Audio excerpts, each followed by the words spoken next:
Our star this week, Miss Deborah Carr.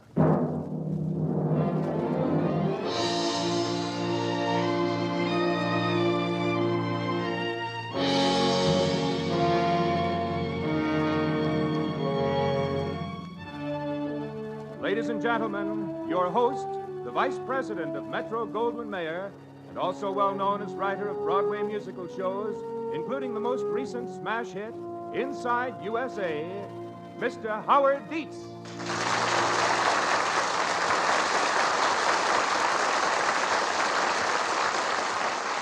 Thank you. The one-hour play that we are about to present to you on the MGM Theater of the Air is entitled Vacation from Marriage. It is one of the many dramatic adaptations from the earlier successes of Metro-Goldwyn-Mayer that will be presented on this station each week. Miss Deborah Carr, who played the original role of Kathy in the film, will herself appear in this dramatization of Vacation from Marriage. The curtain will rise in just a moment.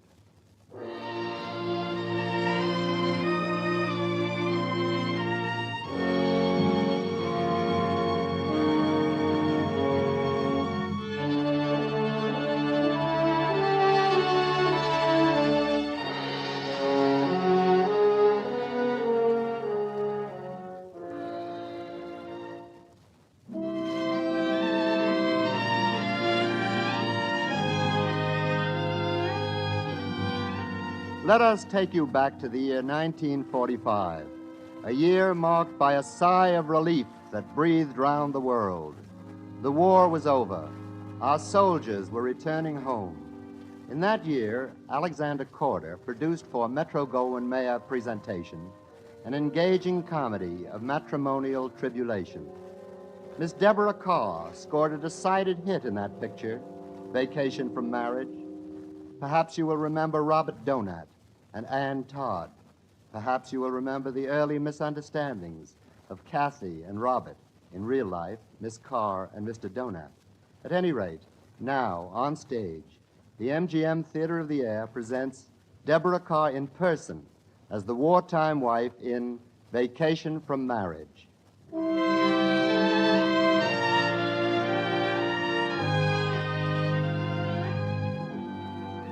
Our story of Kathy and Robert Wilson started on a grayish morning in London, and yet a spring morning in 1940. A very important morning, to be sure, in the seemingly uneventful lives of Mr. and Mrs. Robert Wilson, who went about the day as they had almost every day in the 6 years of their wedded existence.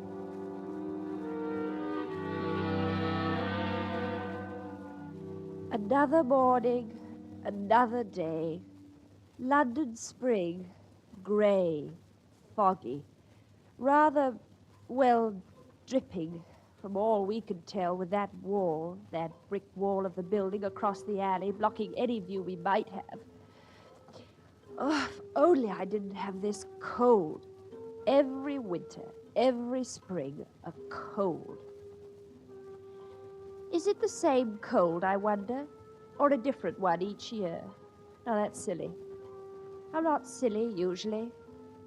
Maybe it's because Robert is going off to war tonight.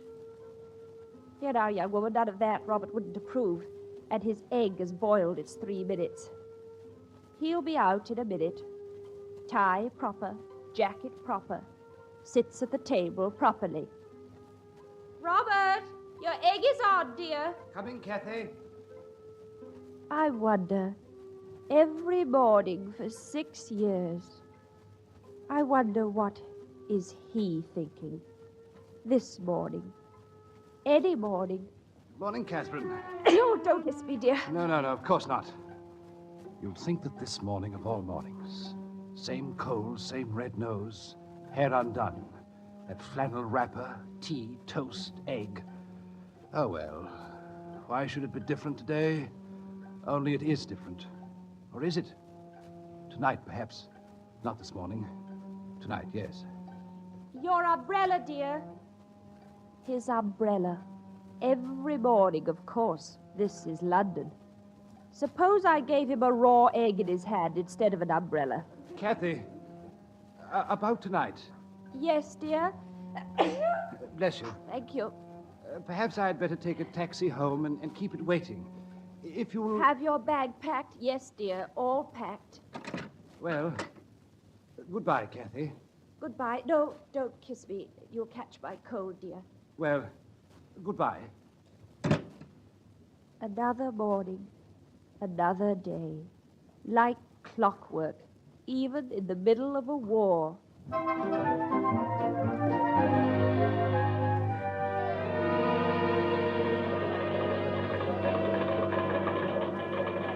Wilson, Yes, Mr. Staines? Mr. Hargrove will see you now. Thank you, sir. All employees of 5 years or longer volunteering for His Majesty's service will receive from the company the difference between salary and service pay. Now, Robert Wilson, this is what you have to say to him. Mr. Hargrove, I've served the company devotedly for 5 years, all but 8 weeks, Mr. Hargrove. So I trust you'll make an exception in my favor as to making up this salary. After all, 8 weeks out of 5 years can't make that much difference. And so you see, Wilson, since you are 8 weeks short of 5 years, well, there's not much we can do about it now, is there? Mr. Hargrove, I've served the company If I for... were to make an exception in your case, precedent, that is, it would naturally mean, well, you see what I mean, don't you? Oh, yes, sir. But... Good lad. I'm extremely sorry to lose you, Wilson, but with your calm point of view, you're bound to get on even in the Army. Navy, sir. Hmm? Oh, yes. Well, the job will be here if you come back. When you come back. Yes, sir. Thank you, sir.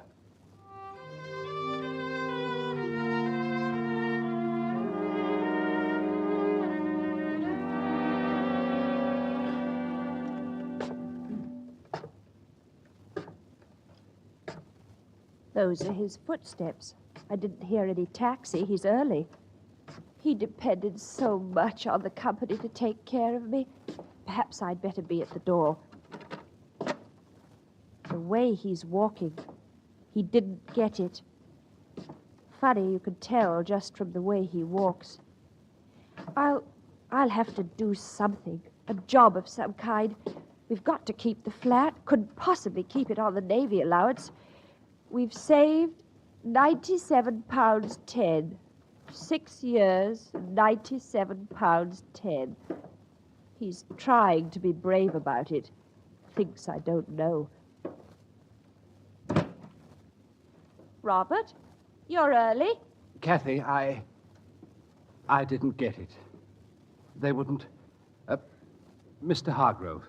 Oh, Robert. You see, a rule's a rule. He was sorry. Oh, well, never mind.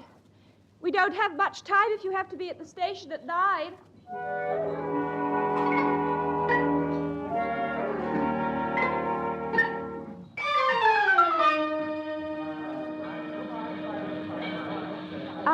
I put some sandwiches in your case, Robert. Top left-hand corner. Thank you. You don't have to change trains, do you? No, I don't think so. The insurance policy's in the desk. The key's under the clock. I think you'd better wind it every day. Robert, if the worst comes to the worst, I could always get a job. No, Kathy. Now, that's the last thing I want you to do. You know how I feel about that. And there's almost £100. Just as you say, All right, Robert. mate. Find a seat now. Thank you. Thank you very much. Goodbye, Kathy. Goodbye, Robert. Oh, I hope you didn't catch my cold. Now, be careful, dear. I will. Goodbye. Goodbye. Goodbye, Robert. Goodbye.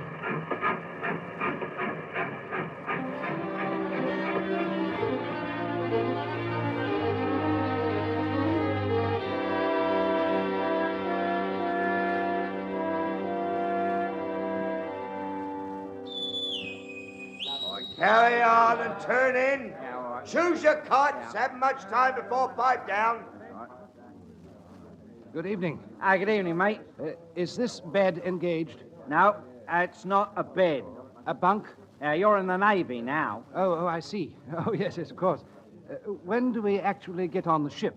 What ship? Why, His Majesty's ship Benbow, of course. Well, this is it, old son. You're in His Majesty's ship Benbow right now. This? The Benbow? But it's just a hut. A Nissen hut. This is what they call a shore establishment, and all shore establishments are run like ships. Oh, I see. How do you know so much about it? There's nothing much they can tell me about the Navy. I used to be a sea scout. All right, out lights, pipe down. Out lights, pipe down.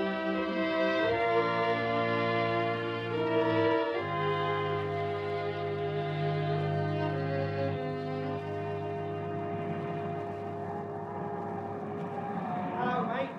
Anything to report, Robbie?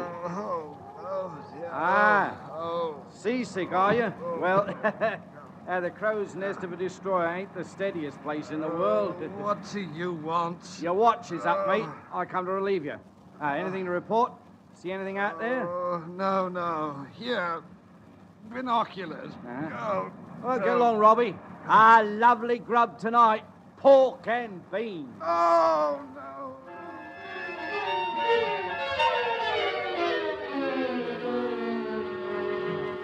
What's the beans, Harry, with you? What? Ain't you going to eat your lovely grub, matey? Oh, leave me alone. Are you reading that letter again? You must know that letter by heart, Bob. What do you keep reading it for? It's Kathy. Oh, she's joined the Wrens.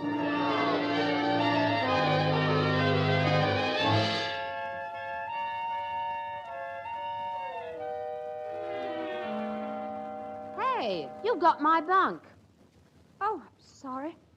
I thought the chief said any bed in the hut. She said nothing of the kind. Oh, but I assure you she did. She didn't say any bed in the hut. She said any bunk in the cabin. Oh, yes, I mean that. Any bunk in the cabin. Take that bunk and you better stir your kit. Can I leave it on the floor? Deck, girl, deck. Don't forget you're in the Navy now. It's the deck. That's the deckhead. This is the cabin, and the kitchen is the ruddy galley. And if you forget that, you're going to get into trouble. What's your name? Kathy Wilson. Mrs. Wilson. And what have you done with him? Who? The fortunate Mr. Wilson. Oh, he's at sea. Oh, that'll teach him. If you've got a cold, go straight to nurse. A senior rating in this cabin, I won't have anyone scattering germs. Well, I can't help having a cold. Of course you can. Proper diet, fresh air. I think you're being extremely impertinent.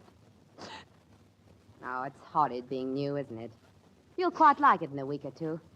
We're not so bad. What's your name? Clayton. Dizzy Clayton. Here, have a cigarette. Oh, no, thank you. My husband doesn't like me to. Do you think there's somewhere I could post this letter? Of course, I'll come with you if you like. We'll just have time before supper. Oh, thank you. Hey, you can't go out looking like that. Your hat. No, not down over your ears. Look, like this. See?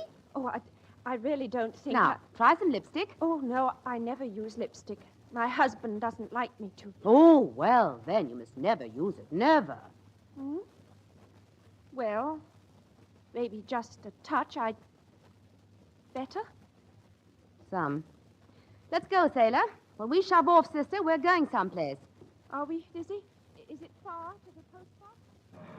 A cigarette that bears a lipstick's traces.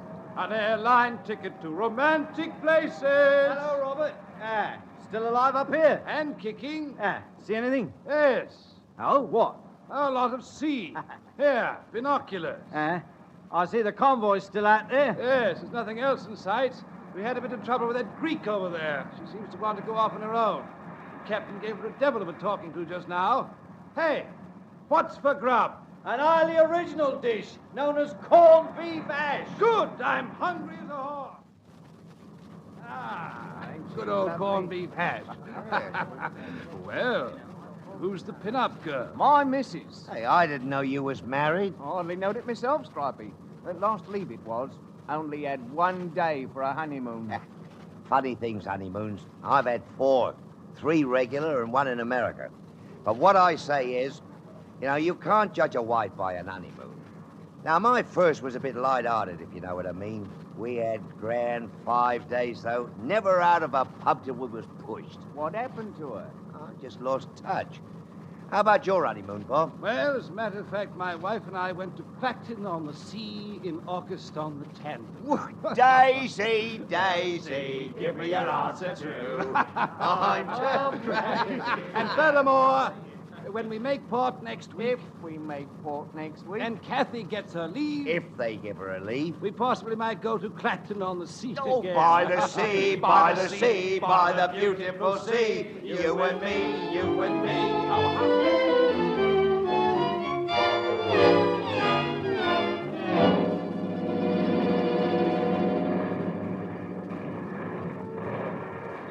Come in, miss. Thank you, sir. An urgent signal for you from Commander Baker, sir. I'm to say that the telephone's broken down and nobody can get through by road. Thank you. Did you come alone? Yes, sir. In a motorboat, sir. Have any trouble? No, sir. Bit noisy. Frightened? Yes, sir. Don't blame you, so am I. When I was your age, I should have been a darn sight more frightened. You know, you'll have something to tell your children when you marry. I am married, sir. Oh? Where's your husband? At sea, I hope. Yes, sir.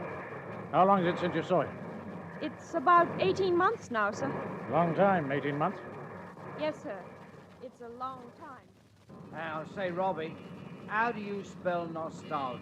Nostalgia. Nostalgia, what's that? Oh, it's what I feel when I'm away from my wife. I got to say something, ain't I? Not so easy when you ain't seen your wife for 2 years. Now, my last old woman, after I'd been away for a while, I found myself forgetting what she looked like. Couldn't even remember her face. Yeah, that's right. And she was a good wife, too, in many ways. But when we was apart, she sort of faded out, you know, went kind of misty. Sort of out of focus. Yeah, that's right. Can you see your wife, Bob? Huh? Oh, of course I can. Good looker? Well, she's just an ordinary girl. Simple, uncomplicated, quiet, dependable sort of person. Yes, that's the strong point about Catherine. She's thoroughly dependable. Have you got a picture, Bob? Yes, here she is.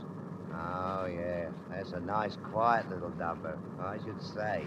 You're not the flighty sort. You'll know where you are with her when you get shore leave. When we get shore leave. Yeah. They're always best in the long run, them quiet ones, even if they ain't much fun. Now, I always says... General quarters, all hands, manual battle stations. All hands, battle stations, battle stations.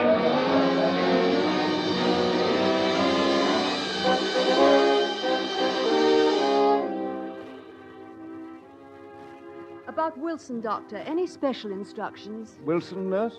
He was on that destroyer, sir, torpedoed. Wilson's the case with the hands and the wound on his head. Oh, the cut on the head is nothing. One can't tell about his hands yet. Just keep him quiet. Yes, Doctor. How is he, nurse? He'll be all right, Scotty. I hope so. He's earned it. They tell me he rowed a lifeboat for 5 days with his hands half roasted. Yes, bad enough when your hands haven't been burned. I know it was a wonderful party tonight, but in 5 minutes we'll have to put out the lights. Oh, I can't finish my letter. Well, you're not writing to Robert at this hour. I sort of thought I ought to. Did you have a good time tonight, Kathy? Oh, yes. And it's because I had a good time. It doesn't seem fair to Robert somehow. Why, is he so mad about dancing? Oh, he hates it. And you see, while I was dancing with your cousin, I suddenly realized how he hates it. See what I mean? I'd rather like to meet your Robert. Oh, I don't think you'd get on. He's never done anything or gone anywhere exciting, like your cousin. Why don't you call him Richard? Yes, he asked me to. Oh, he's had a wonderful life. Robert's in the city, isn't he? Bookkeeper. Richard told me all about the docks at Hong Kong. Why, he practically built them, didn't he? Well, he did repair work on them, I believe. Oh. Kathy, how old is Robert? Oh, about Richard's age. Imagine he's learning to speak Chinese. Who, Robert? Robert, Chinese? Oh, don't be silly. Richard. Kathy, had he charm when you met him? Who? Richard? Robert. Oh. Well, he was always very kind. Oh. Do you know, Dizzy, I've never danced since I married Robert. It's a wonderful sensation to dance with the right man. With whom? Oh, with the right man.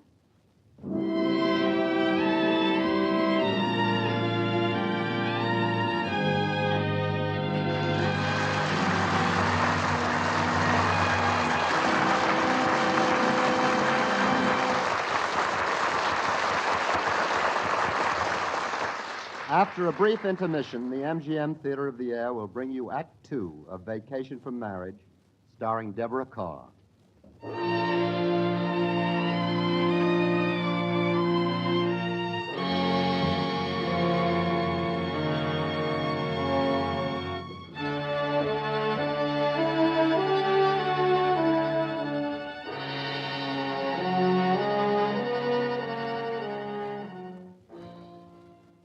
'The house lights again dim. The curtain rises once more on Deborah Carr in Vacation from Marriage.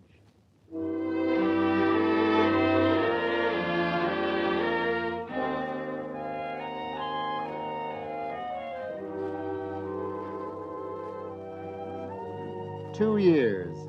Not so very long in someone's life, but in a war, it can be a lifetime. 2 years can see changes, vast changes. Houses turn to rubble, and people can change their personalities. So it was with Kathy and Robert Wilson.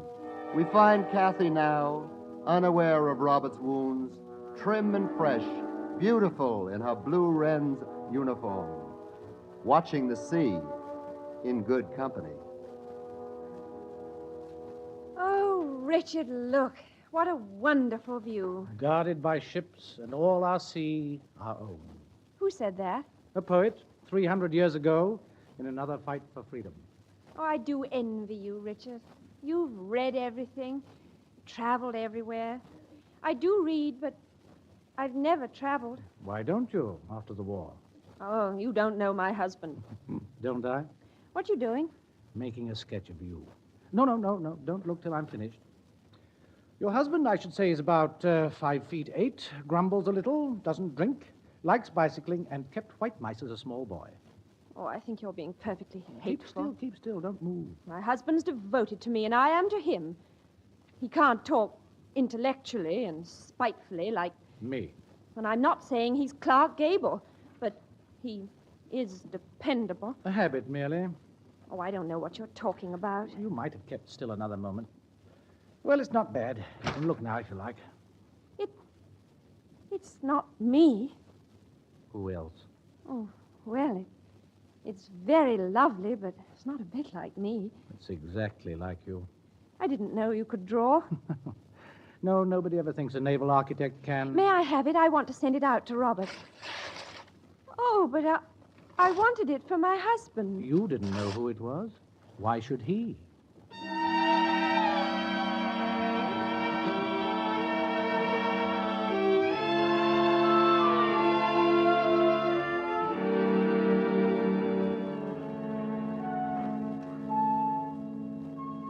Well, Wilson, is there anyone else you want written to? I won't bother you, nurse. I'll be able to write myself in a day or two. Oh, rather hard on her, whoever she is, to be kept waiting, even a day. Well, it's only my wife.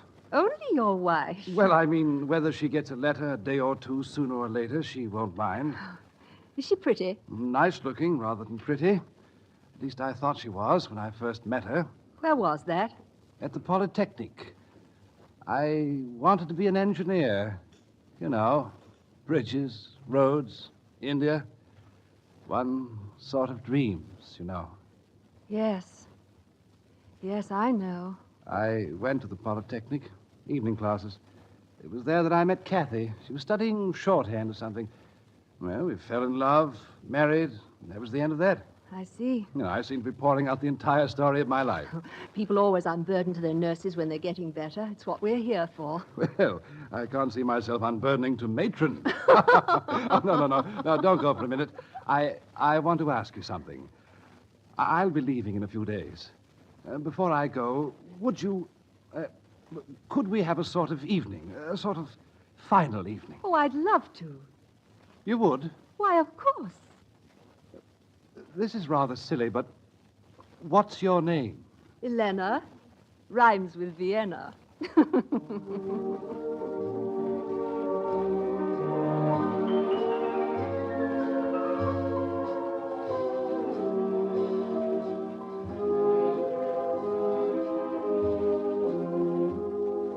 Elena from Vienna. That's so silly, but I like it. Good.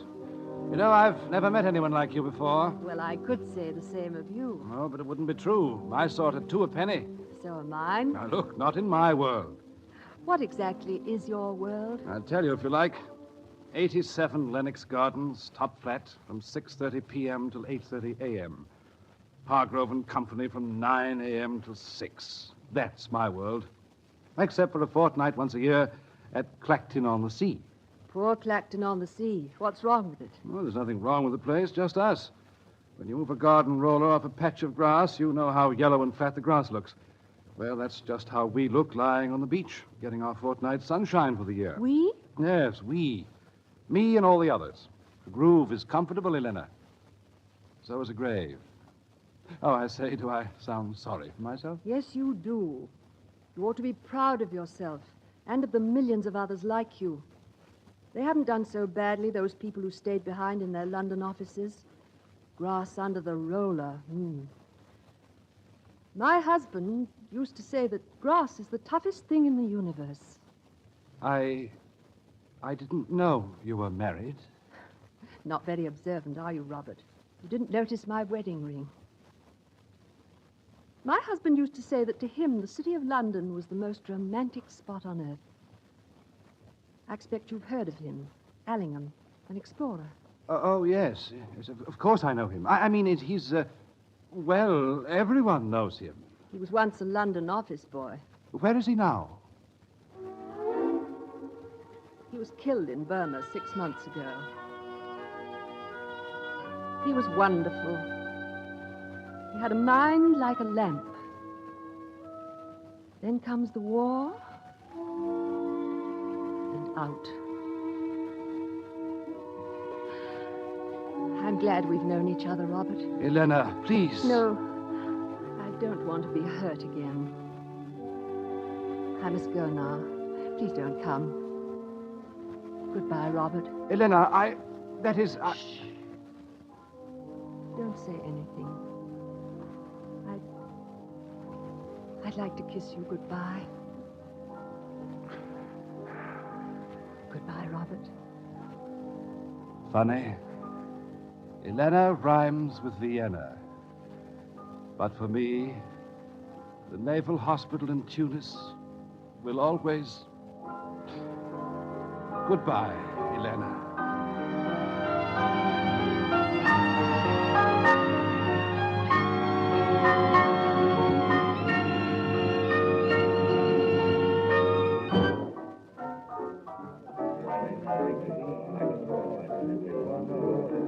Richard, Yes, Kathy?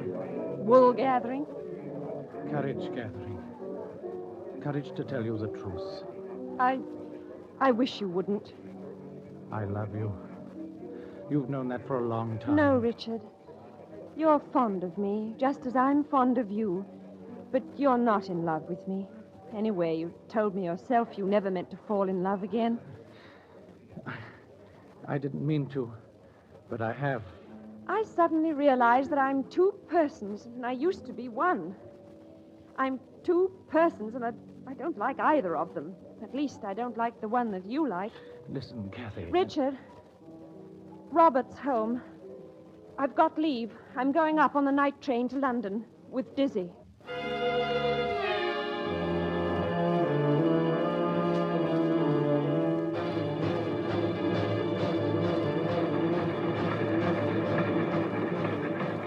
You needn't look as though you're going to a funeral, Kathy. Oh, I'm stiff, Dizzy, with this stuffy train. A whole week's leave with your husband after 3 years. Why, you should be jumping with joy. Out with it, Kathy. What's the matter? 3 years. Now, what do you mean? I haven't seen Robert for 3 years. It's just what you said. 3 years.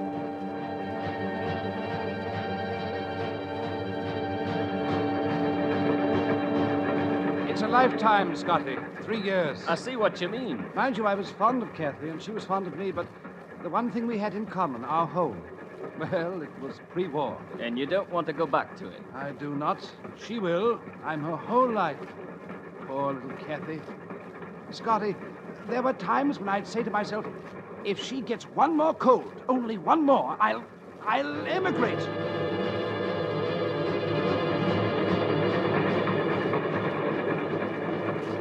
And there were times when I'd think to myself, if I hear the click of his latchkey just one more time, always on time, I'll set fire to the house.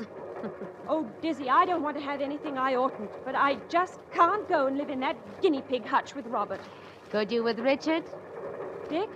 What's Dick got to do with it? Well, he's in love with you, isn't he? Yes, I suppose so.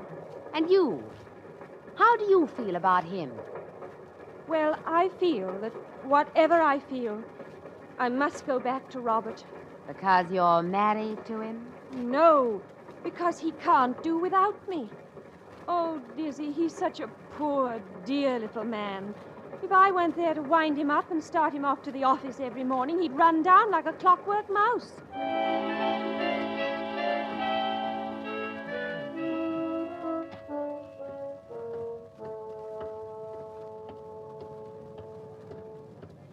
After that train, Dizzy, walking's a joy. And I've got to have a little more time. Time to figure this out. Time? What's that in a war? What? Oh. Well, here's the situation. Robert will never realize what utter strangers we really are unless I tell him. The point is, ought I to? Well, what I can't understand is why you feel he's a stranger. I haven't seen John since Singapore, but... John? You aren't married? Engaged. Oh, he's all right. I heard from somebody who got out. Well, you might have told me, Dizzy. Make me feel so small. You talk about 3 years dimming things. Why, Kathy, I can see him as clearly... What's the good of talking? He'll come back sometime. I can wait. I do envy you. You've got everything coming to you still. But I've been married for years, and there just isn't anything left to come. Looks like the missus isn't home yet. Say, Robbie, who's the barnacle on the mantel? That picture? No, Benes, that's me. Funny how photographs let you down. You know, this was quite a good shot of me at the time. Who's the lady? Kathy. Ah, no colored photographs in those days. Pity. I always say color helps a face. Those days, this snap was taken the year before the war. If a man can change so much in 4 years, what's the answer? I wouldn't like to say. Well, clear out. That's the only thing to do.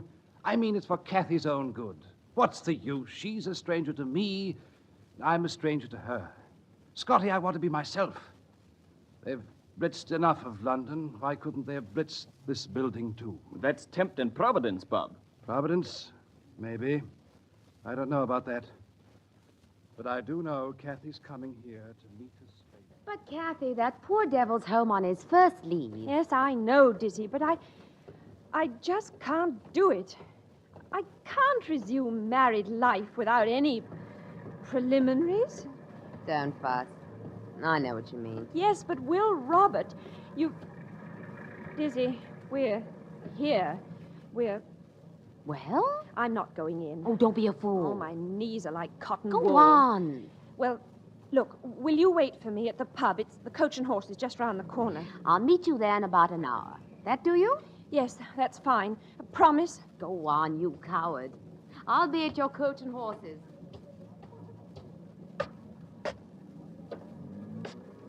How many times have I climbed these stairs? Every day. Every single day for 6 years. Home. Home from the butcher, the baker. Not once from the pub. That's it. That's the difference.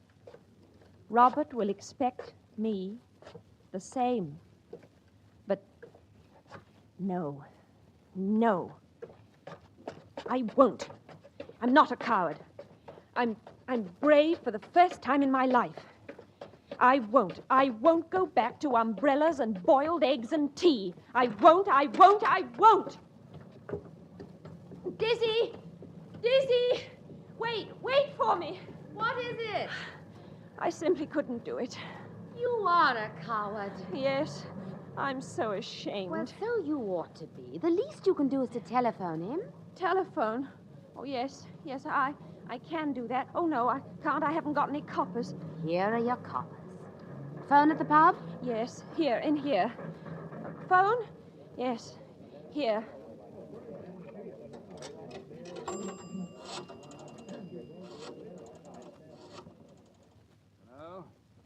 Hello? Who? What? What, Kathy? Robert, I wondered if you could manage to meet me somewhere. Anywhere, the bus stop will do. I've got something private to tell you. But Kathy... I just don't want to come back to the flat, Robert.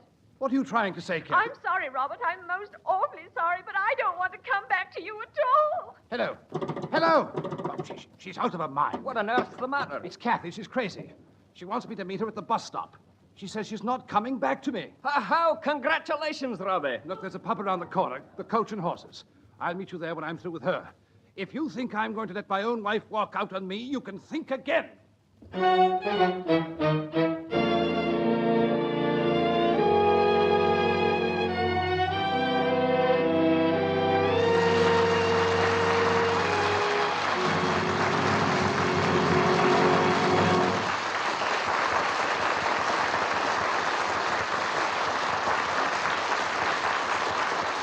We will continue with the story of Kathy and Robert in just a moment.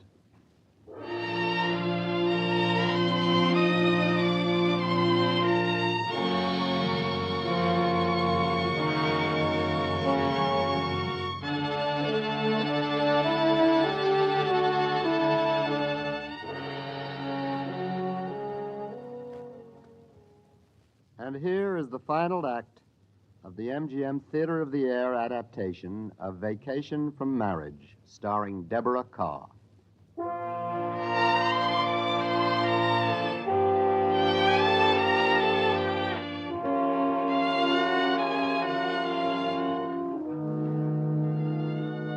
London in wartime, a London night in wartime. The sprawling city draws its blackout around it and lies there waiting. The people wait. The shadows wait.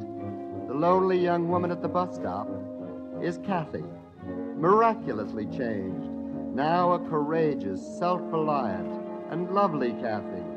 Her thoughts are only for the young man approaching in the shadows, the young man who calls. Kathy, is that you? Yes. That you, Robert? Yes. Hello. Hello. Well, what's all this about?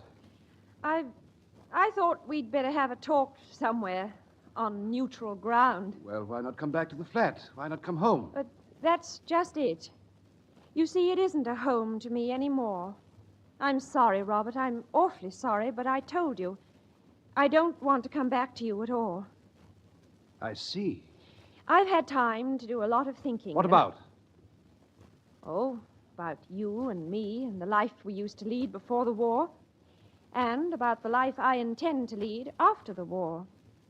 Is there someone else? You needn't worry. I'm still a respectable married woman. No, I'm absolutely sure about that, Kathy. Oh, you needn't be so sure as all that. The trouble with me is that I have a conscience, and I know how much you need looking after. I lie awake at night wondering if it's fair to leave you to shift helplessly. Will you please realize once and for all that I'm perfectly capable of looking after myself? Oh, Robert, I had to wait on you hand and foot. You used to lean on me for everything. Lean on you? And when I had the entire responsibility, but the entire responsibility for our two lives on my wretched shoulders, I used to feel like a racehorse dragging a milk cart. A racehorse? You? A milk cart, am I? Oh, really, it's ridiculous to go on like this. Robert, I want a divorce. All right. Have one.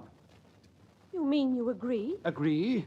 As a matter of fact, Kathy, by some remarkable coincidence, is exactly what I wanted too.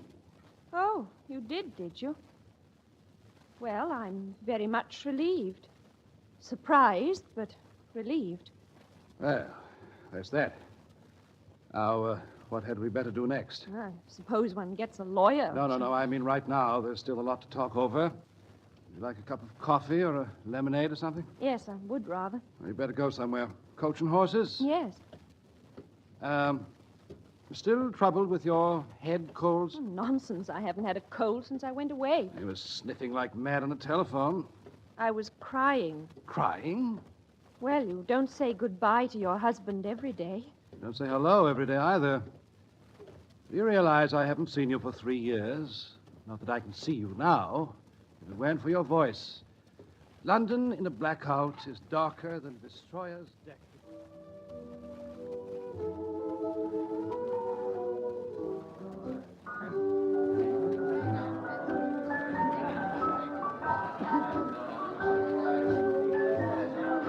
Finally fought through the mob at the bar. Here's your drink, Kathy. Thank you, Robert.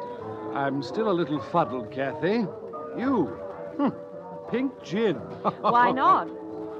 Well, now, what were we talking about? Robert, you do look very well. Solid, rather. Why wouldn't I? Navy builds up a man. You, too. Thank you. Navy builds up a woman. Now, getting back to the divorce. Now, don't you worry about anything, Kathy. You sue me. I'll give you cause. Oh, no, we'll stick to the truth. I've deserted you. Oh, no, I take a very strong view of that. It's a bit of a slur, you know. I don't mind. Can't be helped. A slur on me, I mean. Tell me, Kathy, was I so awful? Oh, what does it matter now? Not a bit. Was I? Come on, out with it. Well, you were a bit of an old maid. Old maid? You know, cut and dried. Of course, I don't suppose I was exactly a pin-up girl myself. No, not exactly. But, Robert, how could I help it? A woman's place may be the home, but... Oh, I'm not so sure it is. Oh, yes, it is. No, I don't think it is. Yes, it is. It always will be. Only not our sort of home. Oh, Robert, I got so bored. Bored? You too? Yes. Do you remember that high wall that used to shut out our view? It was so flattening, Robert. Oh, how I used to envy you going down into the city every day. Envy me? Yes, there's something so romantic about the city. I mean, it's exciting. It's like the center of a web. That's it. You get caught in it. Oh, no. Quite the opposite. The threads run out to the ends of the earth. I always wanted to travel. Do you know what I did once? I brought home travel folders, Robert, from the Travel Bureau in Victoria Street. Oh, those folders were so wonderful. They were as good as a pink gin. I never caught you reading one. Of course not. I hid them in my stocking drawer. I was afraid of being sneered at. Kathy, I never sneered at you. Never. Oh, let's have another drink. Oh, all right. Let's go to the bar. Everyone's dancing. Well, just push through. The bar's over. Kathy, want to dance? Oh, love to, but you don't. Think so? Oh. Hey, where did you learn to dance? Around and about. One picks it up, you know. Ha-ha. Where did you learn? Around and about. One picks it up, you know. Well, blow me down. Kathy. Somebody you know. Yes, excuse me a moment. Go ahead. I'll be around.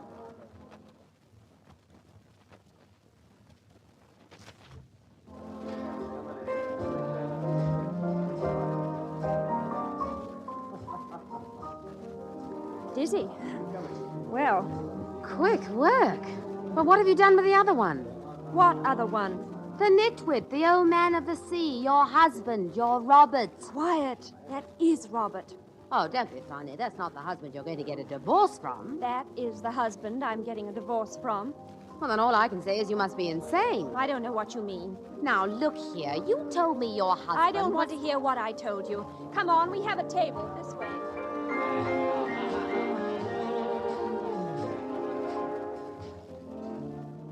Ah, there you are, Robert. Sorry I'm late. Hello, Scotty. Hey, give me a hand with these drinks. Aye? Who are they for? For the girls. That table over there. Oh, boy, what a couple of smashers. What did you do to get rid of the wife? Beat her to death or something? I'll take that one on the right. That one is my wife. Your wife? Are you kidding? That's my wife and a friend of hers. Now stop looking like the Cheshire Cat and come along.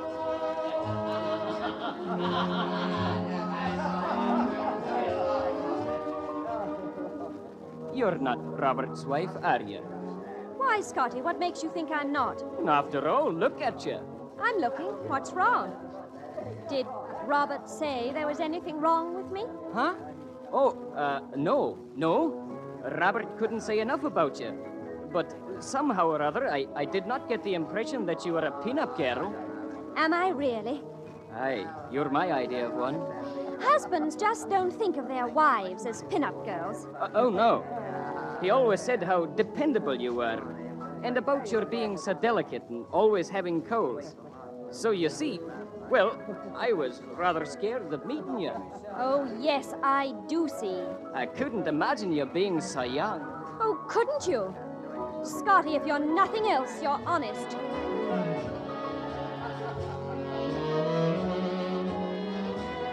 Kathy, dance with me. No, thanks. Kathy, what's happened? What's Scotty been saying? Nothing. He only explained to me just what a dim, dowdy, irritating thrump of a woman he was expecting to meet. Clumsy, muddle-headed fool. I thought him very clear and very interesting. I do absolutely understand now, Robert, why you were so keen on getting a divorce. I wanted a divorce. Who asked for a divorce first? I did, very naturally. And I agreed very naturally. But I am not going to be divorced on the grounds that I'm older than you. Dull, dowdy, sickly, I never said anything of the sort. I never, mind you, never. Next, I don't brush my teeth. If you think I'm going to stand for that sort of abuse, you're very much mistaken. And if you think I'm going to be called an old maid... So you are, an old maid. Kathy, if you say that once more, I'll wring your neck. Wring my neck. What a silly, stupid, hackneyed phrase. My dear Robert, I've run myself for the last 3 years with complete efficiency. I've worked with just as good brains as yours and held my own with them and had nothing but respect and courtesy wherever I went. Let me tell you this. You were a fairly pleasant person once, and I was doubtful if I was doing the right thing by you. Yes, I was actually afraid of hurting your feelings, as if you had any that weren't exclusively concerned with your own swollen, overbearing, impossible ego. Now I'm going. Good night. All right. Good night.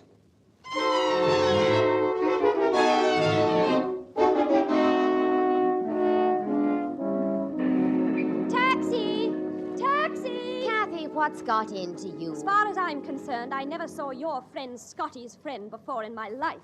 His name is Robert Wilson, and you're married to him. Taxi! Taxi! Have you far to go, Dizzy? Streatham. Kathy's staying with me. Taxi! We'll never get a taxi to Streatham at this hour. Dizzy, if we can't get a taxi, we must go to a hotel. You two girls can go on to the flat. He says we can go to the flat. I wouldn't dream of going to the flat. She wouldn't dream of going to the flat. Tell her not to be a fool. He says not to be a fool. Oh, tell him to mind his own business. You heard that, I suppose. Tell her for the time being she is still my business. I will not allow my wife to wander about the streets. I go on to the flat. Here's the key. I have a key, Dizzy. I intend to wait here until I get a taxi. She has a key, Robert. She intends to wait here until she gets a taxi. Oh, all right. Then we'll all wait here until she gets a taxi. It would be very much better if they both went back to their drinking. We're perfectly capable of looking after ourselves. I'm going to see you and Dizzy into a taxicab or into the flat. I don't give a hoot in Hades what you do, but I'll not leave two girls standing on the pavement. Now, is that understood? Yes, Robert, and it's very sweet of you. I don't mind waiting. It's a very pleasant locality. It was before the Blitz. What used to be here? Very nice little shops, Dizzy. Paper shop here, just here, next door to the butcher. The laundry, Dizzy. The butcher. The butcher was opposite, Dizzy. The butcher was next door, next to the greengrocer. The butcher and the greengrocer were opposite. The paper shop, the butcher, the greengrocer were all on the north side of the street. The laundry was on the north side. The butcher and the greengrocer were opposite. Where's north, Scotty? There's north. I don't care where north is. If we only had a compass to convince the lady. Scotty, if all the compasses in the British Navy were to say that the butcher and the greengrocer were on the north side, then all the compasses in the British Navy would be wrong. The butcher and the... Oh, shut up, Kathy. Robert, please don't speak to me. Speak to you? My dear Kathy, I don't want to speak to you. Conceit. That's what's the matter with you. Blind, blithering conceit. You doll yourself up decently for the first time in your life, smother your face in lipstick, you frizz up your hair like a blonde gollywog, and then you expect me to speak to you. I'll never speak to you again as long as I live. Good night and goodbye. There. You see, Dizzy? You see, Scotty? That's what the war can do to a man. And he used to be the kindest, gentlest, most courteous husband. Quarrel? Why, he never so much as raised his voice. Nobody knew but me what a darling he was, and I adored him. It was my whole life. Did you hear the things he said to me? Yes, dear. Now, shall we go to your flat? We're all very tired. Conceit. It's not fair. And it isn't frizzed. Of course it isn't, darling. Come on, let's go. Will I see you safely home? No, thanks. It's just down the road. Goodbye, Scotty. Goodbye, Mrs. Wilson. Thank you for a very interesting and instructive evening. I'm on the brink of matrimony myself.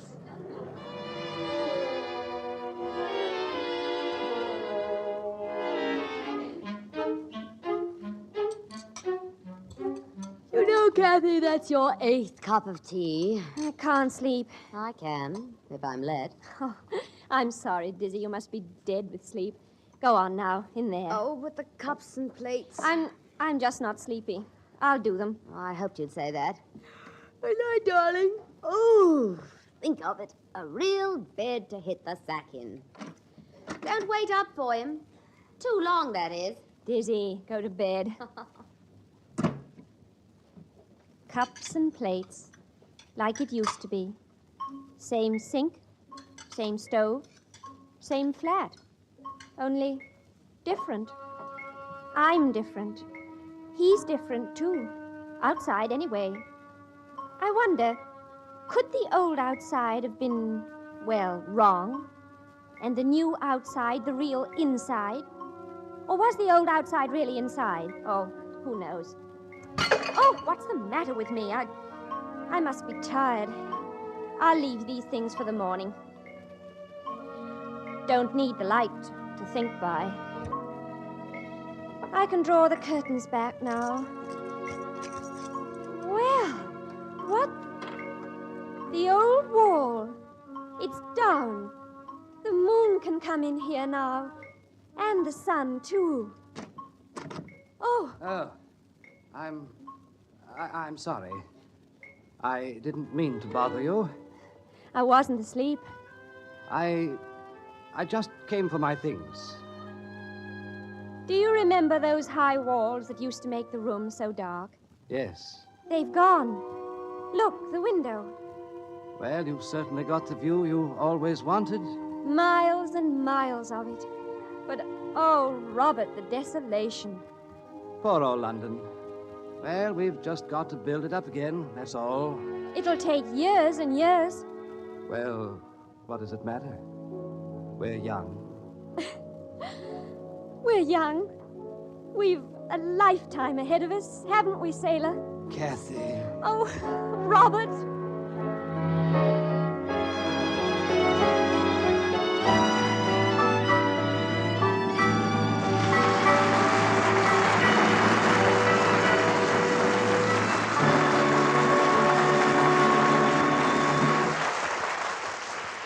Deborah Carr will be back in just a moment.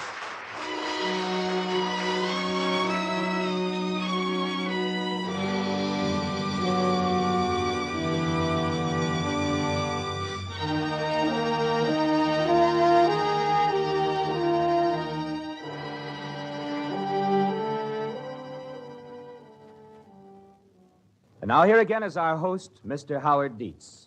Deborah, it was a nostalgic thrill hearing you play Kathy again. Thank you, Howard. I must confess I enjoyed it myself. It brought back old times. You like the old times better than the new ones? Oh, I wouldn't say that.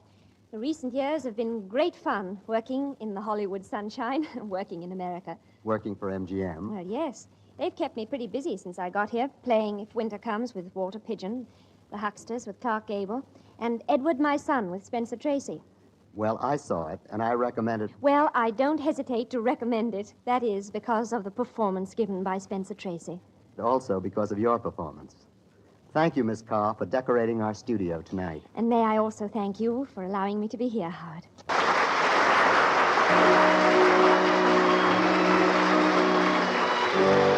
Deborah Carr appeared by arrangement with Metro-Goldwyn-Mayer, producers of The Red Danube, starring Walter Pidgeon, Ethel Barrymore, Peter Lawford, Angela Lansbury, and Janet Leigh. Ivor Francis was heard as Robert. Original music composed and conducted by Joel Herron. The program was directed by Marks B. Loeb and produced by Raymond Katz.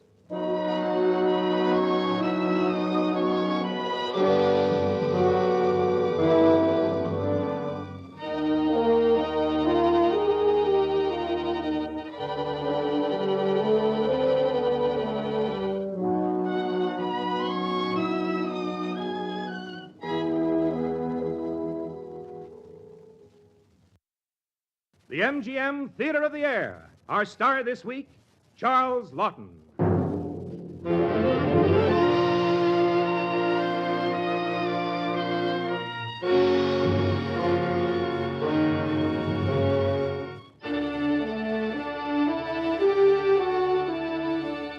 Ladies and gentlemen, your host, Vice President of Metro-Goldwyn-Mayer, and celebrated writer of many Broadway and Hollywood musical hits, Mr. Howard Dietz.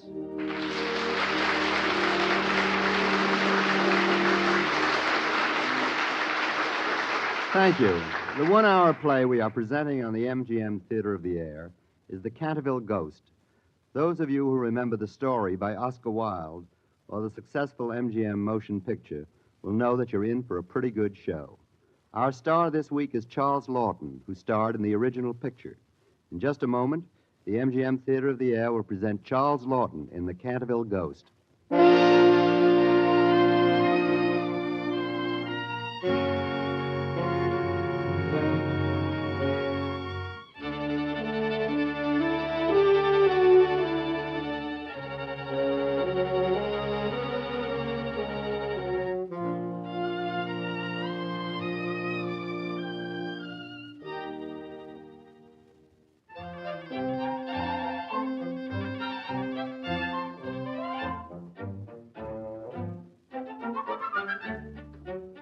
At the turn of the century, Oscar Wilde wrote The Canterville Ghost.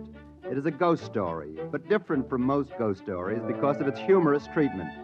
It is based on the conjecture, what would happen if unvarnished visiting Americans came into contact with the traditional inhabitant of an ancient British castle, the family ghost.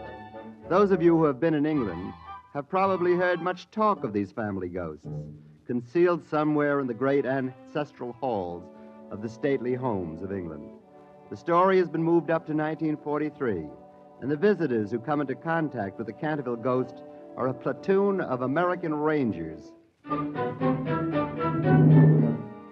In lightning and thunder and driving rain one evening, the 2nd Platoon, Company A, 1st Ranger Battalion, Army of the United States, arrives in truck convoy at their new billet, Canterville Castle. The butler, Potts, there's always a butler on the English scene, glances out of the oriel window and remarks, Goodness gracious, they're coming. The guests. Well, do something, Joseph. Go to the door. Well, yes, of course, Mrs. Umney. Welcome, sir. Welcome to Canterville Castle. Well, thank you. I'm Lieutenant Kane, American Rangers. We've been expecting you, sir. Mrs. Umney and I have been cleaning up a trifle, sir. Fine. Hey, this is quite a place. I'd no idea. I've served several estates in my time, sir. None of them have the tradition of this one. I see. And you are? Potts, the butler, sir. Uh-huh. Where are the sleeping quarters? I thought the armory would be most convenient. It's the largest room, sir, next to the great hall, that is, and the hall is inclined to be a trifle drafty. Oh, sounds excellent. Okay, Sergeant. Yes, sir. Okay, everybody, pile out of those trucks. We're moving in. Okay, here we go. Welcome to Canterville, gentlemen. Thanks. How are you? Goodness, how many of you are there? Just a platoon, mister.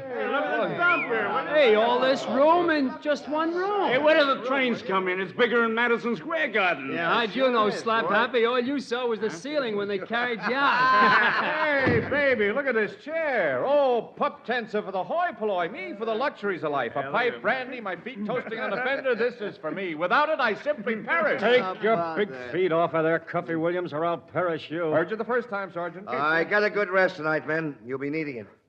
Now, Mr. Potts, if you need me for anything, I'm staying at headquarters in the village. Very good, Lieutenant. And Benson, remember, this is not our property. Yes, sir. All right, good night, Sergeant. Beg pardon, but shall I serve tea now, gentlemen? Tea? What? Tea? Oh, you don't have to bother Oh, with no us. bother at all, sir. Mrs. Umney thought after your journey you'd be a bit done in. Well, I guess, all right, thanks. Very well, sir. And, oh, yes. Lady Jessica would like to say good evening. Who's that? Lady Jessica? Lady Jessica de Canterville. She's the owner of the castle. Well, tell her to come in, I guess. You guess. Potts, we'd be honored. Thank you, sir. Hey, what do you say to Dame What's a Lady? Well, you won't have to kiss her hand. Watch it, you goons. It's the old lady herself. Lady Jessica de Canterville. Good evening, gentlemen. It's a midget. No, you dope. How about that? It's a half pint. A kid will blow me down. Did you ever see it? A lady. Good evening, Lady Jessica. We're very happy to meet you. Yeah, that's right. Yeah, we're very happy to meet you. Hiya, lady. I know you've all come a long way, and I want to tell you how glad I am you're here. I do hope you'll enjoy your stay at my castle. Gosh, I thought a girl had to be married to be a lady. Oh, dear, no. A lady is a lady when she behaves like one, my auntie says. Your auntie's quite right. Which of you are Indians? Gentlemen, tea, sir. Of course. Lady Jessica, will you whore, my lady? I should be most happy to.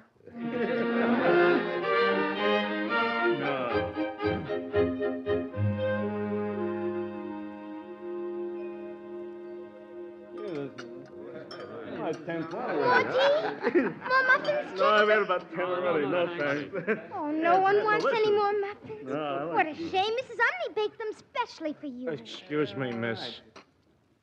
Who made that stain on the carpet? That's not tea, sir. Oh, well, did you ever try cleaning fluid on it, ma'am? Oh, no, sir. Well, then, we'll take it out for you. Trigger, get that cleaning fluid out of my duffel bag. It's in the Jeep. Okay, Sarge. But, sir, it's no use. Nothing will take it out. What made that spot, sir, was blood. Blood? Blood? Oh, quite so, gentlemen. That is the blood of Lady Barbara Modish. She stabbed herself in the throat when she saw him. Him?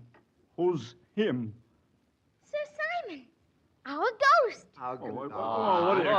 Your ghost, did you say, my lady? Yes, he's quite the most famous ghost in England. And he lives here, in this castle. Wait a minute. Well, you don't want me to tell you. Yeah, but we do. Give the lady a chance, fellas. If she says the castle is haunted, it's her castle. Who are we to quibble? It may sound silly to you, but Auntie told me. That spot won't come out, really. And I've seen the ghost myself. No fooling. Over there in the hall. That's the door to his bedchamber behind that tapestry. There's a big old padlock on it. Isn't there, Mrs. Umney? Yes, he was walled up in there centuries ago. Holy catfish. Oh, yes, it's true. I read all about it in a big book Auntie has in the gatehouse. Sir Simon was a coward on the field of honor. And his father, who was a Canterville when Elizabeth was a queen, walled him up in an alcove of his bedchamber and cursed him. His father told Sir Simon he would have to walk the halls of the castle until some Canterville did a brave deed in Sir Simon's name. And he's been doing that ever since. Every night, gentlemen, at the stroke of midnight, his guilty spirit comes out of that door, walks the halls looking for a kinsman, and then goes back again. I shouldn't tell you this before bedtime, but the Dowager Duchess of Sutfield was found one night, stark, staring mad. You don't say. Yes, she was putting on her lavalier when she turned, and there was the ghost, coming after her with long green fingers and burning eyes. The bloodsucker of Bexley Moor. A bloodsucker, You huh? see, fellas, didn't I say it's her castle? Who are we to quibble? What is your name, please? Cuffy. Cuffy Williams. Well, Cuffy Williams, I know very well you're laughing at me. But just you wait. Excuse me, my lady. Far be it for me to contradict you, but just you wait. If it rained like this in California, we wouldn't believe it. Here's your cleaning fluid, Sarge. Thanks, fella. Now, watch this, my lady. Now, if this cleaning stuff will take lipstick off of ODs, it ought to do this. Well, Lady Jessica? I guess it is out all right.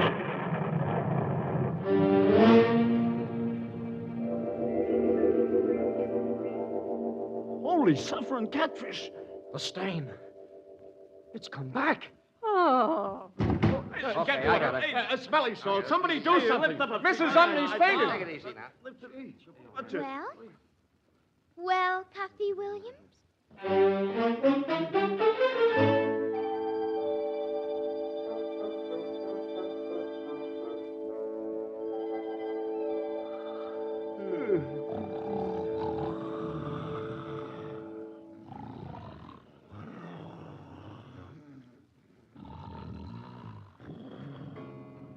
One.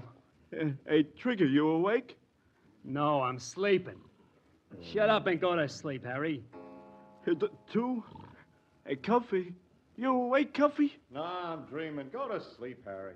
The three. Cuffy. It's striking midnight. So what? Four. Cuffy, the ghost. Nuts to ghosts.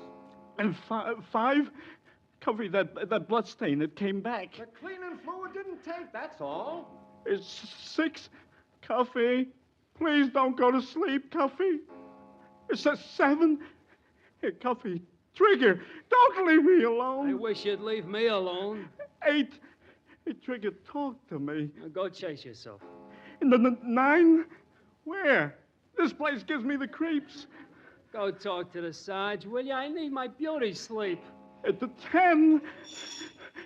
I never let you down, Trigger. Cuffy. 11. For Pete's sake, turn it off. There's no such thing as ghosts. The 12. Coffee. Oh, for the love of... Coffee. Trigger, you hear what I hear? How can I help it? That sounds like somebody dragging ash cans around. No. No. It's changed. That's no ash can. Mama. Mama. Where's my gun? Shut up.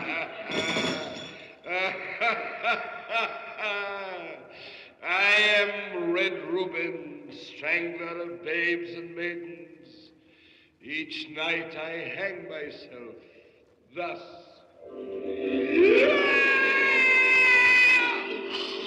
Ma! Sarge!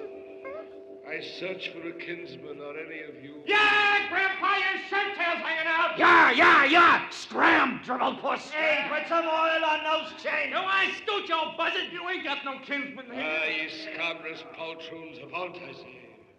Look, Cuffy, I got him.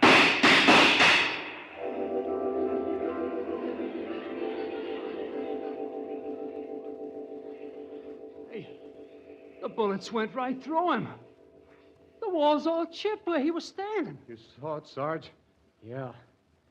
I saw it, but I don't believe it. Let's face it, Sarge. That was a real ghost. Didn't I tell you? Didn't I tell you that blood spot, the kid? I told you all the time, didn't I, Trigger? And you shouldn't have hollered at him. That's no way to treat a ghost. It chased him off, didn't it? Yeah, but what if he comes back? Oh, wait a minute. Fellas. How do you suppose he feels this minute?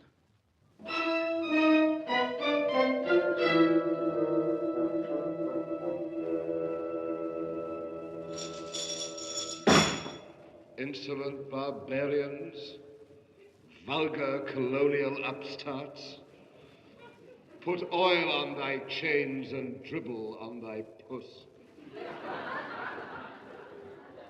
O thou once mighty ghost, hast thou fallen so low? Granted, poor ghost, thou art not quite thine own self these last 80 years, but Grandpa, thy shirt tail is hanging out. And the hoots and the catcalls and the lower, baser sounds. Art thou porking up thy roll, Simon? Let us try.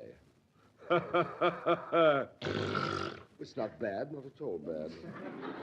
Might be a bit emotional, but it isn't bad. Hast thou lost thy ghastliness, Simon? Perish the thought. Thou art ghastly indeed. Vengeance! Take warning, ye invading rabble, ere Chanticleer hath cockle-doodled thrice. Murder shall have stalked abroad. Let us consider the wardrobe. Now there are so many costumes. In what guise, that is the question. Let me see. Gaunt Gibeon the pallid ape. Not tonight, old friend. Too delicate thou art for these hooligans. Martin the vampire monk. Better leave thee in reserve for the ladies, etc., etc., etc. Aha, what is this hanging here? Aha, of a certainty. Come from the closet, old friend, in this costume. Ignorant emigrant, revolutionary riffraff. In this garb have I affrighted the spawn of kings. Now, off with my head. It is a long time since, ho-ho scum, as reckless Rupert, the headless earl, with my head tucked under me arm I come. Ha ha ha ha ha ha ha! Dribble puss indeed.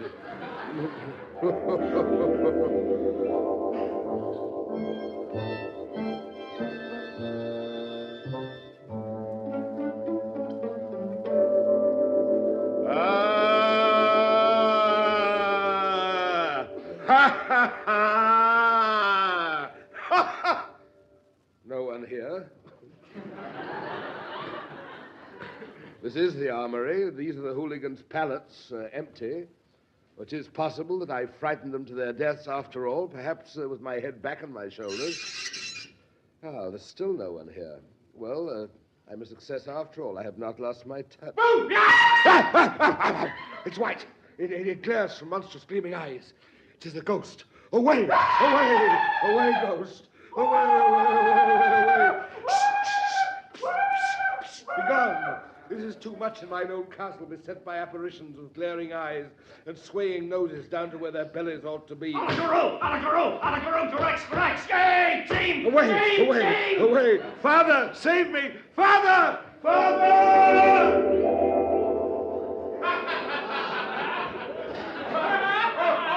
Okay, fellas, okay, that did it. Take off the gas mask, Sarge, and the sheet. We know you. Yeah, even if that poor old ghost didn't. Oh, I haven't had so much fun since Hector was a pup. Apparitions with glaring eyes and swaying noses down to where their bellies ought to be. Oh, my sanity. You shouldn't have done it, fellas. Scaring a ghost just ain't right. He's the one supposed to do the scaring. Oh, Harry gave him a taste of his own medicine. He was looking for a kinsman, was he? And did he find one?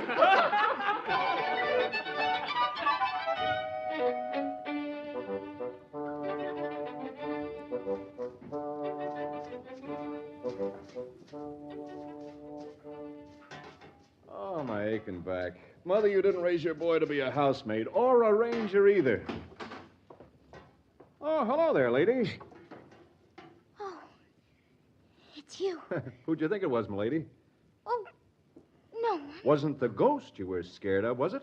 Why, what if it were? Yeah, but that's silly. The old boy called on us last night, and we chased him right up the chimney. You did? Yep, you think I'm kidding? We'll ask old foxy Grandpa himself. A-calling we will go, m'lady. No. That won't be necessary. Oh, yes, but it is. You don't have to be afraid of him. You only think you do. And if you pretend you're not scared, you won't be. Think nothing of it. Now, watch. We push the tapestry aside. We take hold of your old padlock. And... Oh, what do you know? Broke the doggone lock. Open, open sesame. Hey, Ghost, where you hiding?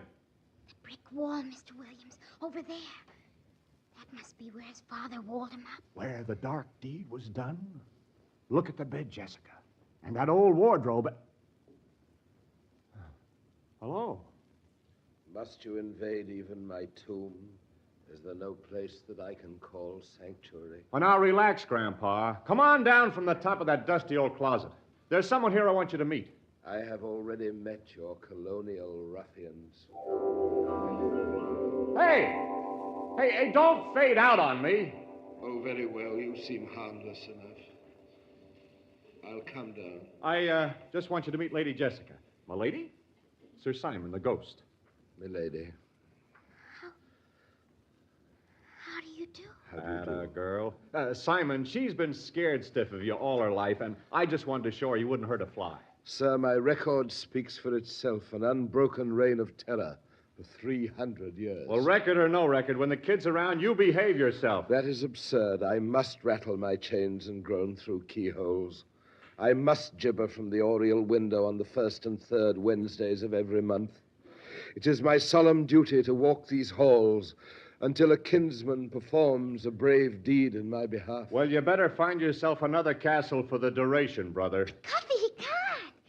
He's the family ghost. Americans, child, what can a people without ancestors know of ghosts? Now, wait a minute. Don't tell me you haven't heard of the Headless Horseman of Sleepy Hollow? Or Red Grange, the Galloping Ghost? Provincial stuff. Spirits with neither crest nor title. Oh, we got titles, too. The King of Jazz, Count Basie, Duke Ellington. You don't say so. Nobility in a democracy, balderdash. But, Mr. Ghost, we've had democracy in England for 700 years. I have never chosen to recognize it. But you should, Sir Simon. Look, they're back, my lady. Come on, lady. I got to get rid of that dust I've been sweeping. Goodbye, Sir Simon. I think you're a very nice ghost. Farewell, milady. Cuffy. Yeah? I think you ought to tell your friends not to chase him up the chimney anymore. He's so old and Cuffy. What now? Nothing. That is... What's that on your neck? Oh, that? Just my birthmark, that's all. That's all? Look, I got to get moving, lady. I'll see you soon. Oh, my goodness. Oh, it is you, milady. Sir Simon, I just saw on Cuffy's neck the birthmark of the Cantervilles. What? Exactly like my father had. Like mine? Yes, just like yours. Egad. And what if he be a Canterville? But, Sir Simon, if he is a kinsman, and if he does a brave deed in your name, he can save you, can't he? Rubbish. Just fancy, milady, I am here because I cannot find a kinsman. Well, I heard Mr. Potts say that the Cantervilles always turned out to be cowards. Cowards. Gross flattery. Had they twice the courage, 'twould give them only half the name. Thy grandfather, would he mount a horse? Thy father, so fearful of water, he trembled in his bath. Really, now? It's your family, too, Sir Simon. And anyway, Mr. Potts said you were the worst coward of the lot. What, even the servants insult me now? It's you who are being insulting, Sir Simon. I was trying to help you. But good day. Please don't go, Lady Jessica. I am so tired. I really do not know what I am doing. I have not slept for 300 years. For 300 years I have not slept. And I am so very tired. Poor, poor ghost. Have you no place you can sleep? Far away beyond the pine woods there is a little garden. There the grass grows long and deep. There are the great white stars of the hemlock flower. There the nightingale sings all night long, and the yew tree spreads out its giant arms over the sleepers. You mean the Garden of Death? Sleep must be so beautiful, to lie in the soft brown earth with the grasses waving over one's head and listen to the silence. To have no yesterday and no tomorrow, to forget time, to be at peace. Is not that the end of every living thing but me? Oh, dear. I wish I could do a brave deed for you. No. But wait, Sir Simon. Cuffy can save you. I know it. It isn't true that all Cantervilles have to be cowards. Nay, nay, it is in their blood and bones. It isn't in my blood and bones, and it isn't in Cuffy's. Well, you can tell he's brave just by looking at him. I'll arrange for you to meet Cuffy again, tonight, in your lovely garden. And perhaps once he understands, perhaps you'll be able to go to sleep there after all.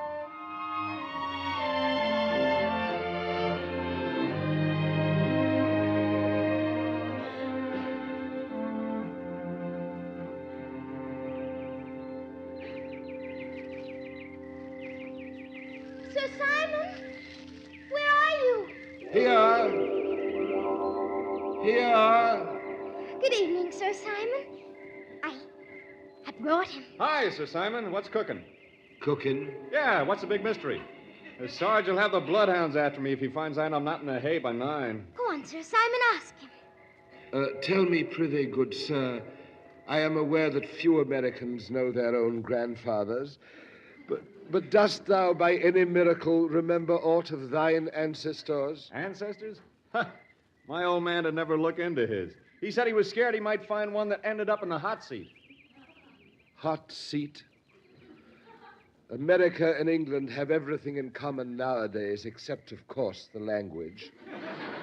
Sir Simon. Cuffy, think back. Please try to remember. Well, we don't usually... Now, wait. My Aunt Martha. She was wacky on the subject. She traced my mother's family tree once back to a guy named Marmaduke. Marmaduke. Lady Jessica, that must be the same Marmaduke who fled to Salem after Cromwell scattered the chivalry of England to the four winds. You knew him? He was the son of my brother Anthony. Hey, now, wait a minute. Take it easy. How do you know it was the same Marmaduke? Sir Simon, show him your birthmark. Observe, good sir. Holy cats. The same as mine. Now thine. Have a gander. Holy cats indeed. Yes. Thou art a kinsman. That makes me... His great-great-great-great-great-great-grandnephew. Yes, and thou canst free me from my earthly bonds. By performing a great deed in his name. Wilt wear my signet, kinsman? Thou hast the bluest blood in all broad England. Me, a colonial ruffian? Okay, Uncle. It's a deal. I shall be everlastingly grateful, nephew. Oh, you're welcome. Now, come on, lady. I just got time to take you home. Thumbs up, Uncle. It's in the bag. Good night. And bless you, Sir Simon. O Father, grant me that he shall not be like the others.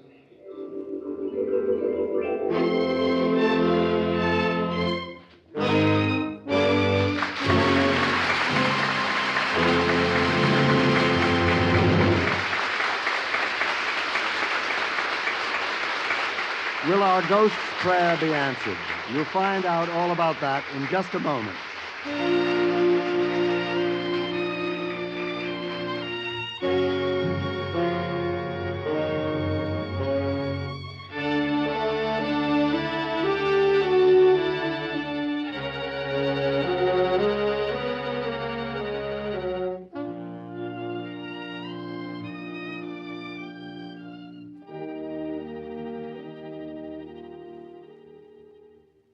Now, Act 2 of the MGM Theater of the Air, starring Charles Lawton in The Canterville Ghost.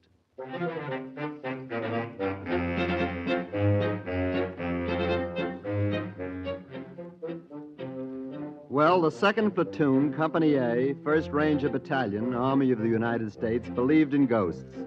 They had been amply convinced. Even Sergeant Benson was a believer. When it came to Lieutenant Kane, that was something else again. I've never seen anything like that. Hey, before. Cuffy, Yeah. how do you like this? There, huh? A classified communication of sorts, no doubt. Of sorts. Go on, read it. Yeah, it ain't tacked what on is a it? bulletin board for decoration. Okay. Because of inefficiency of platoon during performance of duty, cause of which has not yet been satisfactorily explained, all weekend leaves are hereby canceled. Huh? John Kane, Lieutenant Infantry, Army of the United States. Memo. There is no such thing as a ghost, and military regulations make no provision for same. What gets me is the Louis still thinks we were up all night crap shooting. If he'd only have seen the ghost. It's all that ghost's fault. We could be on skirt patrol in London this minute. Yeah. Skirmishing. Now listen, fellas. Stop blaming him. After all, a ghost has got to rattle his chains and groan through keyholes. Who says? Hey, listen to the man, will you? Who dreamed up the sheet and gas mask idea anyway? Why the sudden sympathy? I have reason to believe I'm related to him.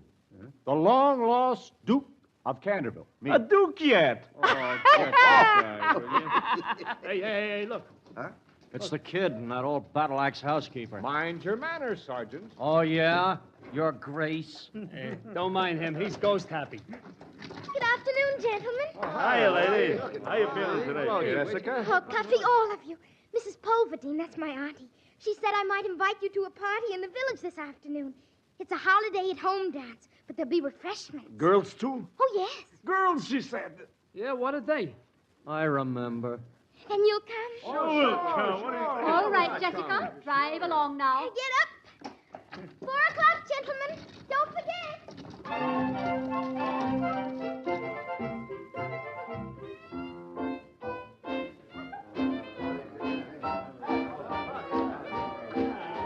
Imagine a grown-up lady of 10 not knowing the latest dance. But you're teaching me, Coffee. Yeah, round and round we go.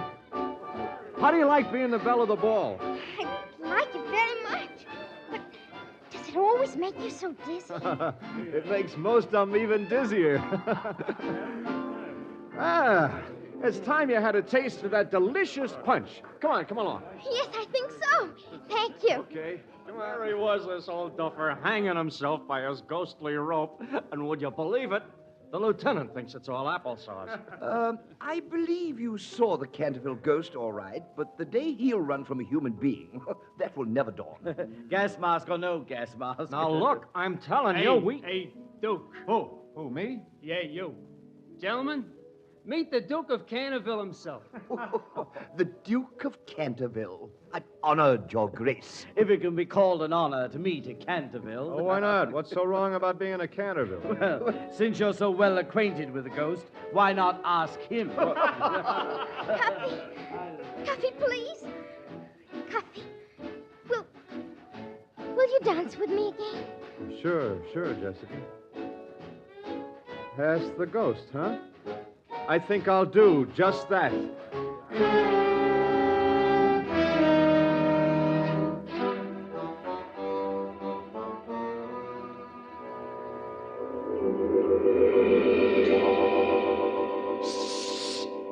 Hey, you! Who's that? Me, Cuffy. What a fright thou gavest me. Hey, Uncle, I've been thinking. Come on now, get into focus. Materialize all the way, Uncle. It's only me. Oh, excuse me, I forgot. It is such a problem to have to walk these nights. Yeah, well, that's better. Now, look, see here, Uncle. If a Canterville could save you by doing a brave deed, how come you're still around after 300 years?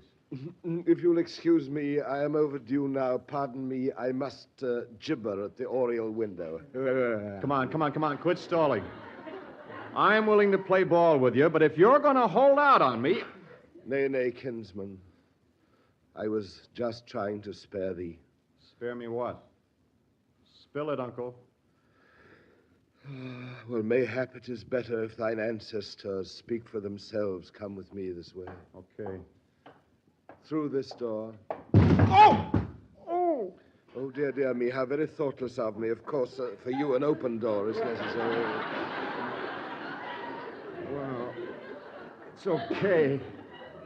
This business of walking castle halls at midnight is a little new to me. The portrait gallery of the Cantervilles. Quite a collection.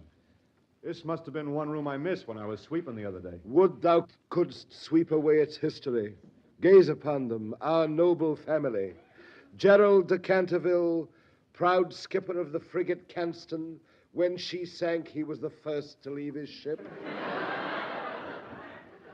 Sir Andrew de Canterville, he saw a grenadier lose a finger at Blenheim battle and swooned away. And the blessed twins, Lieutenant Paul rode the wrong way in the charge of the Light Brigade. Lieutenant Peter was 10 lengths ahead of him. You mean they were all cowards? All of them, aye. Of all the heroic families of England, mine had to be a brood of lily-livered titmice. So that's why you held out on me. You thought if I found out, I'd be that way. No, that never entered my mind. So they all turned chicken on you. Well, it's all the same to me. Aye, verily. Yes, I don't care what the others did. This is Cuffy, see? Oh, of a certainty, verily it is. Cowards, indeed, yes. were they? Well, not Cuffy Williams, see? You just watch, Sir Simon de Canterville. Cuffy de Canterville will show you the first time they turn him loose on the Nazis.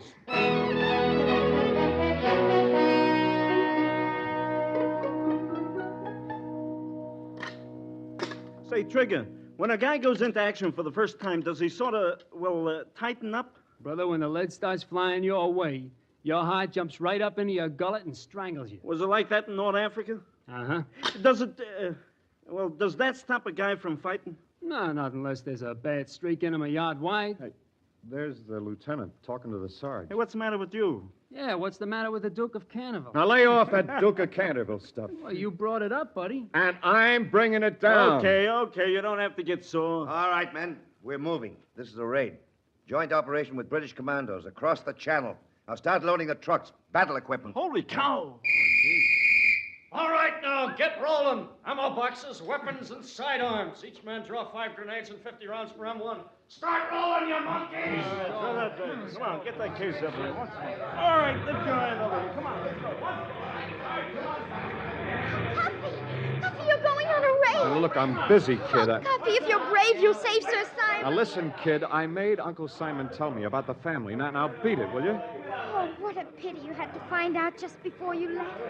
If you hadn't, you wouldn't have had it to worry you when you went into battle. Now, look, it won't worry me, see? And you told me yourself that if you don't think you're frightened, you won't. Yeah, I know. Now lay off, will you, kid? Oh, Cuffy. Goodbye, Cuffy. Oh, Cuffy. Oh, I'm scared, huh? I'm not me all of a sudden. I'll show 'em who's scared. I'll show 'em.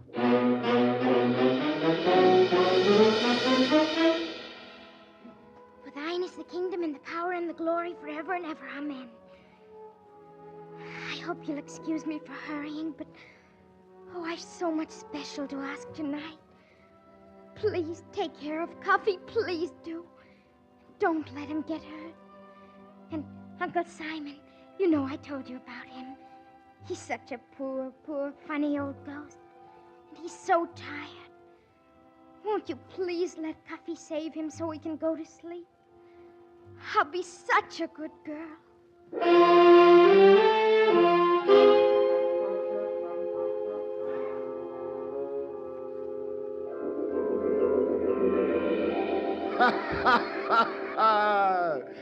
Ye skulking, cringing, misbegotten packet of peafowl, portraits in a family gallery, huh? Ye wretched poltroons who have tarnished Britain's brightest moments, not for long will I have you leering at me from your gilded picture frames with cynical mockery. Not for long, ye dribble pussies. As for thee, Captain Bertram, who hid trembling in a well at Waterloo, I spit in thine eye. Thee, fat Algernon, who posed for 2 years as a dowager to avoid fighting a duel, I spit in thine eye. Thee, Sir Percival, who went through the 30 years' war without firing a shot, Holy cats on the washstand, my signet ring. That Cuffy left my signet behind, brave he may be, but without my token carried into battle. Hie thee hence, Sir Simon de Canterville. Hie thee across yon channel.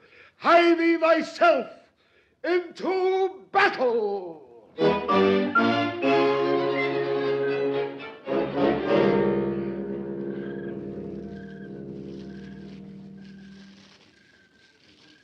All right, men. This is the place. Now, remember, we blow the refinery at 2350. You've got to hold this point for the 8 minutes it takes us to get back in case the Jerrys come down this road from the coast and try to cut us off. Check? I guess so. Yeah. Right. All right. Sergeant, with me. Hurry. Take cover. Over there. You set trigger, Cuffy? Right. Everything's copacetic. Yeah. Okay, Sarge. Okay, Duke. See you later, kids.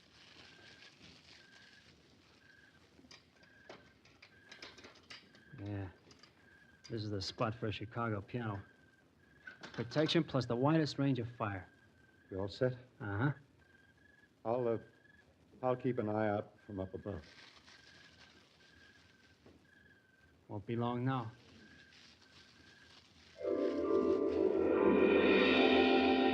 The ring, Cuffy, my signet ring. You forgot it. We'll give it here. Thank you, nephew. Forget it. Well, go away, will you? Go on. I merely thought that I could bolster you up if you were a bit squeamish. I want to be squeamish. Now, quit checking up on me and scram. As you will, as you will. 2351. What happened to those guys? Dost thou think the enemy will come this way? I thought I told you to beat it. There goes the refinery. Does the enemy approach? I don't know. No, wait a minute. Yeah. Yeah, down the road. They're coming, Trigger. Motorcycle patrol, about 15 of them. Come on down and help free Gwendolyn. Right. Keep a cool head, kinsman. There. Down there, Trigger. Yeah. We'll wait until we see the backs of their tonsils. That's it, Trigger. That's it. Gwendolyn just keeps chattering. Trigger! Fire, nephew, fire! I can't touch the machine gun. Nephew. Let me get that gun, Cuffy. Hey, what's the matter? You going chicken? Out of my way, Duke.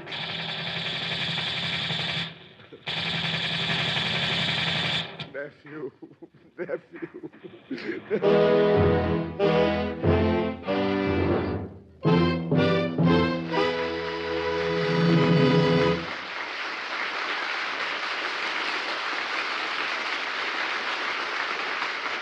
We'll continue with the story of poor Sir Simon and the two young Cantervilles, Cuffy and Lady Jessica, in just a moment.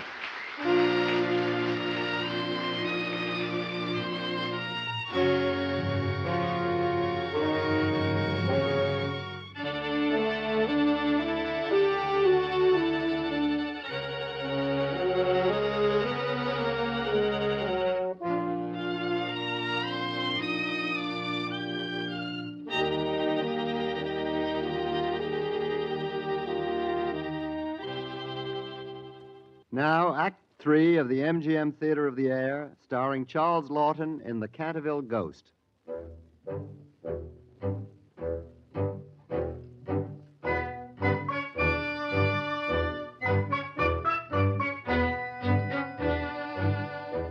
The Rangers came back to Canterville Castle, mission accomplished. But Cuffy's mission was far from accomplished. In fact, as Lieutenant Kane addressed his men the morning of their return, Cuffy had a feeling his mission might never be completed. Oh, dear. Oh, I'm tired. Well, men, you should be feeling pretty good. 2 days rest in London, and the captain wants me to tell you that we are the best platoon in the whole outfit. But I'm not satisfied. So we'll take a little jaunt in the woods and iron out some of the mistakes we made on the raid. Right now. All right, let's go. Come on, we got work to go. Hold in! Up, face! Hi! Hey, Williams. Yes, sir? Williams, I've discussed your report with the colonel, and he feels we have no alternative but to transfer you back to your old outfit. Rules are rules. We wouldn't like to risk your life or others taking another chance. Yes. Good luck, Williams.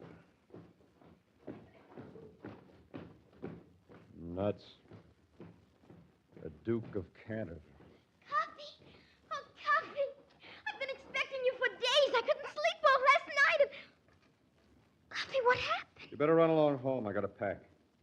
You're going away? Yeah. Oh, Cuffy! That's right. Look at me. I'm a Canterville, all right. Just as cowardly as the rest of them. Don't say that. You're not a coward. You're brave. I know it. Okay, lady. Anything you say. You're a nice little kid. I'm sorry it had to turn out this way. Cuffy! Goodbye, my lady.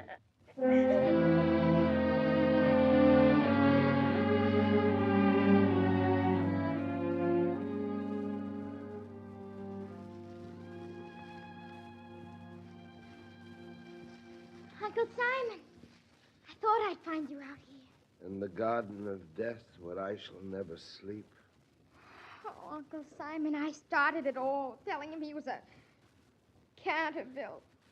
He's going away. His whole life now he'll be afraid. Far away in the icy north, there is a mountain of rock. Once every 1,000 years, a bird flies by and brushes the mountain of rock with the tip of its wing.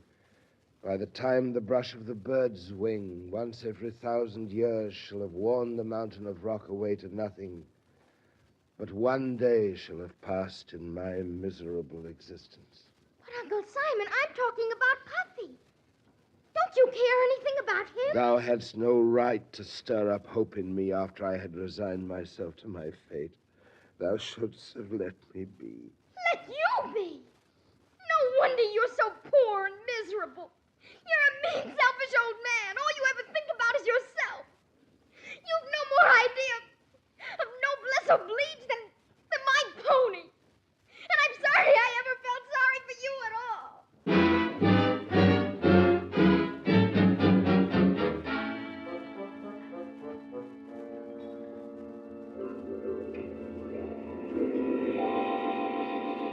Fool that I am, dolt, imbecile, I have no more right to walk these ancestral halls than... why did I hearken to the child? Why did I not heed my own true instinct? Oh, you again? What are you raving about? And I never thought to search the records first. Come on, materialize. I see you. Oh, yes, pardon, excuse me.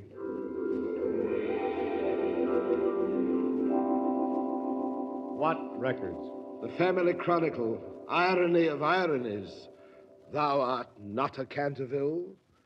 Thou hast never been a Canterville. What?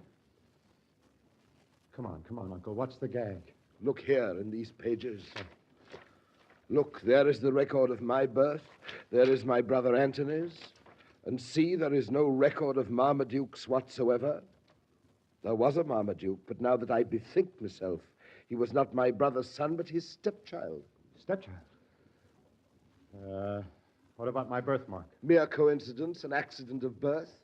Give me back my signet, boy. The comedy of errors is over. Sure. I'm glad to get rid of the cockeyed thing. Naturally. I can well understand. Oh, it's a fine time to find out. Cuffy, Sir Simon. There's a parachute hanging from a tree.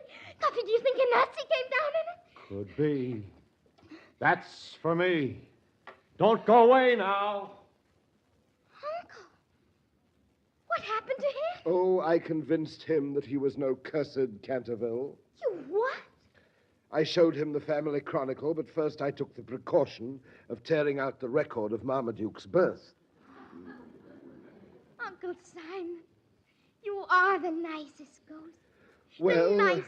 Well, noblesse oblige. It remains in the bones, I suppose, even after one has no bones. But, Uncle, Cuffy still is a Canterville. And if he catches a Nazi or something, you'll be saved. By the Lord Harry, yes. All right, lady. Got my gun and a couple of grenades. Now, which way to that parachute? It's this side of the stone bridge. Yeah? I'll show you. I know a short... We'll take a jeep. Come on, let's go. Saved, on gadzooks, so I may... Oh, hold! Kathy, Jessica, wait for Uncle!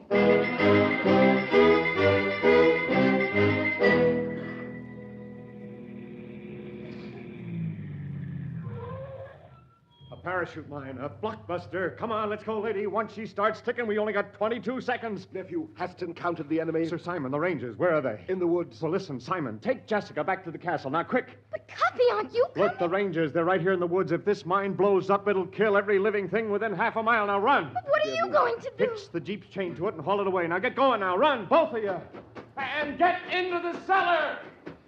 Well, hasten, child. Come. Uncle Simon, wait. Cuffy's doing a brave deed.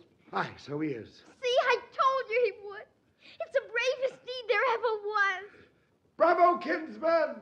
Bravo! Bravo!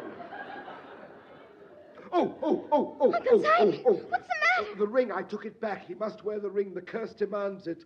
Hoist with my own petard. Oh, don't stand there, Uncle. Give it back to him.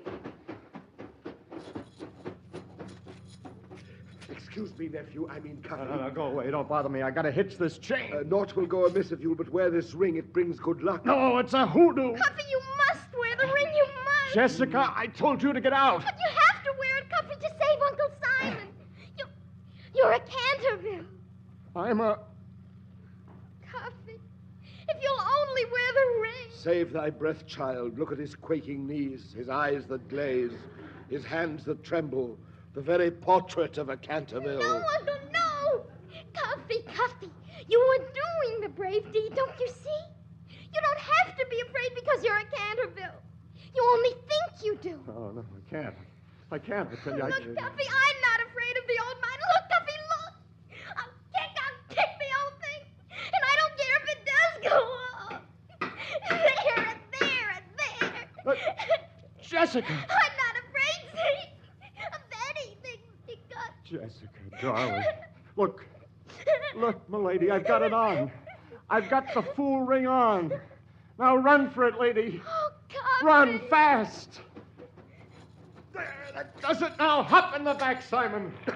Let's go, Uncle. This one is a Lollapalooza. I'm gonna dump this mine into the ravine. Yea, verily. All's well. With a hey-nonny-nonny and a hey-nonny-nonny and a hey-nonny-nonny. Whoops! With more care, a little, no nephew. time for care, Uncle. The Rangers are up in that hill. Uncle, where are you? In the rear, nephew, astride your mine. Such a spirited charger I've not ridden in 300 years. Nephew, the chain's slipping. Oh, ye gods and little fishes. Let it go, nephew, let it go. No, I can't. The Rangers, you see them up there. Oh, it's ticking. The Lollapalooza. 3, 4, 5, 6, 7, 8, 9. Nephew, what are you doing? I locked the steering wheel. The Jeep will go over the cliff. Uncle, here, behind this rock. 29, 30, 31. What's this hooey? About 22 seconds.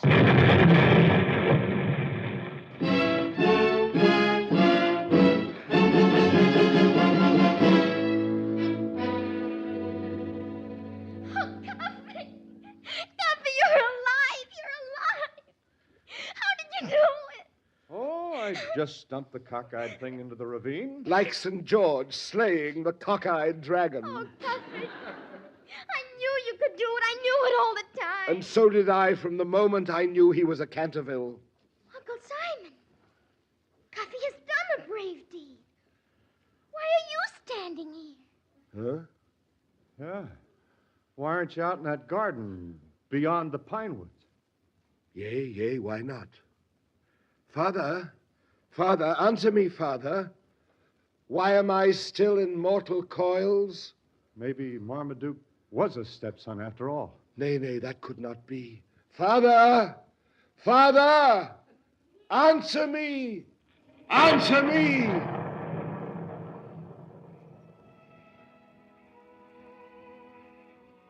Thank you, nephew. Thank you, niece. Farewell. So long, Unc. Farewell, Uncle. Farewell.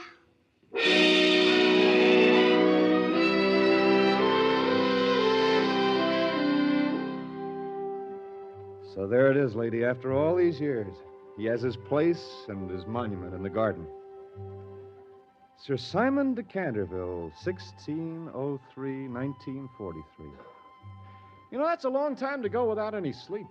Yes, but you nearly always have to wait for anything you want very much. Yeah, I guess you do.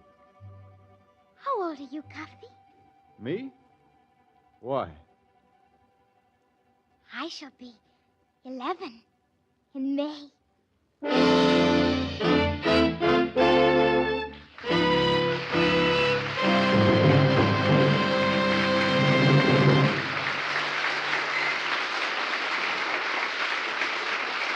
Charles Lawton will be back in just a moment.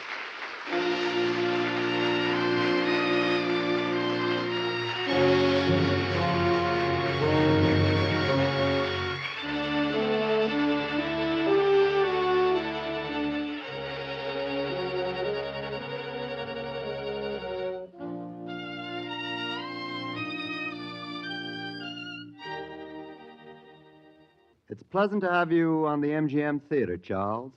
It isn't very much of a change, is it, Howard, from the MGM screen to MGM radio? Well, no, not really. You've graced our screen in many memorable performances. Being an old-timer myself, I remember particularly your Captain Bligh in Mutiny on the Bounty and the Gettysburg Address in Ruggles of Red Gap. Hey, that was a Paramount picture. A slip of the tongue. We'll stick to MGM. It's not a bad place to stick to. Your most recent picture for us was The Bribe, a big hit, too. Don't hold that against it. I kind of like hits. Well, your name in a cast goes a long way to make one. Thanks for the radio show, Charles. Thank you, Howard.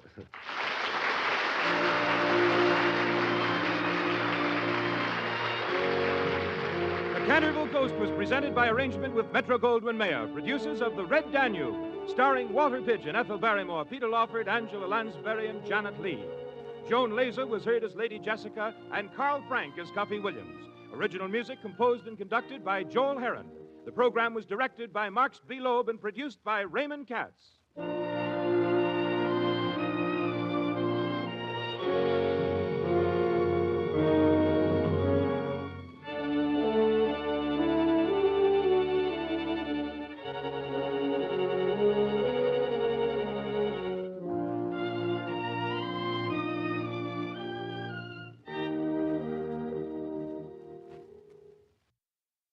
The MGM Theater of the Air. Our star this week, Margaret Sullivan.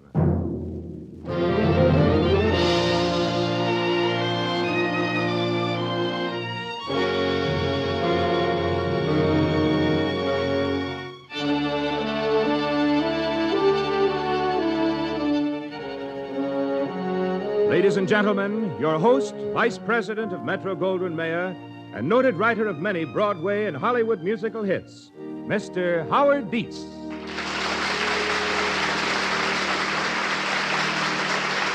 Thank you. The full-hour play you are about to hear on the MGM Theater of the Air is a classic of the screen. Many of you will remember Shopworn Angel when it was originally produced by Metro-Goldwyn-Mayer. The star was that attractive personality of stage and screen, Margaret Sullivan.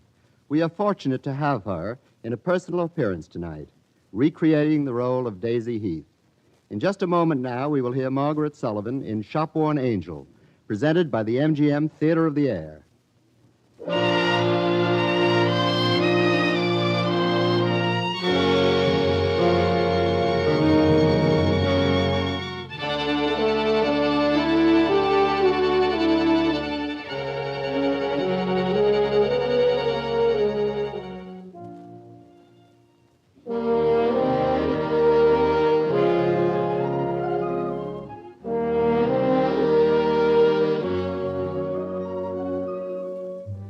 Shopworn Angel is a love story, a very special love story.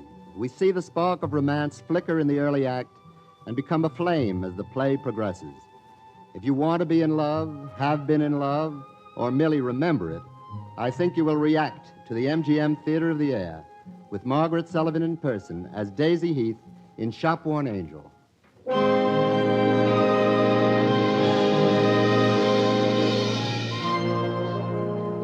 It is winter, 1942, the war years, with America well in it. Pearl Harbor must be avenged. In the east, the Japs are on the march. In the Atlantic, the battle is joined. American life takes a sudden switch. Our young men are in khaki, and the radio is alive with news broadcasts. Everybody listens. One particular listener is Martha, a lady's maid. The radio is in the Ladies' Park Avenue apartment. And as Donald Nelson takes over as production boss, and the Jap invader occupies the Philippines and moves on Singapore, people here at home set their clocks back as the new Daylight Saving Act goes into effect. Oh, I answered you twice already. Hush now. Miss, he's sleeping. President Roosevelt has written Judge Landis urging baseball as usual under the new law, suggesting the possibility of night baseball. Oh. This suggestion is now being considered You by know baseball well as I do, law. Miss Heath was out The last question night how with effective Mr. daylight Bailey. saving will be He's got all that determined money in the kilowatt show. hours You ought to of make all allowances. Hello? I told you Miss Heath ain't to be disturbed. Sir, I know. She said especially if it's the man backstage at the theater. Why don't they just go on and rehearse without her?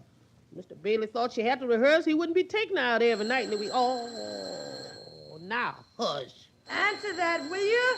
I did, Miss Heath, 3 times. It's a theater. I'm asleep. I told him that. Mister, I told you 3 times Miss Heath is... Yes. Yes, sir. Miss Heath? I'm asleep. It's a stage manager. He said he got to talk to you. I never talk to stage managers this early in the morning. After 11? It's Bailey's fault I missed rehearsal. Tell him to talk to Bailey. Yes. She says to talk to Mr. Bailey. Why, will not. I wouldn't use such language. Hello. Hello. My goodness, some people ain't got no patience at all. Martha? Coming, Miss Heath. Martha, did you say after 11? Yes, Miss Heath. Oh, now you're awake. I'll pull up the shade and let in some sunshine. I had a rehearsal this morning. Yes, that's what the man said over and over. 10:30, and now it's... Oh, well, give me a cigarette, will you? You missed the newscast, too. I hate newscasts. Have they taken Singapore yet? You're awful close, Miss Heath.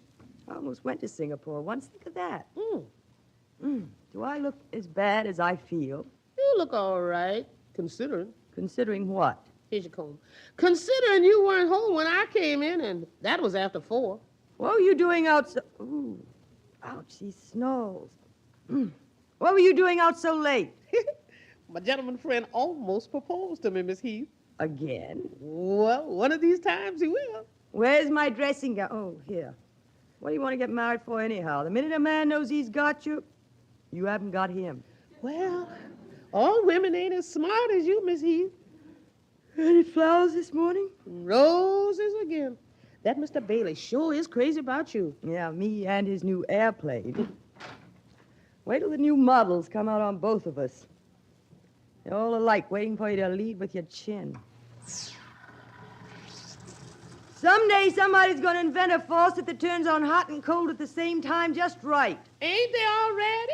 I mean one that works. Is that the door? Must be Mr. Bailey. I'll answer. Martha? Yes, Miss Daisy? He was due at 11, wasn't he? Yes, sir. Well, tell him I'm practically ready. I'll tell him. And ask him what's the idea of keeping me waiting. Don't he know there's a war?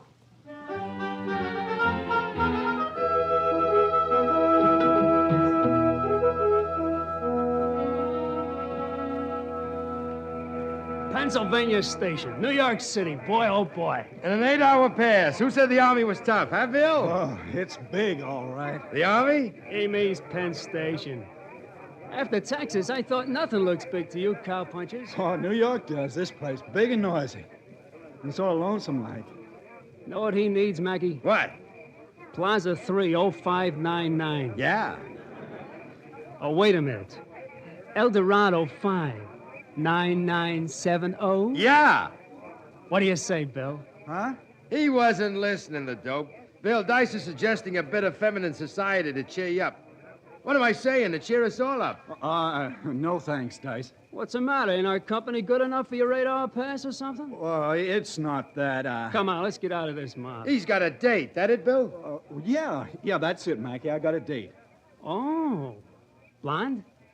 Brunette? Redhead? Well, sort of more chestnut brown, I guess. You guess? She's the mysterious type, Mackie. Keeps her men guessing. Okay, Dice, let it alone. I mean, well, you notice her eyes more than you do the color of her hair. Oh, something wrong with her eyes, huh? Stop riding the kid, will you? Well, who's riding anybody? The kid's 6'2½", a Bronco buster. He can take care of himself. Holy smoke, look at them taxi cabs. Yeah. Millions of them. Where are we, anyhow? 33rd and 8th. Okay, Texas. You go your way, we'll go ours. See you at camp. Wait a minute. Why not meet right here? If Texas State leaves him go in time. That a deal, Bill? Oh, sure, Mackie, fine. 33rd and 8th tonight. Have yourself a time now. I will. I guess I'll probably paint the town red.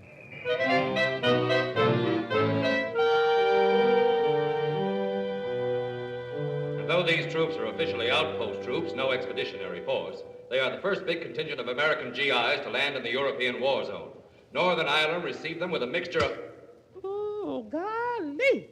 They are getting close, Mr. Bailey. Don't it make you wish you were closer to the excitement? Honestly, no. Martha, 20 minutes ago, you told me Miss Heath was practically ready. Well, that's what she said, Mr. Bailey. Coffee won't be fit to drink. Martha! Yes, Miss Daisy. Why is it? Will somebody tell me why I can never find a cigarette in this place? You shouldn't smoke before breakfast, Hello, Daisy. Sam. Morning.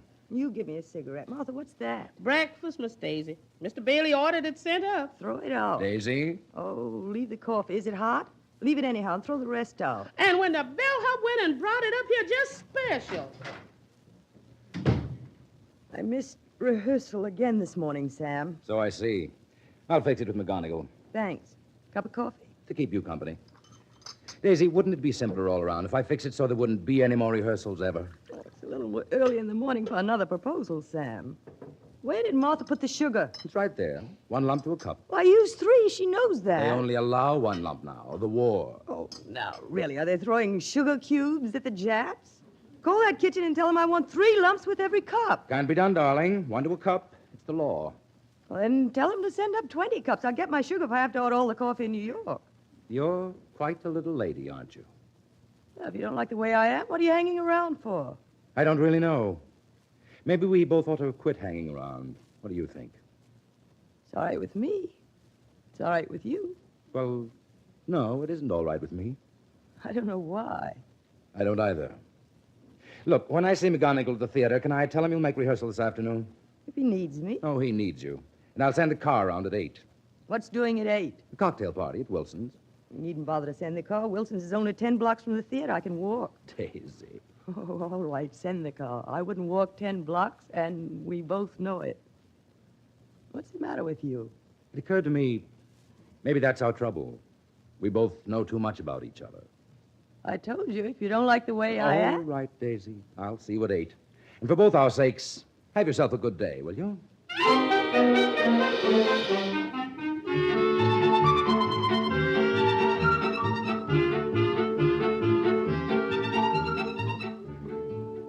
Chinatown, the Bowery, Grant's Tomb. See the historic, allegoric, meteoric sights of Manhattan. Okay, soldier, what do you say? Take a tour? Yes, 1, please. 1 it is, buddy, 1 it is. What's the matter, soldier? No girl?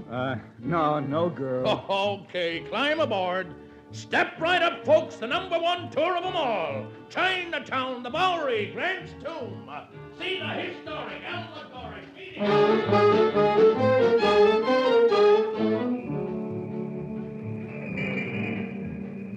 This is Times Square, right, mister? How's that? Oh, right, soldier. Crossroads of the world. That's the recruiting stand over there. Well, there aren't this many people in the whole state of Texas. Times Square, Saturday night. You ought to be seeing it with your girl, soldier. Yeah, guy ought to see a sight like this with his girl, all right. Sure ought to.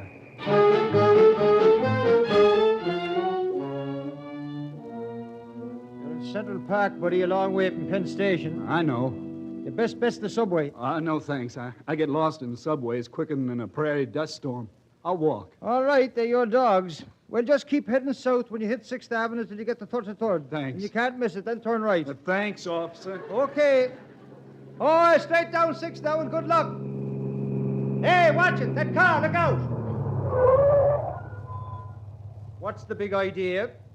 You go into a fire before it starts or something? Is he hurt, officer? No thanks to your chauffeur if he ain't. I'm all right. No worse than being thrown off a horse. It's my fault, officer. I told Jacques to hurry. I'm late. Oh, you know. You're late, eh?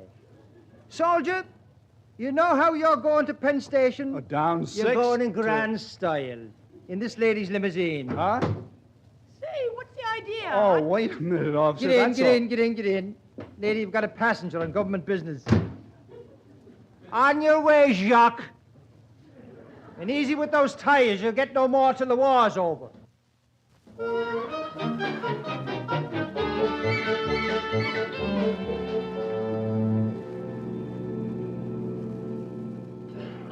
Well, what are you staring at?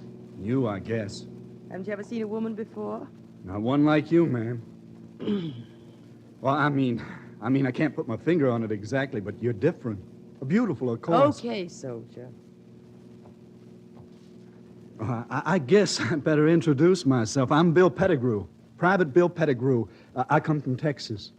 Worst thing about this army is that it won't leave people where they belong. Say! Don't do that, Texas. I've had a hard day. Wait a minute. You're Daisy Heath, sure, the actress. There are critics who'll disagree with you there. I've seen your picture lots of times. Some of the guys at camp have got you pinned up. Well, Doctor. Only, I never thought it fit you. And now I've met you, I'm sure it don't. You never thought what fit me? Daisy Heath. I don't know. Mary seems better some way. Mary Jones. Yeah, that's for me, all right. A sweet, simple name. It's dark in here, Miss Heath. What color's your hair? My hair? Why, chestnut brown. I knew it. What? And the first thing you notice is your eyes, too, more than the color of your hair. You feel all right, Texas? You sure you didn't get knocked on your head back there? I feel fine, wonderful. Yes, sir. Does your girl down on the Alamo take you in her stride, Texas, or is she bewildered, too? I haven't any girl, Miss Heath. You're a smart boy. I always figured I'd wait for the best. Pays, if you can count on living long enough. And I always thought... You always thought? Well, not always, I suppose, but I thought when I found her, she'd be pretty much like you. Now, wait a minute. And if she wasn't like you, do without, like hot apple pie. What hot apple pie? Well, my mother used to make the best hot apple pie you ever tasted. When she died, I couldn't find any as good, so I don't want any. Texas, if that's a line, it's a new one on me. Oh, it's not a line, Miss Heath. Well, we are almost at Penn Station. We are? Oh, I'm sorry. You at Dick's or Kilmer? Kilmer. Thought you boys always hunted this town in packs. Packs?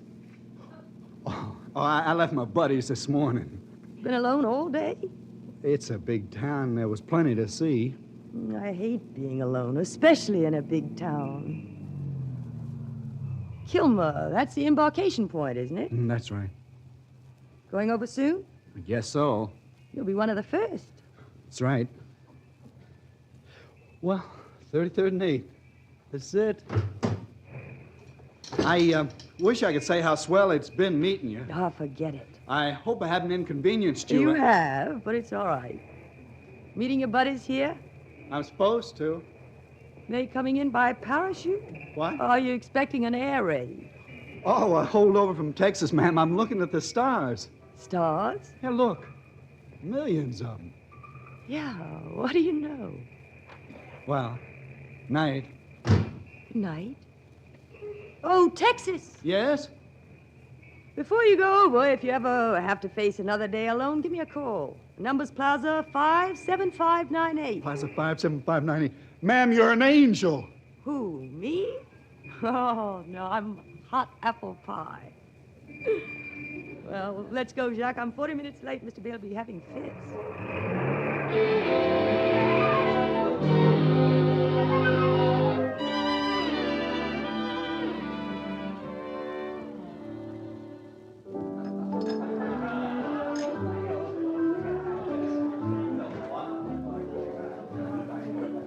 Comes late, she goes early. Only as far as the terrace. There's such a racket in there. Here, this will refresh you, and I'll close the door. Thanks, Sam. Wilson won't like you running away from the party. Then Wilson shouldn't give such noisy parties. Look, Sam. At what? The stars. They're bright tonight, aren't they? Darling, when did you discover stars? Sam, Yes? did your mother make hot apple pie? Yes. Was it good? All mothers make the best. Do you eat hot apple pie now? Yes. Is that any particular bearing on anything? Sam, Still here. if you ever had to go any place like to war, would you expect me to wait for you? Would you expect me to expect you to wait for me? No, I guess not. Remember what you told me this morning? What? Have myself a good day? Did you? No, up to an hour ago. But since? I gave a soldier a lift to Penn Station, Sam. And? I don't know, something happened. Funny. I discovered the stars. Yes? I guess that's all. I guess the rest is just silly. What's just silly, darling? Oh, hot apple pie. Oh, let's go inside. Wait a minute. It's a noisy party. The noisier, the better. I won't hear myself think. And right now, that'll be a good thing for both of us, Sam.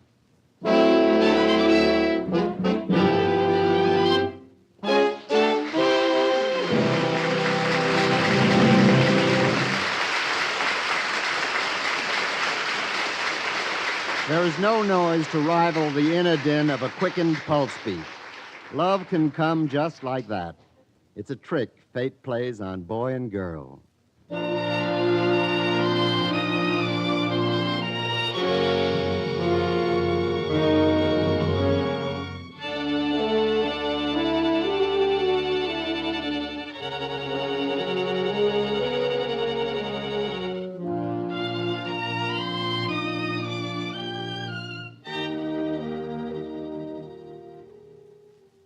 Now, Act Two of the MGM Theater of the Air, starring Margaret Sullivan.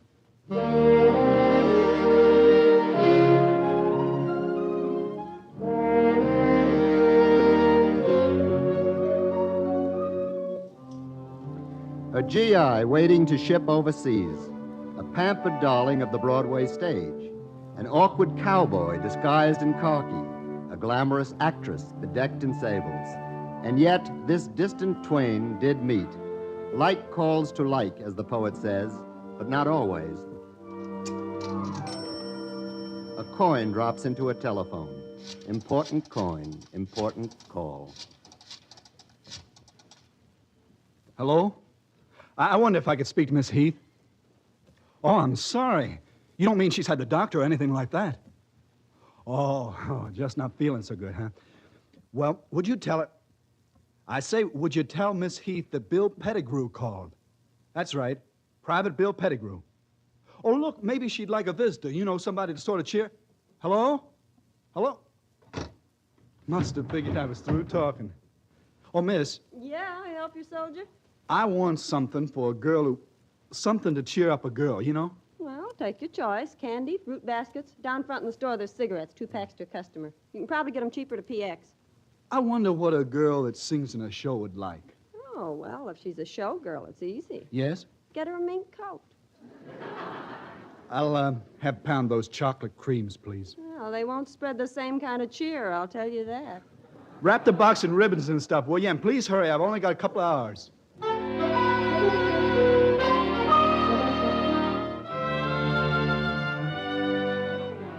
Feel any better, Miss Daisy? No. Well, there's lots of good sunshine out here. Nice day, nice terrace, nice lounge to lie back on. You ought to feel better. Well, I don't. Where's Bailey? I don't know, Miss Daisy. Turn over now, honey. I'll rub the back of your neck. I spend half my life waiting for that guy. I hope he doesn't come at all. Well, all I got to say is some young ladies don't know when to well off. Does he have any respect for me? No. Does he want me to have any respect for him? No. It seems to me if you don't want to see Mr. Bailey, you don't have to. I don't mind seeing him. It's just, ow, easy, will you? Just I wish you'd treat me a little different. How exactly? Oh, Martha, what's the matter with me lately? You just got a hangover, that's all.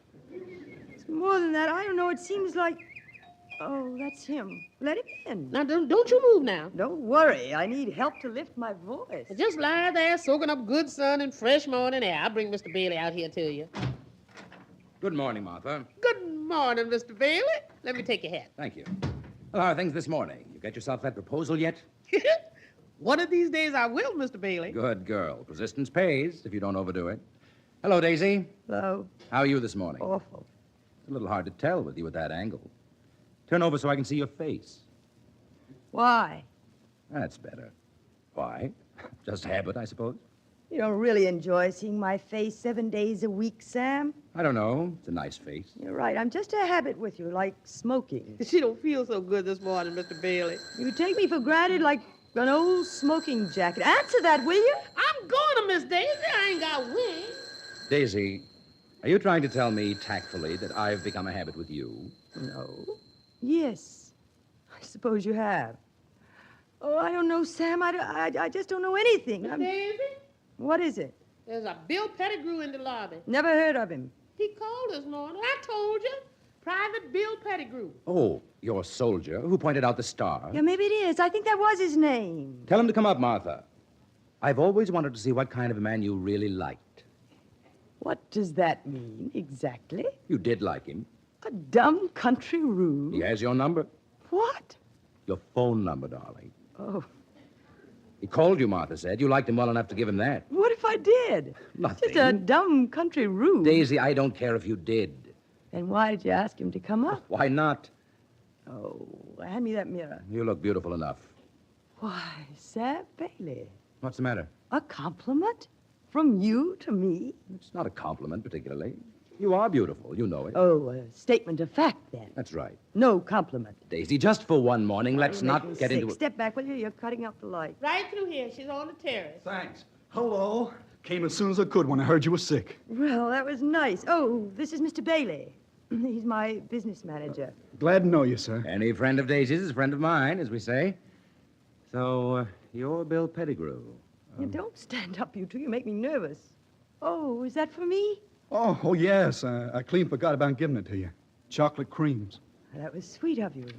Sam, some candy? No, thanks. It's wrapped too pretty.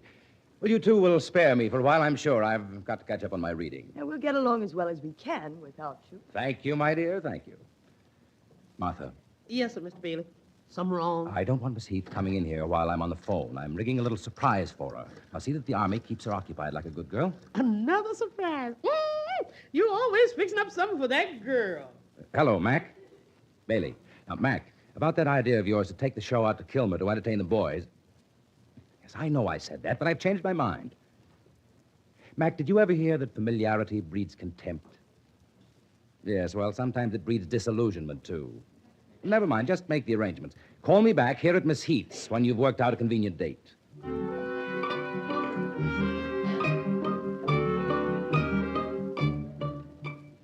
Say, look at the time. I've got to be going. Well, it was sweet of you to come up, Bill. I've sort of talked an ear off you, I guess. You have not. Look, both still in place.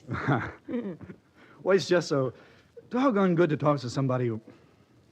You feel better now, ma'am? Yeah, I think I do. Yes. I'll just take your pulse once again. Down home, I used to take care of the horses and some of the other cowboys, too.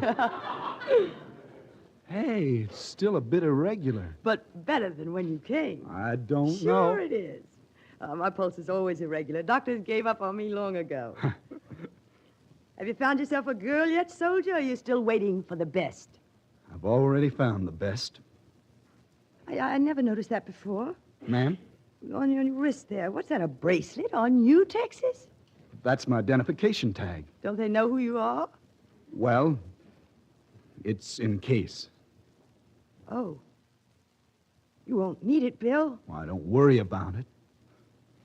You'll be shipping out soon. That's right. Frightened? Not as frightened as I'd be if I didn't have you to think about. That's very nice, Bill. Thank you. Well, like I said, better be going. You take care of yourself now. I always do. I hope you get better soon. So long. So long, Bill. Thanks again for coming up and for the candy. The 14th? That's a week from Saturday? Yes, fine, Mac, fine. Work out the details, then. See you later. Well, wound up the social graces, Pettigrew? Sir? How is she? Pretty tired, Mr. Bailey. We better go and let her get some rest. Perhaps we had. Can I drop you any place? Oh, no, thanks. You're rather fond of Daisy, aren't you? Huh? Don't misunderstand my asking. I'm an old friend of the family. More or less look after Daisy, you know? I'm crazy about her. She kind of likes you, too, doesn't she? She doesn't know I'm alive. Oh, here we are. The elevator's waiting. You kind of wish you would, though, right? What? No, you're alive. Any guy would, I guess. Having a girl like that wait for you. Any guy would. Smoke? Thanks. Well, I'm not sure I know how to go about rolling one of these. Oh, simple. You see, like this. Well, now, that's something good to know. You better stop here. It's hard to do outside. Wind. Daisy was telling me something about the last time she saw you. You got too much tobacco there. Ah, so that's the trick. No, not quite. It's better if you roll out, I think. Roll out, yes. Daisy was saying something... Don't get it too wet. It won't stick. Well, naturally not. There, how's that? First time you did it? Since I was a kid and rolled corn silk. You did all right, Mr. Bailey. Sure I can't give you a lift, Bill? Oh, I feel like walking. Thanks just the same, Mr. Bailey. Bill, did your mother by any chance bake apple pie? Yeah, the best hot... Did she tell you about that? Indirectly. You know, maybe you're wrong. About what? Daisy. Maybe she likes you better than we think. Well, see you a week from Saturday. Okay. So long, Mr. Bailey. Oh, hey. Yes? Well, what's doing a week from Saturday? Not too much, I hope. Though at this point, I wouldn't bet on anything.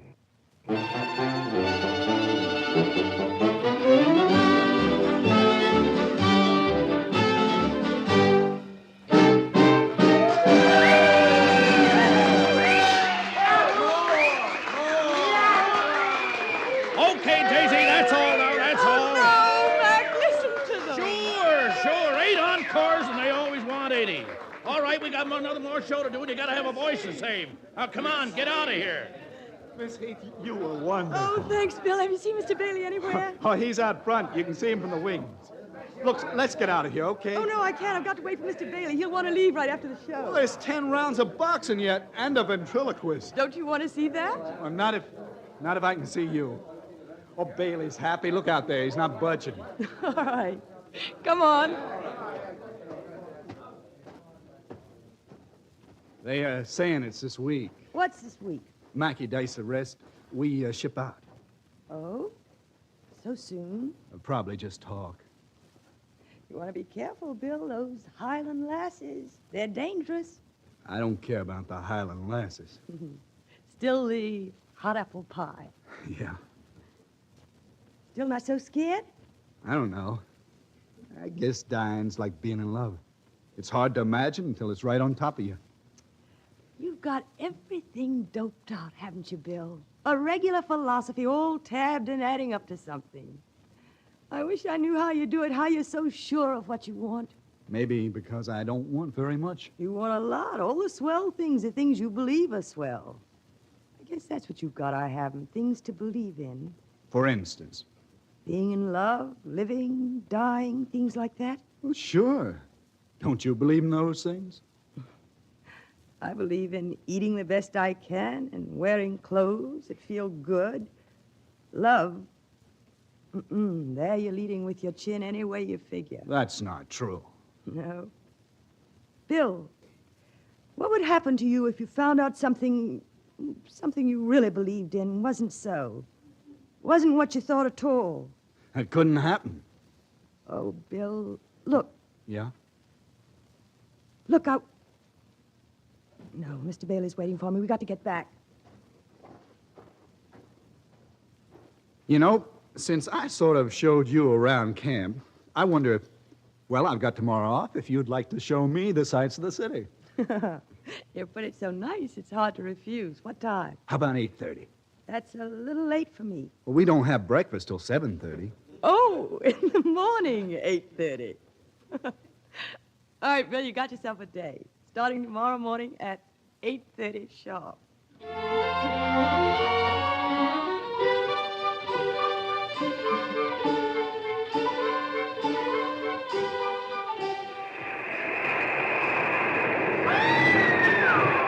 It's pretty steep. Think you can take it? Oh, me? I'm the original Daredevil Getty of the roller coaster. Come on, me, this next one.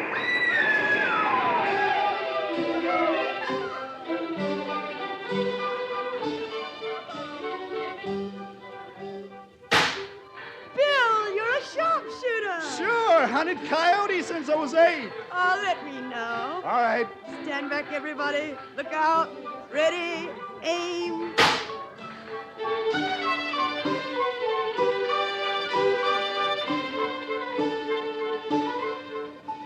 There's something wrong with these baseballs. They're not balanced. Oh, your aim's all right, of course. Best pitcher Cactus Grove ever had.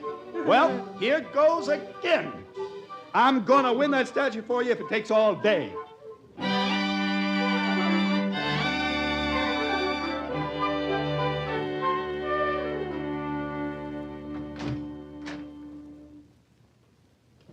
Hello, darling. Am I late? Yes, you're late. Oh, I'm sorry. Help me with this stuff. It's spilling. Ah, there. Popcorn, peanuts, 2 chances on a war ball. No, thanks.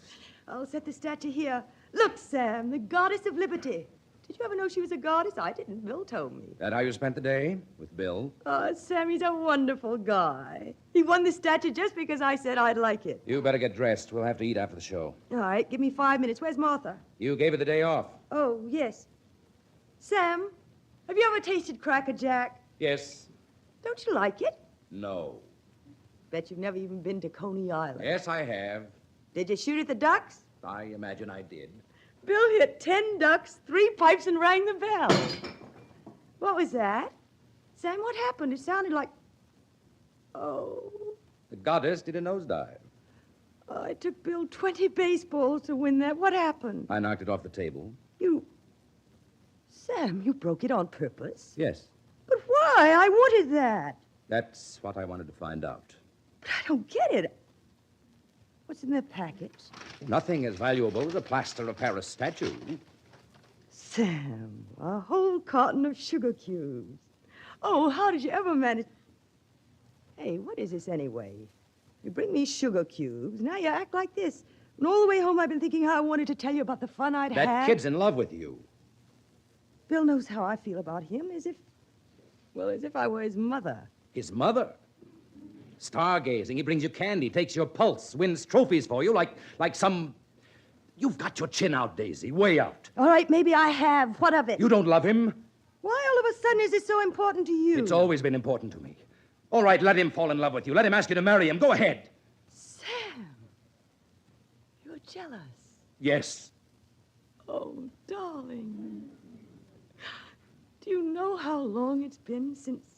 Well, golly, Sam, we haven't been like this since... Come here to me. Daisy, Sam, don't you see?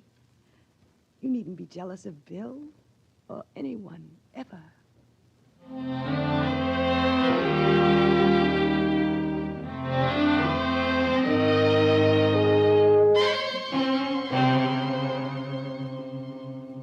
What's the verdict, Texas? All leaves canceled. No passes issued. You told the CO it was important, Bill? Sure I did. Roll call at 8, no special passes.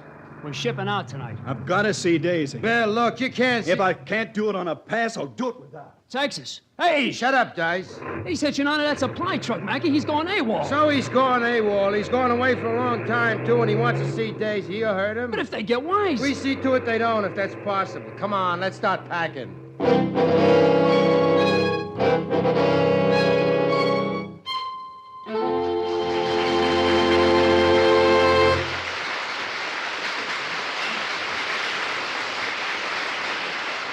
One thing sure about those letters AWOL, they spell trouble. We will see in a moment just what kind of trouble.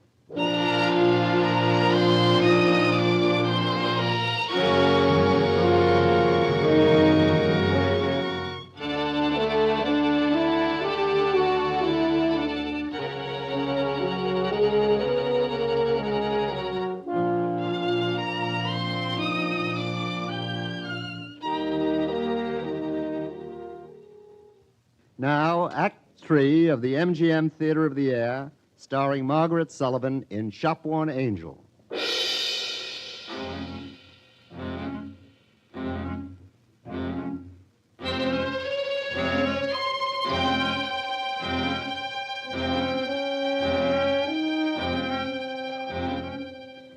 It's a funny thing. Sometimes the sun can shine and you don't notice it.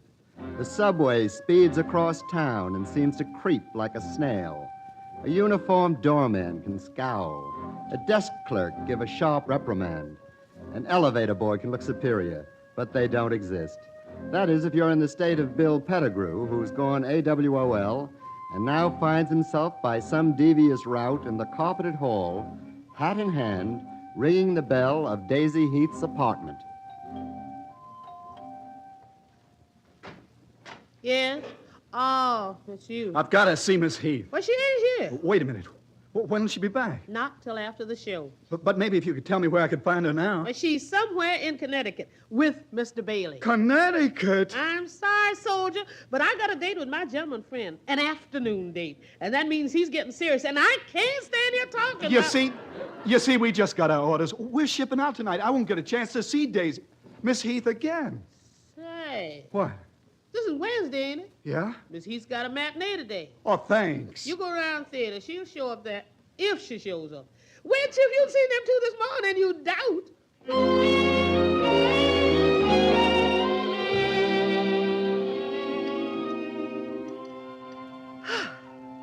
Oh, I haven't eaten so much in years, Sam. You haven't looked so beautiful. Oh, felt so happy. Oh, darling. I do have to get back to the matinee. Oh, not yet. We'll go in a few minutes. So you like the old family farm, eh? I love it. Needs fixing up. Haven't taken much interest in it these past few years. Well, a coat of paint will do wonders. We'll get some horses, too. Whitewash the stable. Oh, Sam, I never knew you smoked a pipe. Oh, like it? Mm-hmm.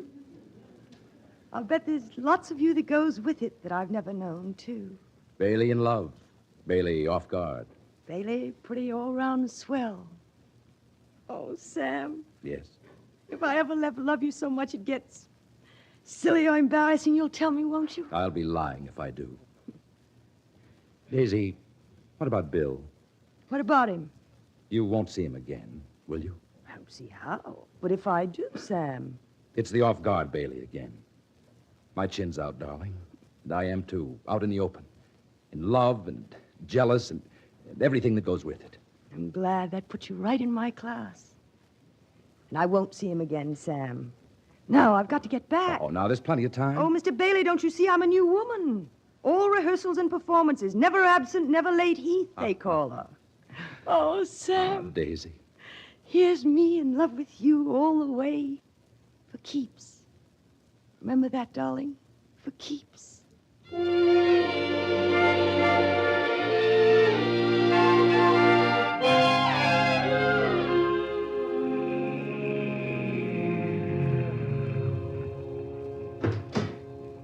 Goodbye, darling. Stay like you are, at least till 7 o'clock tonight, won't you? I'm stuck with it now, Daisy. Miss Heath, Daisy. Oh, Bill. Daisy, I've got to see you. Make it tomorrow, will you, Bill? I got a matinee and I'm kind of late. Hello, Mac. Afternoon, Miss Heath. Daisy, I can't make it tomorrow. Tomorrow's no good, Daisy. I'm afraid you'll have to. I can't. I leave tonight. Leave? Oh, you're leaving? Tonight. I've been waiting hours to see you, Daisy. I went AWOL just to say goodbye to you. Now, what did you go and do that for? Miss Heath, curtain. Yes, all right. Bill, you'll get yourself in trouble. Oh, they can't do much to me. And it'll be worth it. You see, you're the only one I felt I didn't have anyone else to say goodbye to. Please, Miss Heath. Yes, Mac, all right. Why, sweet of you, Bill, but you know the old saying, the show must go on. Well, there's so much we haven't talked about. And this seemed like the last chance. But, Bill, I tell you what. The day you come back, we'll spend a week at Coney Island together. We'll go every day. All right, Bill? Sure. We'll shoot the chutes and bump the bumps and shoot ducks and pipes and... I won't be long, Bill, once they get guys like you in this war. I guess I better get back to camp now. Bill? Miss Heath, you're practically I'll on. be ready. Wait a minute, Bill. Look at it this way. You're one of the first to go. You'll be one of the first to come back. Yeah, it's all right, Daisy. You can see, can't you? You can see that Sure. I better be getting back. Please, Miss Heath, you are late. No, Bill, wait. I'm going AWL with you. Daisy. Yeah, but one promise. We won't talk about the war, and we won't talk about us. All right, let's get out of here.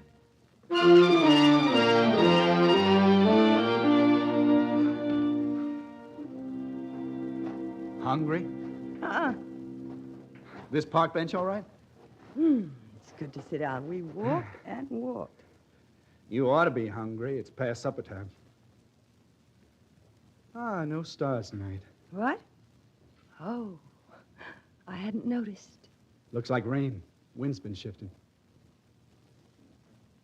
Daisy, I'm in love with you. Bill? I know. We haven't talked about us all afternoon. I guess we probably talked about everything else in the world, though, and now I had to say it, Daisy. I love you. You're sorry I said it, aren't you? Why should I be sorry, Bill? Because you figure it was your fault for being so nice to me. Because you're the kind of person you are. Oh, Bill. You remember what you told me once about waiting for the best? You haven't found it, Bill. I found what I want. You, Daisy. Please don't be sorry I said that. Can't be sorry about something you asked for. It's late. I gotta be getting home. Daisy, listen. There's a little chapel out by the camp. We could be married there tonight. Bill, you're crazy. We couldn't. You have to wait days, 3 days or something. They waived that. I checked into it, will you, Daisy? No, Bill. If I could go away knowing you were my wife, Bill, Daisy... don't. You've got to give me time to think. There isn't time to think. Yeah, I guess I don't have to think, really. Bill, I'll have to stop at my apartment to change. Is it a long way out to the little chapel?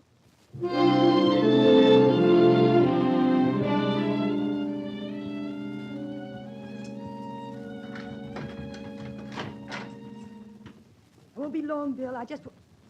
Sam? Good evening. Hello, Mr. Bailey. Hello, Bill. I'm glad to see you again. Are you? I didn't expect to see you again. Here. Sam, Mr. Bailey, there's something I've got to tell you. We can take turns. You go first. Wait a minute, Bill. Daisy, I've asked her to marry me, Mr. Bailey. Oh? I'd have spoken to you about it first, only I'm going away tonight. Why speak to me about it? What does Daisy say? She said yes, Sam. Do you mind, Mr. Bailey? She means an awful lot to me. Yes, I do mind. Sam! Bill, do you mind if I speak to Mr. Bailey alone for a minute? Well, of course not. Sam, please, let's go out onto the terrace. I'm sorry about tonight. I didn't forget 7 o'clock. It was just that Sam, say something. What do you want me to say?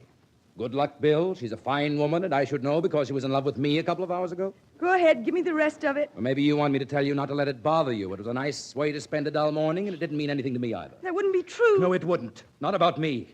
I fell for every minute of it. I ate it up. And I'm in love with you. And I'm in love with you, Sam. And you want to marry Bill. I know, so you can be a mother to him. Sam, will you listen to me? Will you try to understand what I'm going to say? Daisy, I don't see what you Will could... you, Sam? All right, I'm listening. We've known each other for a long time, you and I. And we've always been in love, only we'd forgotten it. We forgot what being in love was like. Maybe we never knew. Maybe there wasn't any way for us to know. Then Bill came along. All right. What we've got now, and we do love each other now, Sam. What we found this morning, we really stole from that kid. All right, we owe it all to Bill. But we're in love now, and I want you to marry You me. said you'd listen to me, Sam. He's leaving tonight in a couple of hours. He wants me to marry him before he goes. He wants to go to war knowing I'm his wife. Are you listening to me, Sam? Yes? Well, you see, to Bill, I'm... Well, don't laugh at me, Sam, when I tell you this. To Bill, I'm a dream that's come true. That's what he wants to take with him. Not me, not Daisy Heath to live with and make love to. But a dream, Sam. A dream that began a long time ago, somewhere in Texas, and might end somewhere in Europe. And if it doesn't end, when he comes back? When he comes back, I can tell him about the real Daisy Heath. He can take it then. Oh, don't you see? It's a loan, Sam. We'll be loaning him all the happiness he'll ever want. And suppose he was told about the real Daisy Heath right now. Would he want to marry her? I think he'd want to die, Sam. But I want to marry her. I'm sorry, but I can't think of anything else. Could you tell him, Sam? Yes. No, you couldn't. You don't know how much I love you. No, Sam, you can't. Wait. Bill. Yes? Bill, I'm sorry, but I know what you're going to say, Mr. Bailey. We haven't time to hear what he's going to say, Bill. I'll just go get my coat. Daisy, wait a minute. I have been thinking while you were out there. I guess I thought about the same thing you probably told her, Mr. Bailey. You did.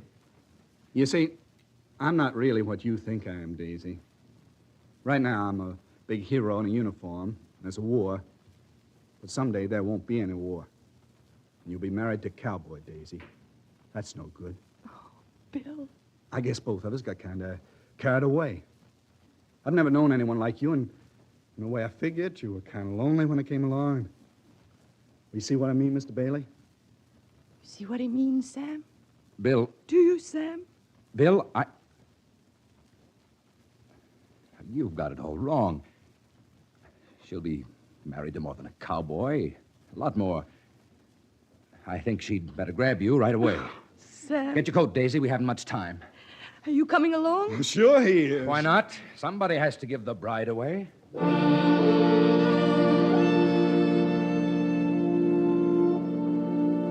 I pronounce that they are man and wife. The Lord mercifully with his favor look upon you and fill you with all spiritual benedictions and grace, that ye may so live together in this life, that in the world to come you may have life everlasting. Amen. Daisy. Happy, Bill? Happy? Yeah. Congratulations, Bill. Oh, thank you, sir. Daisy? Thanks, Sam. Well, I guess I better be going. Bill? Hey, look, no tears, huh? Yeah. No tears. Bye, Daisy. Take care of yourself, Bill. Don't worry about me. And I'll write you every day, rain or shine. Rain or shine. Goodbye. Good luck, soldier.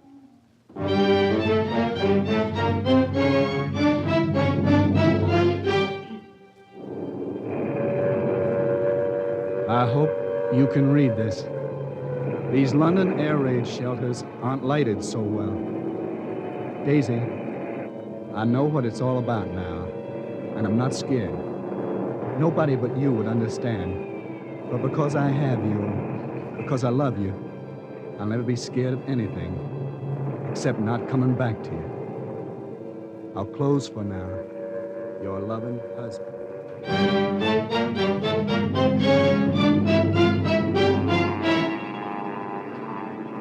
Normandy, St. Lo. It all seems a long time ago. We're moving fast now, Daisy. We'll be in Paris soon. Me in Paris. I should say, me with you in Paris, because you're right beside me every minute. You know what I mean when I say that.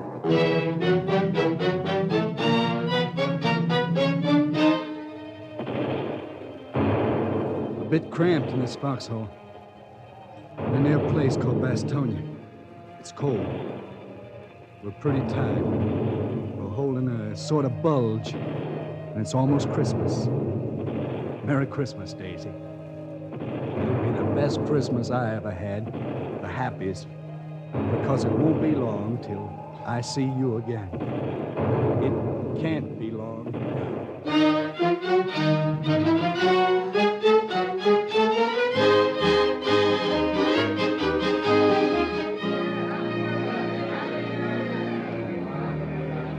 Happy New Year.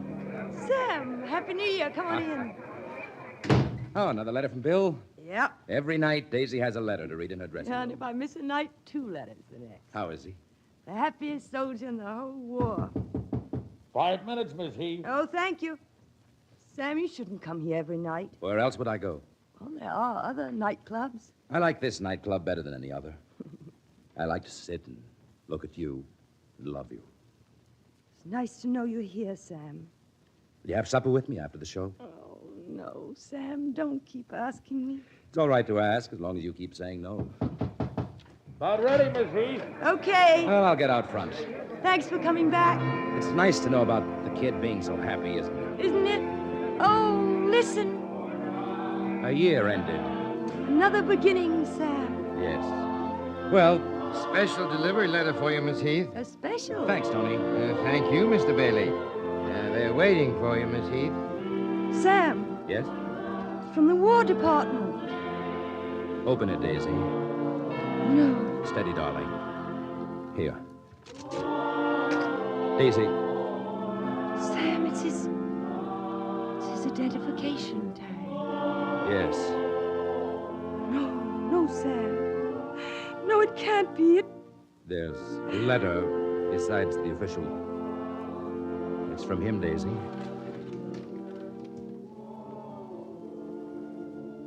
We're near a place called Bastogne. It's almost Christmas. The best Christmas I ever had. Because it won't be long now. It won't. Miss Heath, please. I'll put this away with the others. Sam, You were going to lend him happiness, remember? Yeah. It turned out to be for keeps. Miss Heath. All right, Daisy? Yeah. Miss Heath, you're on. You're on, Miss Heath. I'm coming.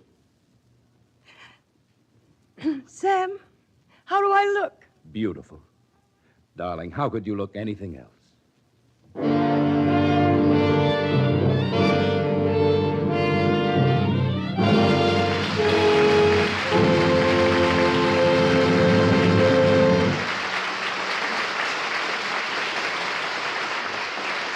Margaret Sullivan will be back in just a moment.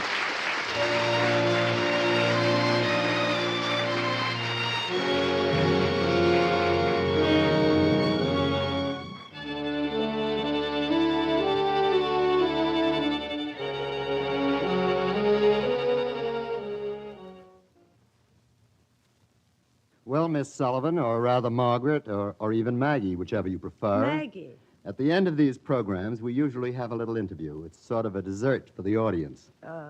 Just dessert, maybe. No, that little pun was a form of nervous modesty. You have no idea how good you were tonight, just as good as you were in the picture. Why, thank you, Howard. I never thought the play would come up on the radio. Being essentially a moving picture, I thought it had to be seen. Well, somehow your voice quickens the imagination. It's a very special voice, you know.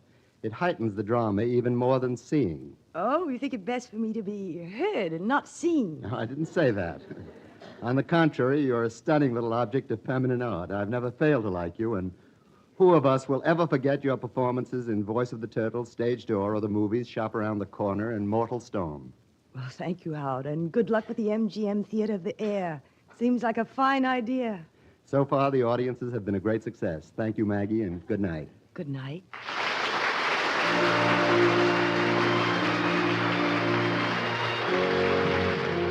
Shopworn Angel was presented by arrangement with Metro-Goldwyn-Mayer, producers of the Technicolor picture, That Forsyte Woman, starring Errol Flynn, Greer Garson, Walter Pidgeon, and Robert Young.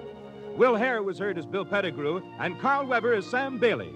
Original music composed and conducted by Joel Herron. The program was directed by Marks B. Loeb and produced by Raymond Katz.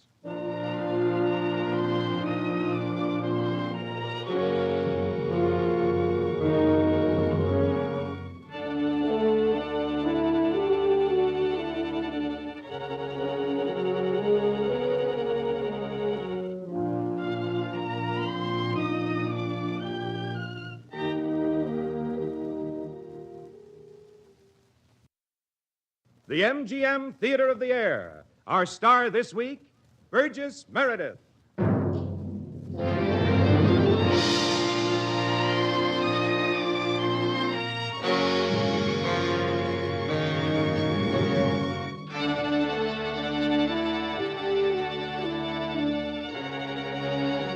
Ladies and gentlemen, your host, Vice President of Metro-Goldwyn-Mayer, noted writer of many outstanding Broadway musical hits, Mr. Howard Dietz.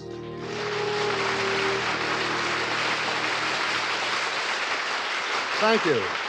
The full-hour play you are about to hear on the MGM Theater of the Air is a merry comedy of marriage in the modern style. It is called Married Bachelor. This play is adapted from a successful Metro-Goldwyn-Mayer motion picture. Our star this week is the well-known and talented stage and screen actor, Burgess Meredith. In just a moment now, we will hear Mr. Burgess Meredith in Married Bachelor as presented by the MGM Theater of the Air.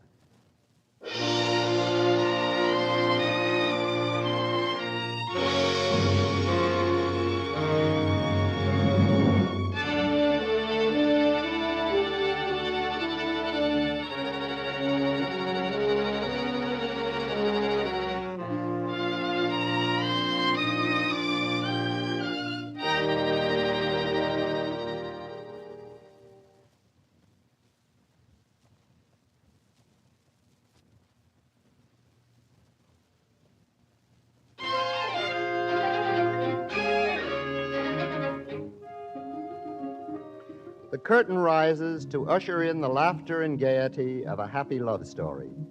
The MGM Theater of the Air presents Burgess Meredith in person as Randy Haven in Married Bachelor. Let us take you through a door on which is lettered Haven Investment Company. We are in the small outer office with a beautiful girl and two gentlemen who don't look as if butter would melt in their mouths. There is a switchboard, a convenient mechanism for a young lady who must stall for time. The waiting gentlemen are impatient. There is something on their minds, and the telephone interruptions are an interference. Oh, excuse me, gentlemen. Haven Investment Company. Oh, yes. I'm sorry, not yet. I'll tell him you've called 4 times. No, it's 5, isn't it? I'll tell Mr. Haven. Hello? Hello? Well, really. Now, gentlemen. We want to see Mr. Haven. Yeah. Whom did you say was calling again? It's about some money Mr. Haven owes us. Yeah. Oh. Just a moment, please. We ain't got all day to wait. Tell him. I'll tell him. You'll tell me what? Randy, Yes, I'm almost done here. Look, what's a 5-letter word meaning hasty departure? It could be scram. Now, No time for playing games. Outside are two gentlemen interested in your money. Yours, which you haven't got. My suitcases are all packed right here under the desk. I've been expecting them. Well, give me the overnight bag. Go on. The side door. Got everything in those 2 bags? Everything we own. After you, Mr. Haven. Thank you, Mrs. Haven.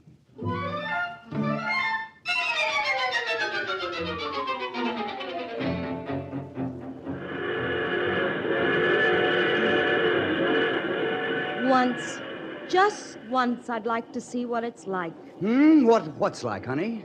Getting on a train without looking back to see if anyone's chasing us. You know what's the matter with you? You're tired. Oh. I don't blame you. You don't? No, anybody get tired of hotel rooms, day coaches, living out of 2 valises. But don't you worry, Norma. We'll be in the money yet. Sure we will, if you print it. Oh, no. Randy, I don't want to be a bad sport, but we've tried living your way and it doesn't get over. Let's try something else. All right, what? Work. Work.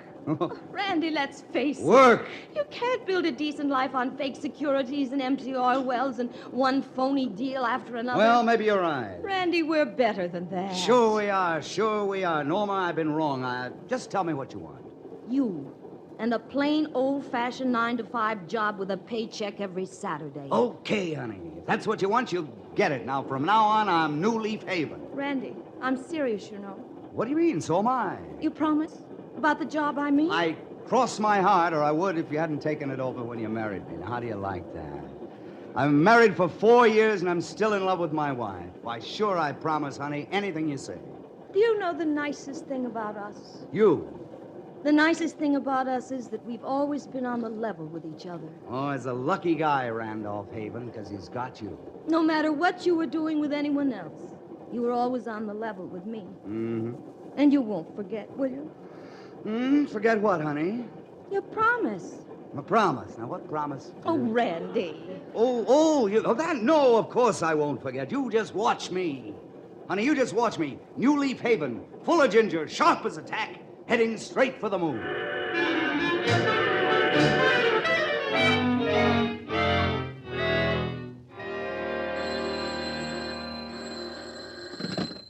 Ajax Collection Agency.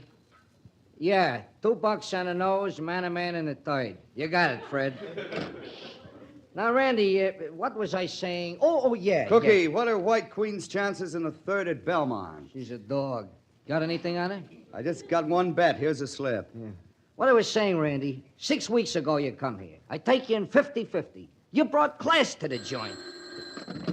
Ajax Collection Agency. Yeah. Dubonnet, 6 across the board and a 4th. You got it, Jack. I was kind of ashamed to say I was a bookie. Now it's different. We got class, thanks to you, Randy. Somebody asks, I'm a bookmaker, they don't know whether it's printing or betting. So you're satisfied with the arrangement? Sure. Well, I'm not, Cookie. I heard you. And what I was saying is, why? Well, my wife knows that I got a job, but she doesn't know what kind. You understand? She thinks it's legitimate, Cookie. Well, who says it ain't? No, she says, she thinks it's up early in the morning, down the office, work at her desk 9 to 5, collect a check every Friday, salary minus withholding, legitimate, that kind of... Yeah, no, look, Randy... No, she's out right now. Listen to this, Cookie. She's out right now this afternoon looking at furniture. She's like a kid with a bright new toy. Yeah, but what you say about this business being legitimate... Cookie, I'm going to try to find the kind of a job my wife thinks that I've got. You see, after tonight, you and I are winding up, and that's that. I heard you. All right. What I want to know, what's wrong with this business? Why ain't it legitimate? There's no reason except there's a law against it. You knew about that, didn't you? Look, a guy figures a horse is going to win. Like this guy you took a bet on White Queen from. Yeah. He bets, the horse loses, he gets wrong, he pays me. Hey. What's the matter now? Am I going blind, or is this a $1,000 bet on White Queen? You're not going blind. What if the nag wins? She's a dog. You told me so yourself. Do I know what I'm talking about? Grand, it's 17 to 1. Oh, no. Maybe we can still lay off. Now, pull yourself together. White Queen can't win. No, White telling Queen can't. Hello, Dave. Dave, Cookie. I want to lay off a bet quick. A grand on White Queen to win in this... What? What? Yeah, I heard you. 4 lengths. What? She breezes in by 4 lanes, 17-1. I'll close the window before we both jump out. Jokes he makes yet. Well, I don't know about you, Randy, but I'm getting on the train and getting out of here quick. Now, take it easy, will you, Cookie? Take it easy, says. Take it easy. Class you gotta bring to the joint. $1,000 bets from... Who'd you take it from, anyhow? Brannigan. Johnny Brannigan? Yeah, Johnny Brannigan. The guy who sent the waiter to the hospital because the soup was too hot?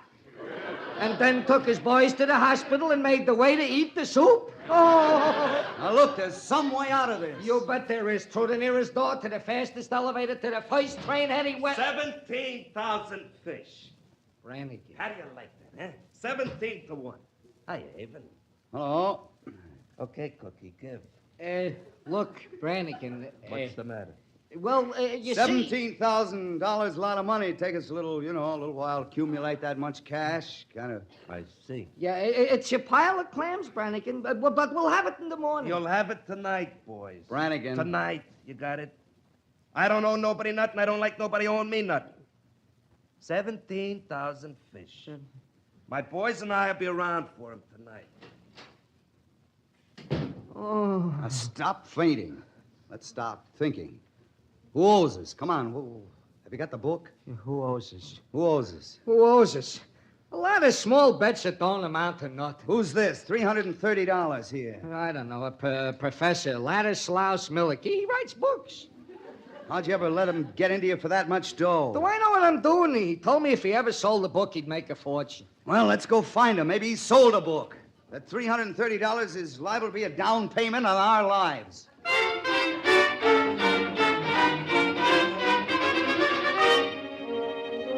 Well, gentlemen, I would cheerfully pay you if it were possible. Why, last month I paid my rent by giving the landlord an autographed picture I had of Sigmund Freud.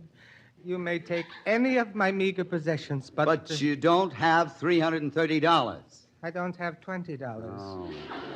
I don't have $10. I have nothing. I'm sorry. Look, Professor. I wish you would sit down. Be comfortable, gentlemen. I will move this book. But we don't want to sit down.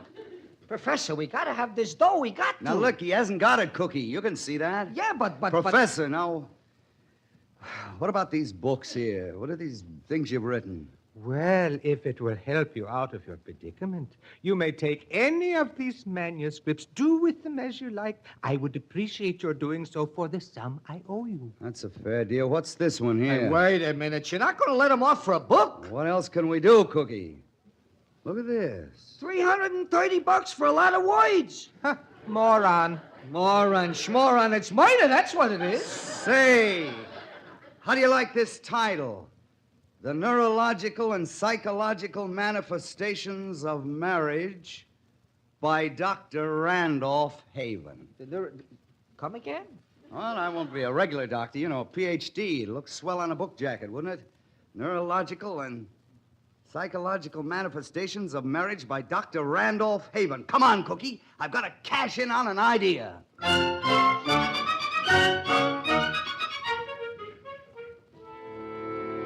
Mr. Santley will see you, Dr. DeHaven. Oh, thank you. Thank you very much. He doesn't know anything about any appointment, but Well, he it's said... very funny. It was for a sick shop. Well, he'll see you anyway. In here, please. You know, I distinctly remember the publisher's office at 6. It was, oh, how do you do, Mr. Santley? How do you do? How do you do? I'm rather embarrassed. I feel as though I'd forced my way in here.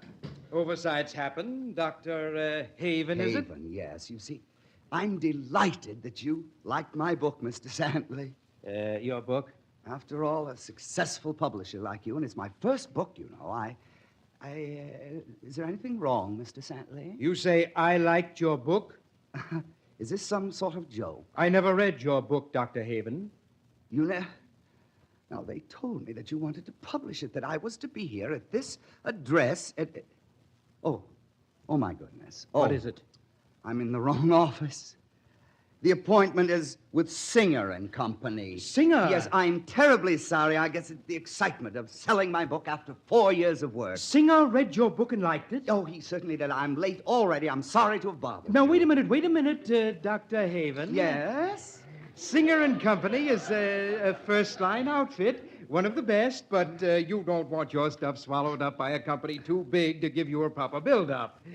What sort of book have you written, Doctor? It's a sort of technical book, a sort of psychological study of marriage. That's so. I'm afraid I'll have to be going. They want to close the deal tonight. Now, don't be in a hurry, Doctor.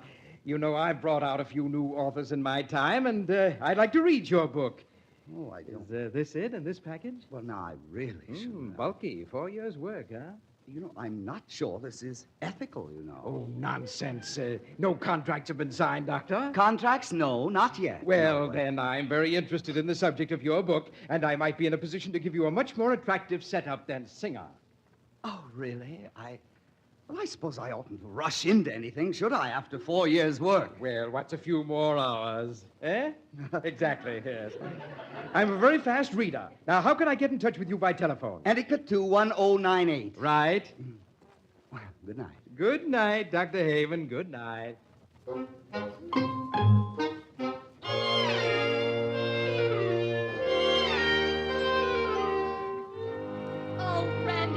Wonderful. I do wish you could have been with me. Norma, darling, Picking look, out this... our own furniture, choosing colors and looking at fabrics and Yeah. trying this chair for looks and that one for comfort. And... Oh, gee, it was wonderful. Honey, will you sit down, please? What? Will you sit down? There's something that I've got to tell you. Oh, What do you mean, oh? just oh. That's so familiar. The tone, the look on your face. All right, Schnooky, what is it? Well, I better begin at the beginning. You usually do. Well, who can that be? Are you expecting anyone? No, yes, I mean, he said tonight, but... Hi, Randy. Cookie, what are you doing? Hello, Brannigan. Haven? Come in. I want you to meet my wife, Mrs. Haven, Mr. Brannigan. Charmed, I'm sure. Haven, I didn't think you was a jacko. Now, how about a nice cool drink, huh? Where is my 17,000 fish? I've been trying to tell him, Randy. That's a pile of clams. Yeah, that's why I ain't gonna get rooked out of it. If you gentlemen will pardon me, I think I'll retire. I'll bet there's more to this than meets the nose. Brannigan, you shouldn't have come here. I would like my 17,000 fish. I don't intend to welch on And you. either I get my 17,000 fish... Excuse me. Hello? Oh, hello, Mr. Santley. Yes? Oh, that's fine. All we need is time, Brannigan. A little time. You'll get time, a long time, stretched out flat, end to end. I heard you. And you really want to publish my book, Mr. Santley? Well, that's very good news, of course. Hey, since when does a bookie write books? Bookmaker. Who else should make books? You'll have to give me a pretty good advance, Mr. Oh, you will? Oh, that's fine. Tomorrow at your office to sign contracts. I'll be there, Mr. Santley. I certainly will. I'll be there with bells on. Brannigan, I just received very exciting news. I've sold my book. You know what I'm going to do? Pay me my 17,000 fish. Exactly. Santley, that's my publisher. Says we'll make a lot of money. I'm going to cut you until you're paid off. Oh, yeah? I told you that I wouldn't welch. Yeah. That's right. Okay. And Cookie belongs to me until this thing is official. What do you mean? I'm like a deposit? Yeah, sure, like a deposit. If that's what you want to call it, it's all right with me. It's all right with you. What about me? What if I don't want to go along? Cookie, Now look, get going. I heard you. Haven, when is this going to record? 10 o'clock tomorrow morning. I'll meet you in Cookie's office with a checkman for down payment at 10:30. I'll dig you. Cookie, hit the road.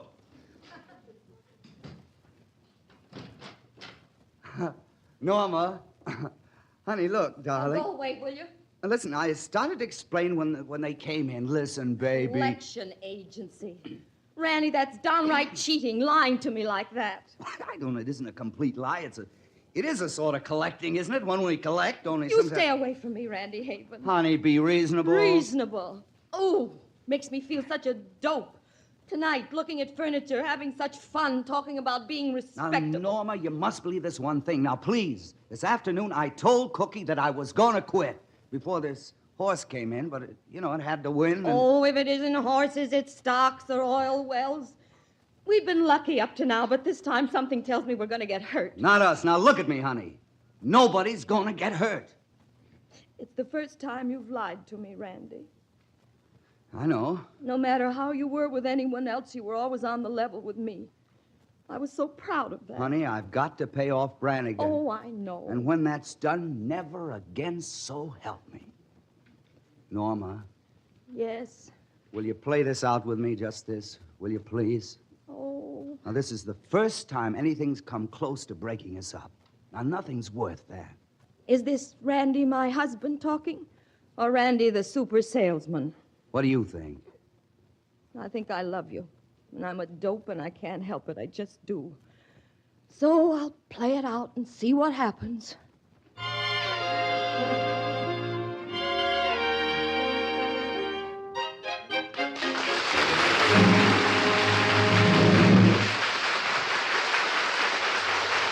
You will hear what happens to the young married Havens in just a moment.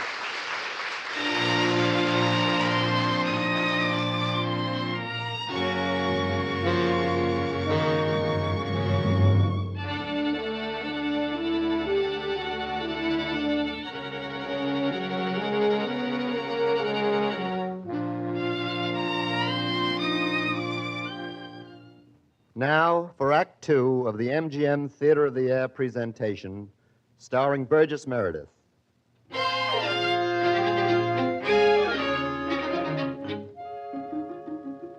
For a short while after Randy's deception is discovered and forgiven, contentment is in the atmosphere. At any rate, Norma isn't unhappy. Randy sees a way out. Professor Millick sees his book in print. Brannigan sees 17,000 fish. Sadly, the publisher is bubbling with promotional plans. And there is the heart of the trouble, Santley's plans.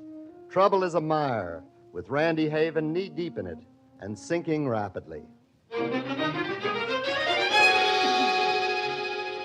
Well, there it is, Dr. Haven, our sales campaign. We're going all out on your book, as you see. And we're changing the title, by the way. We're calling it A Bachelor Looks at Marriage. A bachelor? Oh, that's obvious from your book, Doctor. If you weren't a bachelor, it would scotch the whole deal. But we needn't worry about that, eh?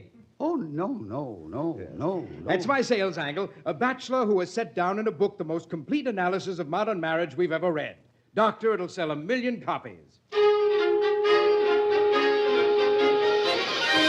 Darling, Brannigan was worried about my wife. Oh, he was. Yes. About how you take this bachelor business. I said my wife wouldn't spill the beans. Oh, you did. Yeah, because I said to him that she's the most understanding woman in the world. She never spills, I said to him. Well, I guess first thing I better do is read the book I've written, eh?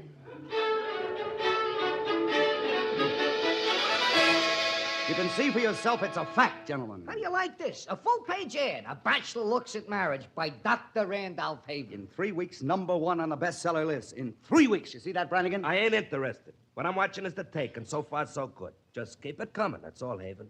Just keep it coming.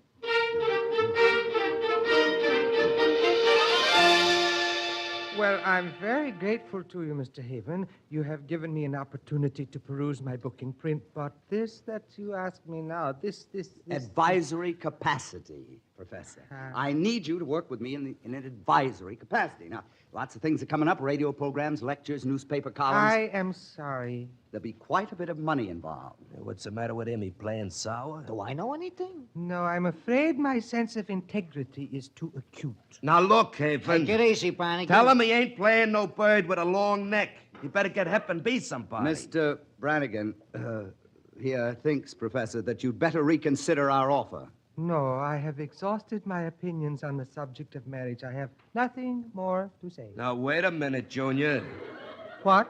What are you trying to do? Give us the fuller? The fuller? The brush, Professor. The brush off. Yeah.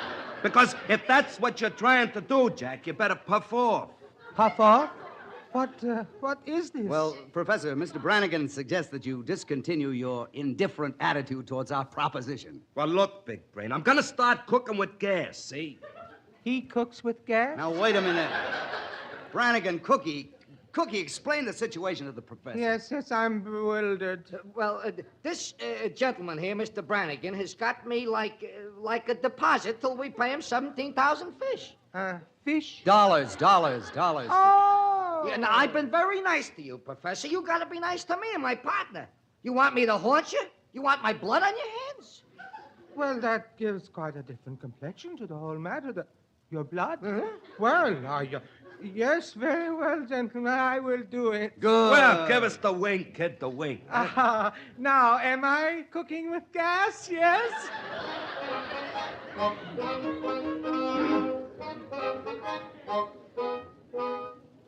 The two apartments are adjoining, as you can see, Dr. Haven. Yes, yes. Yours fine. on the right, your secretary's on the left. A small hall between. Most convenient, isn't it, Miss, What? Oh, yes, very nice. May we look around by ourselves, please? Certainly. I'll wait for you downstairs. You like it, Norma, don't you? The apartments? Yeah. I beg your pardon, plural, apartments. Oh, they're very beautiful. I kind of thought you'd think so. One for Dr. Haven, one for his secretary. By the way, who is your secretary? You kidding? No. Honey, you are. I see. Yeah, those are the apartments for you. I'm making enough money to afford it. By being a bachelor. What? Yes, you know. Randy, this bachelor business was your idea. No, not exactly, no, but I went along with it. And so did I. But being married to a bachelor isn't much fun. I know that, honey. Well, then? Well, no, Emma, now we've talked this all through. It came down to this. Would you rather have me alive and pretend I'm a bachelor or not pretend I'm a bachelor and end up with a broken head? Right now, I'd have to think about that. Norma. Randy, it's been 6 weeks. I never see you anymore. Lectures, radio guest appearances, conferences. Brannigan is almost paid off now, isn't he? Almost? Well, then why go on with it, Randy? Because I'd be a sucker not to. You are going on with it, then? Norma. Aren't you? Well, sure I am. My new radio show starts next week. And All right, Randy. Well, I don't like the way they said that. I may as well tell you I got a job last week. You did what? You see? You're home so little you never noticed. Well, I got a job.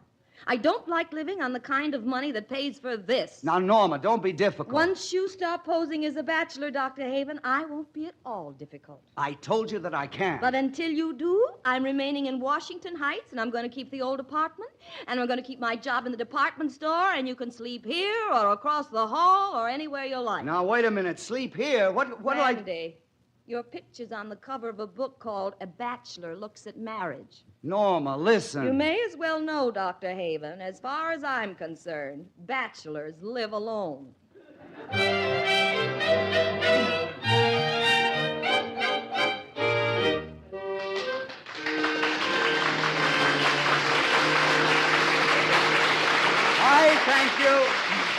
I thank you very much. And this thesis on marriage is more completely developed in my book, which you can buy. But in closing, I'd like to stress again that wives have rights as individuals. The wife is a queen bee of the home, and as such, she is entitled to the independence and the complete freedom of the queen bee. Thank you. Thank you. They eat it up, Mr. Santley. Yeah, certainly an enthusiastic audience this afternoon. I beg your pardon. What? May I stack these books on this counter, please? Oh, sorry, I'm in your way. Yes, sir, our Dr. Haven is money in the bank. Say, that's a pretty girl. Those women crowding around for autographs will mob him to death. You'd better go out and help him. If that's possible, but I'll try. Mr. Santley? Yes. Oh, am I still in the way? You are Mr. Santley? Oh, yes. The publisher? That's right. Well, I heard your assistant call you by name and then your interest in Dr. Haven. You published his book, didn't you? I did, and with authors like him, it's a pleasure to be a publisher. Oh, I'm sure you made a wise investment, Mr. Santley. Well, it's nice of you to say so. Women especially love what Dr. Haven says about there being queen bees. Yes. You've read the book, Miss... Well, not yet. If you'd like a copy, I could get Dr. Haven to autograph one for you. That is, if you'd like to have one. Oh, that's very sweet of you. I'll bring it out to you myself. Well, I'm just helping out here. My regular department is gloves on the main floor. Gloves. And I'd better finish stacking this counter now. I'll bring you your book tomorrow. Gloves on the main floor. Oh, I'll treasure it, Mr. Santley. Thank you so much.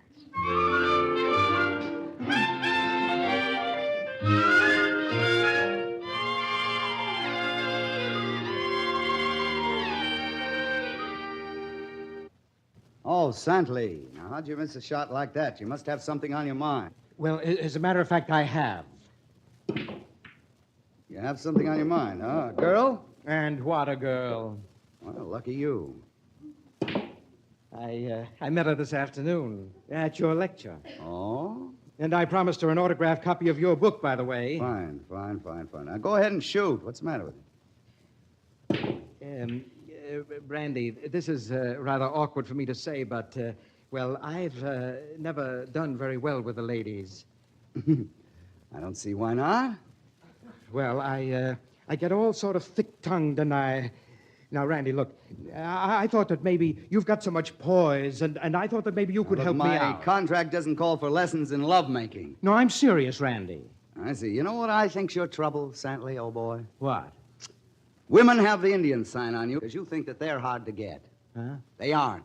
Women have one common bond, my boy. One thing they love, and that's to be pursued.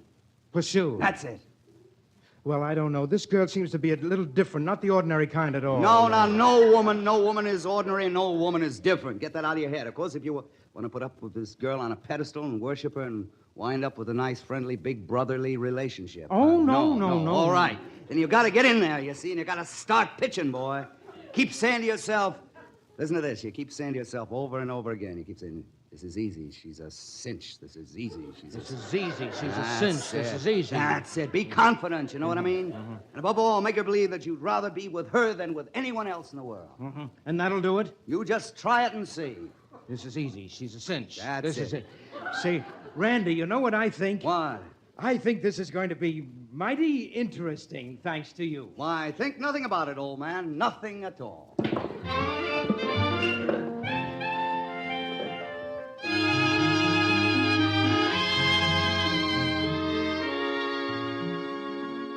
We've heard Mrs. B's marriage problem. Our jury has given its opinion. And now, Dr. Haven's advice. Dr. Haven. Thank you.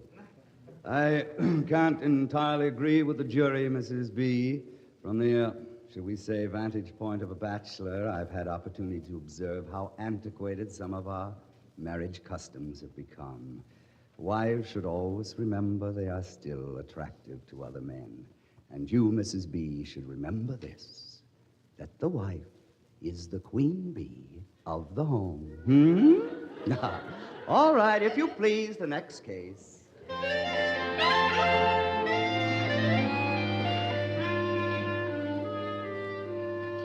How's that? Oh, yes. Well, I told you it'd work, Santley. All right, and don't forget, keep saying it's easy, it's a cinch, Yeah, that's right.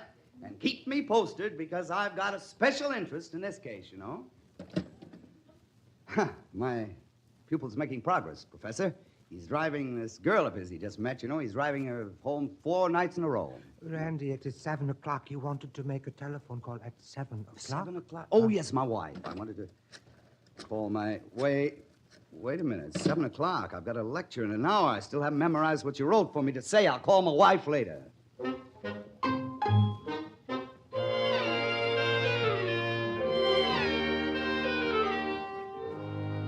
Brannigan, be reasonable. Look, we almost paid you off those 17,000 clams, and still you say I gotta be like a deposit. Cookie, look. I'm strictly a guy with a 6 hat and 50 shirts, you know that. I don't know how this thing goes, but it goes, and the fish come kicking. So you string along, see? We all wind up with plenty of scratch in our jeans. King of the world. Unless, maybe you don't buy that, Cookie, huh? I heard you.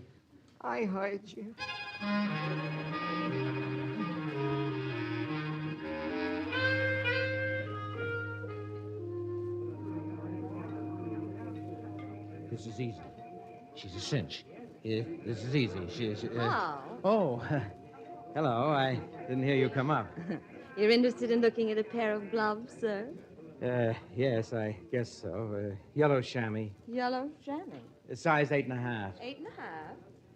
8.5? I'm getting all dressed up for a big party on Saturday night. You'll be the belle of the ball. Yellow chamois. Here, try 'em on. You see, there's a girl that I'm crazy about, and I want her to meet a few friends of mine at a dinner party. Well, maybe she's busy. Oh, no, she isn't busy. I'm going to call for her around 8 o'clock on Saturday night. All right? I'm sure she'd like to meet all your friends, authors, people like that. Yeah, I'm even going to have Dr. Haven at the party. Oh, she'd be thrilled at meeting him. I imagine if Dr. Haven's going to be there, she'd even break a previous engagement. Well, I don't know as I like that. It sounds as though you'd rather be out with him than with me. Oh, you know how women are about celebrities. Yes, well, I'll see you on Saturday night then, Norma. 8 sharp. Oh, here, you can have these. I can't stand yellow gloves.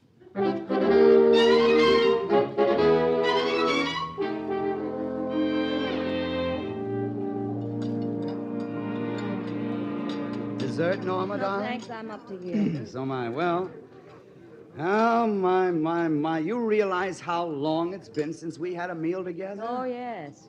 That's 4 days ago. A quick cup of coffee. Before that, no, I had to break that dinner date, didn't I? Yes. Oh, they're running me ragged, Norma. Are they, Randy? Oh, yes, they are. Now, the idea is that I'm to do a radio show 5 times a week. Across the board, they call. I don't know, though. It seems to me that... Randy, is Brannigan paid off yet? Yes, just about. So now what? Now we're on velvet, and everything that comes is ours, darling. You plan to go on with this bachelor business then? Well, honey, I told you that if I didn't, I'd be a sucker, don't you? Randy. Randy, we're the people that were married in a little church in San Antonio, remember? Sure, but I don't like this. The gushing women with their silly questions, the fake doctor title, the kind of living that goes with it. We'll work it all out in good time, but right now the gravy's coming in, and I want us both to bathe in it. Randy, you want me to accept a lot of things, don't you? Sometimes circumstances make it necessary for a person to accept a lot of things. Well, speaking of circumstances, how would you accept the fact that there's another man in my life? Mm-hmm. Oh, you smile at that.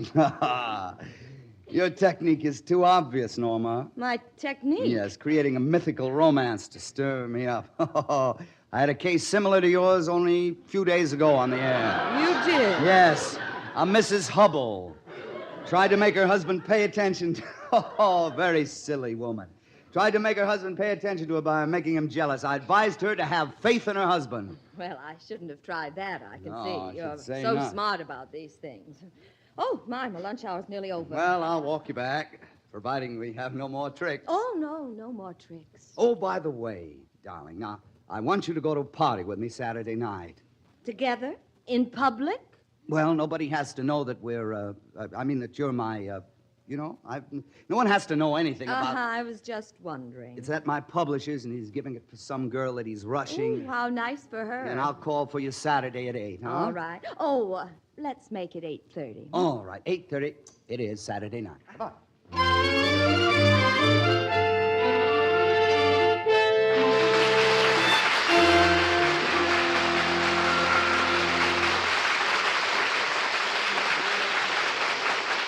We'll continue with the tribulations of a married bachelor in just a moment.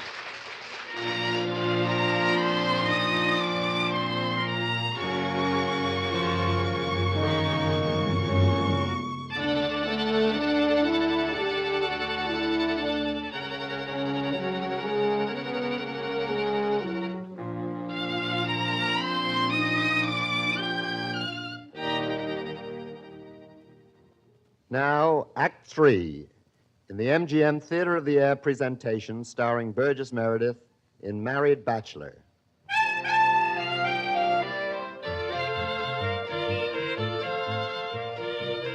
Life can be complicated, more so when that life is a double one. A girl who dates one man for Saturday night and another man for the same Saturday night is not pursuing a pure, simple pastoral existence, especially when that other man happens to be her husband. But no shadow of impending calamity dulls the gaiety of Santley's party. Randy hasn't shown up yet. Norma, for reasons known to herself and all womankind, has a particular sparkle this evening.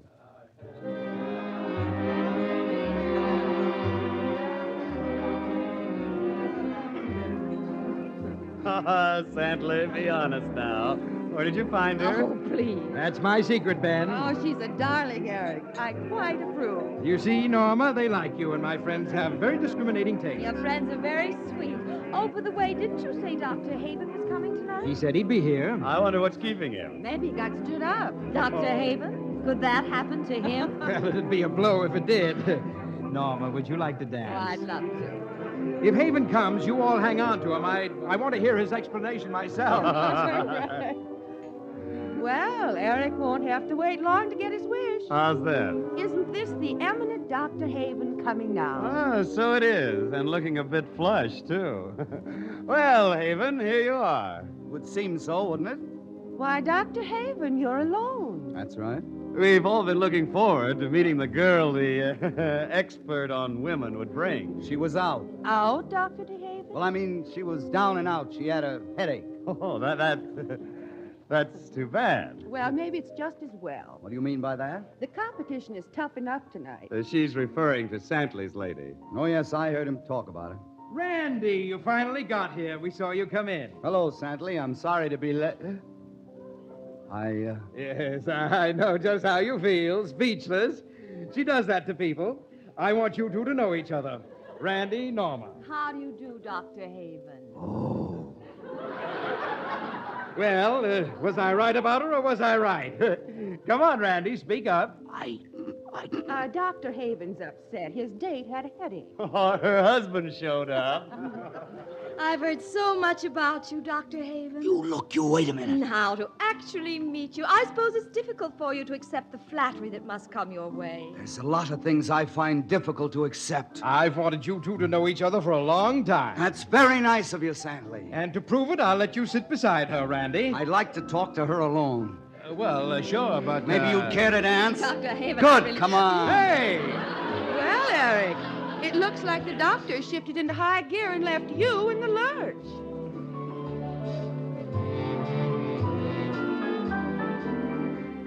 Randy, you're hurting my arm. I'm sorry. And you're trembling. Are you nervous or something? Now, you look here, Norma. I didn't think Dr. Haven had any nerves. Oh, yes, I have nerves. Randy, shh, not so loud. I can get petty and annoyed and jealous just like any other man. As a matter of fact, I have a very bad temper. And you even prove that here. It's a fine way to treat a husband, Norma. Squirm, lover boy, squirm.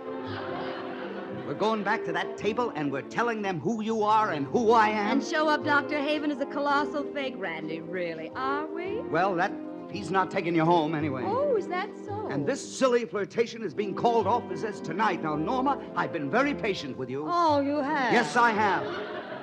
I'm even willing to overlook this business with Santley. Oh, you are? Yes, I am. One of the fundamentals of marriage is you can't defy the head of the man of the house. Oh? And you're going to do as I say about this. I am. You are. You am. Yes. Oh, Randy, you're slowing up. Your fake success is making you a little fat. Upstairs. All right, all right. Your phony work has made you a phony, Randy. A few weeks ago, you might have taken me in your arms and I might have listened to you. But not now. Not anymore. I see. Do you? Yes, you just about covered everything, haven't you? All right, if that's the way you want it, it's okay with me. I'll take you back to your table and leave you with your gay friends. Oh, you needn't bother. And I won't. I'll say good night now. Randy. Yes? Nothing. You were going to say something. I guess it was just good night, Randy.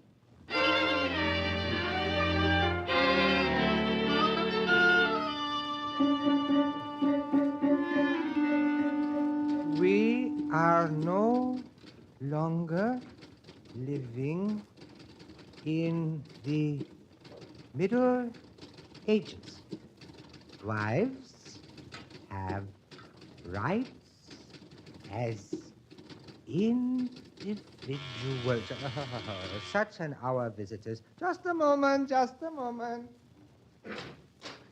Yes? Professor Millick, Larissa Millick, yes? please forgive me for coming at this hour, but I'm Mrs. Haven, Mrs. Randolph Haven. Oh, Mrs. Haven, please come in. Thank you. I have always known Dr. Haven had a wife, of course, but I didn't know she was quite so attractive. Oh, sit down, please. I will move the books. All of his books piled in the chairs. Professor, you've been working with Randy. I'd like to ask you some questions about him. Please? About us. Please? Well, to be frank about it, the authority on marriage has a problem of his own. His own problem? His own marriage? You see, in lots of ways, Randy's still like a little boy. He plays games. He plays games? Making a living is a game, and being married's a game. Ah, I understand. Well, that's fun. I don't mind it, but I do mind what's happened to Randy in this particular game. He's not like he used to be. There's a little bit of fake about him. Mrs. Haven, please, perhaps I can save you the embarrassment of telling me what's happened if I tell you what's happened. All right, let's play it your way. Because of circumstances, your husband had to pose as a bachelor. You were quite willing to accept the situation until he began to take himself too seriously. So far, so good. But what you don't know is that now Randy thinks there's another man. Ah, and so he is jealous. And you are angry, and together you have quarreled. Professor, is a marriage like ours, a marriage that's gotten into such an utter mess, is it worth saving?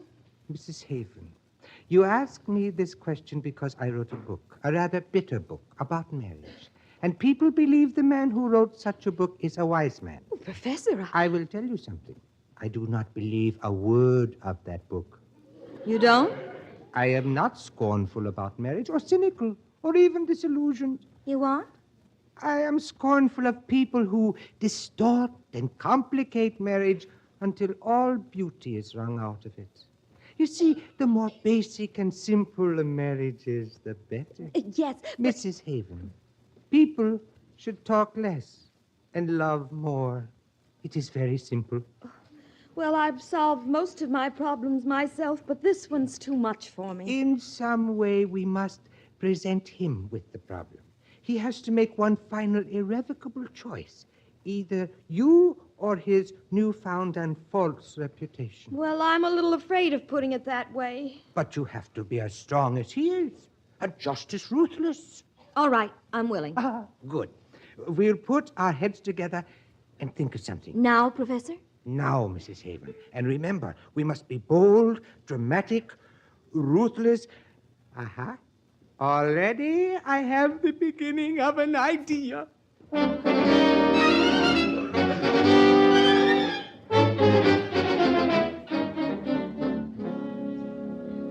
Oh, we can sit here in the lounge and hear the broadcast, Cookie. Yeah. How's it feel, pal? Tonight you're a free man. Yeah, but I gotta get used to it, Brannigan. I tell you something, Cookie. I was worried. You was worried? Yeah. Yeah, I figured you guys had smacked me for 17 G's. I figured you was a couple of lizards, see? Yeah, I heard you. You know what I plan to do with you, Cookie? What? Here, have a cigar. Oh, thank you. Yeah, you was slated for the hot box, pal. The hot box? Yeah. Yeah, the steam room. Turkish. Me and my boys stored another lizard in one once, and we forgot to watch the temperature. You forgot the... So what happened to him? Well, it just melted away. Gave him a very nice funeral. Here, have a light. No, thanks. I don't feel so good.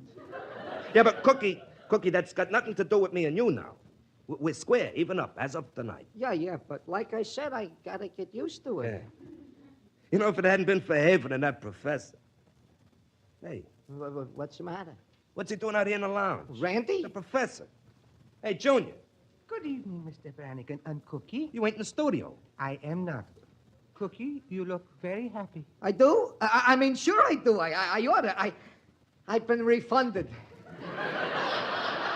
Refunded? Yeah, he ain't on deposit no more after tonight. I got my 17,000 fish, thanks to you, Professor. Thanks to Dr. Haven. Hey, that reminds me. Huh? These here wing things are funnier to see than to hear. Come on, Cookie. Where we going? Inside. I changed my mind about listening out here in the lounge. We'll get more laughs if we go. Hey, what? Why, you're blind? Don't you look where you're going? Come on, Brannigan. Like you said, it's funnier inside. Come on, let's go.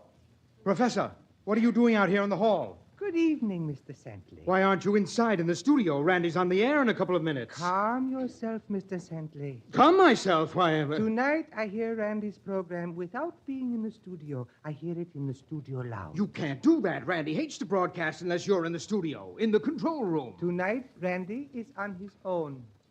Mr. Santley, you seem very nervous. Oh, nonsense. Very short-tempered. Would it be you have been, how shall we say, given the brush by a certain young lady? Now, Professor, you mind your own business and get in that control room where you belong. Are you acquainted with Johnny Brannigan, Mr. Santley? What about him? He would understand this if you do not. Puff off, Mr. Santley. If you please, puff off.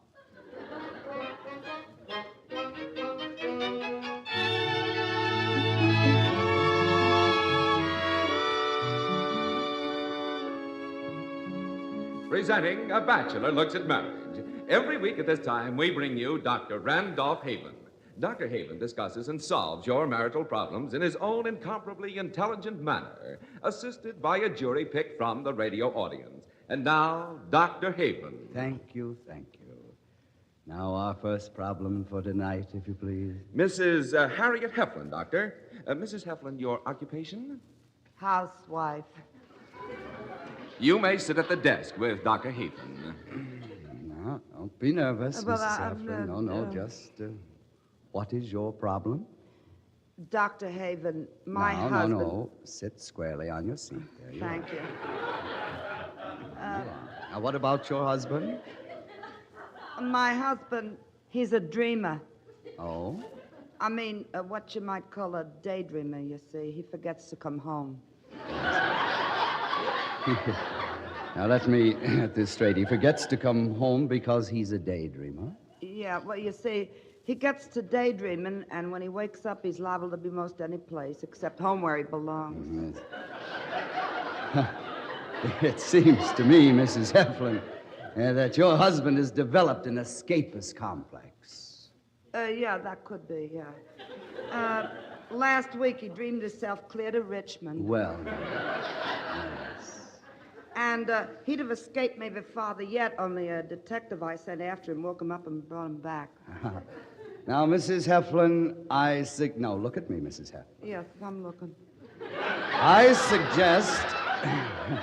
I suggest you improve your cooking so that your husband's dream flights will stay closer to home. Either that, Mrs. Heflin, either that or a long vacation should be the solution of your marriage. Now let your Oh. You listening to me? Yes, fine. Now let your husband miss the care and the comfort that you've lavished upon him, and I'm sure he will become the good man he basically must be to have so charming a wife. Does the jury have any other notions on this matter? No, Dr. Haven. Absolutely Thank you. Now our next problem, if you please. Dr. Haven's next problem is Miss Norma Winters. What? Miss Winters resides in New York. Is employed in Brandt's department store. In gloves.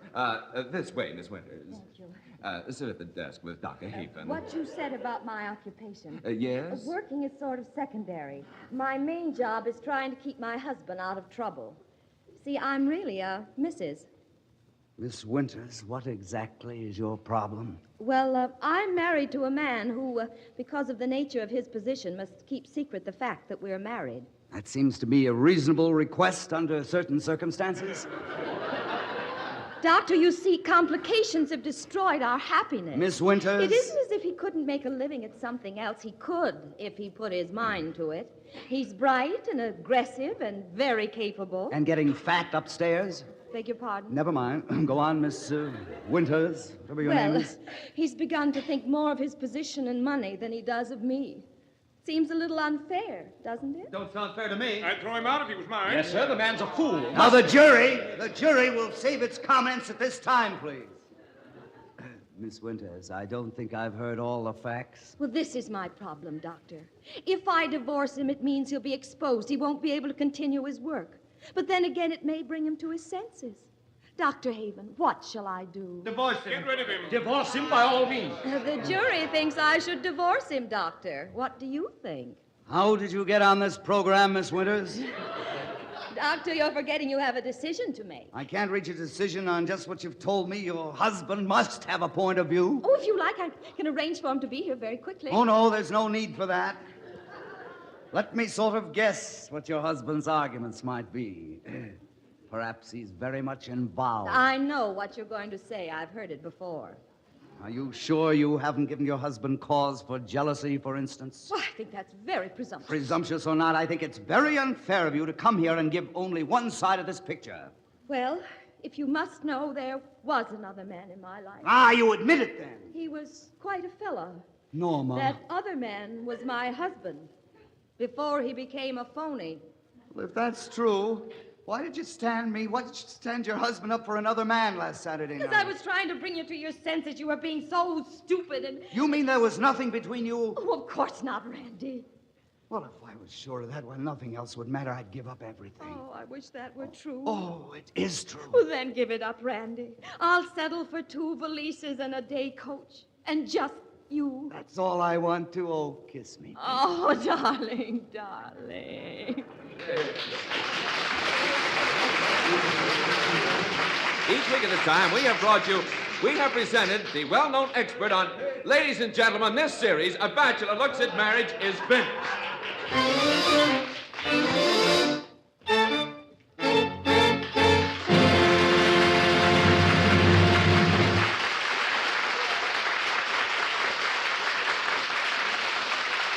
Burgess Meredith will be back in just a moment.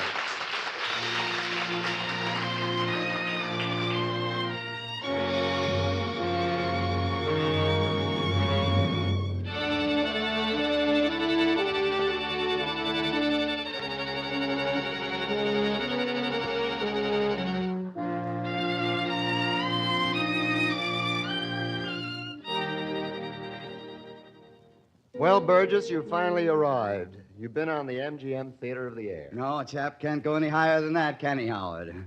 Are you suggesting that I retire? No, the public couldn't afford that. Neither could I.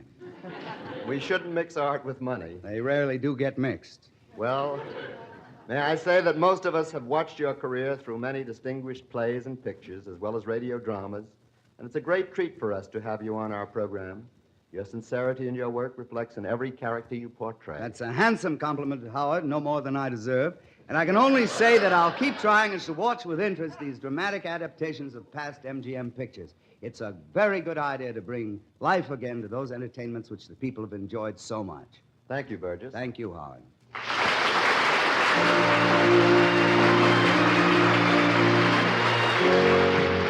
Married Bachelor was presented by arrangement with Metro-Goldwyn-Mayer, producers of the Technicolor picture That Forsyte Woman, starring Errol Flynn, Greer Garson, Walter Pidgeon, and Robert Young. Barbara Weeks was heard as Norma. Original music composed and conducted by Joel Herron. The program was directed by Marks B. Loeb and produced by Raymond Katz.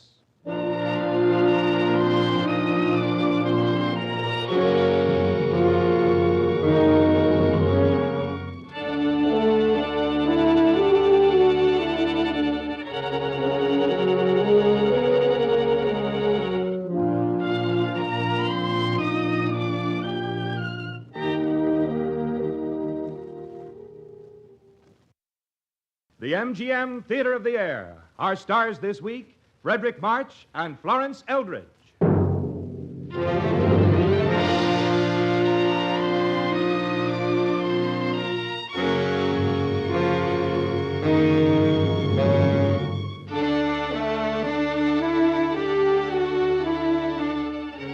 Ladies and gentlemen, your host, Vice President of Metro-Goldwyn-Mayer, and celebrated writer of many Broadway and Hollywood musical hits, Mr. Howard Dietz.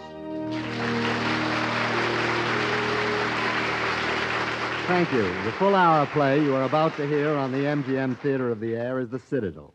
It is the dramatization of the successful Metro-Goldwyn-Mayer movie, which was based on the well-known novel by A.J. Cronin. Our stars this week are the prominent and talented couple of the stage and screen, Frederick March and Florence Eldridge.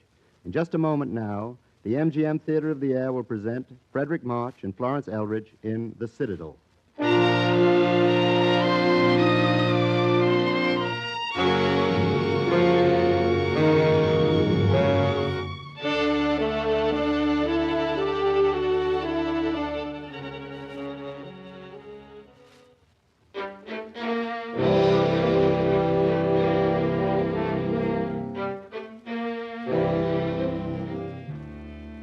The mining country of southern Wales is dismal, even when the sun is shining. Black dust from the pitheads has cast a permanent blight on the land and the lives upon it. The eternal wretchedness of row on row of company houses, stretching from the main roads to the Dua Hills, pervades everything. Yes, even when the sun is shining, the cold town of Blaenaclan is a dreary place. It was at its worst that rain-swept evening when Dr. Andrew Manson stood in the doorway of Dr. Page's cottage and rang the bell.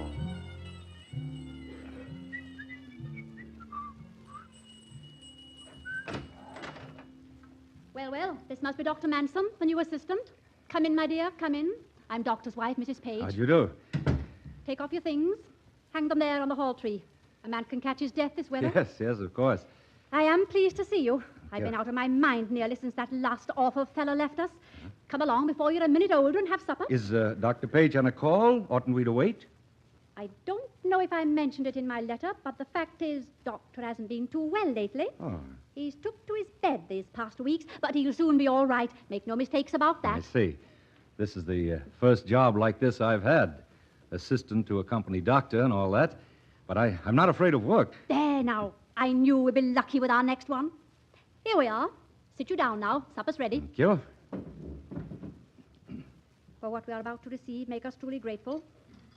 I guess you were glad to land this job. Yes, I was. It isn't easy for a doctor to get placed. By the way, there's a call from number 7 Glitter Place. Came in the back of 5 o'clock. No hurry now. Oh, but there, I forgot. This will be your first case in Blindechlin, and you're anxious to get started. Well, Hikida, here's to us.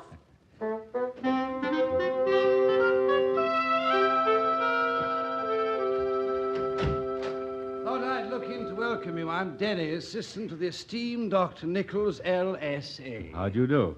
You won't mind, will you, Denny, if I go on mixing this prescription? Fellow on Glitter Place. He's calling for it shortly. Splendid. You've begun the good work already, huh? 1 tablespoonful every 3 hours. It's reassuring to meet the dear old mumbo-jummery. Now, look here, Manson, I realize you're just passing through on your way to London and Harley Street, but in the meantime, there are 1 or 2 things you ought to know. There's no hospital, no ambulance, no x-rays, no anything. If you want to operate, use the kitchen table. Page, your boss, was a good old doctor 3 years ago, but he'll never do a hand's turn again. Really? And Nichols, my owner, is a tight little money-chasing midwife. As for myself, I'd better anticipate the gay tidings. I drink like a fish. Now, I think that's about all. Oh, by the way, I should look out for typhoid in Glitter Place if I were you. Some of these cases aren't exactly typical. Typhoid. Typhoid, of course. What a fool I've been.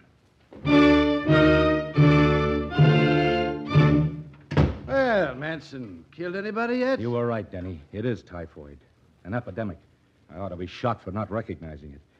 I rang the district M.O. and couldn't get a word out of him. I've come to ask your advice. Take a chair, have a drink. Oh, I'd rather... Not. No, I thought you wouldn't. Take a look at that. The latest microscope. Must have cost a fortune. I had to give up drinking for 6 months to pay for it. I recognize what's in the slide on the stage there. Typhoid bacillus. Very clumsily done, of course. Practically botched. In fact, I'm no slide maker. If anything, I'm a surgeon. Those germs come from the well in Glitter Place. It's the main sewer. Leaks like the devil. Seeps into half the wells in that end of town. Does Griffiths know that? Well, he's a lazy, evasive, incompetent swine. Afraid to ask the district council for a new sewer in case they should dock his wretched wages to pay for it. There's only one way to make them build a new sewer. How? Blow the old one. Oh, you're mad. The police would be down No, on you. you needn't come in with me if you don't want to. Well, there's one thing I'm sure of. From now on, every drop of water in Glitter Place is going to be boiled. Couldn't you arrange to have Griffiths in it? Oh, yes. Before you slam on out of here, I suppose you've heard there's measles cropping up in that area, too.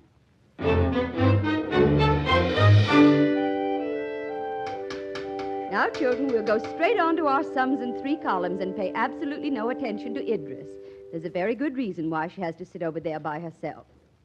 Now then, copy what I'm writing on the blackboard. Are you Miss Barlow? Yes? Oh, aren't you Dr. Page's new assistant? That's hardly the point, though. I am, Dr. Manson.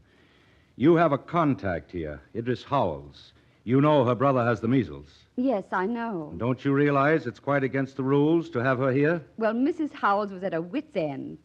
And most of the children here have had the measles. Those that haven't are sure to get it sooner or later. And if Idris had stopped off from school, she'd have missed her milk, which is doing her a lot of good. It isn't a question of milk, Miss Barlow. She ought to be isolated. Well, I have her isolated in a kind of way. If you don't believe me, look for yourself. Back there. A separate stool in the back of the room may be your idea of isolation. I'm afraid it isn't mine. Send the child home at once. Doesn't it occur to you that I'm mistress of this class? You may be able to order people about in more exalted spheres, but here it happens to be my word that counts. You're breaking the law. If you keep her here, I'll have to report you. Well, then you better report me or have me arrested. No doubt it will give you immense satisfaction. There's nothing more, is there? Stand up, children, and say good morning, Dr. Manson. Thank you for coming.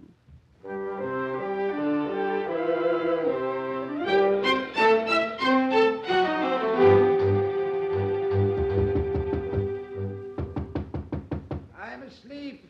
Come in or go away, but stop that foolish knocking. Denny, do you still want to blow up that sewer? I thought you'd be around long for this. What did it? Joe Morgan's baby was stillborn. I did the hot water, cold water job. The baby came to life. For what? There was a wake in the house next door. Typhoid. Have a drink. You need it. Thank you. Where do we get the gunpowder or the dynamite? I already have it. 6 parts nitro to 2 parts glycerin. Shook it up myself. Cheerio. Cheers.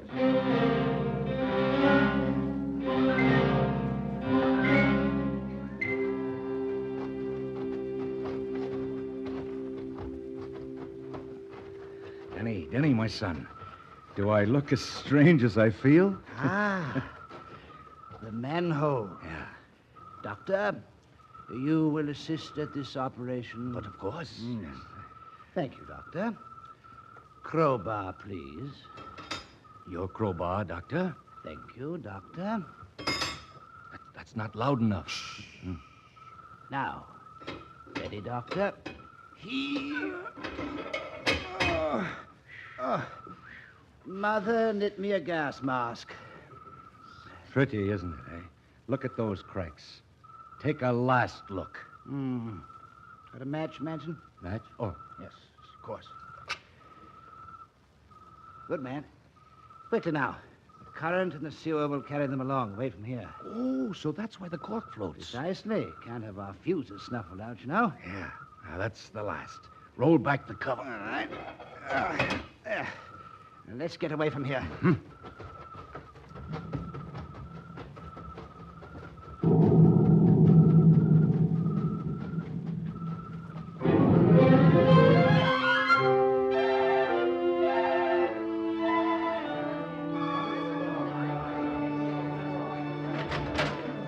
Well.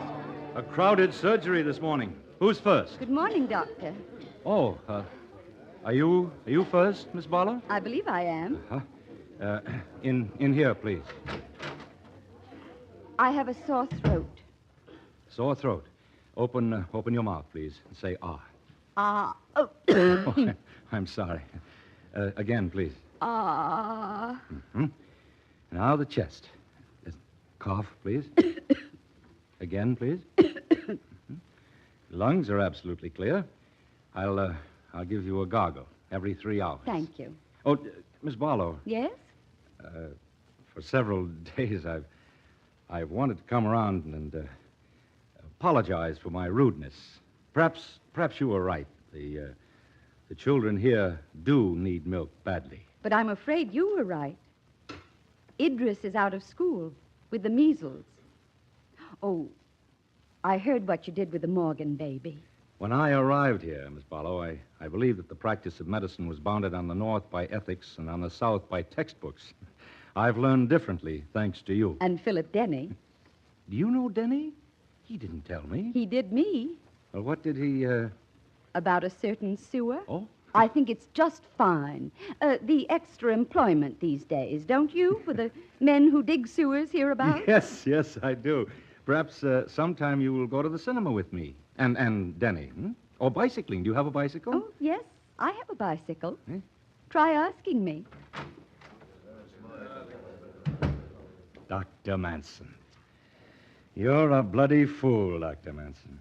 After all, the children will get the measles sooner or later, and milk is very important. Dr. Manson, I want you. Yes, Mrs. Page. Are you deaf? Didn't you hear me say I wanted you? What is it, Mrs. Page? Maybe you'll be kind enough to explain this? Joe Morgan's check. Canceled, too. Where did you get this? You'd better tell me quick how you come to bank that money for yourself when it's Dr. Page's money and you know it. Dr. Page got his fee. Joe Morgan made me a present of that £5 for saving his baby. What right have you got taking presents from Dr. Page's patients? Any money comes in belongs to him.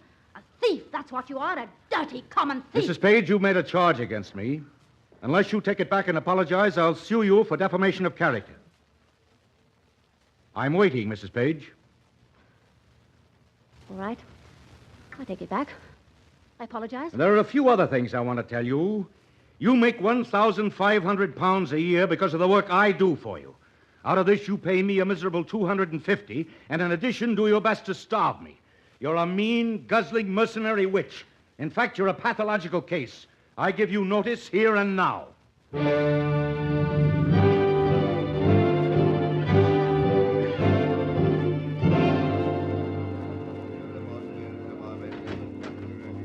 Dr. Manson. Right here, Manson. right here, sir. I'm Dr. Llewellyn. Will you come this way, please? Certainly. Make yourself at ease, Doctor.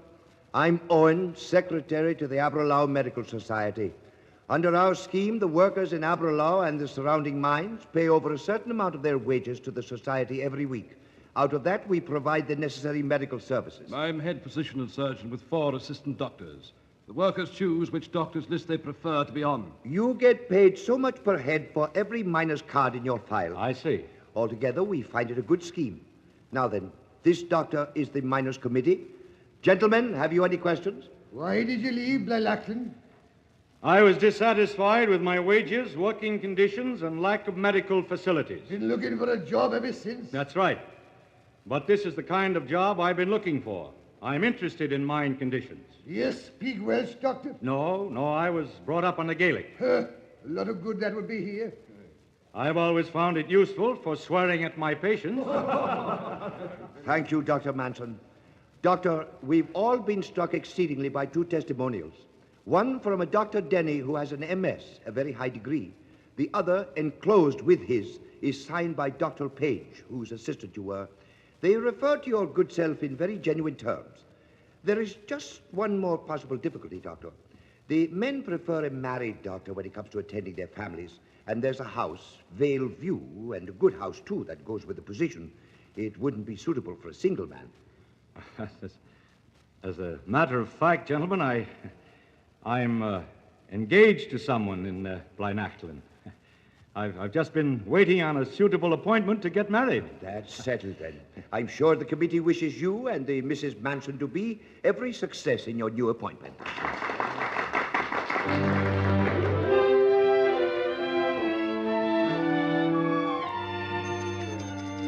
Chris! Oh, Chris! Can you stop a moment? Andrew, of all people, where have you been? I was over in Aberlour yesterday. What were you doing there? Oh, Chris, they have everything there a doctor needs. Hospitals, X-ray equipment, a fluoroscope. But, Chris, the miners' committee offered me one of the resident posts. Oh, how nice. Yeah, I turned it down, though. There was a little complication. Oh, yes? What was it? Oh, as a matter of a house. You see, the job requires a married man. Oh, that's too bad. I say, Chris, have you ever thought of marrying? Naturally. You ever thought of marrying me? Andrew Manson, is this a proposal of marriage or a deep-dyed plan to get a job? You know I'm in love with you, Chris. Well, you'd better rush over to Aberlour first thing tomorrow and tell them that you'll take that job.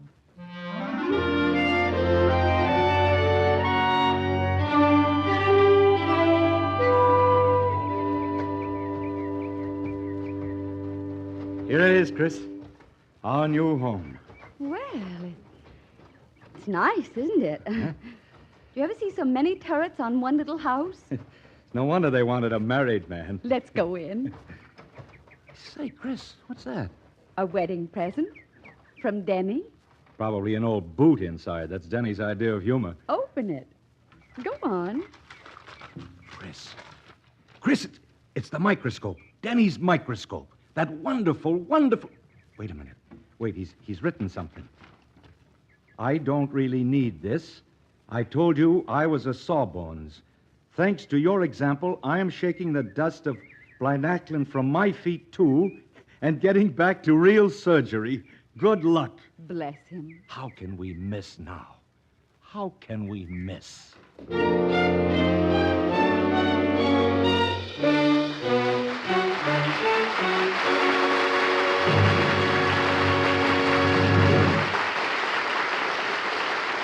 You will hear what happens to Dr. Manson and his bride in just a moment.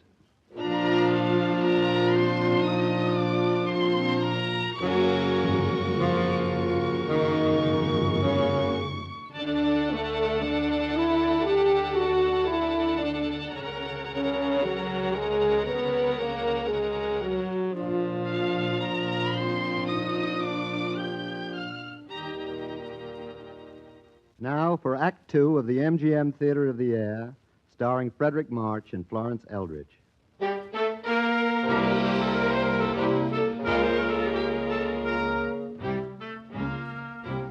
There was one basic difference between Blynacklin and Aberlour, which was very apparent to both Andrew and Chris. Aberlour was the lodger. Everything else seemed to follow from that.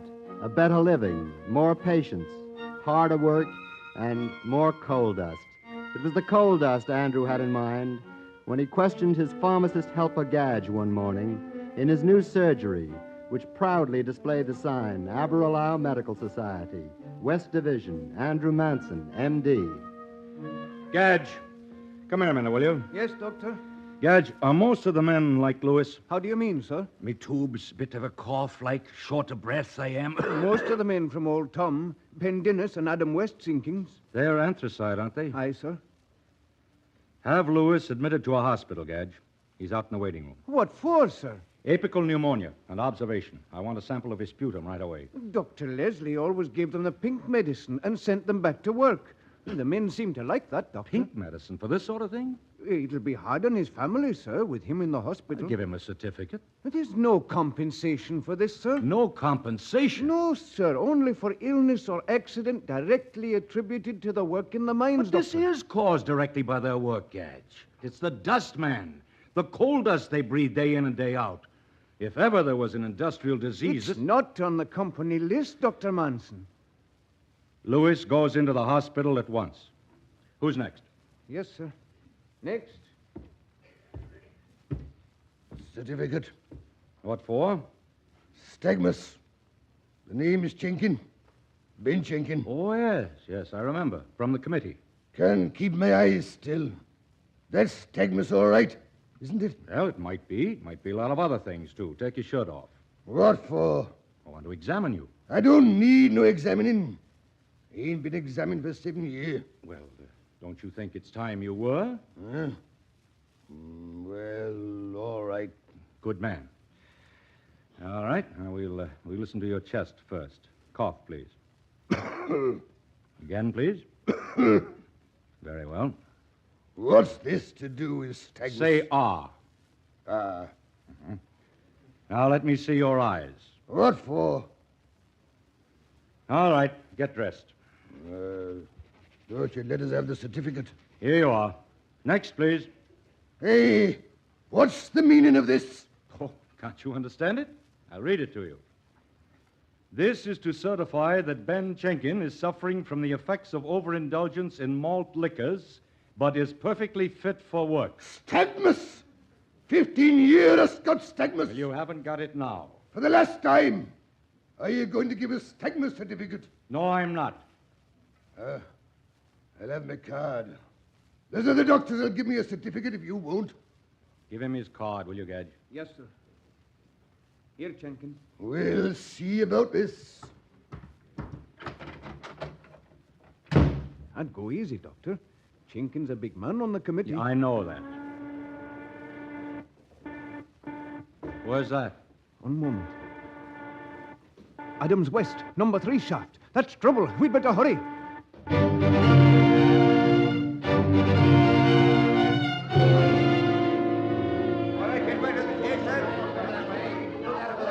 Heads over this way, Doctor. All right, Gedge, I'm with you. Let us through. It's the doctor. Let us through here. Mr. Owen, here's the doctor. Oh, yes. Dr. Manson, it's a nasty business. Nobody killed down there, but one of our lads is pinned by his arm. We can't shift him an inch, and the roof's rotten. Have to go any minute. You'll have to hurry. Very well, Owen. We're ready. Lower away.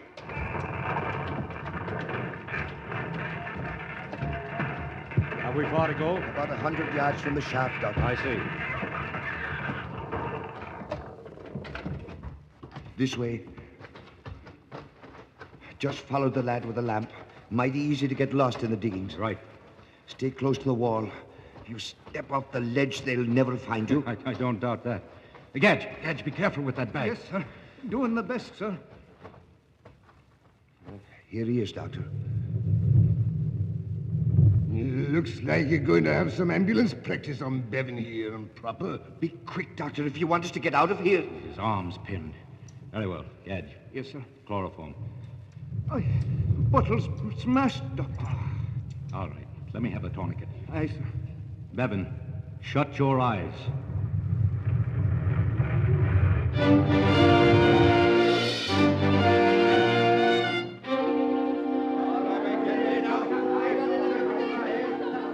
Steady with the stretcher.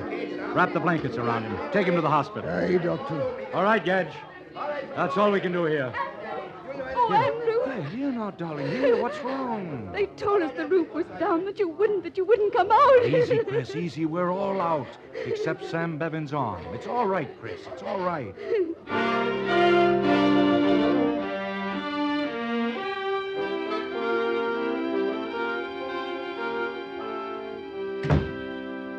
Hello, Benson. Matron said I'd find you here in the office. Did you have a look at Lewis, my chest case? Nothing to worry about. Right as rain in a day or so. I had half a dozen similar chests this morning, but not so far advanced. They aren't the ordinary colds or coughs. And I've a notion to make a study of the effects of mine dust on the lungs. Maybe something in that. Oh, I see. Well, shall we get along, see my patients? You needn't bother, Manson. I'll look after them. You see, all hospital cases come onto my list. You can't have your assistants clattering about the wards in your hobnail boots.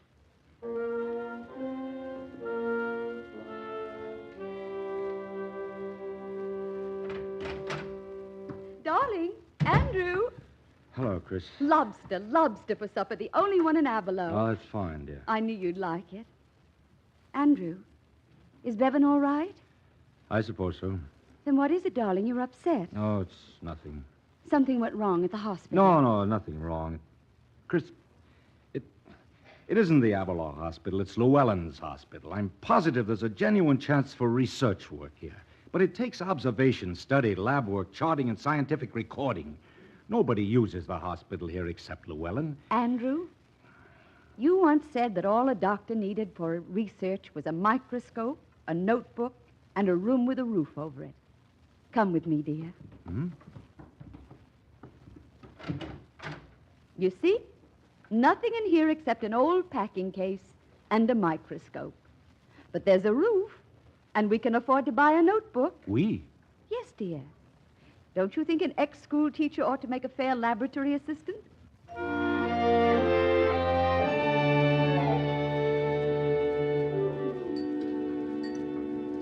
Next slide, Chris. Right. Case Newman, sample sputum. Here it is again. It's the same, Chris. Look, it's the same. Let me see. See the TB cells? Those narrow, straight rods? TB bacillus. And the particles of silica? That crystalline silicon is only present in anthracite. The soft coal men never have it. Do you think we're getting somewhere? Well, we're getting to the point where we can publish, I think. I wonder if I dare. Why not? We've got controls, the men from the soft coal pits. The results on the menagerie here are good, too. Guinea pigs with tuberculosis. Yes, and those exposed to the soft coal specimens never get it. I wonder if we dare. A paper in the medical journal now might start a few other men on this subject. I'll go. Hello, Mr. Owen. Good evening, sir. Come in. Thank you. I just stopped by the hospital, Doctor. Sam Bevan's arm is doing fine. 2 weeks now and not a trace of infection. I'm glad of that. Sit down, won't you? Oh, thank you. I'm glad to have the opportunity of talking to you, Doctor. Don't be downhearted if you're having a bit of setback to begin with, like. They're a little stiff, the folks here, but they're all right at heart. They don't get much out of life. It's our job to try to make things better for them. You know, I think I've already stumbled on something along that line. You have now? A lot of the men have diseases of the lungs, and I've a hunch it's caused by the dust in the mines, the anthracite mines. But they've worked in the dust for years. I'm not sure yet, but I think the worst thing is a chemical reaction on the lungs from the silica in the coal. I've gone over all the medical literature on the subject, and there's no mention of any such industrial disease. And when the men are laid up or develop tuberculosis, they don't get a penny of compensation. My goodness, Doctor, you're really talking. I never heard anything so important for a long time.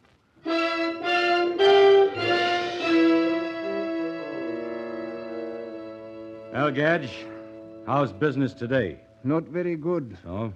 Mrs. Evans was just here. She took her husband's card. But why? His knee is doing fine. She was the 12th today. Not many left, are there? No, sir. I wish I understood it. Ben Jenkins always been trying to stir up trouble because he refused his certificate. The men grumble about examinations and no pink medicine.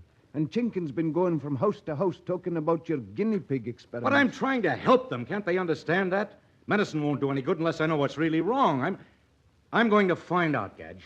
And they can't stop me. I hope they can't, sir. Andrew. Oh, Andrew. Chris, what's wrong? We had some visitors today just now. Who? A deputation from the committee. Ben Chenkin was there, his son, a man named Davies. What did they want? They asked for you. I told them you were out. They came in anyway. They said it was the committee's house and they could come in any time they wanted to. I managed to ask them why they demanded entrance. They said it had come to the ears of the committee that you were performing experiments on animals. Vivisection, they dared call it. And so they'd come to look at your workroom and brought Mr. Davies, the Prevention of Cruelty to Animals man, along with them. Go on, dear. I tried to stop them, Andrew. I tried. But they pushed past me through the hall into our lab. Jenkins saw the stain on the board where I dropped the fusine that time, and he let out a roar. Ever look at that blood? He shoved all those little animals in a bag. I tried to talk to them, Andrew, but they wouldn't listen. They took those little animals and they went away. Never mind, dear. Now, never mind. I never heard such rank impertinence in all my life, and you had to put up with it. I'll make them pay for it. I'll get Owen out to call the committee into session. I'm afraid that's already been done, Andrew. What? By whom? Some of the men. Owen stopped by to leave word for you. The meeting's called for tomorrow, and you're to be there.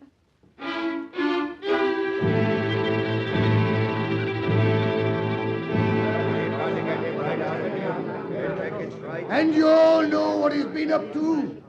He don't give medicine. All he gives is examinations.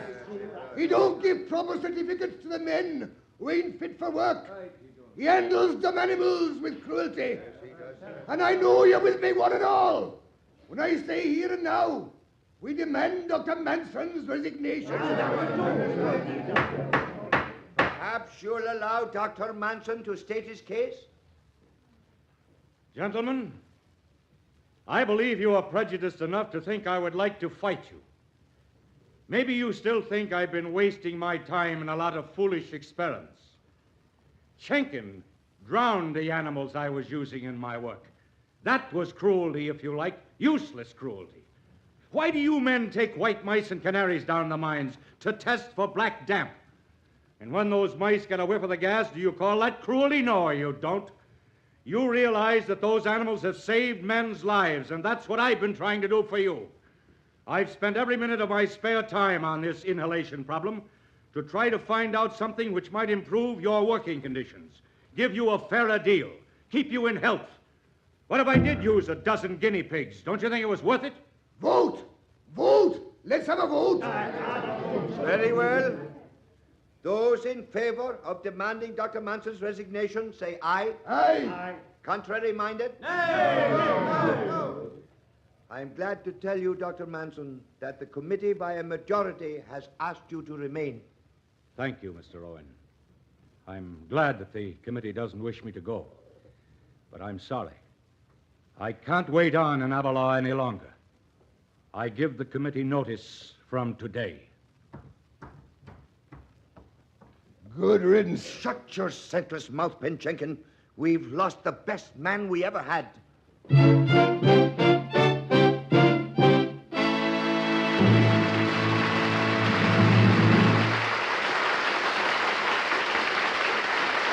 We'll continue with the story of Dr. Andrew Manson in just a moment.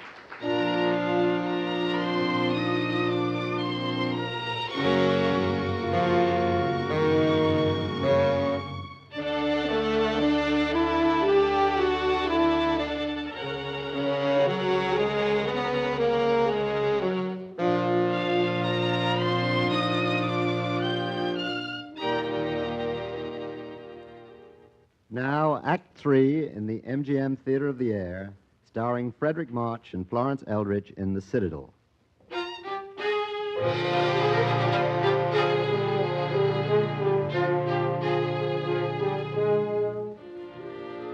Andrew and Christine Manson left Aberlour and all of Wales far behind.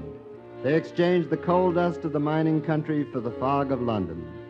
Reaching the teeming city, Andrew's first thought was, "This is where we belong." And Christine told herself, "In a few months, they'll all know the name of Dr. Andrew Manson." A few months later, Andrew sat in his office, next door to Schmidt's Delicatessen, and waited, as he had waited that day, and the day before, and the days before that. Hello, darling. How'd it go today? Yesterday, I lanced a boil and vaccinated a baby. The day before, I painted a sore throat, cured an ingrowing toenail. And today, I treated 3 girls from Laurier's dress shop for chapped hands. Is this what I starved and sweated and borrowed money to study medicine for? Patience, darling, patience. I'd like a lot of them, rich ones. We'd better have a few soon. In the last 4 weeks, we've taken exactly 4 pounds 10, including this morning's 7 and 6, for piercing Madam's ears for earrings. 7 and 6, exorbitant for piercing ears, my good man. But now we can pay something on our bill at Mrs. Schmidt's and order another apple strudel without a qualm.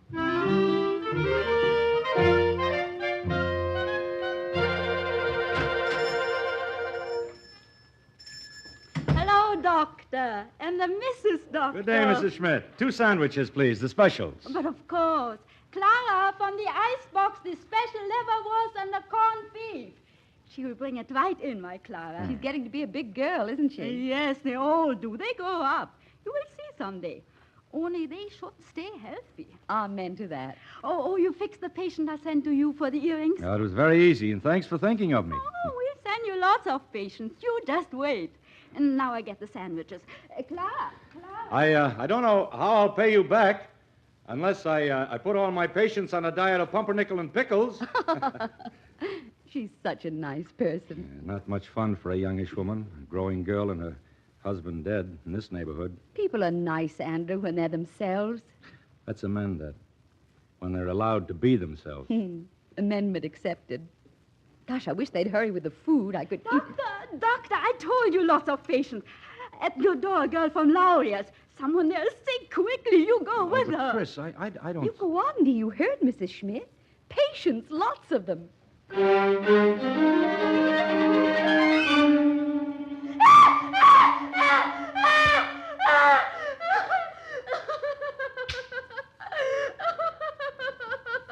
That's more like it.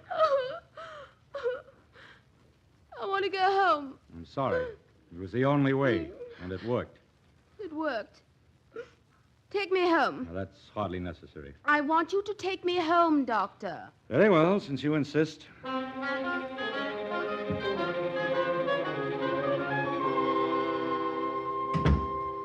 Well, this is better. Oh, look at me. I do look foul. I'll get that filthy little Laurier girl sacked. I gave them something to think about, didn't I? I simply went wild. Well, go on, Doctor. Laugh. It was priceless. It wasn't at all funny. It was a very bad case of willful hysteria. I'd advise you to take yourself seriously in hand. Go straight to bed and call your own doctor. Well, why won't you look after me? I hate my doctor. He's always telling me not to drink or smoke or anything. I'm afraid I should give you exactly the same advice. Well, I mightn't mind it as much from you. Might I give you a bit of advice? If you wish. Are you anxious to make a success as a doctor? Well, naturally. Then go and see a good tailor. I don't see how that would help. Goodbye. Where does one reach you, Dr. Manson? I'm in the phone book. Don't give up your line of treatment, Doctor, on any account. I foresee a crashing success. Goodbye. Women. Women like that. Oh, I beg your pardon, sir. Freddie! Freddie Parker! A scruffy Manson of all people. What are you doing in London? I've bought a practice. Have you, by Jove? Well, must be a good one if it brings you here, in this lair of the filthy wealthy. Nothing so grand. Well, why on earth haven't you called me? You knew I'd want to see you after all those years together at Edinburgh. Well, Who's your patient? In these flats, I mean. I don't know. Miss Leroy, I believe. Oh, that's good. You always were a queer one. A great professional man, Andrew. Indifference. A Miss Leroy, I believe. And she's only the richest girl in London.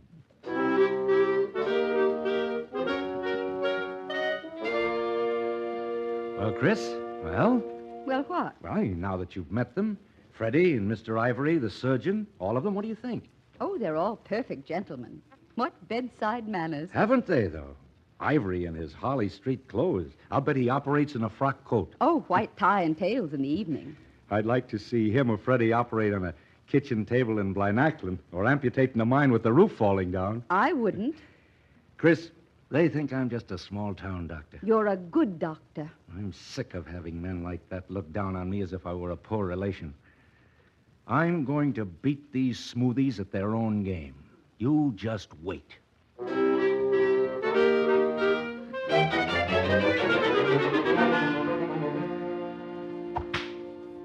Good ball, old man. Very good indeed. Your shot, Andrew. What? Oh, yes. Good shot, Andrew. Where's yours, Ivory? A few yards farther along. It's a marvelous game, golf. Absolute privacy. By the way, Andrew, I'm sending a senile old Mrs. Lane along to you tomorrow. Told her she should see a good lung man. Have a look at her. I will indeed. Oh, and I say, you chaps, I ordered one of those new iridium lamps today. Something around 80 pounds. That ought to pay for its keep. Did you see Abby's paper in the journal on bogus heliotherapy? Those irradiums have absolutely no infrared content. They've got a lot of 3 Guinea content. Besides, they give a marvelous suntan. Yeah, that's true, but honestly, Parker, you'll find nothing beats the good old hypo when it comes to fees. Whenever a patient sees you begin the swabbing and sterilizing that comes with injections, she thinks instinctively, heavens, this is going to mean money. You'll notice, Andrew, how Ivory's passing of the good word patient is usually feminine. Oh, well. 4. But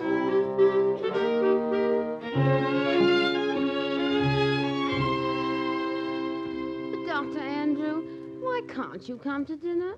There's absolutely nothing on your pad but someone named Stillman. Mr. Richard Stillman. Good Lord, I'd forgotten. The American lung specialist. And then Mr. He's not even a doctor. That's nothing to do with it. He's developed the most successful TB clinic in the world. Now you run along, and I'll try to see you tonight. Go on now. Well, some stuffy American's more important than I am. Goodbye, Dr. Andrew. Goodbye, Miss Leroy. Mr. Stillman, won't you come in? Dr. Manson, I've been promising myself this pleasure for a long time. I hardly expected to find you in Harley Street. Well, we never know where we'll end up, do we? Sit down, please. Thank you. It's an honor to have you here. What can I do for you? Not a thing. I called to tell you how much I appreciated your paper on dust inhalation and silicosis and its effect on the lungs. That is nice of you.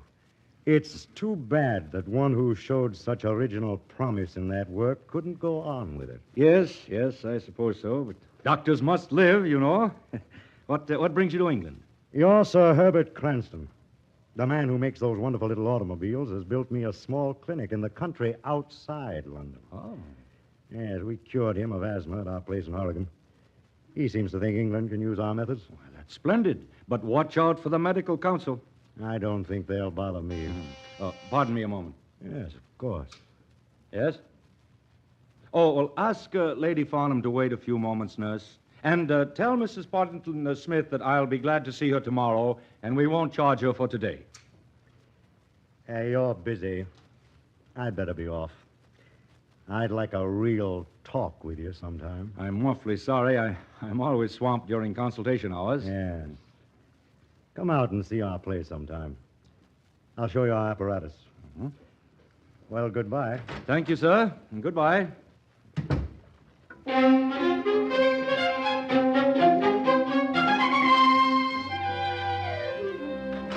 Just had my hand on the doorbell and the door opens. By magic, no doubt. Denny! Manson and Chris. Oh, Denny. Come in. Where have you been? Doing 16 operations a day in the slums of Leeds. Yeah? Chris, let me look at you. Ah, prettier than ever. Get along with you and me, a married woman. This is a very grand place. I'm sure I haven't made a mistake. This well-dressed gentleman is Dr. Manson. It is, indeed. And for you, he prescribes a drink. I'm sorry, I'm a lemon squash man. Now, I've found that real surgery and alcohol don't mix. Say, we've a new car, Denny. We're just going to try it. Come along, won't you? And you know where? To Mrs. Schmidt. Yes. Oh, Denny will love those special sandwiches. Special sandwiches? New motor car? You don't sound like the bloke what blew up a sewer with me.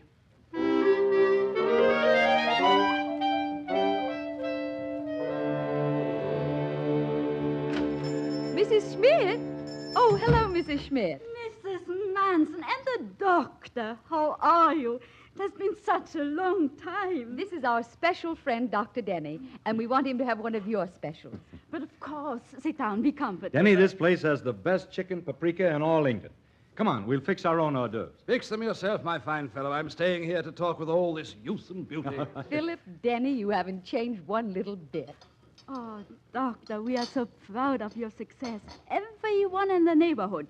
When you first came here, we knew you would get ahead. Well, that's funny. I didn't. Where's Clara? Oh, Clara is in Victoria Hospital. Some trouble with her chest. Oh, I'm sorry. I didn't like for my Clara to go in a ward with all those others.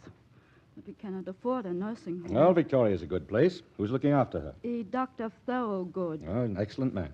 Of course, Doctor, when Clara got sick, we didn't like to come to you because we know how busy you are and everything, but... Look, my favorite lip tower. Remember? Yes, of course I... Oh, Chris! Don't worry, Mrs. Schmidt. Clara will be all right, I'm sure. You've got a good doctor. Oh, Chris! Our favorite lip tower. Taste this, Denny. Will you listen now? Of course I listen, old man. Sound off. Well, I don't know how you find it, but I'm so sick of the antiquated, crooked methods of most of our honored colleagues, I could howl. All right, my lad, all right. How are you going to cure all the wrongs of medical practice? By starting a clinic, a genuine team of doctors, all specialists. I'm the surgeon. Where's the money coming from? We're all chipping in what we have. Now, we start with groups of people, a small fee each month, enough to live on. When they get sick, we furnish everything. The medical council will fight it as cut-rate medicine. Of course they will. The other doctors will try to lynch us, but we'll lick 'em.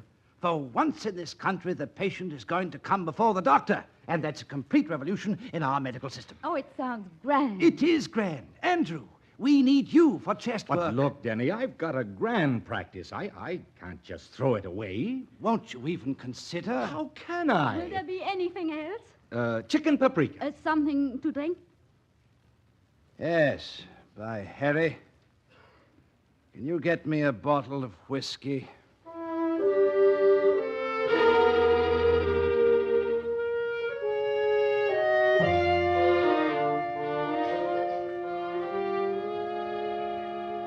I think a picnic was a wonderful idea, Chris. Do you? Mm-hmm. Andrew, yesterday, Denny said you used to look on medicine as an attack on the unknown, an assault uphill, as though you had to take some citadel you couldn't see. That's all very well for Denny, but I have a practice to think of, one that's making us rich. But do we want to be rich? I don't like your new ideas about medicine. And I don't like your not being the Andrew Manson I married.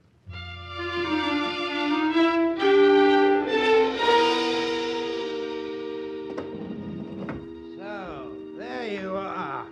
The prosperous Dr. Max. Denny, were you waiting for us? Oh, Denny, you've been drinking. Ah. I've been waiting to tell you something I couldn't quite say, sober.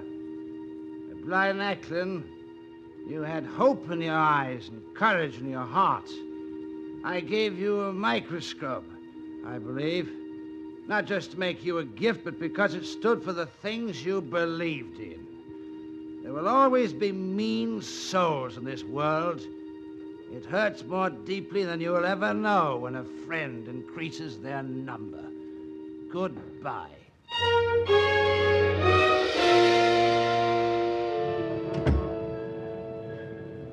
Oh, he left the window open again. Would you like some tea? No, thanks. What's that confounded racket down there? There's been an accident. Andrew! Andrew! It looks like Denny!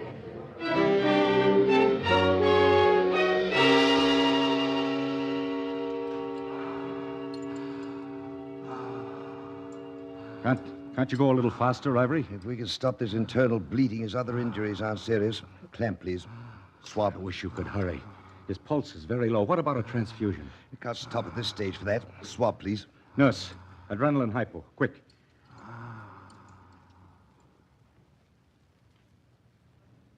I'm sorry, Manson. These accident cases are always difficult.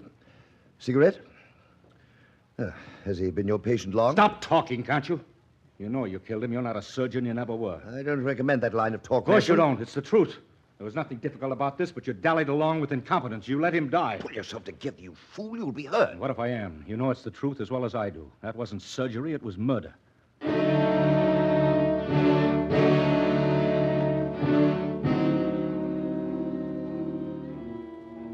Andrew, what happened? Is he... Denny's gone. He was butchered. Ivory killed him. Oh. Andrew, where are you going? I don't know. Dr. Manson. Dr. Manson, why are you standing on Waterloo Bridge? Dr. Manson. Were you thinking of jumping, Dr. Manson? That's very negative, you know. Denny said, like an assault uphill to take a sort of citadel you couldn't see. A citadel, Andrew. A citadel you couldn't see.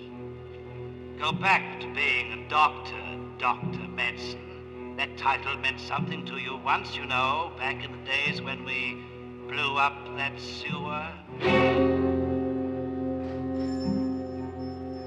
Mrs. Schmidt, what hospital did you say Clara was in? Victoria, Doctor. Come with me.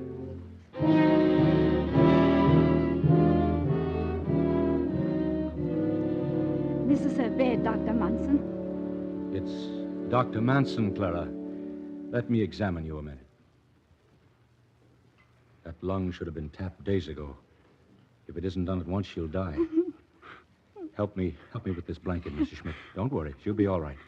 But we have to get her out of here. Whatever you say, Doc. Keep her covered. I'll carry her. I say, what does this mean? Are you a doctor? Yes, I'm a doctor. Where are you taking my patient? To the Stillman Clinic. She's my patient. I forbid such unethical behavior. Mrs. Schmidt, was this man Clara's doctor? Yes. Are you satisfied with his work? No. Do you wish me to take the case? Oh, yes. Dr. Thorogood, get out of my way.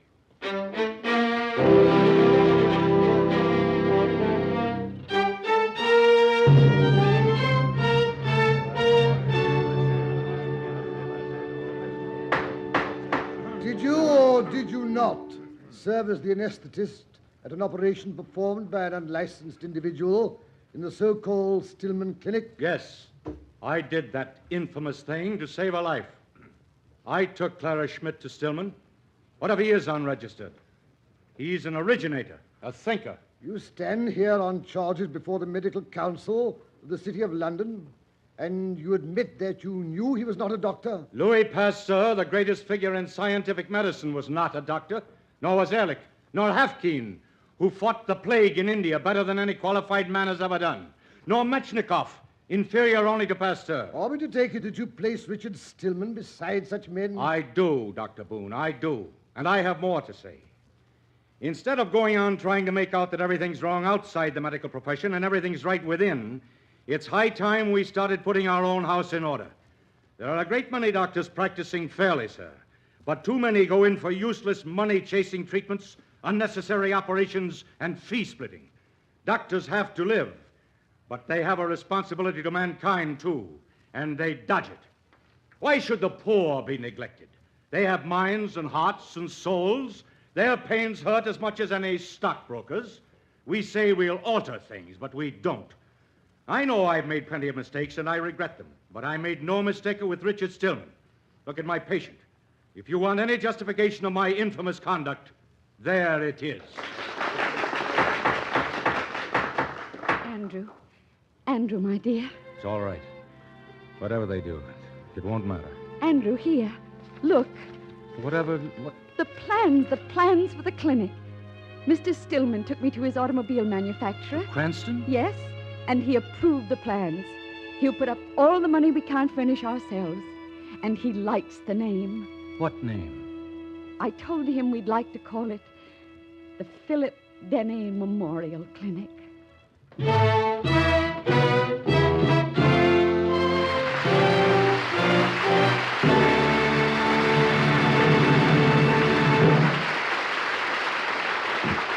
Frederick March and Florence Elrich will be back in just a moment.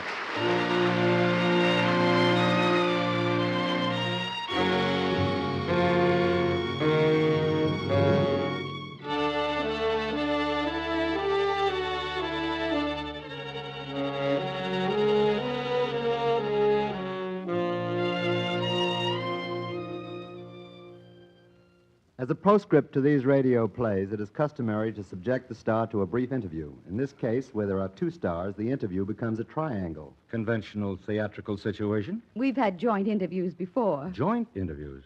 No reflection on the place. Well, it's rather pleasant to see a couple playing together. It lends stability to a theatrical marriage. Don't forget the lunch. How could one possibly? Of course, I've seen you, Freddie, in many pictures, some of them MGM. And I've always been a fan of Miss Elridge's. I hope you play in lots of plays together. We will, Howard, whenever we can find the proper vehicle. A great many of us particularly enjoyed what I believe was your most recent appearance together years ago. Thank you. That was a play by and about the actress Ruth Gordon.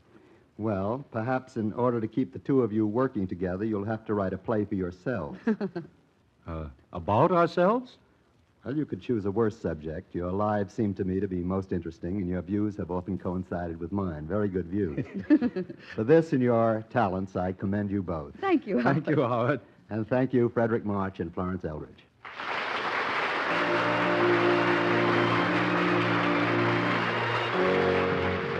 The Citadel was presented by arrangement with Metro-Goldwyn-Mayer, producers of the Technicolor picture That Forsyte Woman, starring Errol Flynn, Greer Garson, Walter Pidgeon, and Robert Young. Ivor Francis was heard as Dr. Denny.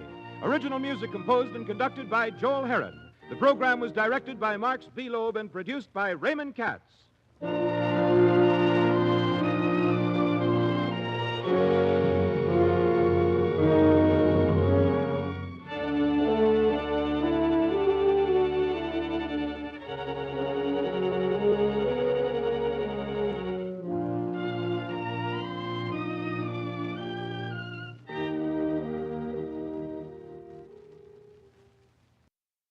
The MGM Theater of the Air. Our star this week, Edward Arnold.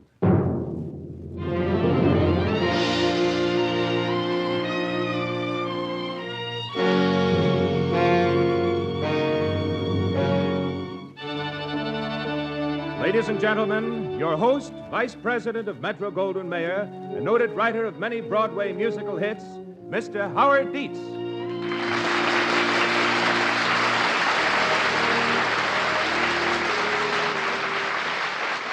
Thank you.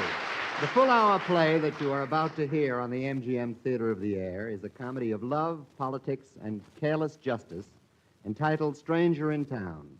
This was a Metro-Goldwyn-Mayer picture and is now one of the series of radio dramatizations which will be presented on this station weekly. Our in-person star is that lovable, widely popular Edward Arnold. In just a moment now, we will hear Mr. Arnold in Stranger in Town, as presented by the MGM Theater of the Air.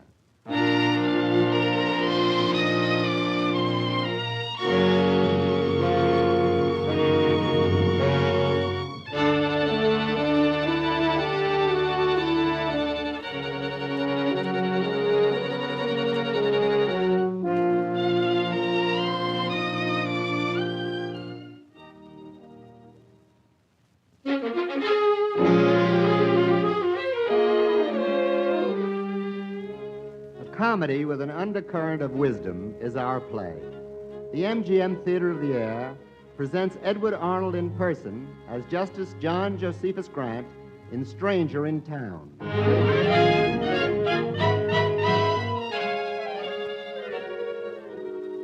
There is the customary dignity of that impressive edifice, the United States Supreme Court in Washington, D.C. The long corridors command quiet. The heavy hinged doors suggest power, tradition. Anything raucous within these revered halls seems out of place, but human nature cannot be subdued. For behind one of the engraved portals is a pair that may be described as an efficient, pert, young, beautiful girl and a persistent, even brash newspaper reporter. Miss Gilbert, you don't understand. I think I do, Mr. Jenkins of the Gazette. Your boss is news, Miss Gilbert. Yes, he has been for a long time. Now, pardon me, please. I do have to finish this filing. Now, after all, he's an Associate Justice of the Supreme Court of the United States. Yes, that's right. Where he goes on a vacation, what he does, how he spends his time, all that's news, Miss Gilbert, and all I want to know from you is... Mr. Jenkins, a good secretary carries out orders, right? Well... Well, Justice Grant has been very definite. This vacation of his is a strictly private matter. I don't even know where he's going myself. Oh, now, wait a minute. And if you don't believe that, ask Justice Grant himself. What? Oh. Ask Justice Grant what, Miss Gilbert? Good afternoon, sir. Well? Well, I was saying I don't know where you're going on your vacation, Justice Grant. That's quite true. Did those Hales and Tryon opinions come back from the printers? No, not yet. I may want to revise them, but I certainly don't want to wait around for them. Justice Grant. Yes, well? We understand you declined to preside at the Danville investigation. I did. There's some speculation as to your reasons. There needn't be. I've had a long, hard year, court's recess, and I'm going hunting. Miss Gilbert, pack this flashlight. A columnist referred to you last week as the terrible-tempered Justice Grant. How do you feel about that, sir? Flattered. This leather case goes in, too. All right, sir. Where are you going for your hunting, sir? Where there are plenty of ducks and no reporters. I see. When are you leaving? The moment after you do. I see. Well, thank you, sir, and have a good rest and good hunting. Miss Gilbert. Yes, sir. You handed me a slip of paper this morning. Exactly what did it mean? Well, I thought it was clear enough. It was my resignation. Resignation. What sort of nonsense is this? Justice Grant, I've been with you for 2 years. In that time, you've never once expressed satisfaction with my work. If I had any criticism to make, you'd hear it. I have heard it. Frequently. Oh? Well, possibly. Perhaps the trouble is I've been waiting with dry feet. Waiting? Yes, in the stream of life, but not touched by it. Oh. Age is a dehydrating process, Miss Gilbert. A drying out of feeling for other people.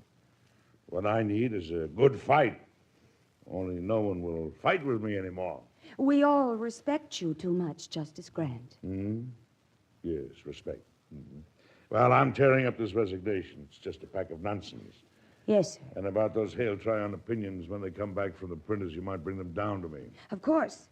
But then you'll have to tell me... Crownport, a town you never heard of. Crownport. Yeah, you'll find in the timetable. Well, I'll wire you before I come down. Good. And as far as that reporter is concerned, you still know nothing of my destination. Except that it's a place where there are plenty of ducks and no reporters. And far away from courtrooms, lawyers, investigations, and black robes. Everything. But ducks. Hundreds and hundreds of beautiful ducks.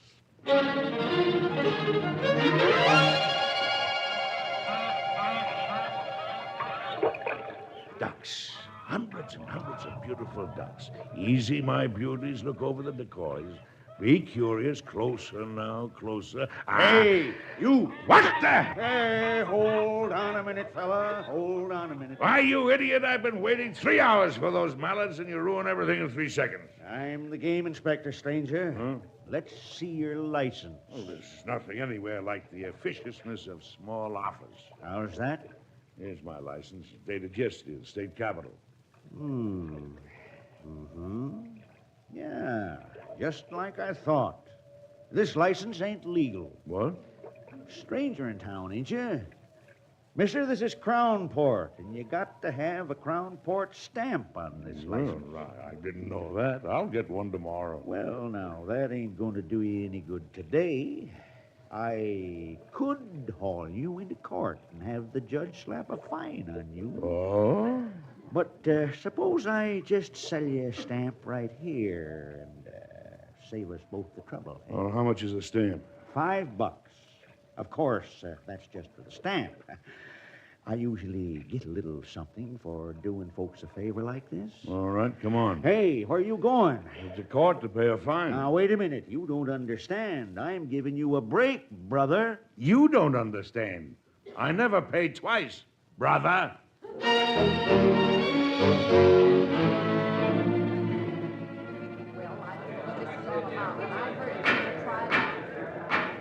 The law doesn't recognize good intentions, Mr. Adams. But, Your You're Honor... supposed to be a lawyer. You ought to know that. My client... Your client signed an agreement that if he missed a payment on plows he purchased, the company could take those plows back. Is that not correct? I've been trying to make you see that... Counselor, answer my question. That young squirt's Bill Adams. He's a candidate for mayor. He's an uncomfortable lawyer at the moment. Judge Harkley's a tough customer, stranger. If you're smart, you'll keep away from him. There's still time. Save yourself a sight of dough and trouble. Silence in the courtroom. It's been a long time since I rubbed elbows with trouble. Well, Counselor? My client signed an agreement, yes. But the court might grant a little indulgence. The court will decide what the court will and will not grant, Mr. Adams. Those plows are tools, Your Honor. My client's livelihood is a farmer. All right, Counselor. You're taking a man's livelihood away from All him. right, Counselor. Judgment against Thomas Cooley, farmer. Next case. I reckon that shows Bill Adams. Bill Adams, candidate for mayor. Your Honor, Judge Harkley. Seems he hasn't been shown. Without those tools, my client is thrown out of his only means of earning a living. If you'll just be... Mr. Adams, this is not an employment agency. But you must understand. It is a court of law, and you're mighty close to being found in contempt of it. Next case. Crown Court versus Joe Grant. Joe Grant, please take the stand. Joe? Your name, ain't it? On your license. Yes, of course. Joe Grant. You will direct yourself to the bench, sir. Yes, Your Honor. Shooting ducks without a Crown Court permit. Guilty, are you? I never got a chance to shoot. You was going to. Well, naturally, you idiot. I bought a state license. Mr. Grant, we require a county license in Crownport. $100 or 30 days. You see, could have saved yourself a pile of dough. I assume this $100 will permit me to resume my hunting without further interference. Your assumption is wrong. You still need a county stamp. And an officer enforcing the law is not interference, Mr. Grant. Pay the clerk outside. Next case. Crownport versus famous Quentin Podwinkler. Say, old-timer. What? Mr. Grant, isn't it? Yes, Mr. Grant. A stranger in town. Judge Harkley really gave you a welcome, didn't he? And the constable. How many minutes did it take before he tried to shake you down, anyway? Where do you settle this matter? Oh, right here, this counter. Henry, take care of this, will you? You know, Mr. Grant, it might be fun to bust up the constable's little racket. If you'd let me turn this into a test case, you know, be a guinea pig sort of, well, Mr. Adams, isn't it? Bill Adams. Well, judging from your exhibition before the bench just now, I should be most reluctant to retain your legal counsel in any case, test or otherwise. Oh, wait a minute. What do you mean, my exhibition before the bench? You went into that courtroom without a defense for your client. Well, all he needed was 2 weeks' grace, and Harkley wouldn't give it to him. Don't blame it on Harkley, young man. Pleading for understanding. You fight fire with fire, Well, Mr. Adams. sure. And you fight law with law. You own law books, I assume? 4 shelves of them. Uh-huh. And did you consult them for this client? Now, look, Mr. Grant, In those books, somewhere you'll find a paragraph that states in any transaction between a seller and a buyer, there are laws governing the behavior of both parties. Fire with fire, Mr. Adams. Law with law. Don't try to be as smart as your opponents. The trick is to be smarter. Good day, Mr. Adams.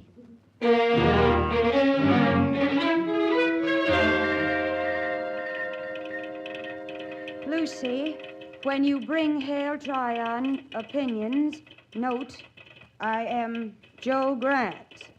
Whatever in the... I am Joe Grant, duck hunter and retired lawyer, and no more. Want to keep it that way.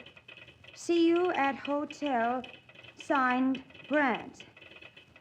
Well, if I can read between the lines, justice has bagged more than a flock of high-flying ducks.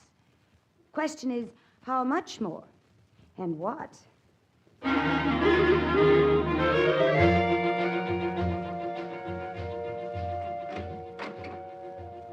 Been waiting for you, Judge Hartley. I couldn't help myself, Jim. You were in court. You saw what happened. I saw Bill Adams win his third case in 2 days. Jim, you're the mayor of Crown Point. Mayor Jim Conason. Now and after this election, Judge. Yes, I know. The point is, you know you can't flout the public, Jim. Not openly, you mean? Not openly, and that courtroom was packed. Adams has his law in black and white in all 3 cases. Well, that whippersnapper's making a name for himself at your expense. Jim, I'm trying to explain. Bill Adams, the poor man's friend, the people's champion. I was required to enter judgment for his clients. His reference was right there. Motor Vehicle Laws 1919, Chapter 174, Section 52. It was correct in black and white, Jim. All right, Judge. There was nothing else I could do. I can give you and the boys a break when it's a question of interpretation, but not when the law is right there in black. In black and white. Yes, I know. I see that.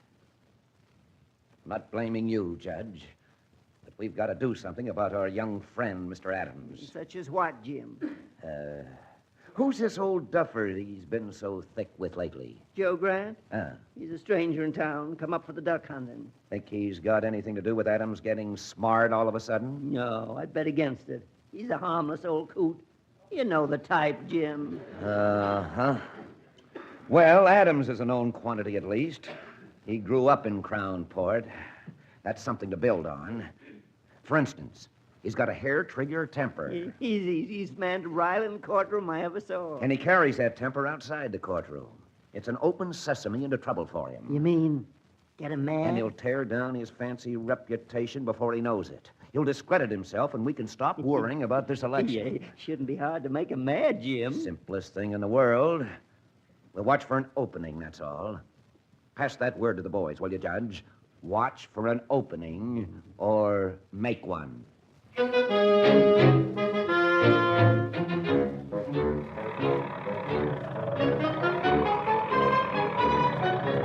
There's the hotel where you'll be staying, Miss Gilbert, down the street. Oh, and it's a welcome sight, Mr. Adams. Hey, is this flivver that tiring or the company just boring? No, the train ride was dusty and aggravating.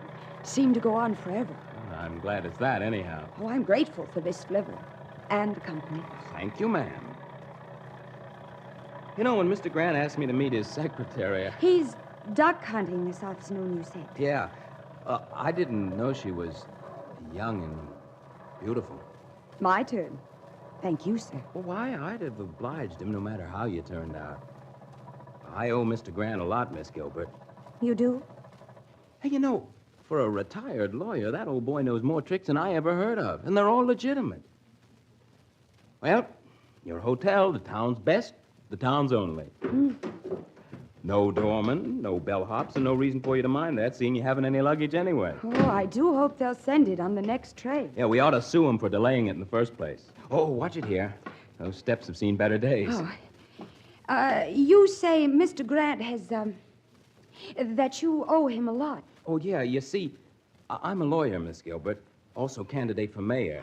Oh, I And to see. be perfectly honest, before your boss started giving me pointers, I was getting my ears pinned back on both scores. Well, he'll tell you about it himself. Desk's over this way. Oh, hello, Swade. Bill Adams. Well. Any coolness in Mr. Swade's manner, Miss Gilbert, is easily explained. He's one of Mayor Connison's boys. All right now, Adams, all right. I'd like a room, please, by the day. No baggage? Baggage? Oh, well, you see, Miss Gilbert's baggage got lost, Swade. Oh, sure. And why the smirk? I don't register women without baggage in my hotel, Adams. Oh, but let me explain. So suppose you show this lady out. Why, and take yourself with her. You hopeless, fat-headed idiot. Gee, let go my coat. You apologize to the lady, understand? Yeah. Now you'll listen to her explanation. And then you'll give her the best room you've got and say thanks to me for bringing her here. I tell you what I'll say to you, Adams. I'll say you've gone too far. Nobody pushes Roscoe Swade around, and when they try it, they learn to be sorry. Mighty fast. they learn to be sorry.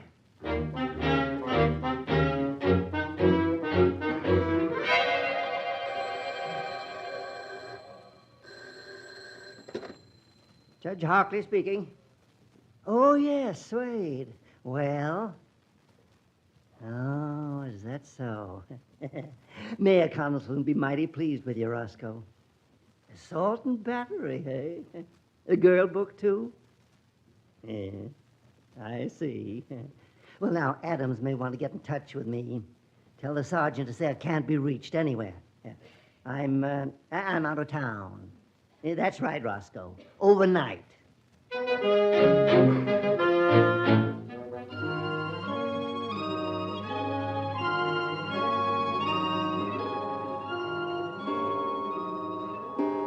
Mr. Swade? Oh, good evening, Mr. Grant, and good hunting, I see. Tell the chef I'll want these for dinner tomorrow night. My key, please. Yes, sir. What room have you put Miss Gilbert in? Miss Gilbert? Yeah, my secretary. I expected her today. Bill Adams was to have met her. Your secretary, Mr. Grant? Yes, Lucy Gilbert. She must be registered. Well, now, she tried to I mean, say she was here. Yes. But there was a little trouble. Trouble? Well, it was a misunderstanding, Mr. Grant. You see, the girl, the young lady, she had no baggage, and...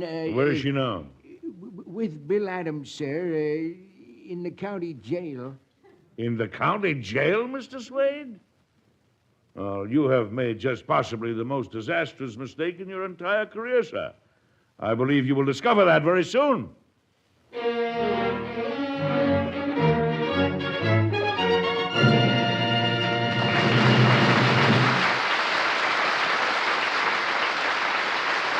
explosion appears to be in order.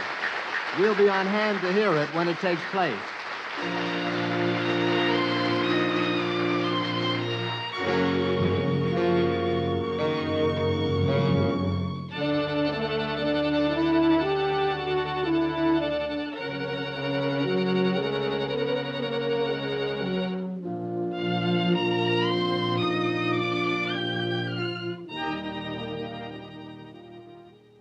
Now, Act Two of the MGM Theater of the Air presentation starring Edward Arnold.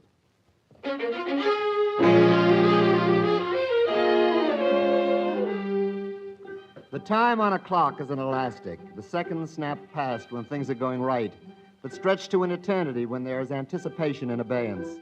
John Josephus Grant is angry. John Josephus Grant, Associate Justice of the Supreme Court of the United States, cannot wait.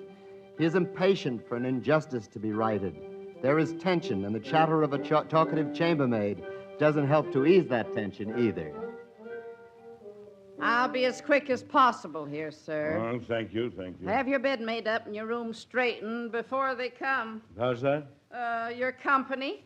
You keep looking toward the door restless-like you was expecting company. Well, I am. They should have been released by this time. Beg pardon, sir. Huh? Oh, I'm in the way? Marching back and forth between the bed and the window does sort of interfere with my work, sir. Well, I'm sorry. Have you got the time, sir? The time? Oh, just a moment. Yes, it's 8:10. Well, there you are. Beg your pardon, sir. Huh? Oh, well, I'll just step over here completely out of the way. You seem to be annoyed by the time, the hour. Well, sir, wouldn't you be? Since 7 this morning. If Mr. Swade had hired a couple of more chambermaids. But no, not Mr. Swade. Not that one. No, tuck it in at the foot. It's too short at the head. Well, the sheet's too small. Would you mind, sir? Step here a minute. Yes. Now, you tug on that side of the sheet while I drag on this. 1, 2, 3. Well, it is on the skimpy side, isn't it? Skimpy ain't the word for it. Well, this is about the best I can do over here. Thank you, sir. I told Mr. Swade, I told him every sheet and pillowcase in this hotel's the same way. But does he listen to me? Not him. Well, tell him you're recruiting aid from the guests. It may impress him. Not that one. Now, the pillowcase, What's the matter with it'll fit like the skin to a sausage. You'll see. Come in. Well, Miss Gilbert, Mr. Adams. Oh, good evening, Mr. Grant. Hello, sir. Whatever strings you pulled, thanks. When Mr. Swade discovered Lucy here was my secretary, he was most anxious to rectify his error. I'm sorry I couldn't meet you at the station, Miss Well, Gilbert. so am I, sir. However, your introduction to Crownport seems to have been most spectacular. Sit down, both of you. Beg pardon, sir. Oh, yes, That's yes. about the best I can do with what I got to work with. Oh, thank you. I hope you sleep well, sir, but I doubt it. Good night. You know, it's the nature of man to worry whether about the state of the world or the size of sheets and pillowcases. Well, come on, tell me what happened. It was all my fault, sir. Oh, no, it wasn't at all. The boys are starting to use brass knuckles in this campaign. That's the long and short of it. They put my secretary in jail because you're running for mayor? Oh, man, that doesn't make sense. Well, look.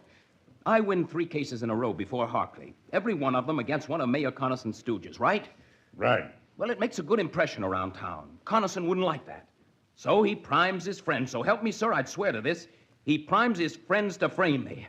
Of course, Miss Gilbert's involvement was accidental, not really important at all. Miss Gilbert's involvement is a matter of very great importance to me, sir. Well, sure, to me too, sir, but I meant it wasn't a part of this private all for Crownport for all fight. Mr. Grant. Yes. Mr. Adams is right. Hey, we've been in jail together. Call me Bill. This fight is private, local. It mustn't concern you. You're on your vacation, sir. I know that. Well? This fellow Swade and Connison and his friends are getting a little too high-handed, that's all. The City Hall crowd's been high-handed for a long time, sir. It's nothing new. It's new when it concerns me. I still say... Miss Gilbert, do you recall a comment of mine about wading with dry feet? Waiting with... Yes. Oh, yes, sir. Well, I've been splashed. It's a shock, but it's not altogether unpleasant. What is this? Splashed, wading dry feet? Well, I also observed, Miss Gilbert, that no one has been willing to fight with me for a long time. Yes, I know. Well, don't you see? Here in Crownport, I found somebody who wants to. Don't you see? Yes, I guess I do. I certainly see that there's no use arguing. Young man, you're in this election to beat Connison and with him his entire crowd, is that right? That's right, sir. Well, the decks are stacked against you. Decks are always stacked against the outsider. But I think we can play an honest hand and take the pot if you're game. Oh, I'm game, sir. At the moment, a little beat, but I'm game. Good boy. You do exactly as I say. Now go out and get a couple of yardsticks somewhere. Yardsticks? Yardsticks, Mr. Grant? Don't parrot me. Bring them back here. And register for the night. Wait a minute. Lucy, what floor has Swade put you on? The 3rd, just above this. All right, Bill, you get yourself a room on the 4th floor. When you check in, call me. And don't forget the yardsticks. Do you understand? Well, no, sir. Not at all, but I'm on my way.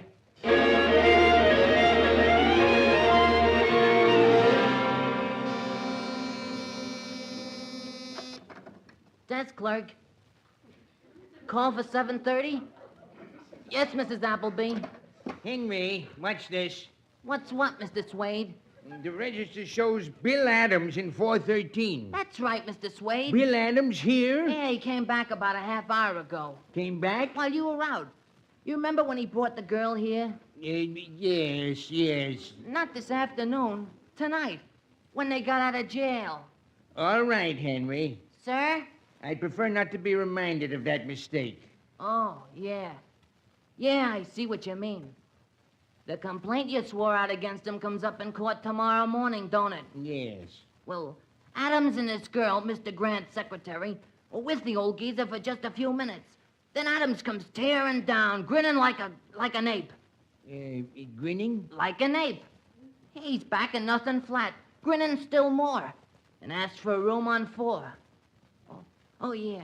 He had a suitcase, a book, and a couple of yardsticks. Say, they're up to something. Grinning. What was that, yardsticks? Yes, sir. 2 of them. 2 yardsticks? Sure. You know, to measure 36 inches, 3 feet. Henry, I know what a yardstick is. Well, he had 2 of them. Well, what'd he bring them for? I didn't ask him, Mr. Swade. He paid for the room in advance. You're up to something. I knew it. You said he had a book, too? Yeah, a law book, it looked like. You know, one of them big, thick, fierce-looking things. 2 yardsticks in a law book. Henry, I don't like that. I don't like... Hey, excuse me, Mr. Swade. Hey, this is Adams calling now from 413. That's Clark. What's he want? Yes, sir. He wants to talk to that girl in 311, Miss Gilbert. Give me one of those earphones, quick. Hello? Lucy, Yes, Bill. 6 here, in between. That checks. Look, tell Grant he was absolutely right. It's 9 and 2. I'll tell him. Good night, Bill. 9 and 2? 9 and 2 what? Sounds like a code, don't it? 311. That's the girl. See, what are they up to anyway? That's Clark. Yes, ma'am. Now she wants the old geezer's room. The earphones. Yes? Mr. Grant, Bill says you're absolutely right. It is 9 and 2.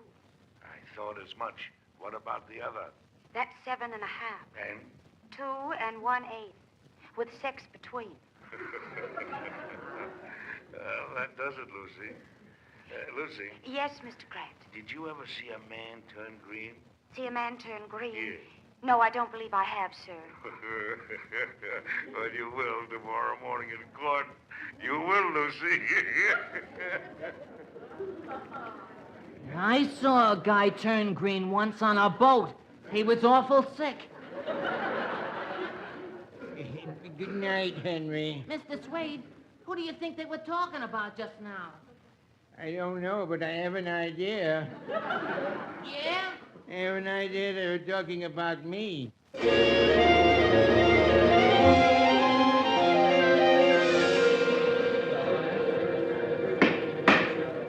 Court's now in session.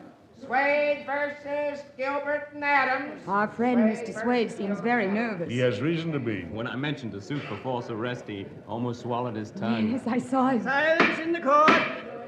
Well, Mr. Swade? Your Honor, I move you throw my complaint out. The complaint against Miss Gilbert, Mr. Swade? Trying to get off Yes, the hook. and Adams, too, Your Honor. We settled it out of court by ourselves. You mean both of them? Well, case dismissed. All right, Bill, now. Yes, sir. He's being served the papers. Here, Bill, don't forget the package. Oh, thanks. Say, what's this? What is this? Relax, Roscoe. We're just getting started. This is another suit. Will the counselor explain this procedure? Your Honor, I find that in the management of this hotel, Mr. Swade is guilty of violating several important laws. Here, now, wait a minute. What are the charges precisely? I brought the evidence with me, Your Honor. In that brown paper bag? What do you mean? Now, look here, Bill Adams. If this is one of your smart aleck tricks... Hey, there's one of my own sheets from my hotel. And one of your pillowcases, Mr. Swade, also standard in your hotel. Your Honor, according to the hotel laws of this state, 1909, Section 52, all beds in hotels, hostelries, inns, and lodging houses shall be provided with sheets not less than 9 feet in length. What? This sheet, Your Honor, is 7 1/2 feet. Furthermore, all pillowcases shall be 4 feet in length. This, Your Honor, is 2 1/2 feet. Furthermore... It's a trick! They planned it last night, right under my nose. Furthermore, the same reference clearly states there shall be 2 feet between twin beds. There wasn't 1/2 foot between the beds in my room. Mr. Adams. I couldn't bring the beds as evidence, Your Honor, but I do have witnesses to attest to my veracity. Mr. Adams, let me see that reference. Yes, sir. Adams, so help me, you'll regret this. Will the court warn the defendant that threats and intimidation are punishable by law? Swade, be quiet. And don't you tell me how to run my court, Mr. Adams. The law provides a fine of $50. For each offense. For each offense. Mm-hmm. Mr. Swade, are you prepared to face these charges at this time? Well, I guess, yes, Your Honor. Do you plead guilty? Yes. Then pay the clerk. Court is recessed for 30 minutes. Well, nicely done, Counselor. Oh, Bill, you were wonderful. What do you mean? The law's wonderful. Look there. Hartley's going into his chambers. And Swade's edging over that way. Council of War is in order, I should say, and unless I miss my guess, it'll be attended by Mayor Cunnison. Bill, you've got them worried. Oh, you mean we've got them worried, sir? The coach can plan a game, but he can't carry the ball. Well, what now? Well, I'd say a celebration's in order. Well, can you have a proper celebration this early in the day? Well, what time is it anyhow? Just 11. Sure you can, Lucy. Hey, there's a wonderful place out on Border Road. We can drive out, have lunch, and then... Oh, that's a fine idea. You kids go ahead. Oh, but... It's still early, and I did come to Crownport to do some duck hunting, remember? Oh, it won't be a celebration without you, sir. Oh, I think it will. You show her it's entirely possible to have a proper celebration early, late, any time, if you've got something to celebrate. So get along with you now. Get along with you.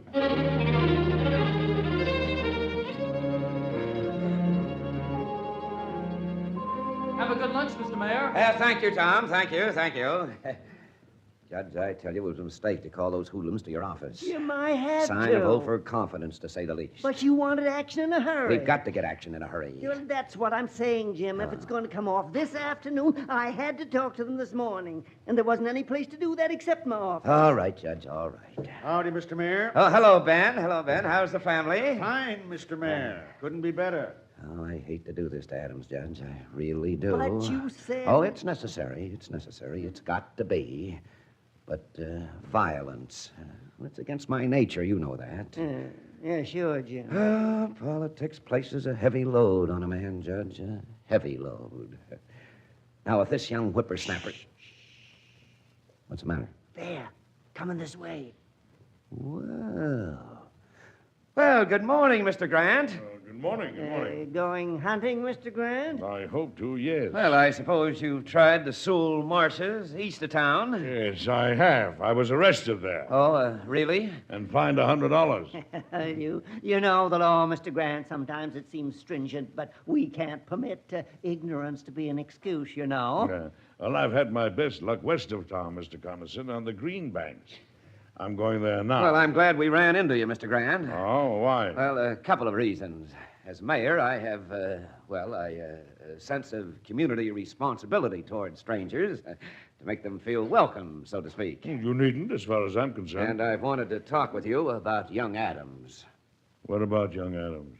You two seem to have hit it off pretty well. Well, I think he's a friend of mine, if that's what you mean. A rash young man, Bill Adams.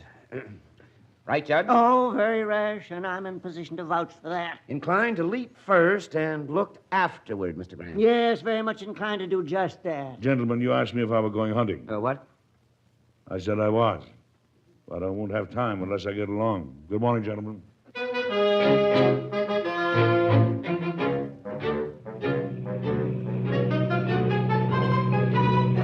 Mr. Adams, you were so right. I am sometimes. What about? It was a wonderful lunch and a wonderful drive. Really a pretty all-round wonderful celebration. Yeah, it sure was, wasn't it? Oh, Bill, watch that light. I'm sorry. Fine thing to get a traffic violation ticket the day before election. Well, you could always say that you had your constituents on your mind. Yeah, I could, but it'd be more truthful to admit that a beautiful girl was on my mind. Oh, look, Lucy, Yes? if I'm elected mayor... When you're elected mayor. All right, when I'm elected mayor, do you think... I mean, could you imagine yourself living here in Crownport? Oh, I think Crownport's a wonderful little town, Bill. It has red traffic lights and green traffic lights. Huh? Oh, yeah. I guess the town's all right, isn't it? I never noticed before particularly. It's okay. Or maybe not in a class with Washington, D.C. But... Well, put that another way, and Washington, D.C. isn't in a class with Crownport. It depends on your point of view. Well, I mean, you've got a good job there. Guess you're pretty important to the old-timer, huh? Mr. Grant. In some ways, I guess I am. Hey, what's he do anyhow? Exactly. Said he hasn't practiced law in 20 years. Yes, but isn't it wonderful how much of it he knows? It sure is. Tell you this, if it wasn't for old Joe Grant, I wouldn't stand a chance of winning that election tomorrow. Mayor Adams. Mayor William Adams. Hey, look, Lucy. Probably I ought to wait to say this till we're out of traffic. Yes, it might be safer. Maybe I won't have the nerve then. Bill. What's the matter? Isn't that your office down the street? Well, sure, next block. Hey! They're moving all the furniture out onto the sidewalk. Wait a minute!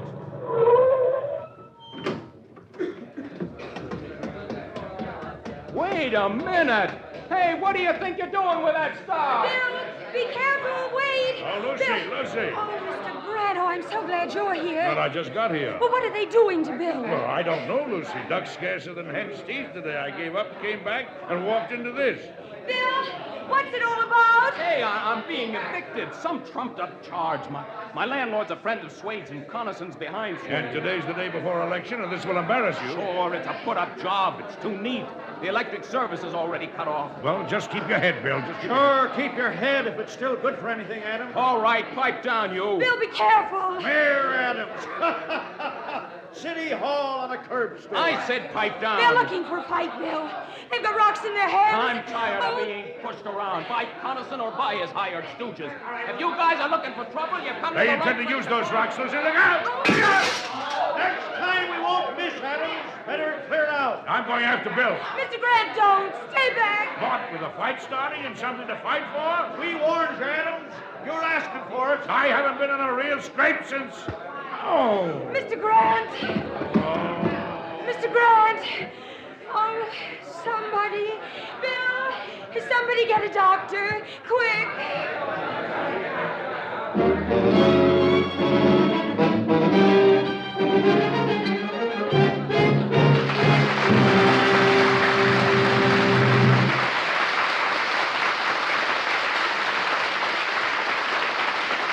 accident can be trifling or it can be consequential.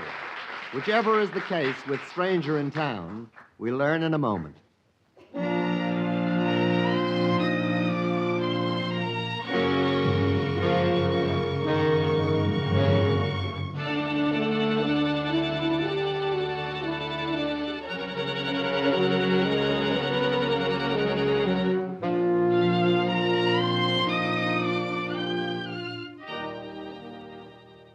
Now, Act 3 in the MGM Theater of the Air, starring Edward Arnold in Stranger in Town.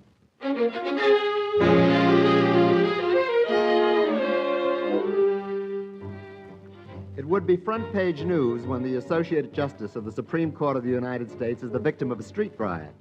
But the item is tucked somewhere among the want ads when the justice doffs his gown in judicial demeanor and becomes plain Joe Grant, stranger in town. Occupation, duck hunting.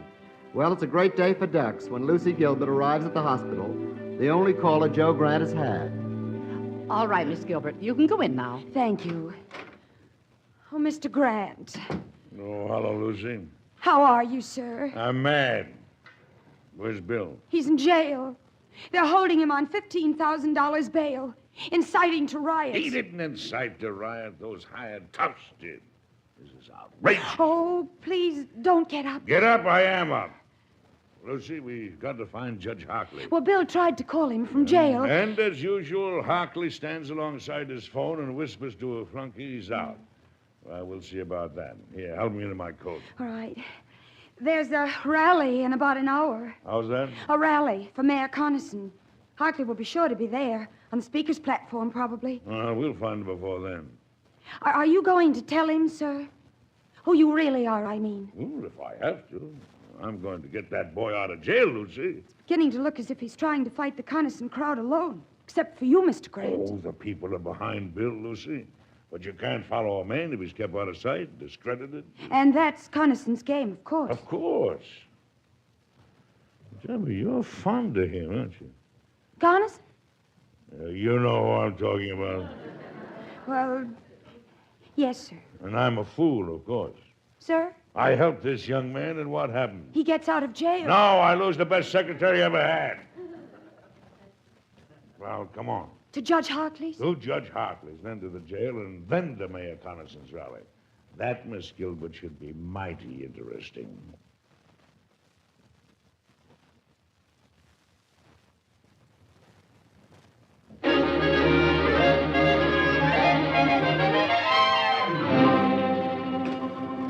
Yes? Oh, it's you. Well, imagine Mr. Swade playing butler for Judge Hartley. He should be in livery, eh, Lucy? With velvet knee breeches, Mr. Grant. I stopped by to call for the judge. Why, so did we. We're due at the rally. He won't have time to... He'll see us. Now, wait a minute. He's out. He's not here. Mr. Swade, you said he was, not 1 minute ago. Well, I mean, we're late already, you see, And you'll be later, Mr. Swade. What's going on here, Roscoe? Oh, it's you, Mr. Grant. It is I. And your secretary. Oh, we're so glad you were home, Judge Hartley. I tried to tell him we're on our way to Jim's rally. Judge, I want to talk to you. Well, I'm sorry, Mr. Grant. I haven't any time to give you right now. I'm afraid you'll have to find time. Now, see here. Do be quiet, Mr. Swade. Judge, Just listen. Judge Hartley, acting on my rights as a citizen, I demand that you swear out warrants for the arrest of Mr. Swade and Major Connaughton. What? Are you crazy? On what charges? Conspiracy, abuse of public office, inciting to riot. Judge, he's off his head. Shut up, Roscoe. Grant, I don't know what gave you the idea you could push your way into my house and order me around. Hartley, I suggest you come with us to the county jail. Have Bill Adams released and sign those warrants. You're crazy. Don't forget the others, Mr. Grant. You know. Oh, yes. And also a couple of more warrants for some hoodlums. I've got their names. You old fool. Do you realize I can have you arrested for disturbing the peace? Oh, let's postpone that, Judge. Miss Gilbert, Mr. Swade, will you excuse us a moment? Here, you let go of my arm. What's this room across the hall? Your den? Well, that's just the place to beard a roaring lion in his den. So what's come over that old fool? He seemed like a nice, quiet sort of... is he gone off his head? Oh, no. No, nothing like that. Well, he won't get away with it. You know that, don't you? A warrant for my arrest? And Mayor Connaughton. Why, when Hartley gets through with him, what he'll tell your boss, young woman, he won't forget for many a day. Yes, I suppose I should be worried. You can say that again. Beard a lion, he says. And it's the truth. Why, one time I saw Judge Hartley get so all-fired mad, he... Oh, Miss Gilbert, Judge Hartley has changed his mind. Oh, I'm so glad. He'll be only too happy to release our friend, Mr. Adams, in time to attend Mayor Connaughton's rally. Judge, you gone loco? And he has seen, shall we say, the light of justice's sword and agreed to sign those warrants. Am I correct, Judge Hartley? No, Hey, what's the matter with him? He looks funny. Not funny, Mr. Swade, just surprised. Ask him to tell you about it sometime. And now, Miss Gilbert and gentlemen, shall we be on our way?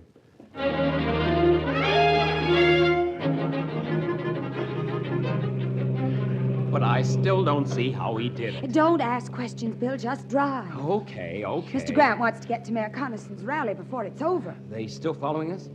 Yeah. What are you laughing at? Mr. Swade. He looks so sort of stunned at that wheel, with Mr. Grant beside him like a storm cloud, and Judge Hartley in the rumble seat like a wax statue. He must know something. What? Mr. Grant must know something about Judge Hartley. Now, on the contrary, Judge Hartley knows something about Mr. Grant. What? Now, look, Lucy, what? Bill, you were in jail. I sure was. 24 hours before election. I was caught. And Mr. Grant got you out. And had Hartley sign a warrant for the arrest of Mayor Connaughton, sure. All that happens before you can say Timothy Timbuktu, and I'm not supposed to ask questions. That's right, darling. Well, it seems to me that... Hey. What's the matter? You called me darling. Oh, Bill, slow up. You did. You distinctly We'll said... have to park right along here. What? Oh. Looks as though everybody in town who owns a car is at the mayor's rally. Yeah. Well, here's a good place. Bill. Uh-huh. We've got to have a talk about us. Oh, we sure do. You know what that did to me when you But called me? later. Oh. We'll talk about us later, when this is over. We've got a fight to finish first. Yeah, we have. Lucy, does he know what he's doing? Mr. Grant, I mean? Oh, yes. But a warrant for Connaughton's arrest. Bill, Mr. Grant is practically the only one around here who does know what he's doing. Hey, come on, they're waiting for us to start the fireworks.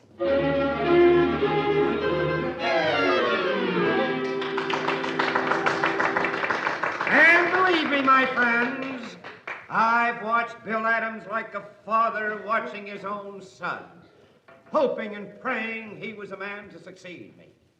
Now I know he's not.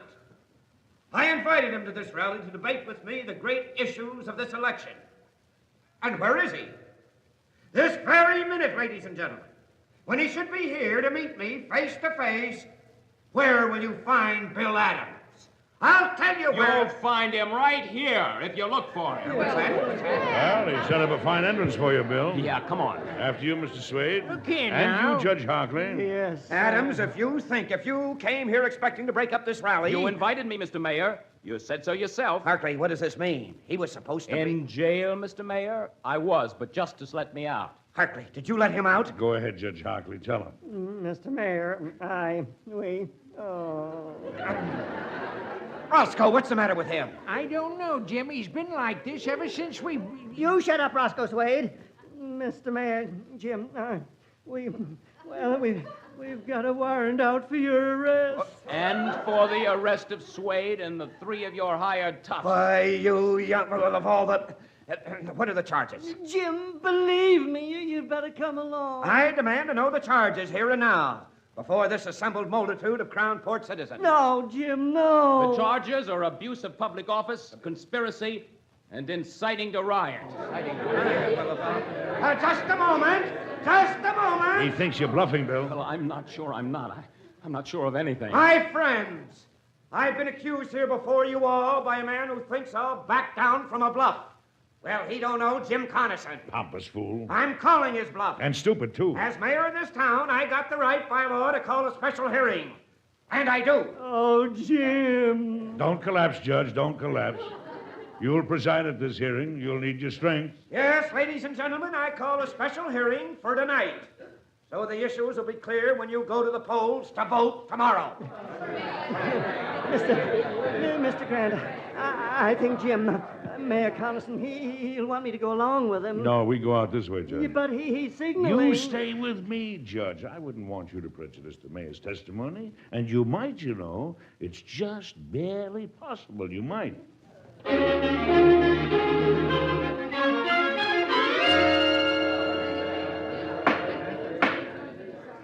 And so, Mr. Mayor, this gentleman, Mr. Grant, has obtained confessions from the hoodlums. Well, it's outrageous. A pack of lies. Judge Hockley? Jim, Mr. Mayor, you'll have to moderate your tone. This is a court of law. These men have told Mr. Grant that, acting on your orders, they started the riot this morning in order to make possible Mr. Adams' arrest. They've sworn to these facts. Because of this, Mr. Grant has been able to demand a warrant for your arrest. Mr. Grant demanded a warrant? A man who doesn't even live in our town? A meddling old fool who does nothing but shoot ducks and start trouble? Jim, don't say I'll that. say anything I please. Oh, I hate to see the old boy involved in this. I wouldn't worry about the old boy now, darling. I demand to know who this man is. Who is this Joe Grant? Jim, do yourself a favor. Don't ask. Well, I'd be glad to answer, Judge. All right. Where are you from, Grant? Washington, D.C. Jim, please, no more questions. Mr. Grant. Oh, shut up. I'll ask all the questions I want to ask. Grant, by what right do you dare interfere in the affairs of this town? By what right? By my right, Mr. Conason is a citizen of this country. Well, of all Shut up, Jim. What? Just shut up. Let him talk. I thank you, Your Honor. I am a stranger in town, but your town being in a country that belongs to all of us, I don't feel I'm a stranger in this matter at all. You see, we're partners, really. Partners in something called democracy. Say, he's all right. Hush, darling. When men elected to public office anywhere in the democracy abuse that office, when they attempt to deceive, corrupt, and intimidate the people who put them into office, then the entire structure of our democracy is endangered. That's right. He's right. Yes, sirree. Mister, you said a mouthful. Government of the people. Government of the people, by the people, and for the people means one thing. Government free, uncorrupted, united, and in the hands, everlastingly in the hands of the people. That, Mr. Conason, is why a stranger in town dares interfere in the affairs of justice in town. You asked me, sir, where I'm from.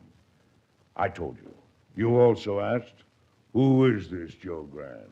I'd like to know that myself. Well, it's coming, Bill. I'll tell you that too, sir. I am John Josephus Grant, Associate Justice of the Supreme Court of the United States. What? John Josephus. Oh. Bill! Oh, somebody, quick! A man here has fainted.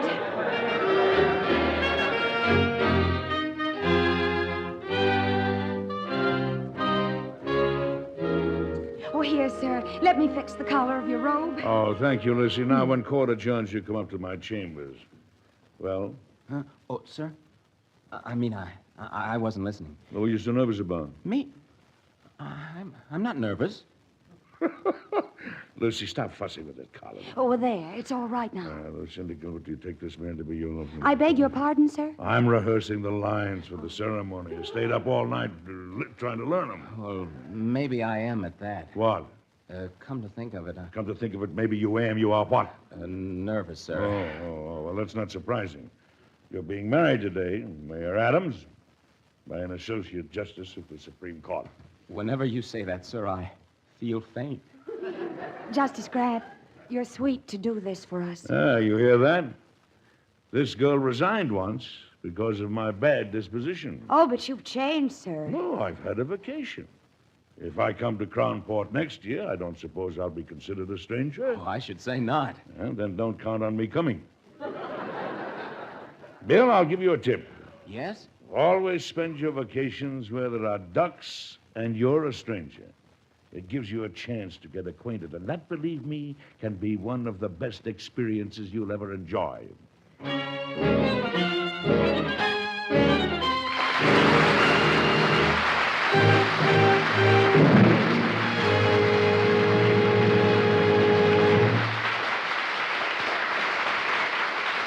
Edward Arnold will be back in just a moment.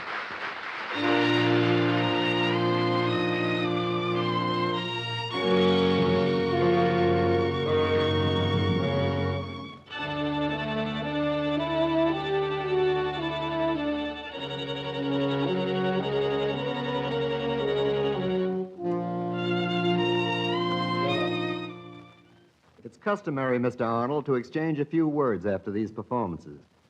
Well, let's not violate the custom, Howard. What words have you to exchange? Mostly words of praise, a comment here, a question there. How many years have you been in pictures? Well, that's like asking a woman her age. Almost as many years as there have been pictures, I guess. You virtually came in with Edison. Oh, no. That's a little too far back. But I'll probably go out like a light. Not at all. Your star is incandescent and constant. You just picked up my option, Howard. We all liked you in the Hucksters, Command Decision, Take Me Out to the Ball Game, to name a few. To name a few MGM pictures. Well, there's method in our madness. This is the MGM Theater, you know. Yes, and I like the MGM Theater and the MGM Studio. I'm a booster. Well, Mr. Arnold, we're a booster for you, not only as a distinguished artist, but as a man who has devoted his time to helping other artists. We salute your services in the Screen Actors Guild, the USO camp shows, the Hollywood Permanent Charities, and many other organizations. Well, you're very kind, Howard. The tiny verbal medal we offer is nothing. Thank you, and good night.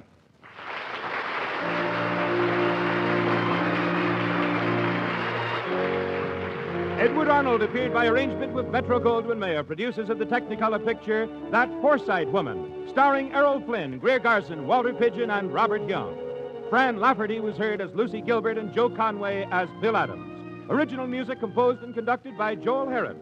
The program was directed by Marks B. Loeb and produced by Raymond Katz.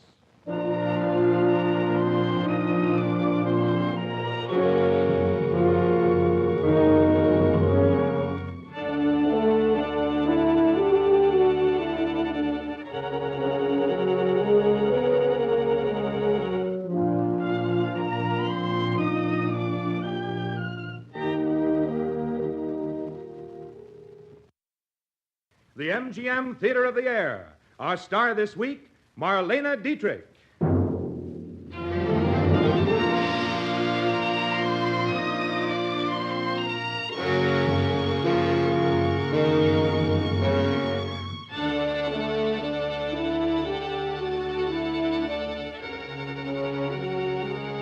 Ladies and gentlemen, your host, Vice President of Metro-Goldwyn-Mayer, and celebrated writer of many Broadway and Hollywood musical hits, Mr. Howard Dietz.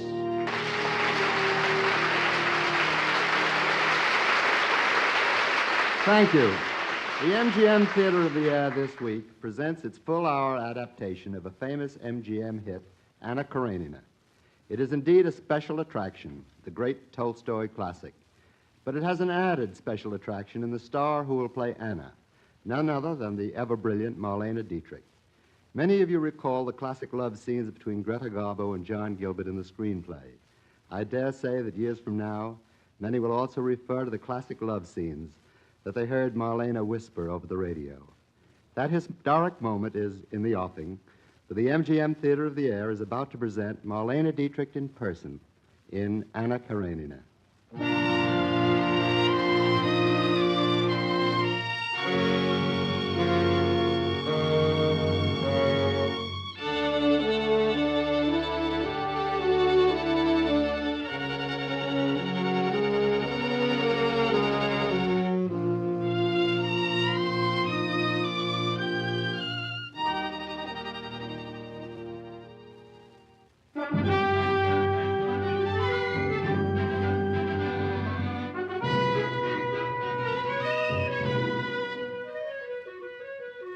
Anna Karenina has become the traditional symbol of alluring womanhood. Anna was made for love, and this love was reserved for the dashing dragoon, Count Alexei Vronsky, officer of the Tsar's Imperial Guard of the bygone Cavalier era. Anna and Alexei, sharing life and love in the days when romance itself was a way of life. Our radio play begins in the huge glass-enclosed shed of the Imperial Moscow Railway Station. Standing there on the platform is a young man, still in his evening clothes. These clothes have a slight air of bedragglement, as if they had lingered on his body from the night before. Stiva Oblonsky. Yes, it is Stiva that is being hailed by the handsome guardsman, who is unaware that with this very meeting he is on the threshold of an undulant fate. Stiva, how bedraggled you look. Oh, thank heavens you came along, Vronsky. You could do with a bit of holding up at that. Big night. Oh, several big nights. Stiva, you're hopeless. Oh, confound it, Alexei. I don't want a lecture. I get that at home. Philandering again, and the lovely Dolly doesn't like us. Ah, Stiva, you'll never change. Oh, it's easy for the dashing Count Vronsky to talk.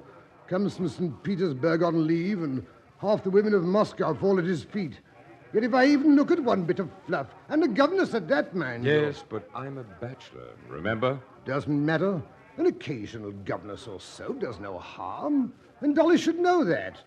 After all, she's my wife, the mother of my children, and I love her. Oh, Stiva.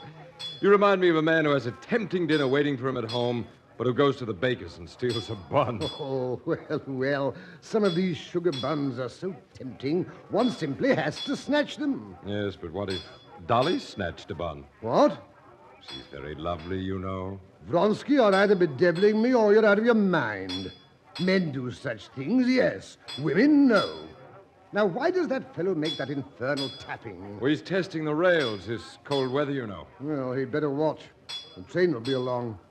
Meeting someone? Mother's joining me for a few days of my leave. And you? My sister, Anna, married to the big government official in St. Petersburg. You must know the Karenins, Alexei. Oh, I've heard of him. Very important, isn't he? Oh, extremely.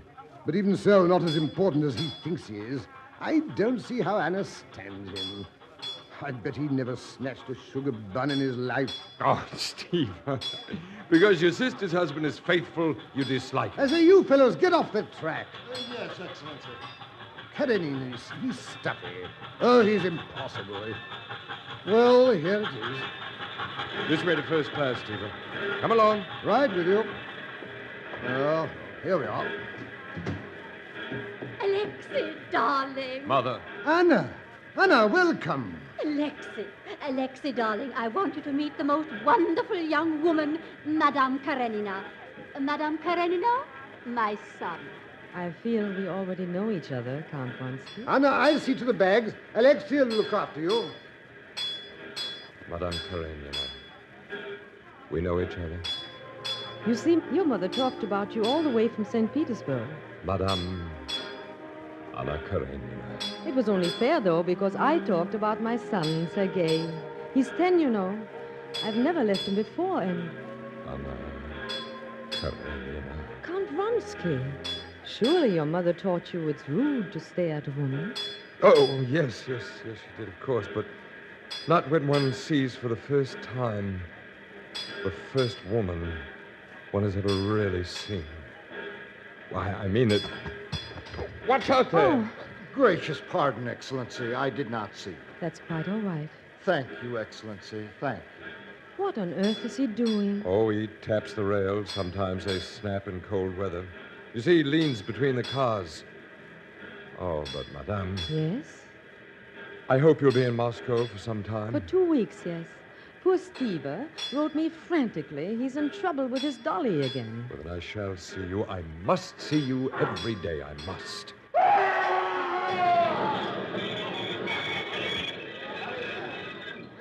The poor man. The man tapping the rails. Please don't look. Oh, wait, here comes the station Ivan! master. It's no use. Is he? Yes, Excellency. Poor devil, he's got a wife and a son just 10 years old. Oh, no. Can't something be done for them? One fears not. The state does nothing in these cases. Here, this is for the wife and child. Oh, thank you, sir. But, sir, this is 1,000 rubles, 1,000. Give it to the wife and child. Come, Madame. You didn't want me to see that you gave so much, did you? No, I didn't. Why did you do it? Shall I tell you? Yes, tell me. I felt that although you wouldn't know I'd given so much, somehow it would make you happy.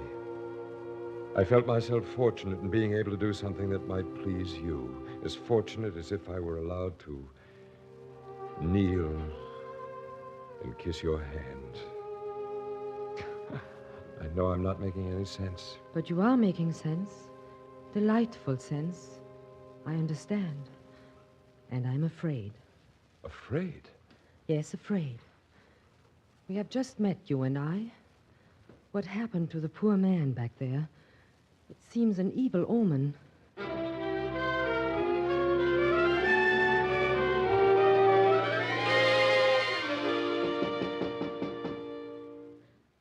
Steve is a beast, Anne. I love your brother, but he's a beast, and I hate him too. And to think, with his children's own governess. Would you have felt better if it had been with your best friend? But Anna, my best friend was last time. And this time it's a governess. That's Steve. What shall I tell him? Tell him that I'm leaving him. It's all over.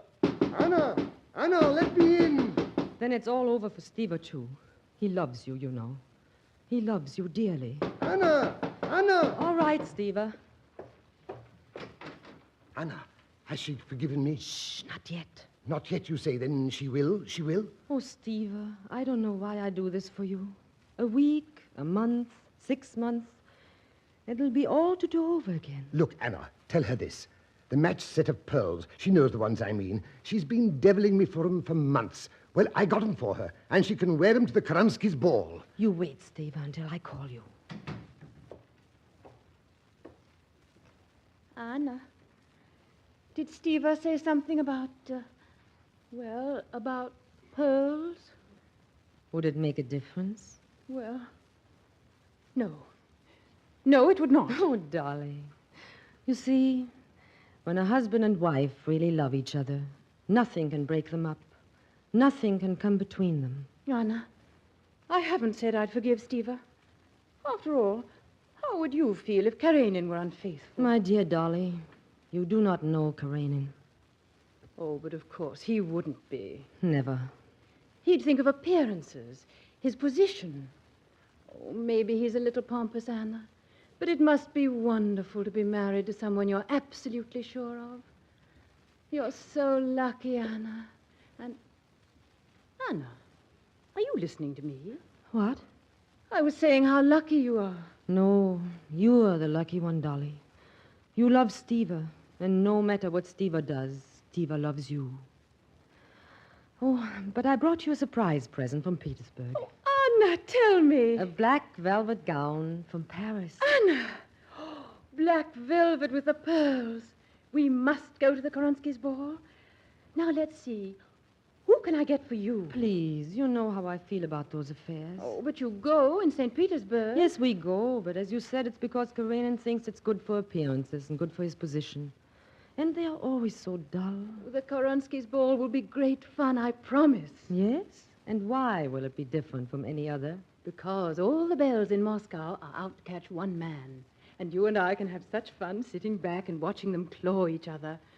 Please, you will go. All right, if it'll please you. Good. Let's think of an escort for you. There's Colonel Levin, or the Baron Petrov, or... I met a man at the station. Perhaps he will take me. Then we'll ask him. Who is he? An officer of the Emperor's Guard, a Count Alexei Vronsky. Oh, talk to Stiva, Anna.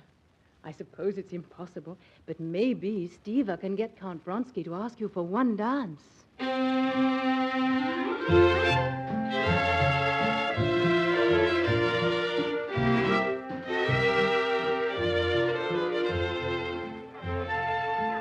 You know, I almost didn't come here to the Koronskis tonight, Madame Karenin. Why not? I thought it would be insufferably dull. And it has not been. Of course not. I found you here. I've never enjoyed a ball so much in my life. Please say you've enjoyed it, too. Oh, I have. But I shouldn't have come. Well, nonsense. Why do you say that? By seeing each other tonight, you and I have done bad things to each other. No, I won't let you say that. Please, Count Vronsky. We mustn't stop dancing in the middle of the floor. Everyone is looking at us. They've been doing that all night. Here, let's go out onto this balcony. But please, no, please. Now, through these French doors and... there. Now, how could we possibly have done bad things to each other? By letting you dance every dance with me tonight, half the fun parents of Moscow, those with daughters, are cursing me as a designing woman and you as a fool. Mm-hmm. I don't mind, do you? No, I don't mind. Very well. Now, what bad thing have I done to you? You have done a terrible thing to me. Please, I must know. You've made me remember what it is to be gay, to be happy, to have a good time. And is that a bad thing? For me, it is bad. Anna Karenina, I must say something to you. Please don't. Oh, I must. When we saw each other at the station, something happened to us, didn't it? I won't answer that, no. You have answered it. When I saw you, I knew I'd never be able to leave you without finding myself alone in a world of strangers. No. I knew that if I could see you in the hugest crowd, you and I would be alone. That you and I could look at each other across a huge room and touch hands. And now, this moment... Don't say it. My heart has been asleep too long. Don't wake it. Your heart is awake. And inside you it sings, just as mine does, for me to take you in my arms and kiss you. Oh, Anna. Thank you. Thank you for not kissing me, Alexei. Anna, you're shivering as I touch you. I'm afraid, terribly afraid. You're afraid because your heart sings? Because my heart slept too long and awoke too late, much too late. Oh, don't say that, Anna. I would never do anything to hurt you. That's why I didn't kiss you. I love you always. That's something I cannot help. I'm afraid, so afraid. But you mustn't be. I'll always be near you if I can, but I will never hurt you. Your honor will be my honor. That is why I'm afraid. A woman in love gives all, gives up all, forgives all. A woman in love has no honor. Goodbye, Alexei. No, you can't mean that. Stiva and Dolly will see me home. I'll return to St. Petersburg at once. Please, we must never see each other again. But why? Why? Because I love you, Alexei. and because I have a husband and a son. Goodbye.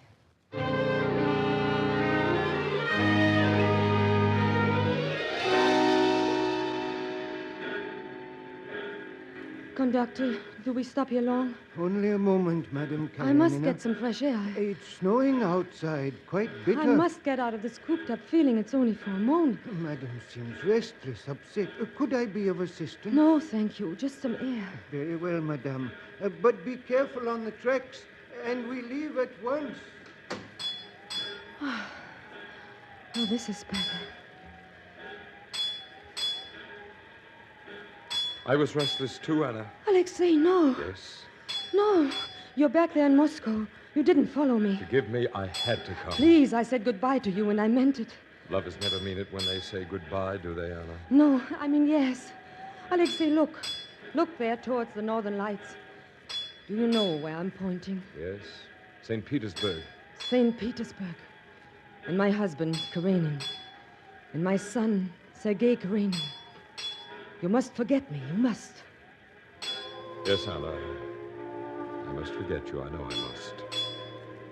I know also that I cannot forget you. Can you forget me? Let your heart speak, Anna. Can you forget me ever? No, Alexei. Never. Alexei, your train. You must get in your own car. But I must see you, Anna. Alexei, the train. Here. Here's your car. There you go. But you must get in your own car. The train is moving. I must see you in Petersburg, Anna, even if it's a family call. Alexei, your car. When may I call, Anna? A woman in love gives all, gives up all, forgives all. When, Anna? When? We receive on Mondays. Mondays, Anna. A woman in love has no honor. No. No.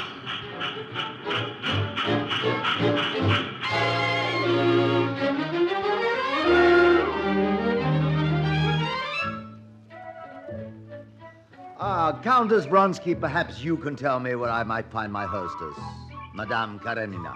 Indeed I can, Captain Yashvin, but you know where she is. I do. It's such a lovely garden party, and one should pay his respects to his hostess. As you know very well, wherever she is, she's with my son. After all, you're Alexei's best friend, and you know very well what's going on. Alexei's my best friend, yes. We're in the same regiment, but... For the first month after they returned from Moscow, he called on Monday. But the Karenins receive on Mondays. Everyone knows that. The second month, they also rode on Tuesdays.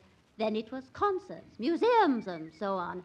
And now he sees her every day. But, Countess, there's no harm in a flirtation. Even the Tsar himself approves of flirtation. And so do I, heartily. The flirtation is the very lifeblood of polite society. But my son Alexei does not flirt. Neither does Anna Karenina. I know. Look, walking under the trellis. Oh, yes. Hang it, they are a handsome couple. My son is handsome, yes. But only another woman can appreciate how superb a woman is Anna Karenina. I assure you, there are no fine points about her that I miss. That is, well, perhaps this isn't the time to pay my respects. No, Captain Yashvin. As you would say, hang it. Your arm, if you please. Your eyes are troubled, Alexei. I can tell. I feel we're being eternally watched, talked about. If this were something casual and flippant with us, they'd smirk and condone, they'd connive. But you're dearer to me than life itself. And this they cannot abide. It's this that angers them. And exalts us. Anna, my love, I must say something to you.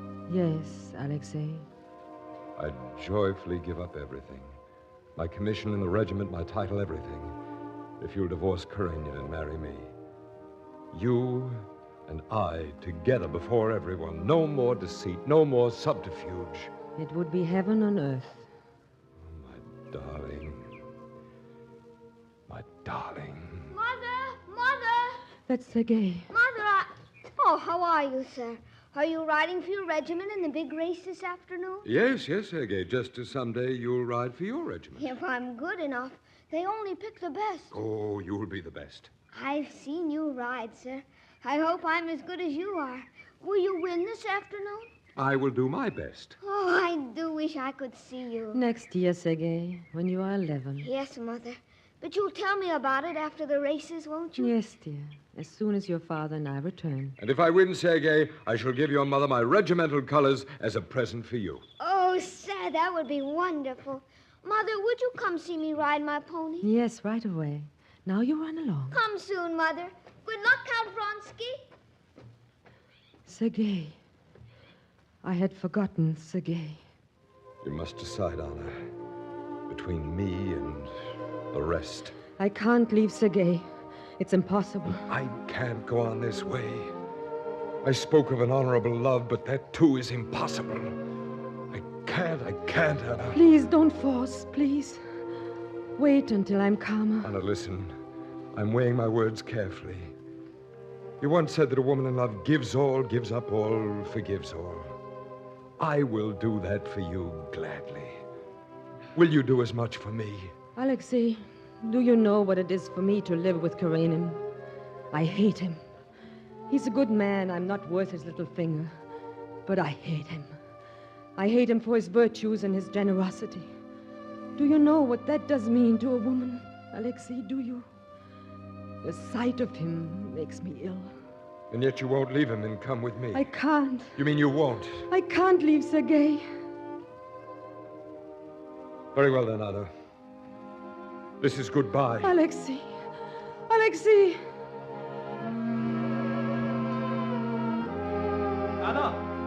Anna! Yes, Karenin. Ah, there you are. Is that Count Vronsky stalking away through the hedge yonder? Yes. It is Count Vronsky. Ah, yes. Anna, I've intended for some time now to speak to you about Vronsky. Yes? I'm speaking to you not as a jealous husband, but as a man of the world who knows that there are certain rules of decorum which cannot be disregarded with impunity. There's gossip about you and Vronsky, Anna. It is obvious that your conduct and decorum have not been all that one could desire. Anna, are you listening to me? Yes. Good. Now, I am not inquiring into your thoughts and feelings. Those are your own affair. I have no interest in them. But I am an important minister of state, and this is a critical time. At such a time, to subject me to gossip and annoyance would be inconsiderate. Please, what do you want of me? I must make you understand three things, so please listen carefully. First, the importance of public opinion. Second, the effect of scandal upon your son. Third, the inviolability of our marriage tie. Do you understand? Yes. Good. Now, there are two more things. This afternoon, we shall attend the races. Azar himself will be there. You shall show in no manner whatsoever that Count Vronsky is your choice to win. You shall show no interest in him whatsoever. And after the race? That is the second thing. After the race, you will return here to the estate with me. We will dine together, alone. There will be no more gay supper parties for you, parties at which a certain person just happens to be present. No more rides in the park, museums, concerts. In short, your affair with Count Vronsky has come to an end. Good day, Anna. No, Karenin. You're wrong. Because it hasn't even yet begun.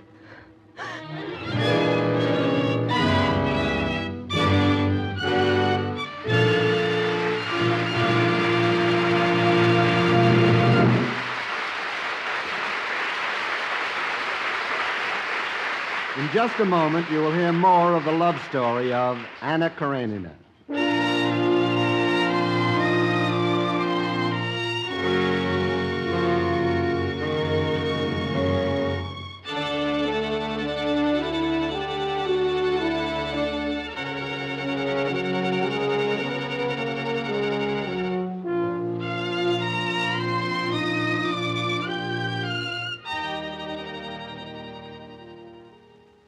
Now for Act Two of the MGM Theater of the Air presentation, starring Marlene Dietrich as Anna Karenina, with Arnold Moss as Count Vronsky.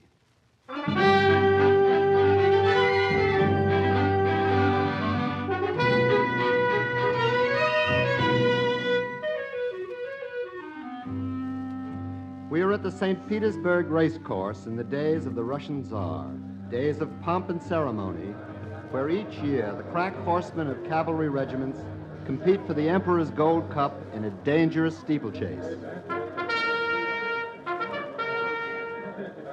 Entering the box are the government official Alexandrovich Karenin and his beautiful wife, Anna Karenina. Good afternoon, Baroness. Karenin? Anna? I see you've marked your card. Have you a favorite? But of course, Karenin, I'm betting Count Vronsky to win. Aren't you? I never gamble. Eh, Anna? Well, I do hope there are no broken necks this year. Remember how poor Andre was killed last year at the third jump? Unfortunate, yes. Of course, they do say poor Andre was nervous before he entered the race. He had broken up with the Princess Sirokina the night before. Had you heard that story, Anna? Yes, Baroness, many times. Ah, they're lining up for the start. Yes. But, Anna, is one of the riders waving at you? Yes. Anna, don't stand. Remember, Anna. Good luck. Good luck, Alexei. I must warn you again, Anna. The first jump. Baroness, your glass, please. Can you see who's ahead? Vronsky's third, but he's coming up. The second jump. Careful! Vronsky! Vronsky's ahead! Alexei! Alexei, ride! Ride, Alexei, Anna, people ride! are looking at you. I insist. The third jump, here it comes. He's down, a rider's down. Vronsky's down. Baroness, please. Alexei, is he hurt? Anna! I can't see yet. They're all crowded around. Alexei, please tell me, is he? Anna, I will take you home, now. Vronsky's getting up. He's all right. Karenin, Anna has fainted. I'm all right. You've done exactly what I ordered you not to do. Made a spectacle of yourself. Everyone's looking. If he had been hurt, I would have been hurt. If he had been killed, I would have been killed. Karenin, the poor girl's obviously out of her head. My wife is slightly ill, that is all. I will take her home. Anna, come.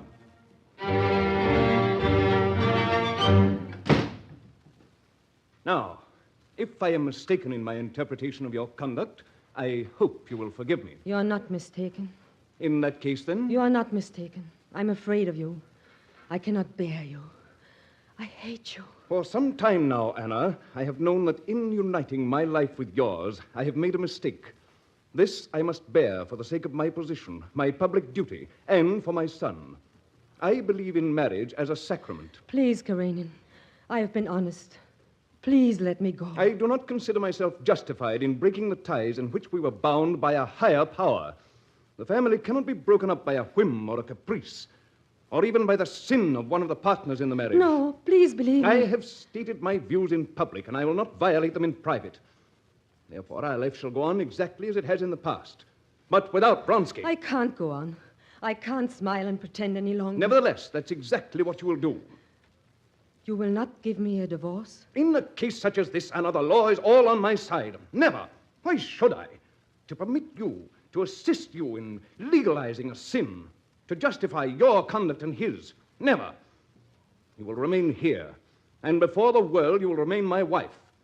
You will never see this person again. And the alternative? Ah, yes, the alternative. You will join the ranks of those women of ambiguous position who wander about Europe from one watering place to another, neither married nor unmarried, with no future and no present, with only your great love to sustain you. Further, you will renounce all claims, now and forever, to Sergei. You say this knowing this I cannot do. Before I would give up Sergei, I would rather be dead. Unfortunately, my dear Anna, you are not dead. Well? I must go and see Alexei. If you go out that door, you will never enter it again.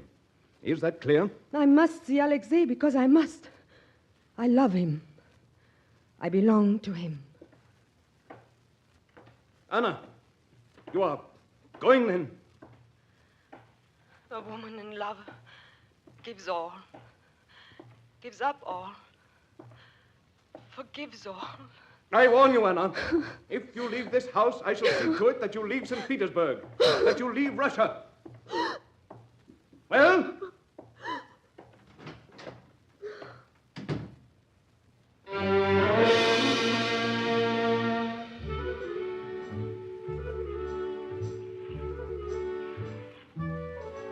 Anna Karenina, did I ever tell you that I'm the luckiest man alive? Are you, Alexei? Of course I am, darling. And I can give you 3 good reasons. As many as 3? Thousands more, of course, but listen to the 3. I'm in Venice, a city which is made for love. With me in Venice is a woman who's made for love. And this woman, this wonderful woman, is in love with me. Mm-hmm. But today, Alexei, you have been thinking of Russia. I can tell. Well, of course, we've been away for months. And then this afternoon, Yashvin's letter... Yashvin's letter worried you. Was there news? No, not really. He's got some kind of wild scheme for getting me back into the regiment. But you resigned when we came away together. Oh, gladly, with no regrets. Anna, darling, they've been beautiful, wonderful months. Beautiful, wonderful. And think, they can go on forever. What was Yashvin's scheme? Well, the government has decided to do nothing about the Serbo-Turkish war, but the Serbs as Slavs as we are, and so there's talk of all the officers resigning and forming a regiment to fight the Turks. Yashvin said he'd put my name down just in Alexei, case. no, please. Darling, it's only one of Yashvin's wild schemes. Forget it. You must never leave me, Alexei. Promise. Of course I promise, with all my heart. Oh, but you need cheering up. You see, you've been thinking about Russia today, too. Yes, I have. Look there, across the Grand Canal under the lights. Oh, aren't they lovely? Look, Alexei. The little boy with the curly hair. Isn't he an angel? It's a very dirty angel, but an angel. Anna, Yes, Alexei. a dark shadow just crossed your face. What can I do about it? Nothing, Alexei. I was thinking about Sergei. Wondering what my Sergei's doing right now.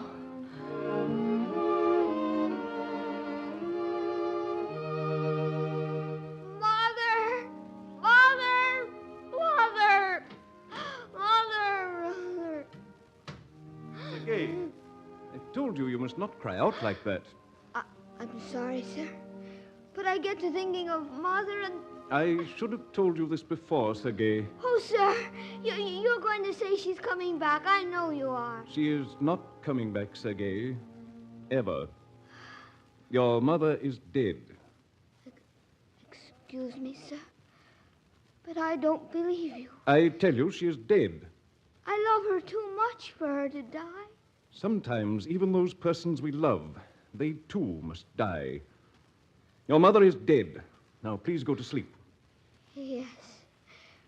Perhaps if I go to sleep and dream, then I will see Mother. Yes, perhaps.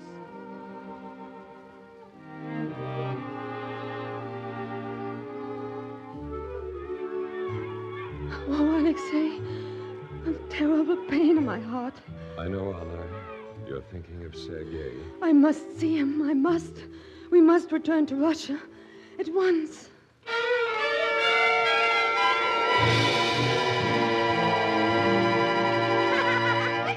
Oh, Mother, you're such fun. I'm so glad you came back. And I'll come back again, Sergei.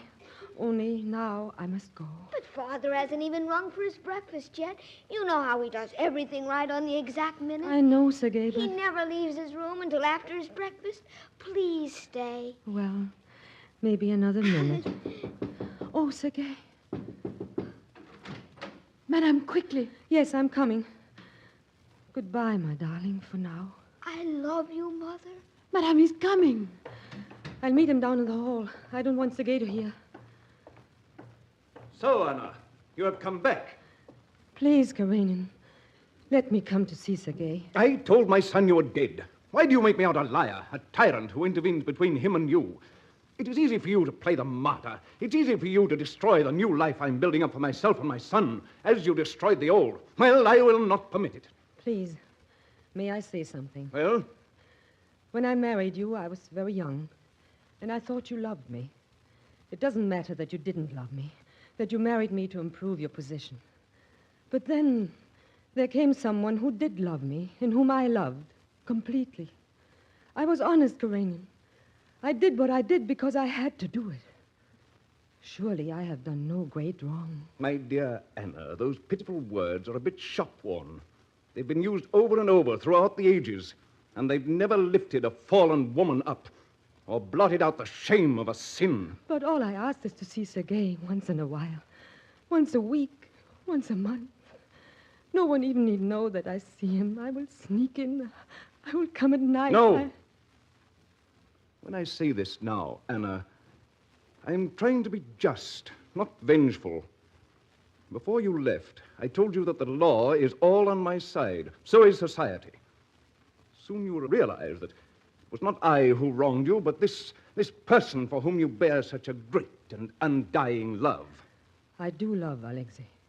I do. Ah, but soon you will realize that he has had to give up nothing. He resigned from his regiment, of course, but he still has his clubs, his friends who secretly envy him as a gay dog. Yes, your precious Count Vronsky has all the benefits of marriage, but as for responsibility, he's still a gay bachelor. No, that's not true. Yes, it is true. And now that you know it, the knowledge will never leave your mind. It will fester there until it cankers. And you, Anna? You have given up everything, including your son. Now I ask you to leave this house for all time. When Sergei grows up, Karenin, there's one thing he will be able to say. Indeed. He will be able to say that his mother was not a coward. He will be able to say that his mother did not run away and hide, because in her heart she felt she'd done no wrong. Tonight, Karenin, I will be at the opera. I will be in a first-tier box where all St. Petersburg can see that Anna Karenina is proud of her love. Good. Capital. I could not ask for better. I shall tell all your friends. I'm sure they'll be happy to see you again. Or rather, Anna, I shall tell all your former friends.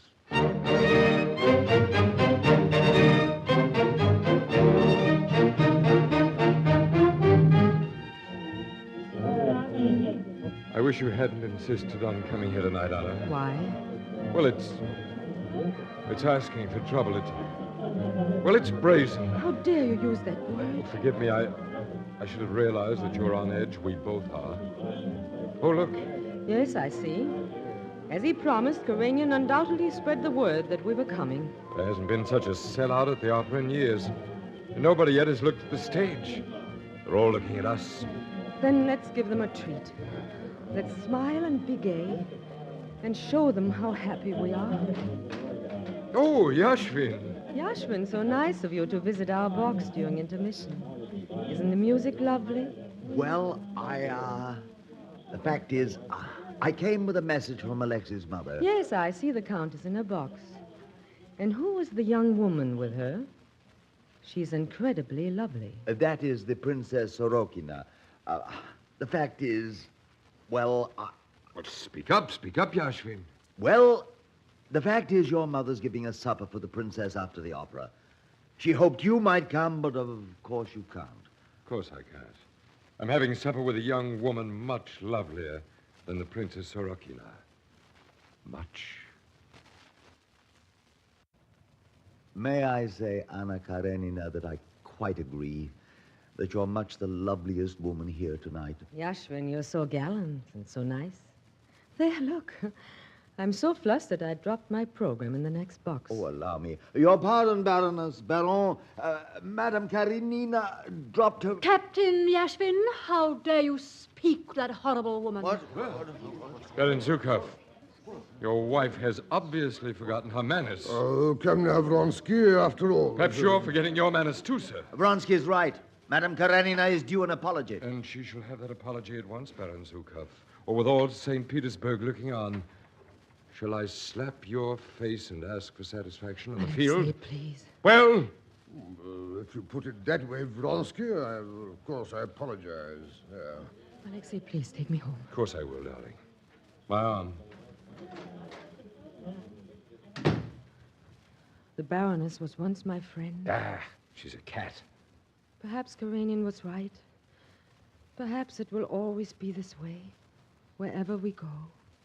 Always. No, darling, it will not always be this way. I have a little place in the country near Moscow, Anna, and we're going there. Oh, Alexei, what have I done to you? To us? You've made me very happy. And when we're alone together, we can forget all the rest of the world.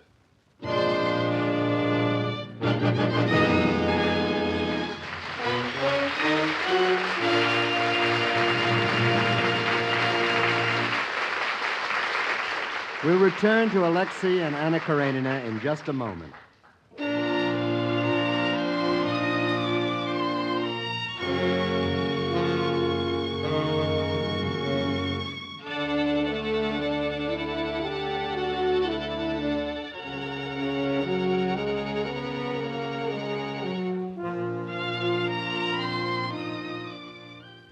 Now, Act 3 of the MGM Theater of the Air presentation starring Marlene Dietrich.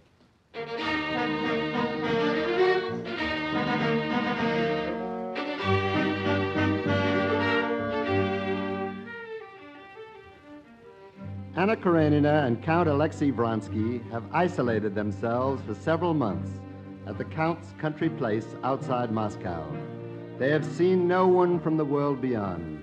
Love can be sweet and bittersweet, and even lovers can learn that it is possible to be lonely together.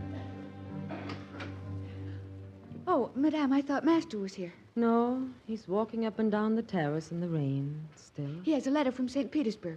Oh, probably from his mother. Leave it on the table, Tanya. Yes, Madame.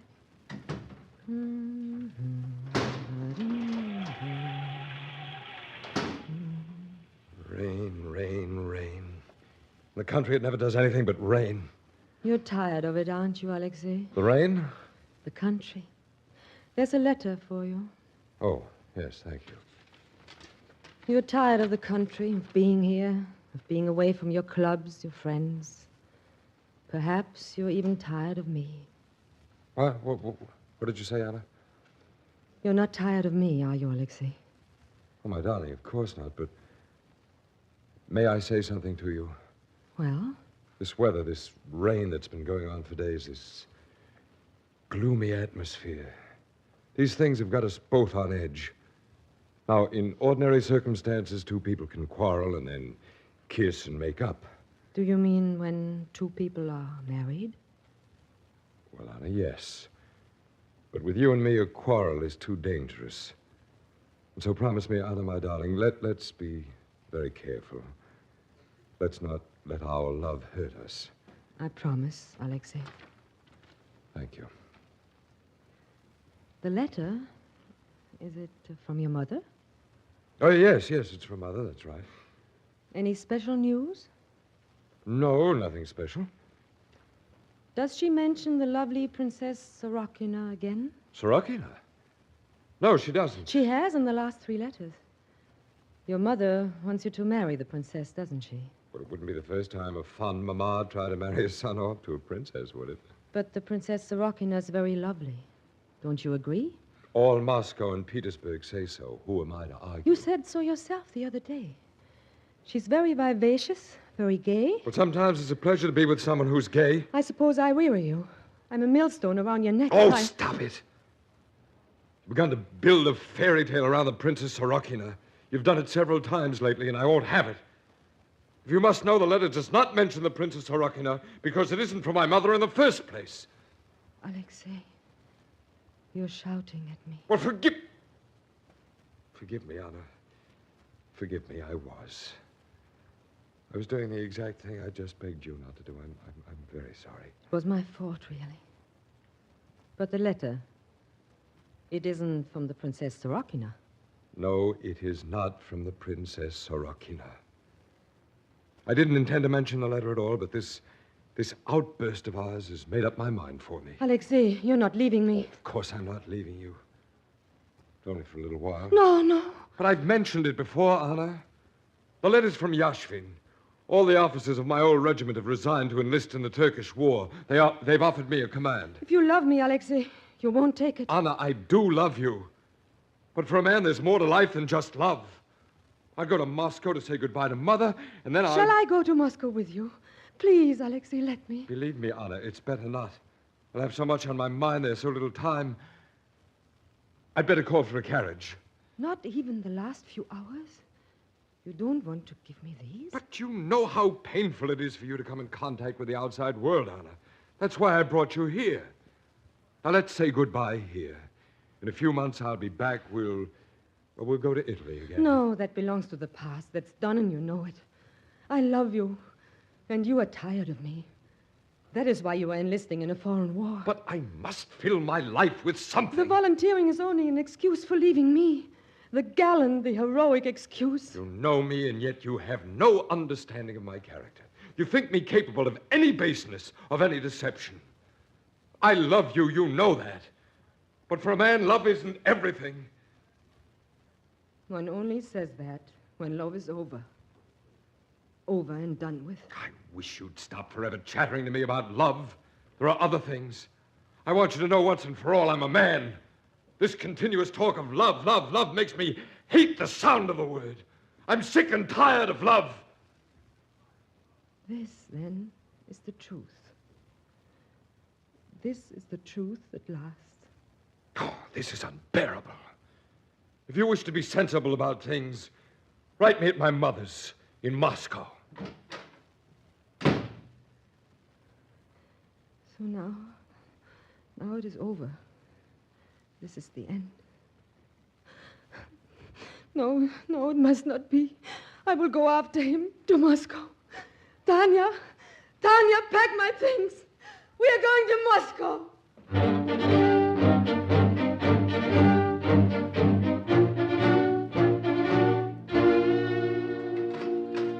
Anna, this is so unexpected. Steve, Dolly, has there been a message here for me? A message, Anna? No, Anna, there's been no message. What kind of message? Well, I sent my maid with a message to the Countess Vronsky's.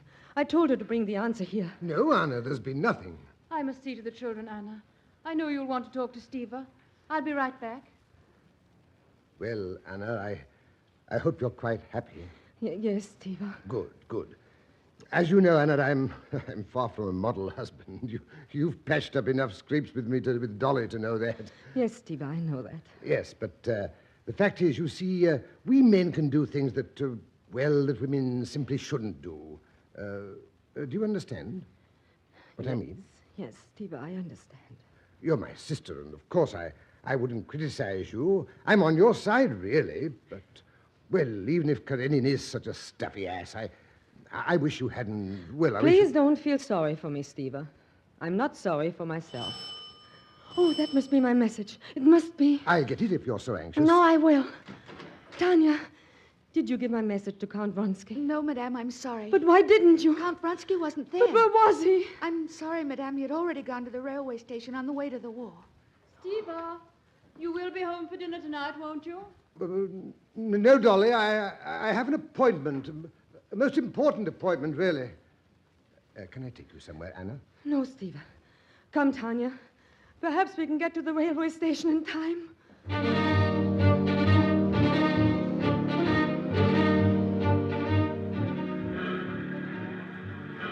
The soldier's train is there, just ahead, Madame. Hurry, Tanya. I've got to see him. I must. There, Madame, look. In the window of the car ahead. Yes, I'll call him. Alexei! We'll be waiting for you, Alexei. Best of luck. Wait, his mother. The young woman with his mother, Madame. She's so lovely. The Princess Sorokina. Goodbye, Mother. Goodbye, Princess. Goodbye, Alexei, my darling. Goodbye. Tanya, do you hear tapping on the rails? A tapping? No, madame. I hear tapping on the rails. Just as I did here in this station long ago. Tapping on the rails. But I assure you, madame, I hear no tapping of any kind. Are you all right, madame? I hear tapping. Just as I did long ago, the day the poor man was killed. I remember. I said then it was an evil omen. Goodbye, Mother. Goodbye, Princess. Goodbye. Goodbye, Alexei. My only love. Madame. Madame. Madame, what are you doing?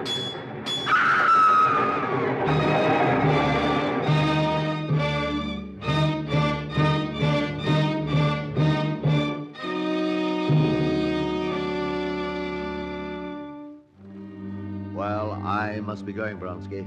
Thank you for coming by the club to see me. I'll come anytime, you know that. But hang it, you've got to get out and see people. Get around. You're going to seed. Yes, I know you've said that so many times. If I could only make you believe that what's done is done. All through the war, you did your best to get yourself killed. When I learned about honor, I tried to find death. I wanted to find death. Instead, I found a glory I didn't want. I know, Alexei. You will never love another woman, will you? No, Yashvin. I'll never forget Anna Karenina. I keep her picture always on the table there before me. I have no regrets, really, but if I could only call back one thing. Yes? When I left her at the house in the country, I did not say goodbye. I wondered if she forgave me for not saying goodbye. I wonder. I will leave you, Alexei. I will leave you with Anna.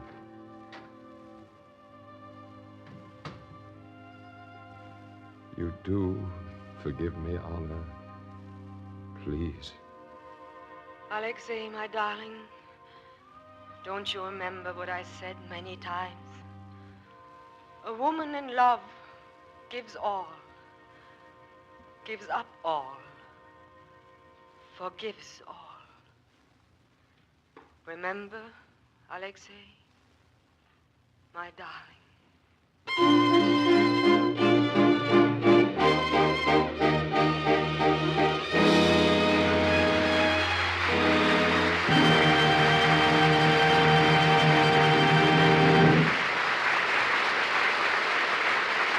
Marlene Dietrich will be back in just a moment.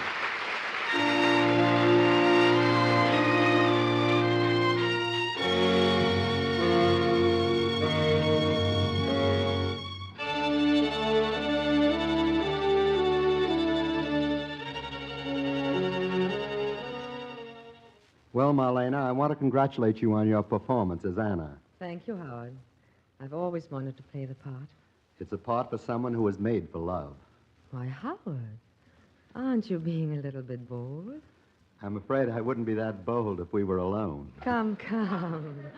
I wouldn't describe you as a shrinking violet. Well, you see, it throws a man. He's not quite sure which Marlena he is talking to. There are so many Marlenas. There's the Marlena of Blue Angel, Morocco, Desire, Destry Rides Again, and Kismet, to name a few. I'm glad you find that I have many characters. That's always the aspiration of any actress. But somehow one quality persists. It seems to run through all your characters. How would you describe that quality? Well, I would not describe it as coldness. You put it negatively, but I'm not displeased. If I put it positively, would you be? It's a woman's prerogative to reserve her decision. Well, during this reservation, may I say that we also remember how self-sacrificing and patriotic you were during those years when it was a great service to entertain the boys in the far-flung battle areas. I only did what others of our profession have done. You did it very well and often. Thank you for being with us tonight, Marlena. Thank you, Howard.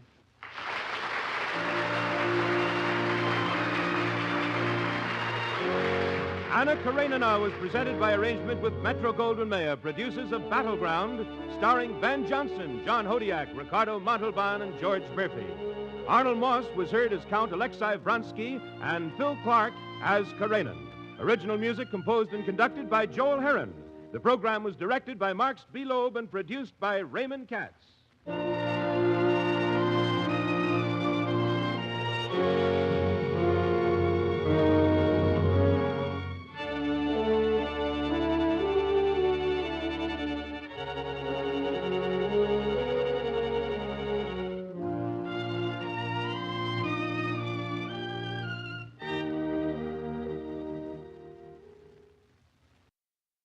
The MGM Theater of the Air. Our star this week, Margaret O'Brien.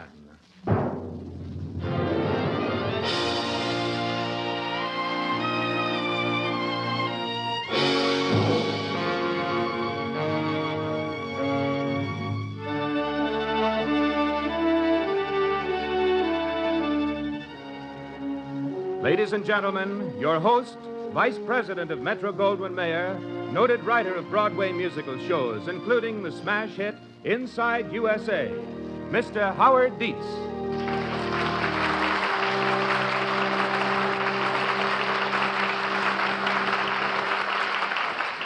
Thank you. The MGM Theater of the Air brings you a gay, youthful comedy entitled The Youngest Profession. This one-hour adaptation of an erstwhile Metro-Goldwyn-Mayer picture is one of a series of plays carefully selected from the many hits scored by that well-known studio. This week, our star is that phenomenally talented young lady, Miss Margaret O'Brien. Margaret is growing up gradually and gracefully and is improving, if possible, with the years. Let us then relax to a light-hearted story presenting Margaret O'Brien in person in the dramatization of The Youngest Profession. In just a moment, the curtain will rise on the MGM Theater of the Air.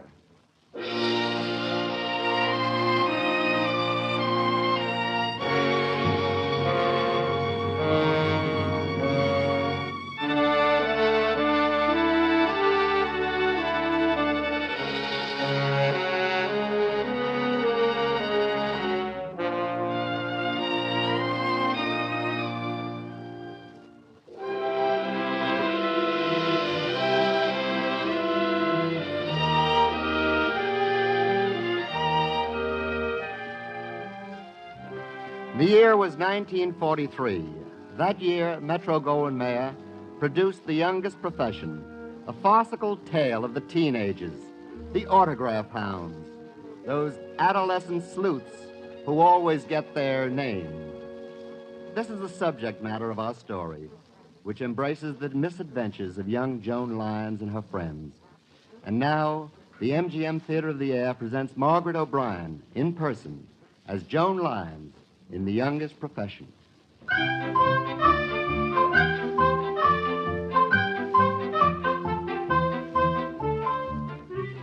Our story of Joan Lyons, Patsy Drew, and their mixture of assorted friends and relations begins in the Grand Central Station of New York. Through this echoing concourse pass commuters, sightseers, and transient visitors from the cataract of towns, villages, and cities of these United States. The star train of the lot is the 20th century, coming in on track 39. What a young mob awaits the arrival of this streamlined special. Right up in front of the roped-in crowd, book and pencil in readiness, are Joan Lyons and Patsy Drew, or, if you please, President and Secretary of Guiding Stars Limited. Are you sure, Joni? Sure? Of course I'm sure. Track 39, the Century. Sandra Lane always travels on the Century. So does everybody coming from Hollywood. Excuse me. That character's trying to get in front again. She's going to snatch a button. We must protect Miss Dale. Remember her with Cary Grant? Yes, if you ask me, she had some nerve to tear a sleeve out of his overcoat. Yeah? Well, for your information, I traded buttons on that sleeve for one of Barbara Stanwyck's cigarettes and a lipstick tissue positively used by Irene Dunn. If you ask me, you're the type of individual who gives the autograph profession a black eye. Besides, the rule is first come, first served. No, some people. Joni, there, by the gate. MGM publicity men. Remember when Judy Garland was here? Look, he's pointing, showing the red cap. They're going to take us through another gate, that way. They did that with William Powell. Come on. Joan!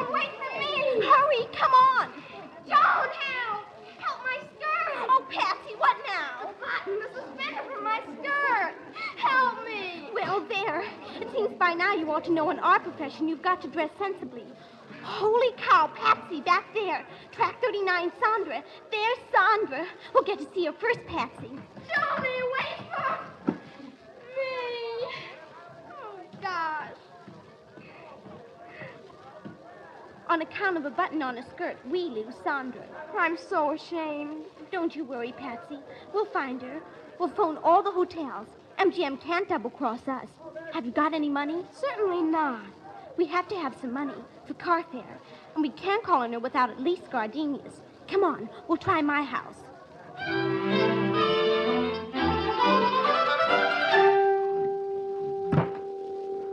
Feather! Oh, Feather! It's about time you came home. You know Patsy. Yes, I know Patsy. Feather, out of all the people I might go to in my hour of need, I'm going to give you a chance to save my life. Have you spent your allowance already? Oh, Feather, after all these years. Why don't you ask your father? He's in the living room. He has a cold, which he certainly didn't catch around here. If his cold's so bad... Feather, wait. He belongs in bed. Oh, darn. What's the matter? She always makes him mad. I think that's pretty inconsiderate of her, right when we need to borrow money from him. We better get in there fast. I have a cold, Feather, so I came home, where a few letters my secretary and I hope to finish our work. However did you manage to catch a cold in weather like this? Aren't you afraid of catching it, Miss Thayer? I just got over one. So that's where you caught it. What do I care whom I caught it from? How could I know you wanted it kept secret? I'm very sorry. I didn't mean to pry. How can anyone be that irritating? It's because she's been a governess all her life. They always treat people like children. Now, where was I? Hello, Father. Hello, Miss Thayer. Hello, darling. How are you, Patsy? Fine. Father, may Patsy use the telephone? Why, of course.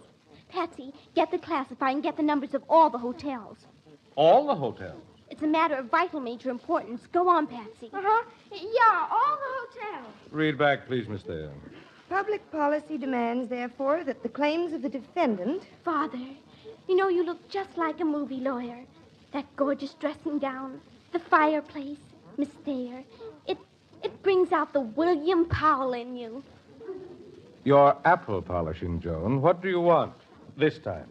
Well, Father, I'm going to lay my cards on the table. A very good place for them. I need money desperately. I'm not asking why. I'm leaving it to your honor. Important? It's a practically vital major importance. How much? I could use 5, but I'll take 2. You'll get 2. Here, but I warn you, you've got to stop burning your allowance at both ends. Run along, Joni, and tell your girlfriend she's getting too fat. Patsy can't help it, Daddy. She diets, but the dieting makes her so hungry that she has to eat.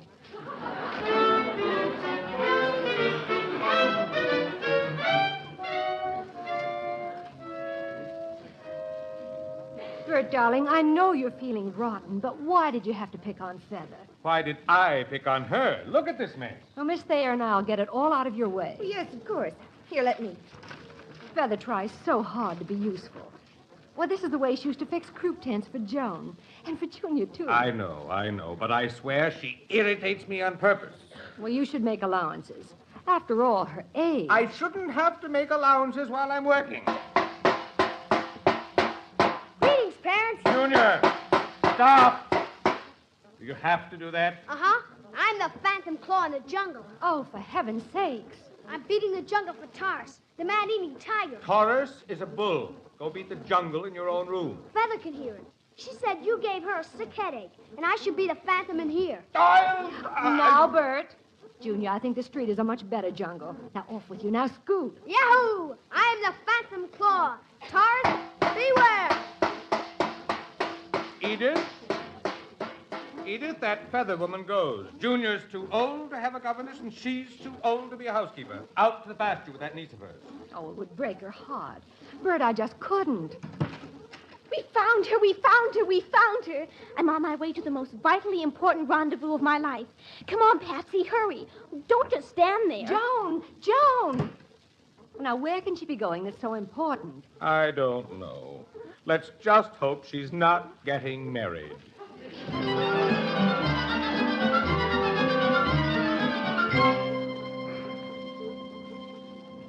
That clerk.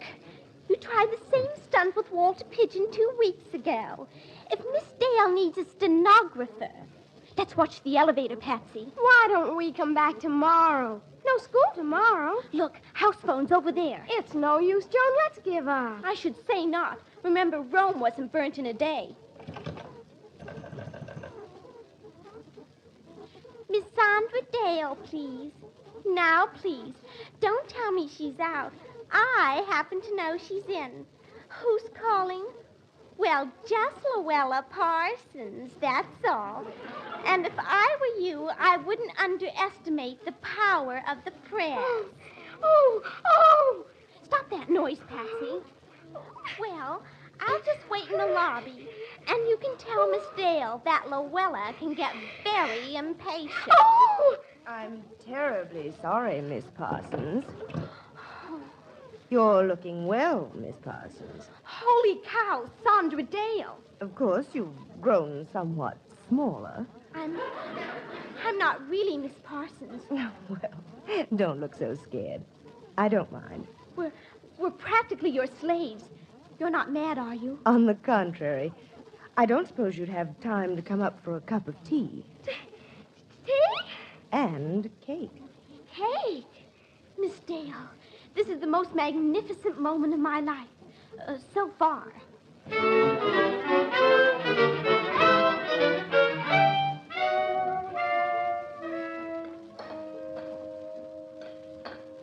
Miss Dale, our club, the Guiding Stars Limited, believes our duty is to keep the stars informed of the way their public feels, and vice versa.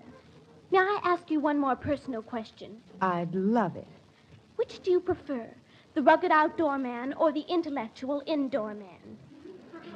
Well, I certainly don't like them indoors all the time. And if they're outdoors all the time, that's not very practical either. I guess I like a mixture. Then you'd like Skylar. Skylar? Boy next door.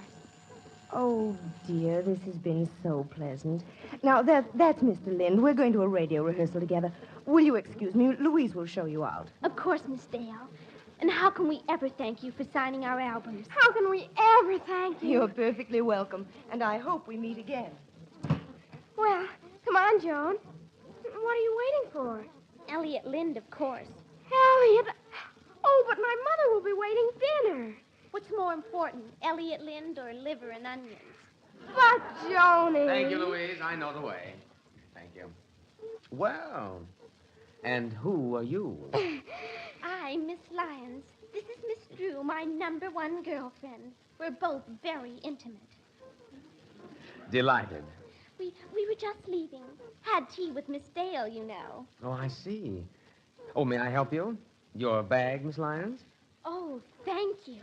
It's rather heavy, isn't it?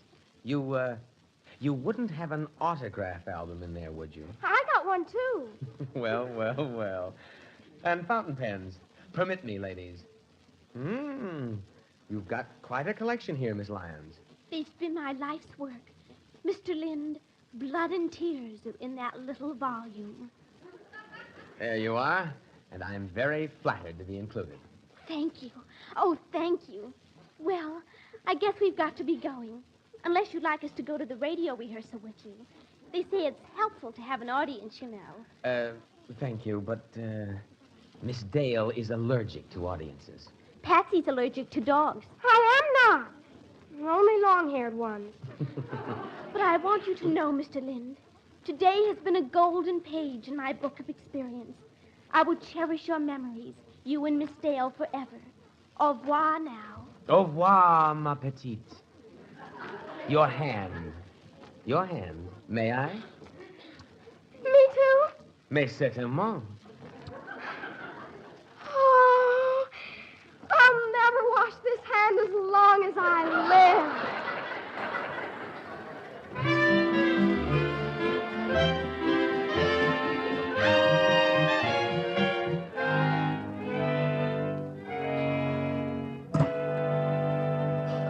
Mommy, Daddy, where is everybody? Oh, you finished dinner. Young lady, what's the meaning of this? Wait till you hear where I've been. Now, dear, don't excite I yourself. don't care where you've been. If you can't come home at the respectable hour, What in the name of creation is that? Junior. Don't you bother, Daddy. I'll make him turn it off. Where? Bathroom. Bathroom? What do you mean, bathroom? Well, he's rigged up an alarm bell in case any spies try to get into his laboratory. Junior, stop that horrid noise this minute. What'd you say? Stop that bell. But I can't. Junior, stop that noise. I can't, Father. Then I will. Let me at that gadget. No! Probably shocked himself. What radio program did you get this idea from? It's a spy detector, like the Phantom Claws. Any fifth columnist, off it goes. This is my latest invention. Combination helmet and canteen. Looks very much like my double boiler to me. Wear it while you march, take it off and eat out of it. I've already communicated with the War Department. I have no doubt the Secretary of War will drop everything else and take it up with the General Staff at once. Some men have children, play nice, everyday children. I've got to have a couple of geniuses. But, Father, wait till you hear what I was doing. I don't care what you were doing. Coming home at this hour. From today on, you come home immediately after school, and you don't stick your nose out of this house until the next morning. Go to bed. No supper. And I want to see you at my office tomorrow morning. You and I are going to have a heart-to-heart talk.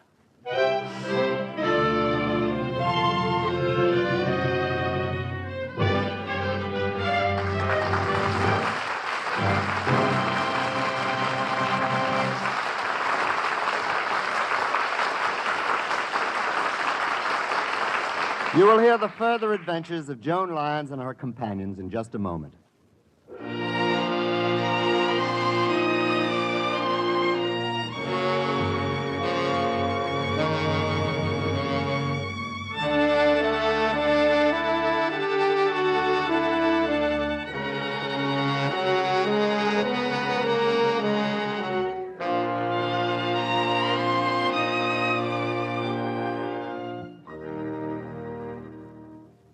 Now, the curtain rises on Act Two of the MGM Theater of the Air presentation, The Youngest Profession, starring Margaret O'Brien.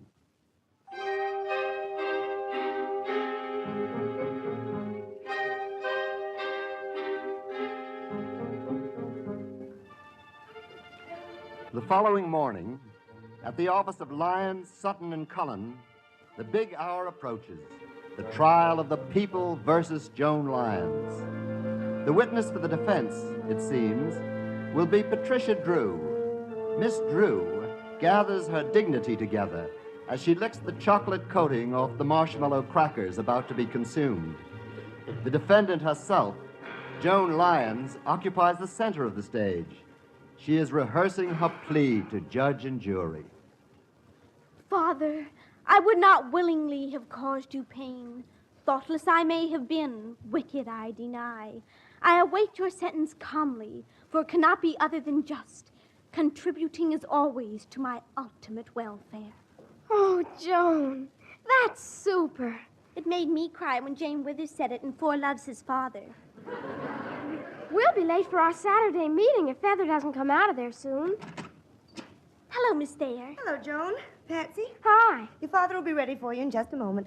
Well, Joan, you'd better keep your allowance hidden from me. It seems I'm not to be trusted with money. Really, Feather? You mean you embezzled from the housekeeping? Oh, no. No, Miss Featherstone, you misunderstand Mr. Lyons. He simply wants me to go over the accounts every week with you instead of every month.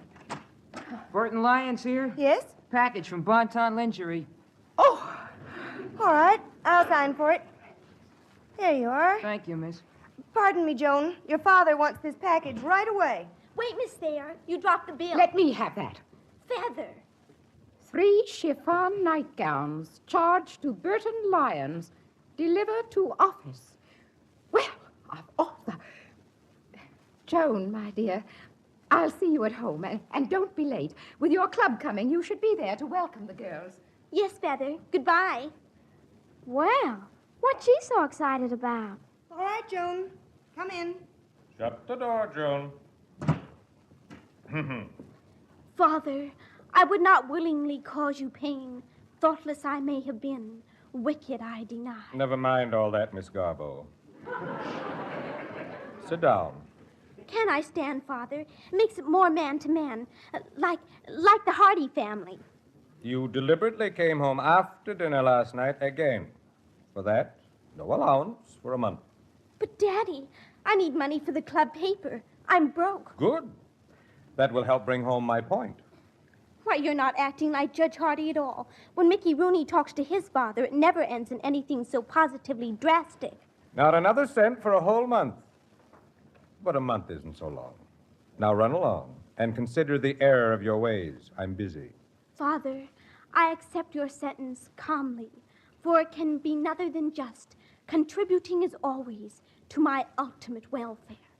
Goodbye.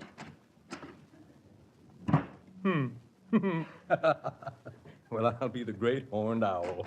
Mr. Lyons, your wife just phoned to tell you that she's taken Junior to the doctor or the plumber. What?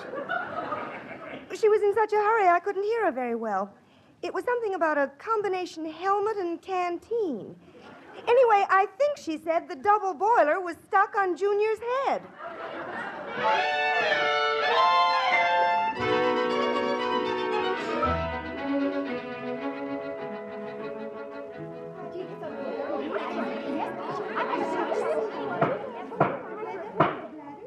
Before the Committee on Sandra Dale makes its report, I should like to announce that I have received a new application for membership. Miss Vera Bailey. P.U.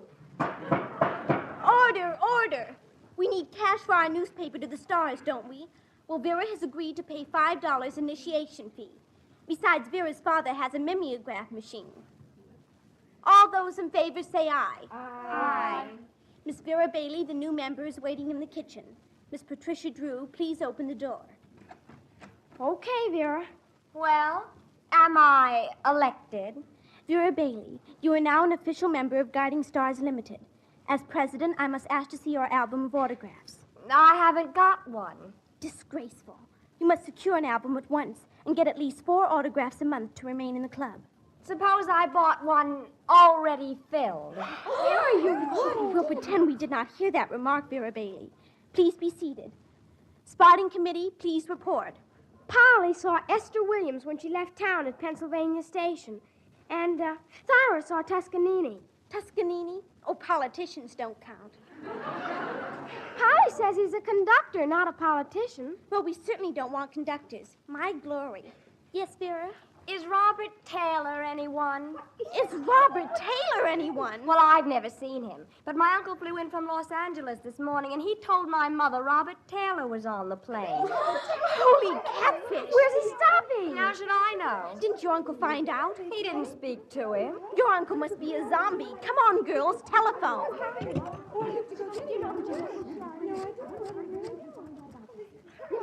Hello, Sherry Netherland. Is Mr. Robert Taylor there? No. Thank you.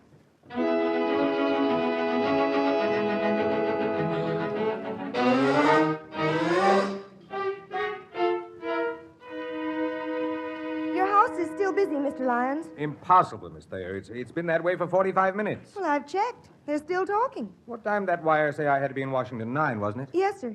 Well, that means a congressional. How can I get home, pack, make that train all in 1 hour? What's the name of the people who have the apartment across the hall from you? James Byron. Why? Well, I'll call them. Ask them to go over to your apartment and ask whoever's there to pack a bag. Then I'll pick it up and bring it to you at the station. You're a genius. And don't forget, your wedding anniversary is tomorrow. I haven't forgotten. I'll give you a note for Edith, and you can pick up some flowers. I'll give her the nightgowns myself when I get back. Chiffon nightgowns after 16 years of marriage. Think she'll like the idea, Miss Thayer?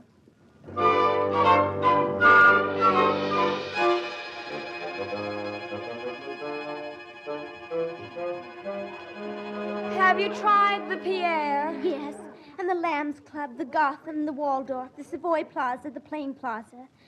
Let's see. We haven't tried the Chatham and the Marguerite. For heaven's sakes, Patsy, what is it? You better. At the door, Joan. All right. Look up the Chatham and try there, Vera. All right, if you insist. Patsy, I can't understand. There, look. At the door, he rang the bell just like that. Holy cow. Robert Robert Taylor. Yes. We gotta get the girls. Are you sure? You're sure Mr. Taylor isn't stopping with you? Girls. Well, for goodness sakes, Joan Lyons, you asked me to call. Girls, he's at the door. Who, for heaven's sakes? He is. Robert Taylor is. He rang the bell like anybody. Don't waste time. Come on, through here. Now, girls, this is too much noise. He's gone. The door's closed. Feather, what did you do with him? Do with whom? There, at the door. That young man? He had a message from your father. We're to pack your father's bag for an overnight trip. That Miss Thayer is calling for it. Seems our telephone has been busy. And you let him get away? You let Robert Taylor get away? Such goings-on. Control yourselves just because some young man... Some young man? Feather, that was Robert Taylor. You should learn to control yourself. Robert Taylor? The movie star? Oh! Look at that. Feather's fainted.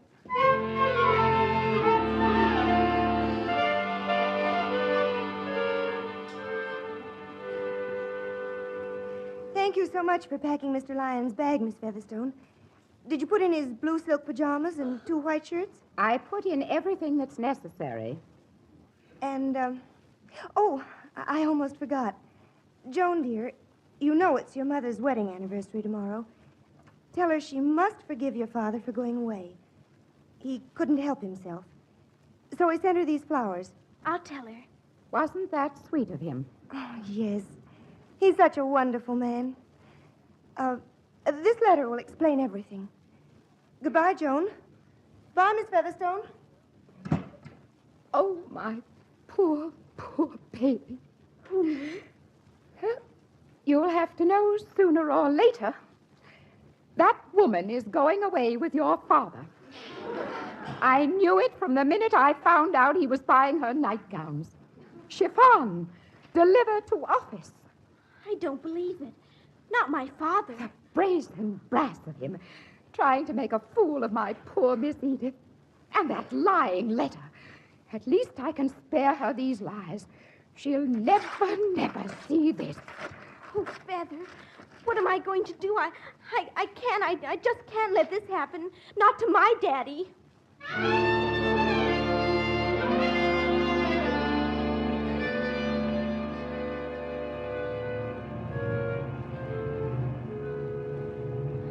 I can't, Patsy.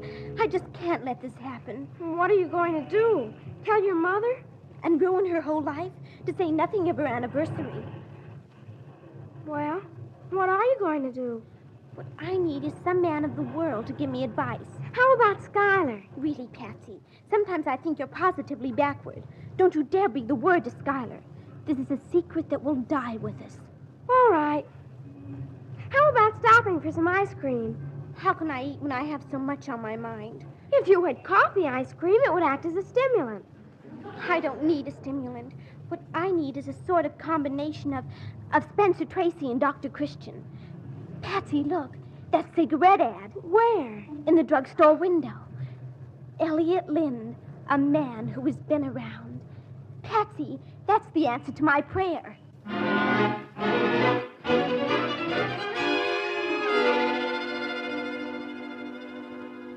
So you see, Mr. Lind, my friend doesn't know which way to turn. It would kill her if her parents were divorced.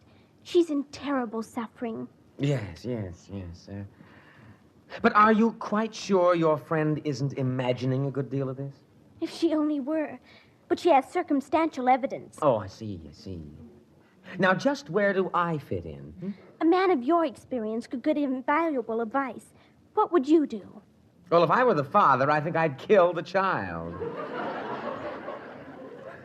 Miss Lyons, would you really like my advice? Oh, yes, indeed. Well, tell your friend to try and forget it. Don't interfere. If you start pushing around a triangle, husband, wife, and secretary, it's apt to turn into a quadrangle. What's that? It's a figure with 4 angles. Another man. Mr. Lind, you've solved it. Another man for the wife, to make the husband jealous. Mr. Lind, are you busy tomorrow night? Who, me? No, I guess you wouldn't. Miss Lyons, I'm leaving New York on the Century tomorrow evening. But if you dare go through with this idiotic idea, I'll come back and haunt you. Oh, Mr. Lind, you couldn't stay over just one night. There's going to be a Red Cross ball. My parents are going. My first grown-up party. Just one night, Mr. Lind. No, I couldn't. And you remember what I said. I will, Mr. Lind. And thanks for the wonderful idea.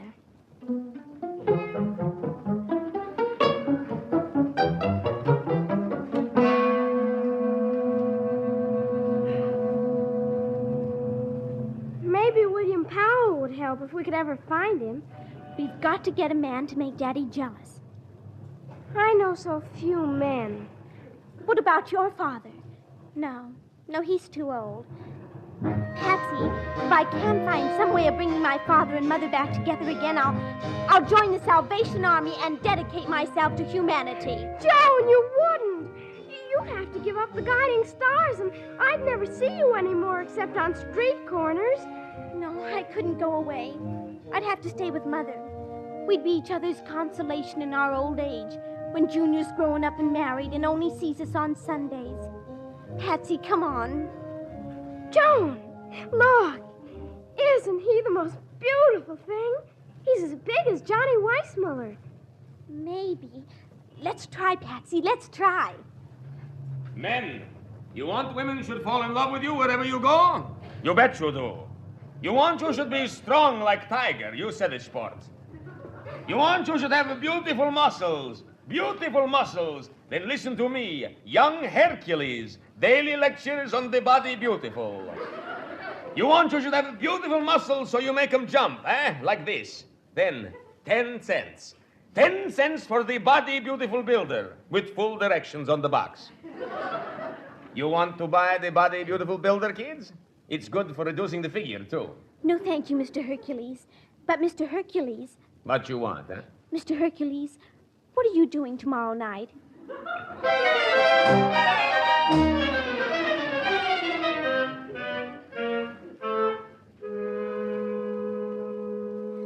Renting Mr. Hercules, $10. One ticket for the Red Cross ball, $5. Renting one full dress suit, $5.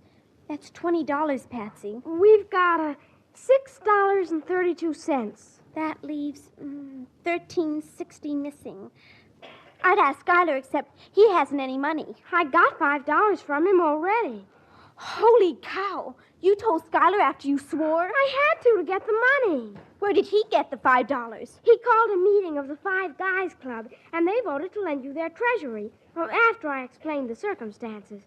Patsy, how could you? I made him swear if he told he hoped to die and be eaten by rats. I even made Mom hold up her hand and spit 3 times. Your mother, too? She wormed it out of me. I'm never going to tell you anything again, never. I was only trying to help. A big help you are. I got you $5. At the cost of my mother's honor. I think you're the most ungrateful ingrate I ever met. I think you're a blabbermouth. I don't care what you think. Neither do I. I'm going home. Hooray, do. Patsy. Johnny. You're my best friend, and I almost lost you. You're my best friend, too. Your nose is running. It always does when I get emotional. We must never fight again, never. I thought I'd die. Yeah, before I'd be a girl. You couldn't if you wanted to. Ha. Junior, I'll bet he's got some money. He's been saving for months. He wouldn't give it to you. No, but we could borrow it from his piggy bank. After all, it's his mother and father, too. I'm doing it for him, too. He's gone in the bathroom. Come on.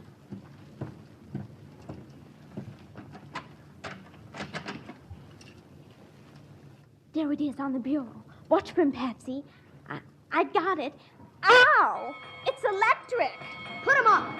Junior, stop it. Put down that water pistol this instant. Stop pushing me, you crook. She is not a crook. She is, too.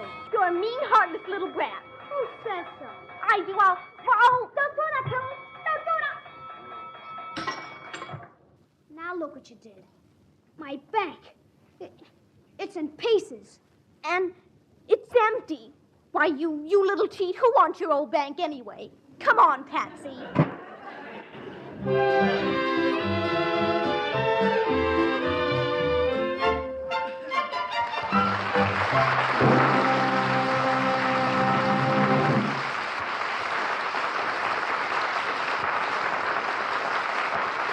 We will go on with the story of Joan Lyons and the youngest profession in just a moment.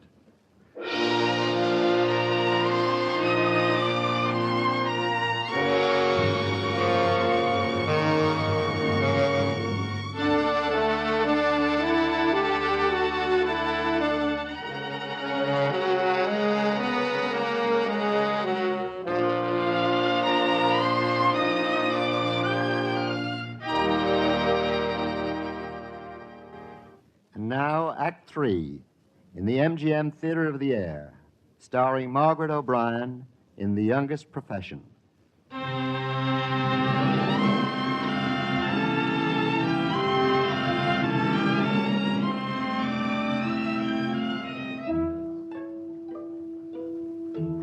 Well, one empty piggy bank cannot pay the expenses of romance, not even manufactured romance. But when a young lady is determined to preserve the married life of her parents, there must be ways, there must be means. And if you are Joan Lyons, you'll never stop trying, and you'll have faithful Patsy to lean upon. Never mind, Joan. Even if everyone lets you down and your home breaks up, you've still got Guiding Stars Limited and the best autograph album in the club and me. My album.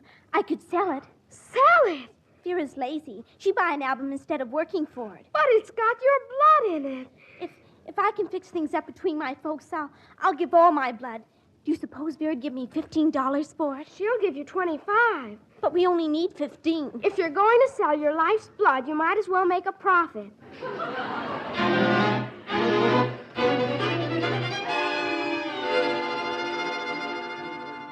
But Vera, think of all the trouble this'll save you. Well, I don't know. Look, Vera, Jimmy Stewart. Doesn't that give you goose pimples? Is he so hard to get? Hard? He's impossible. And here's Clark Gable. He's impossible, too. And look what Bette Davis wrote. And Sandra Dale. I feel as if I were selling my dearest friends into bondage. $20. 25. Okay. Oh, Vera, I can't sell it. I just can't. Well, say if you feel so awful about it. What are you selling it for? That, Vera, is a secret which I shall take to my grave.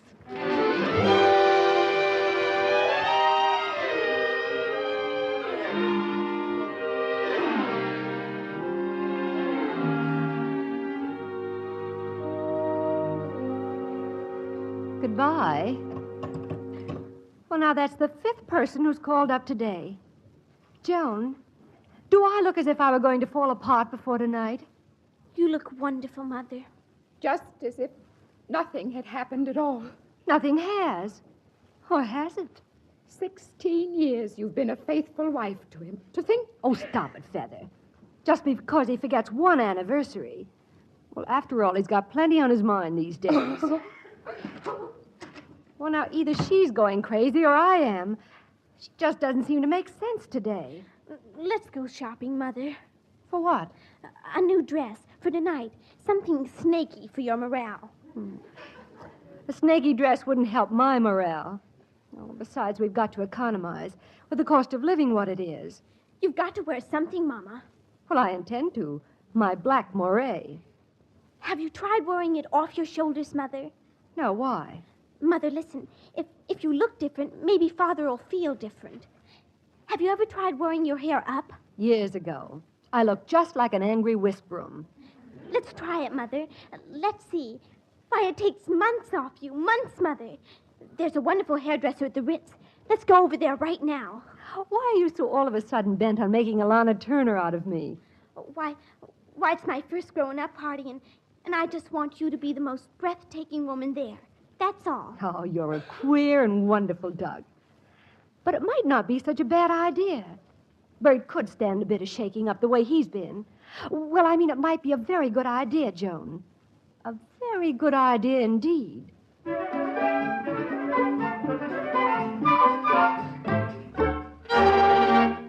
What in blazes have you done to yourself?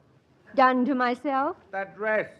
Where did you get it? It's my old black moire. The one you're so crazy about. Well, then, you've grown out of it, or something.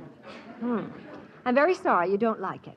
I can't imagine anyone liking it, except a student of anatomy. Nor that bird's nest hairdo either. This happens to be the latest style, Bert. Still don't like it. Doggone this tie. Just because you've had a bad day. Looks like I'm going to have a bad night, too. Hello, Pops. Hello. Mom, what are you made up for? Junior, go to bed. But it's only 7 o'clock. Run along, Junior. Mother isn't feeling well. I feel fine. I never felt better in my life. And what's more, I'm going to prove it.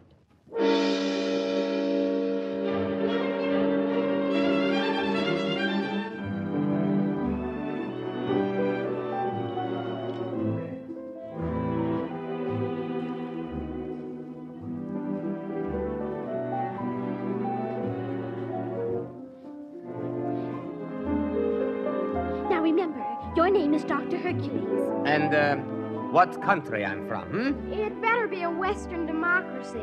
People might get suspicious. And if anybody asks questions, Oh, Skylar. you remember what you say. Yes. A stitch in time preserves the atom bomb. Be prepared. Semper fidelia, semper paratus, e pluribus unum. That's fine. That's And great. remember, Mr. Hercules, after I introduce you to my mother, you're not going to leave her side, especially if my father's looking. Oh, listen, miss, I'm no skunk. I do a job. I'll make your old man think twice. Never met a man yet wasn't jealous of me. Indeed. Well, I'm not. Wait till you see me work, son. Wait till you see me work.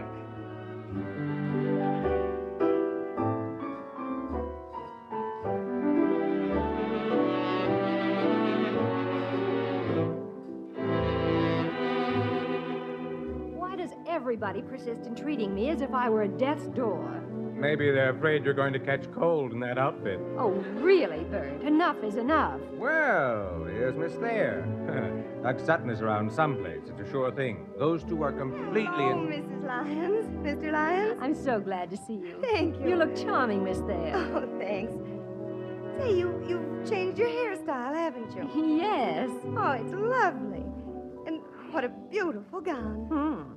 Well, Bert? Good grief. What's this with Joan? Hi, Mama, Daddy. I want you to meet Dr. Hercules, the diplomat, my father, Mr. Lyons, and Miss Thayer. A pleasure. Delighted. In fact, devastated. How do you do, Dr. Hercules? I beg your pardon, Doctor, but isn't that medal for sharpshooting? Huh? A stitch in time. Oh, yes, a stitch in time. Shh, the atom bomb. How's that? Dr. Hercules is on a very secret mission. Aren't you, Doctor? Oh, no, nothing else but. What is your country, Doctor? What's the matter? You want to drop that stitch? I'm sorry. Well, I think my husband is surprised at how well you speak our language. Oh, I am told I speak like a native. Of Brooklyn. This your husband, eh? Ah, he's a lucky guy, madam. You're the best-looking mouse in the joint.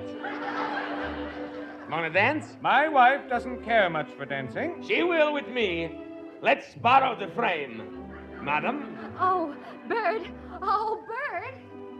Under what toadstool, Joan, did you find that? He's a friend of Skylar's. And where did you meet him, Skylar? I'll tell you later, sir. Joan, let's go get some soda. What the peculiar blazes is going on? Don't ask me.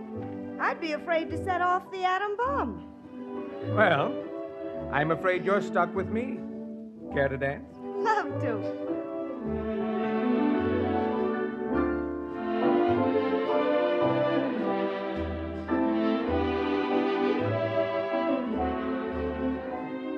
Say, you're a pretty buzz-along dancer. Thank you, Doctor. Yeah, you got a nice free action. I thought you were going to be a fat old mama. What? I mean, who was talking about me? Ah, just your kid. She was telling me something made me think you was a crumb. I must speak to Joan. Ah, she's a great kid. Say, you ain't sore, are you? I didn't mean nothing wrong. On the contrary, I'm having a very nice time. Oh, here's my husband, Miss Thayer. Oh, I could go on dancing with you from here in, Sugarfoot. I could sure swing a torch for you. Let's glide, sugar. Let's glide.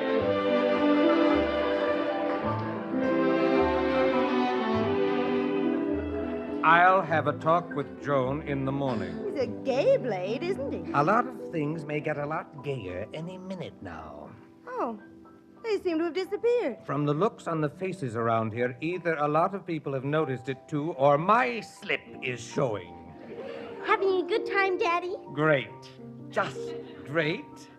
I don't see your mother. I thought she was dancing.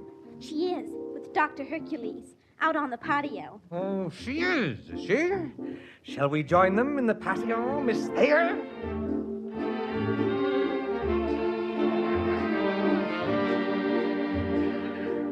Skylar, it's working. Daddy's beside himself with jealousy. Good, let's get a soda. No, I want to watch Daddy. Dr. Hercules is playing his part so beautifully. You find Patsy. I'm going out to the patio.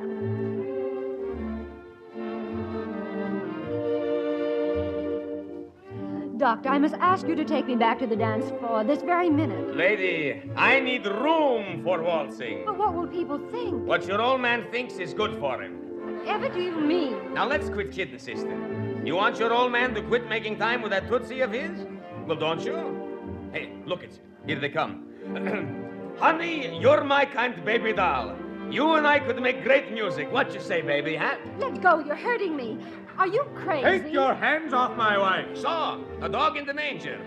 You don't want her, and you don't want I should have her. Are you a madman? Let go of her. Bert, please, doctor. All these people, the children. Don't you worry, sugar. This guy needs tolls off. I've had enough, you big ape. Skylar, hold my coat. Oh, yes, sir. Daddy, don't, please. He'll kill you. That's what you think. Come on, Hercules. Put him up. Well, you asked for it. Hold this, sugar. Mr. Lyons, I don't think you'd better... Let go of me, Skylar. But what are you trying to do? Help him? Oh, stop them, somebody, please. Skylar, do something. Like playing with children. Oh, Bert. Bert, are you hurt, darling? No, I'm all right. Where is he? You've had enough, Mr. Lyons. Really, you have. Fight's over. Oh, Bert, please take me home. All right. Let me have that coat. Hey, this one isn't mine. Property of the Logan Costume Company. Dr. Hercules. I thought there was something fishy about you. Explain this label, you fake. Okay, I ain't no diplomat. But I don't go around making hay with my secretary, neither. You mean me? But I'm engaged to Mr. Lyons' partner, Mr. Sutton. You ought to be ashamed, Lyons, with a wife like her. Will you stop this? I'm sorry it had to come out in the open like this, baby, but it was the only way to make him jealous. Oh. Make me jealous? Is that what you were doing? And I sure did it. When Hercules takes a job, Hercules delivers. Who hired you for this? Who do you think? Who suffers most when her old man starts breaking up his home for another woman? That poor, innocent little kid standing right... Hey, she was here a minute ago. Johnny! Where did she get to?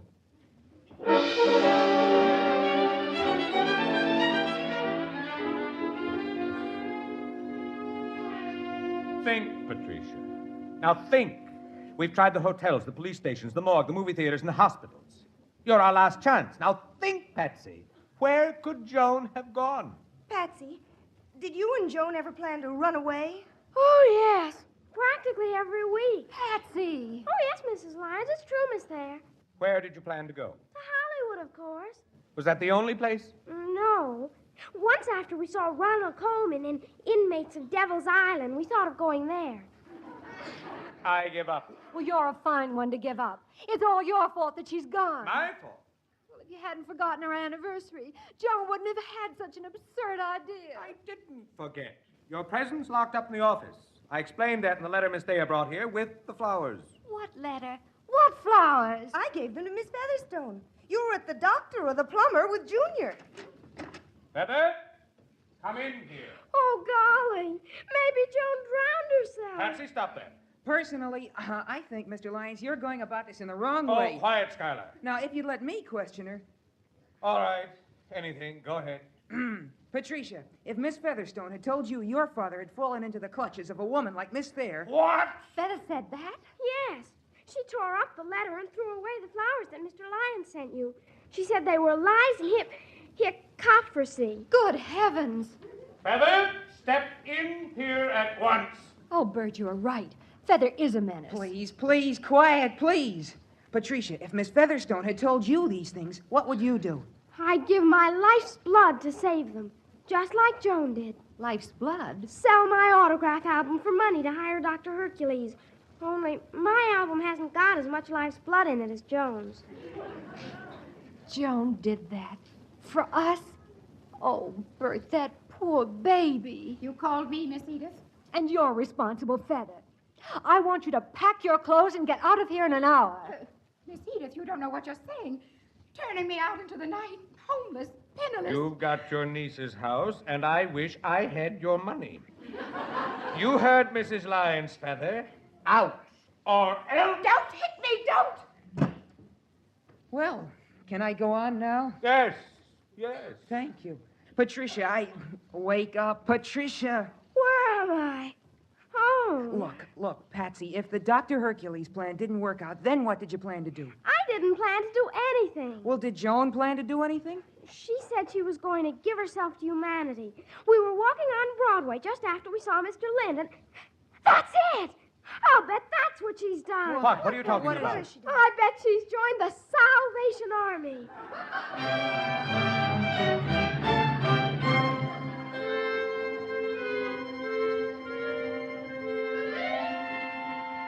Mr. Lyons, Mrs. Lyons, Yes, that's right. when headquarters received your call, they called us. We knew at once, of course. We don't have very many volunteers her age, and so insistent. I'm not surprised about the insistent part. Where is she? In there, asleep. Poor little thing, she was all worn out. May we? Oh, of course. Joan. Joni, darling. Wake up. Oh, Mommy, Daddy, Hello, Joan. you're together. We never were apart, dear. Not for a minute. Then Miss Thayer didn't come between you. Oh, of course not, silly. And I haven't ruined your lives. You could have done that, Joan. Only if we hadn't found you. Here's something for you, baby. Vera gave it with a struggle, but she gave it up. Oh, Daddy, my album. My beautiful, beautiful album. Don't cry, darling. Oh, Daddy, isn't this just like a movie?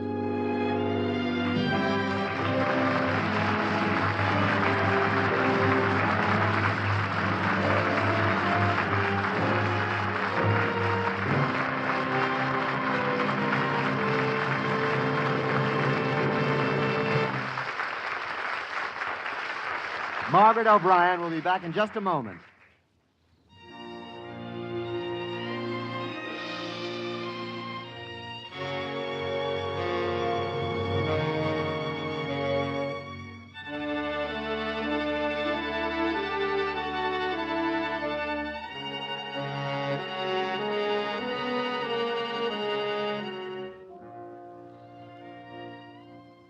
And now, Margaret, would you like to say a parting word to what has occasionally been called the listening audience? Well, Mr. Dietz, they were very kind to listen. Well, you realize, Margaret, they don't have to. They can tune you out when they please. But I don't think they will because your following is loyal and true. The public is faithful to the old-timers. Thank you, Mr. Dietz. They've seen you in a lot of pictures, MGM pictures, if you'll pardon the expression. And they'll never forget The Lost Angel or Meet Me in St. Louis. And recently they saw you in The Secret Garden. Oh, I'll never forget that story. It had so much mystery and excitement. And Herbert Marshall and Dean Stockwell, too. Well, that combination definitely makes a film irresistible. But the most irresistible one is you, Margaret. So goodbye for a while, and best wishes from us all. Thank you, Mr. Dietz.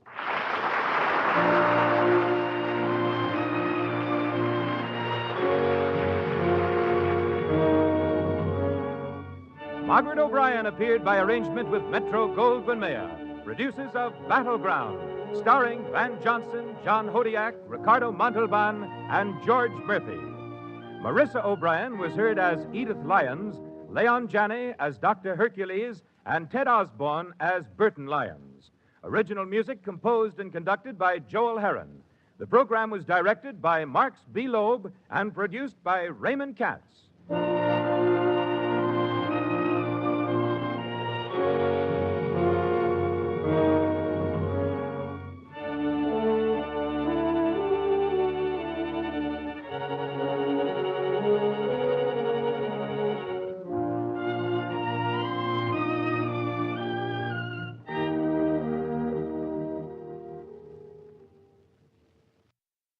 The MGM Theater of the Air. Our star this week, Brian Ahern.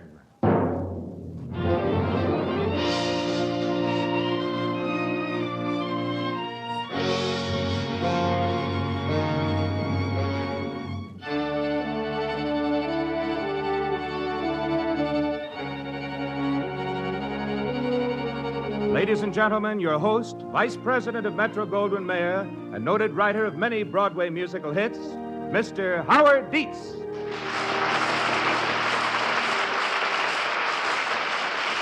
Thank you.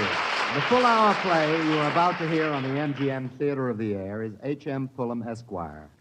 This is a dramatization of the successful Metro-Goldwyn-Mayer movie, which was in turn based on the popular novel by J.P. Marquand. It is a domestic comedy of life in the traditional Back Bay section of Boston, Massachusetts. Our star this week is the engaging and talented stage and screen star, Brian Ahern. In just a moment now, the MGM Theater of the Air will present Brian Ahern in H.M. Pullum, Esquire.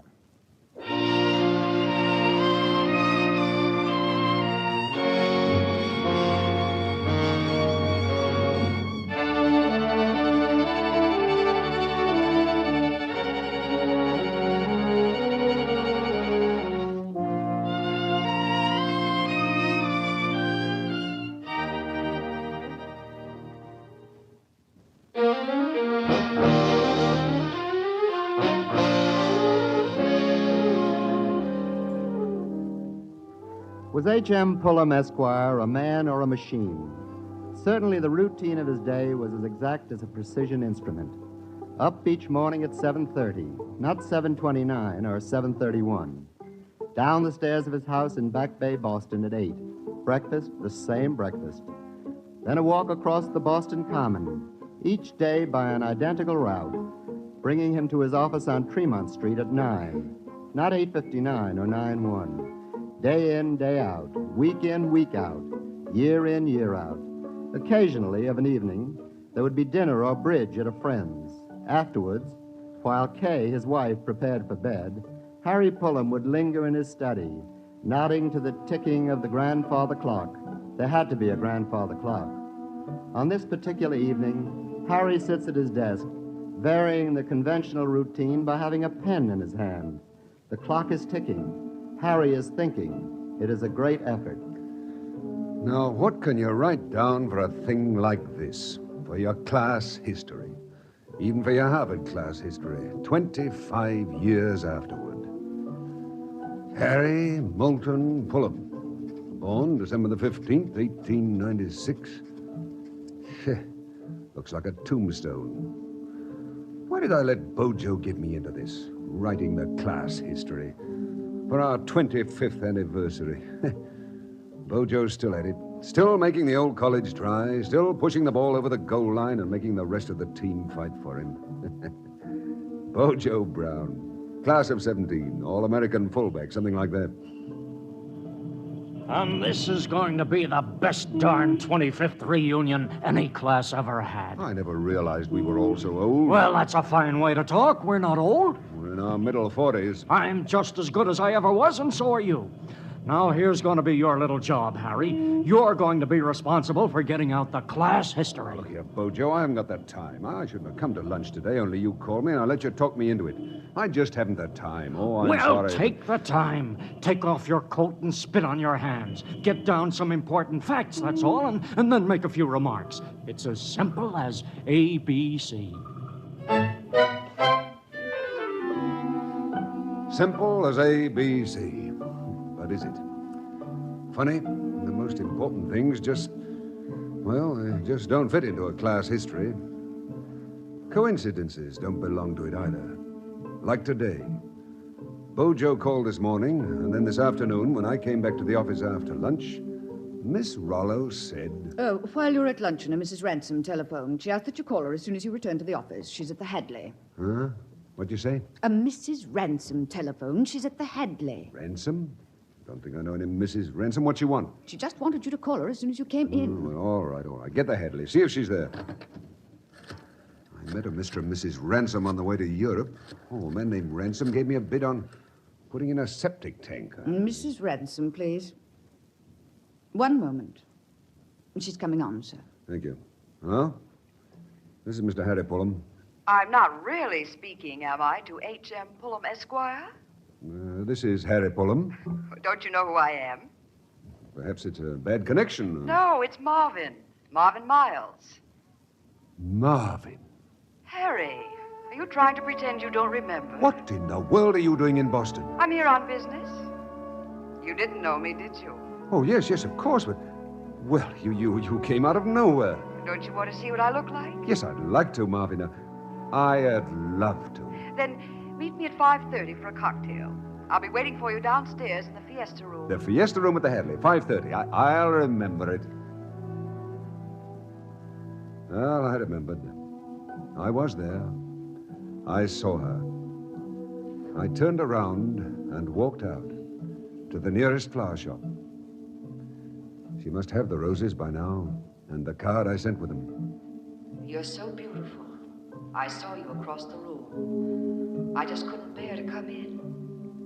Harry. Why did I walk out? Was I afraid? What could I be afraid of? How could anything be on my conscience? But I behaved as if something were. I sent Marvin 24 American beauties and brought home a gardenia for Kay. Good old Kay. Busy. On the telephone even at 6 when I reached home. How'd it go, Gracie? She wasn't such a fool as to invite that horrible man to the Lesters. Oh, hurry, dear, you're awfully late. They're expecting us at 7:30. Well, there's plenty of time if my shirts are back from the laundry. Ellen's been looking for your studs. We can't find them anywhere. That girl sent my studs to the wash Oh, again. do be quiet, dear. It's only Harry, Gracie, the age-old hunt for studs. Of course, personally, I don't see why Jerome ever married her. I think he's a perfect nitwit. Well, if you come right down to it, why does anyone marry anyone?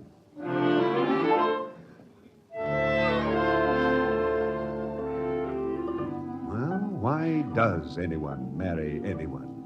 Where does it begin? It's easy to know where some things begin. Father told me he registered me at St. Swithin's School 3 minutes after I was born. That's where he went, where his father went, and Father took me when I was 12. Delivered me personally in the old touring car, model 1908. It was an important moment for both of us. Someday you'll be grown up, Harry, and I want you to be a gentleman. In life, sometimes it's puzzling to know what to do, but you'll know if you've been taught to be a gentleman. I know you're going to have a fine time, but if you don't, be certain you don't let anyone know about it. Well, I guess that's about all. And he drove off, leaving a very lonely little 12-year-old behind him. But not half so lonely as when I went to dancing school the first time. Kay was there, chubby, prim, proper, complete with curls like all the other little girls. And I was just like all the other little boys, I suppose. Starched Eton collar, white gloves, awkward, all feet. I've got a dog, a cocker. His name is Flopsy. Don't try to slide so much. And keep time to the music. 1, 2, 3. 1, 2, 3. 1, 2. And after St. Swithin's, in due course, Harvard, the Yard, the Stadium, and Bojo. Bojo Brown, all-American, holding forth in his room with his injured leg in a cast. Bojo, telling his teammates, You all know I'm not gonna be in there with you tomorrow. But you're gonna beat the living Hades out of Yale whether I'm there or not. All I can say is, give it to him, fellas. Give it to those Eli's.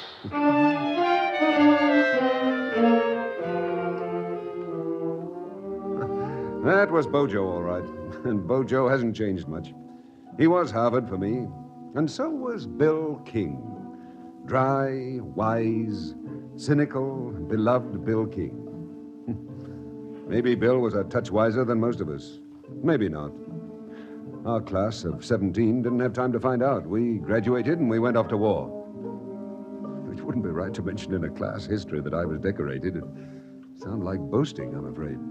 But when I came back from France in 1919, we landed in New York, and there was Bill. Well, go ahead and tell me how you won the war. Oh, I'd rather not talk about it. Okay, kid. It's funny how you fellas act when you first get back, but don't worry. You'll get over it in a week or two. Yeah, I suppose so. But, Bill, when I called the family, I knew I didn't want to hurry home to Boston. With Kay Motford up there? Kay? You know Kay? Well, don't you remember? You brought me home to lunch one Sunday 2 years ago. Your mother had invited her. You called her a drip or something. No judgment on your part, Pullum. Yes, well. Anyway, I don't feel like going home. I can't explain it.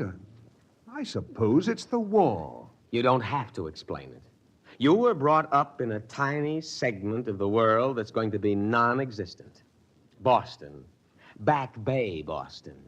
Beacon Hill. Well, what about you? Me? I'm changing just as quickly as I can. Of course, it's a lot easier for me. I've not been in your hive of bees. Oh, you used to like our beehive. Oh, sure, I liked it. I liked your father and your mother and your sister and all the other bees.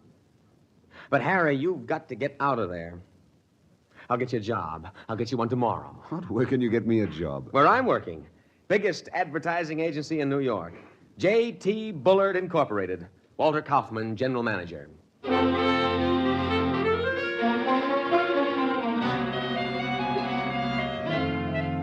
So, you think you can write advertising copy, eh? No, don't answer that. We'll find out soon enough once you get out of that uniform and start scribbling. Take him out of here, King. See that he gets some civilian clothes. He can start Monday. Yes, sir. Oh, thank you, Mr. Kaufman. Mr. Kaufman's a busy man, Harry. Come along. They can't hire people that way. No, can't they? Well, here's the copy department. This is where we work. And don't you stick your nose out of this cubbyhole. This is our cell. Well, what am I going to do? Oh, didn't I tell you? You're my assistant. And there won't be room in here for anyone else. Is this 90-day wonder going to come in here, too? Sure, the whole United States Army is camping here. This is Harry Pullum, Marvin Miles. Oh, very pleased to meet you. Well, yes. I'm running out of ideas. Always do on an empty stomach. Look over that copy, will you, Bill? See you later, I suppose. What does she do? The women's copy. I never saw a girl do that before. Well, that is, not a nice girl. Do what? Paint and powder herself in public. Well, this isn't exactly public, is it?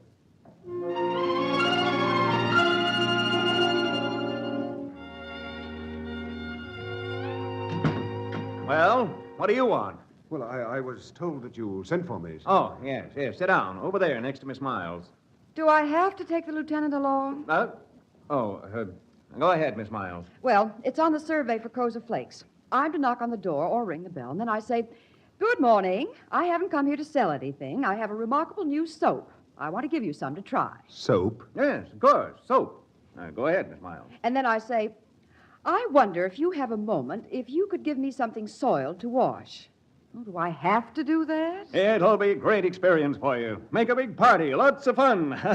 You follow me, don't you, Pelham? You mean that we're to knock on somebody's door and ask if we can wash something? I'll tell him about it as we go along. Now, if the suitcase and packages are ready, we'll start right away.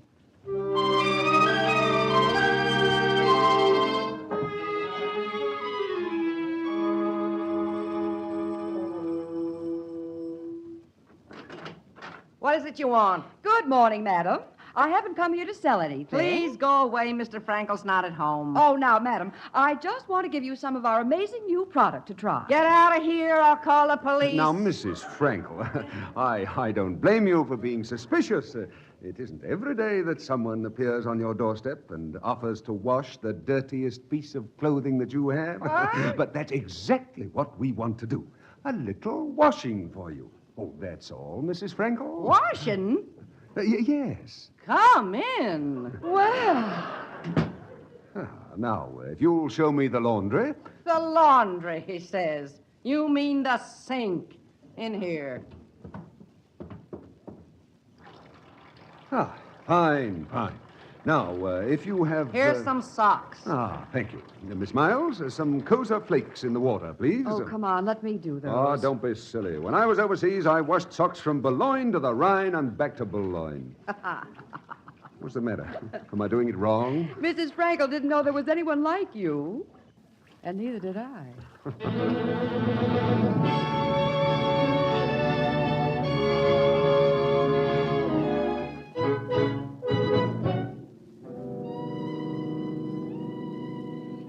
There was absolutely no reason for you to go so far out of your way just to see me home. I'm a big girl, you know. After all day in the Bronx and then at the office, you ought not to be out alone so late. Oh? What do you think I generally do? Well, here we are. Will you come up? Oh, no, thanks. I'll just see that you get in all right. Strangely enough, I have my key. Well, good night. Good night, Sir Galahad.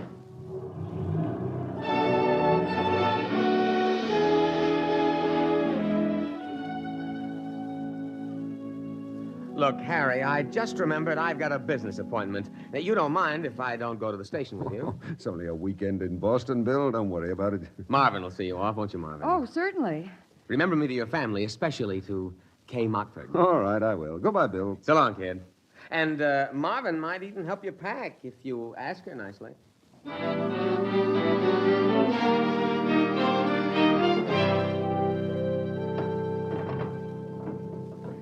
I always wondered what your room was like. Oh, here, I'll help you pack. You're sure to forget something. Do you, really think it's, all right for you to be up here? You mean my reputation? Oh, it sounds so silly when you put it that way. You know, I don't know what you're like at all outside the office. Whose picture is this? Your mother? Yes, that's Mother. And that's your father? Yes? Oh, who's this girl? Somebody you haven't told me about? No, I told you about her. That's my sister, Mary. Huh? Who are these boys? Oh, those are members of the Zephyr Club, my club at Harvard. Funny. All of you is there, isn't it? All you're going back to. It must be queer being in two places at once. I don't know what you mean. I'm not in two places at once. But I wish you were going along. What would they think if you brought me? Oh, they'd like you. Once they understood you. Well, what is there to understand? Oh, no, nothing really. It's just that after you're used to one type of person all your life, you judge everyone else by that type. Oh, you wouldn't understand them either. Maybe I would. I understand you. Harry, you are coming back, aren't you? Oh, of course I am. I'll be in the office 9 o'clock Monday. You sure? Of course I'm sure. Don't let them take you away, Harry. Don't let them take you away.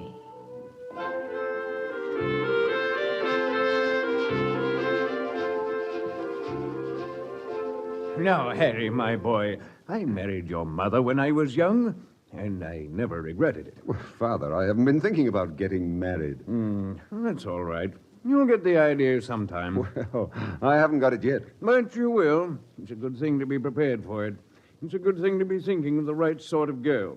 Now, I've always liked the Montforts. Oh, now, look here, Father. Honestly, I'm not interested in Kay Montfort. I don't want to marry her. Well, someone like her, that's all. You'll settle down, and everyone else will settle down.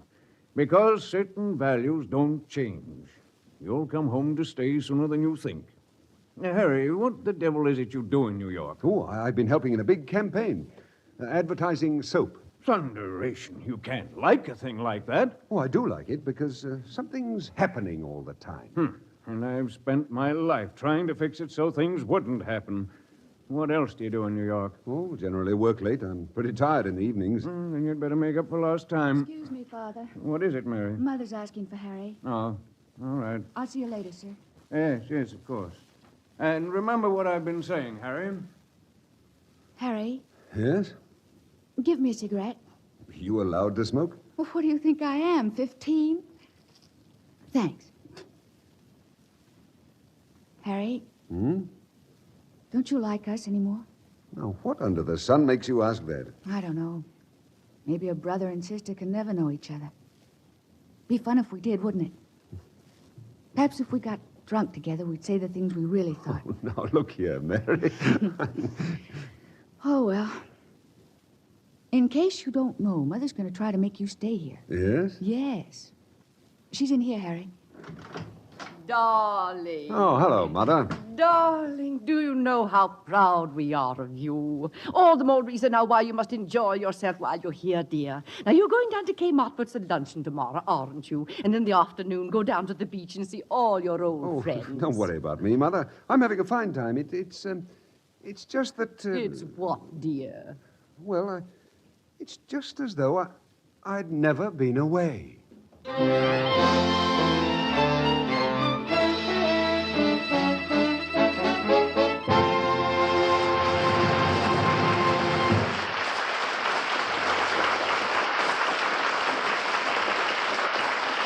You will hear what happens to H.M. Pullum, Esquire, in just a moment.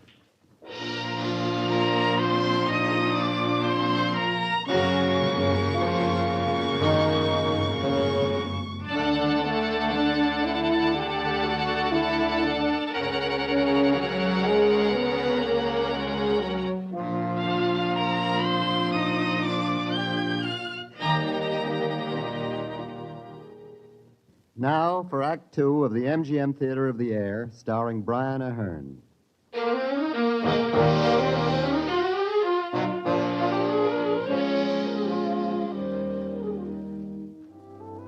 Harry Moulton Pullum, age 46, is in his study in the wee hours of the morning. He is contemplating the past, that endless succession of identical days. He is racking his brain. His early life passes before him. What can there be to write for a class biography for a 25th reunion? Nothing important, that's certain. It must have seemed strange, quite strange, to Mother and Mary and to my father that summer weekend in 1919. But most of all, the strangeness must have been apparent to Father. Forthright as always, he brought it right out into the open. You're not serious about going back to New York, are you? Oh, I have to be in the office Monday morning. When are you going to stop this confounded nonsense? It won't do any good to argue, Father. All right, we won't go over it again. But I'm hanged if I know what's getting into everybody. Perhaps if you're back around October, we could go out after woodcock. When you were born, I thought I'd have somebody to take shooting. Funny, isn't it? Nothing ever turns out the way you think it will. Oh, I wish you wouldn't say that, sir. It makes me feel... I can't help the way you feel. You can't help the way I feel. I guess neither of us is very bright, Harry. So we'll just have to worry on as best we can. Good night. Well, you're not angry with me, sir, are you? No. No, it's no use talking. I never was any good at talking. The train seemed to lag on that trip back to New York. I felt as if I'd never get there. But Monday morning rolled around, and with it came work, the office, and Marvin. Marvin as fresh and lovely and matter-of-fact as always. Hello. Well, you made it. Seems so, doesn't it? And you don't look any different. I kept thinking you looked different. Did you miss me? Very much. All right. Oh, Kaufman wants us. Now remember, Kaufman is very bad on Monday mornings. Well, get some paper and pencils. I want to tell you something. Well, tell it quickly. What are you looking at? Marvin, Well, Harry, what's the matter? Is it the heat? I don't know. I love you. Why? Whatever put that in your mind? I don't know. But just now when I saw you, I wanted to tell you. Oh, darling, that's all right. I love you, too, but there isn't much we can do about it right now, is there? Come on, get your things. Kaufman's waiting. Oh, Marvin. Darling, you've got to learn to keep everything in its place. Tonight you'll go home, put on your dinner coat, and stop for me at 8. We're going to celebrate. Champagne and everything.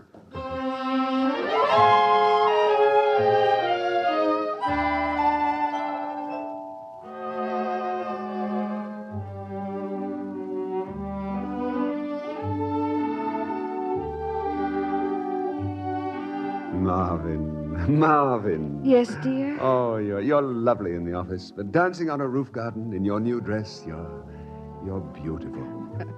And you're so wonderful in a dinner coat. You look as though you belonged in it. Not like a waiter, but like a sergeant portrait. Well, I'd hoped I'd look like Rudolph Valentino. Oh, darling. I don't see what you see in me. You wouldn't. It's because I can do so much for you. I wish I could tell you the way I feel. Oh, when are we going to get married? Darling, do you really want us to get married? Why, yes, of course. I was wondering why you were so worried. Oh, now, don't look that way. Of course I want to, but I want to be sure that we really love each other. I'm sure I love you. I want you to want to marry me so much that you don't care about anything else. Anything. I want you always to be happy.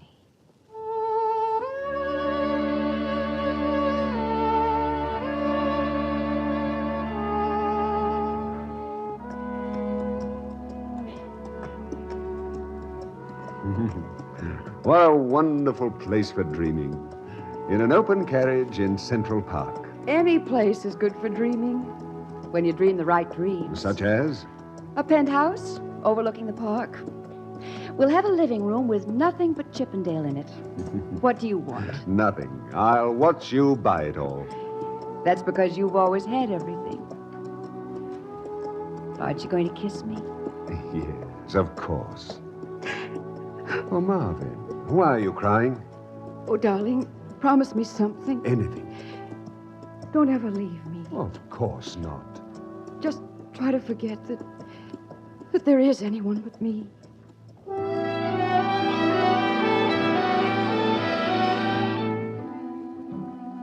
Well, the summer disappeared, just melted away.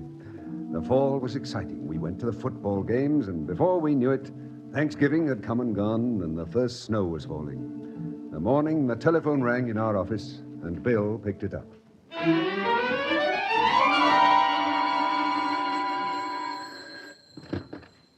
Yeah?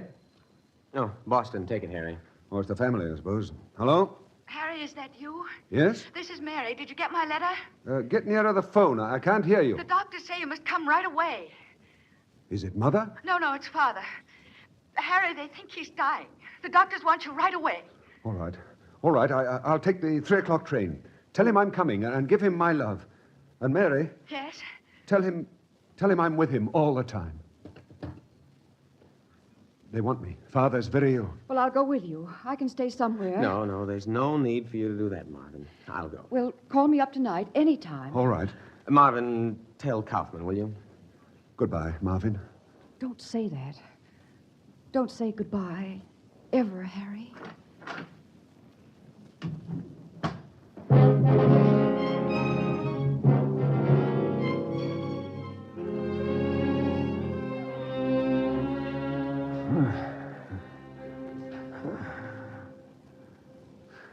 Hello, Father. I just got here. Don't go away. I'm not going anywhere. This is where you belong. Some men in the house. We never did go shooting. Oh, we'll get there still. You'll see, sir. It's going to be all right.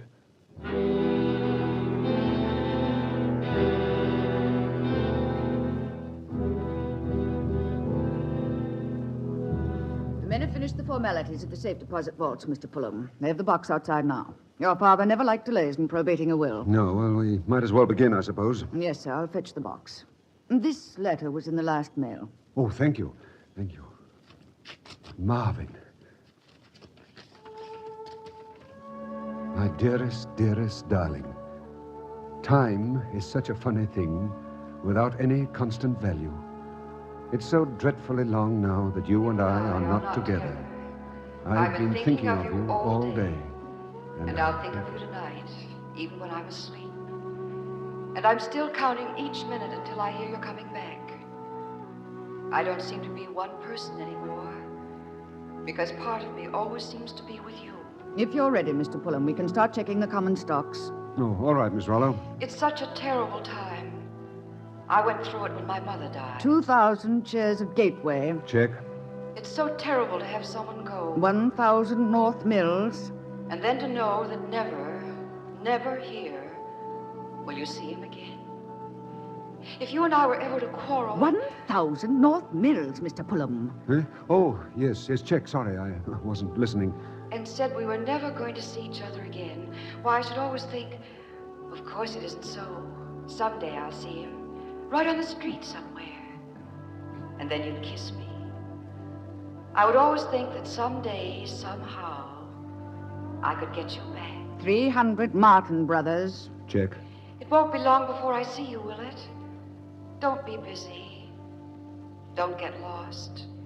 Come as soon as you can. 500 Wainwright International. Check. Come as soon as you can. Don't get too busy. Don't get too lost.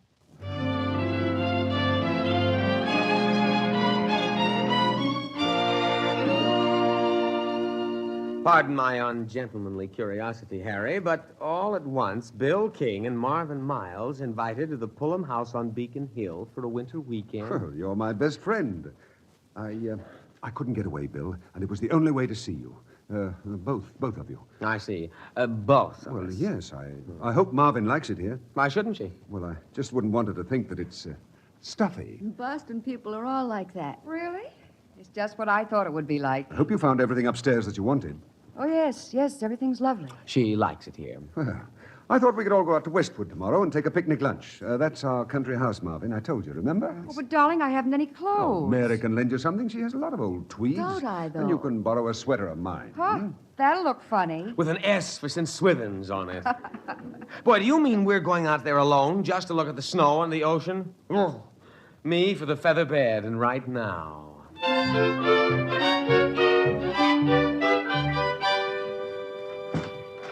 Harry, dear. Well, Mother, this is Marvin Miles. So sweet of you to come and see us. I'm sorry I was not up to see you last night. It was so kind of you to ask me. Now, sit down here, near me.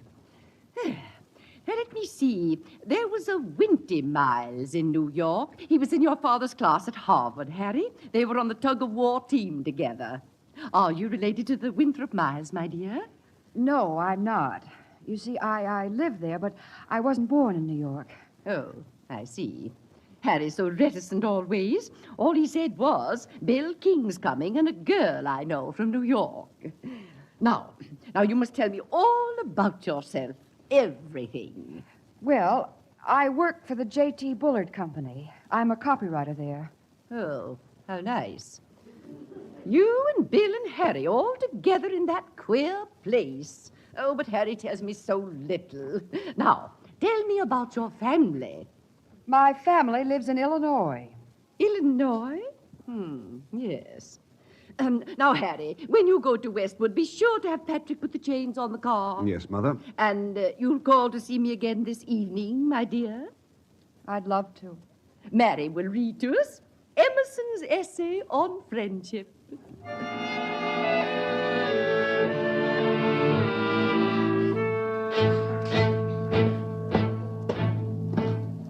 That's it, Marvin. Stamp your feet. Hard. Serves two purposes. Gets the snow off and starts the circulation going in them. Practical young man, aren't you? Just used to the snow at Westwood. Oh, it's cold, isn't it? There's still some down my neck. Snowball fights. But Bill's having fun. You know, you may not believe it, but it's warm here in the summer. Oh. No, there's white wisteria all along the front porch, and the leaves are out on the silver birches.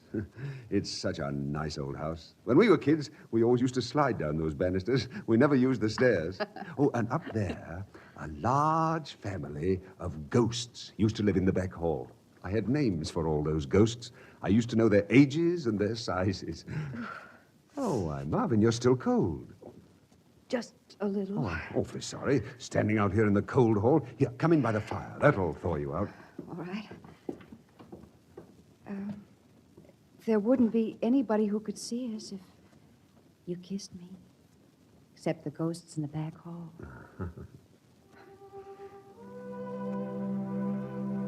For a moment, I forgot it was winter outside. I thought it was May, and I saw all the garden filled with tulips. You're so sweet, Harry. Sometimes I wish I didn't love you so. You have many ties here, haven't you? You're not coming back to New York. You're going to stay here. I know it. Well, if I stay, you're staying too. Oh, Harry. I don't want you to go back to New York tonight. I don't want you to go ever. But I am going back. You know that, Harry.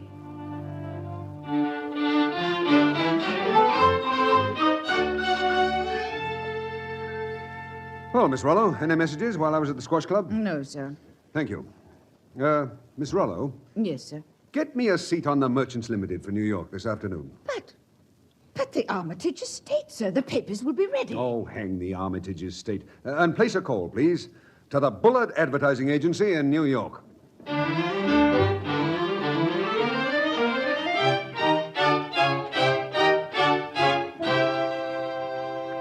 To you and me, always and always, for years and years. To that, I'll drink.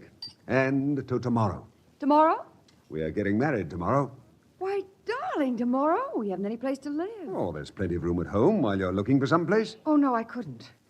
You belong to me, but no, not there. Well, it'll only be for a little while and until we get a house. Oh, darling, we belong to each other here. Everything of you and me is here. But, Marvin... No, I can't. But why, Marvin? I thought you liked it. No. I hated every minute of it. You... Oh.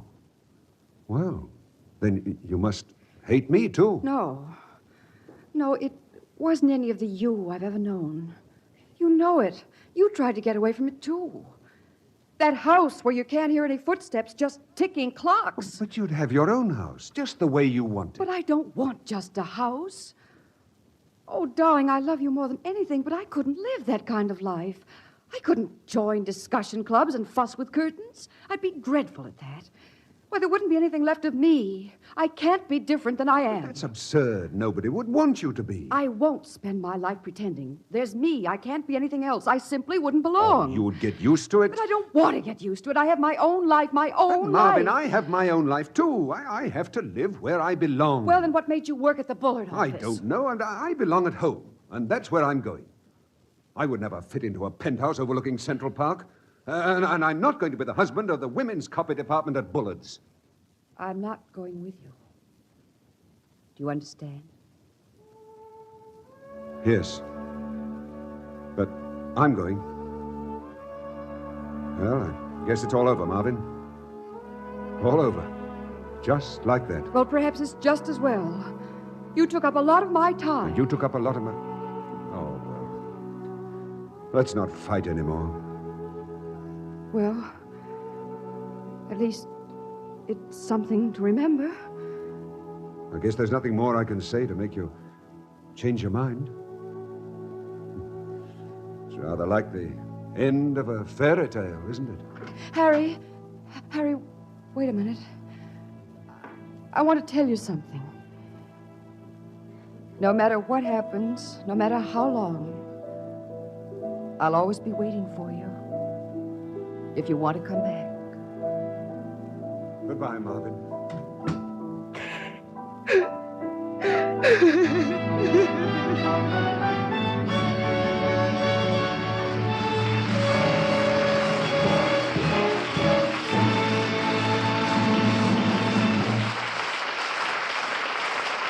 We'll continue with H.M. Pullum, Esquire, in just a moment.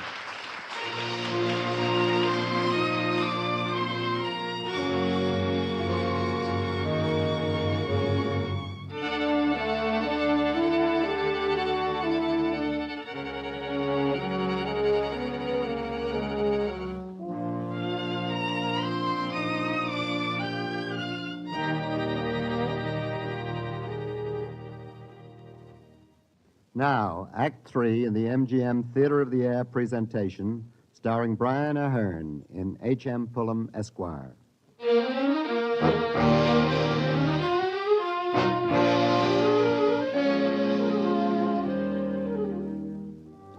What can a man remember of the loneliest time of his life? Memory is a magician, making the barren stretches of the past a gray blur. Harry Moulton Pullum, Esquire, dwells on the time when the course of his life changed abruptly. He sits there in his study, the class history forgotten, reviewing the panorama of the past. That was a strange time, almost as if I was suspended between yesterday And today, Marvin out of my life, father gone, Mary busy with her own life, mother secluded in her room, Bill out of touch almost. Why does anyone marry anyone? Why? Well, they say you can get over anything in time, but I don't believe you can. But given enough time, you can put it where it belongs. And that's what began to happen with Marvin one bright sunny morning. Or did it? Well, no matter. The fact remains that there was a sailboat, a spanking good breeze, and even a few whitecaps on the bay. A sailboat, myself, and a girl at the tiller. I'm awfully glad you called me up this morning, Kate. You'd better trim the jib. You never keep it flat enough. And you'll do better if you keep her off wind a little. Harry, Yes? we're neither of us happy, are we?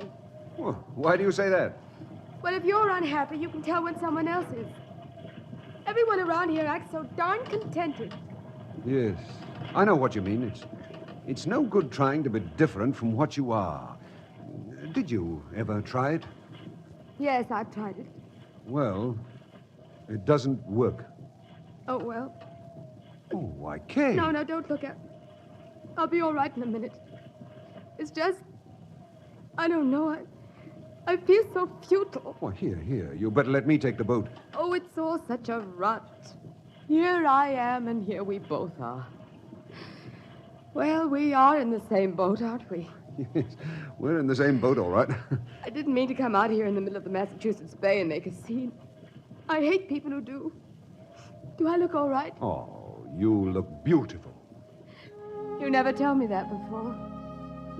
Even in dancing school. Oh, I didn't mean to be such a fool. Oh, no, you haven't been. Seeing you has made me feel a lot better.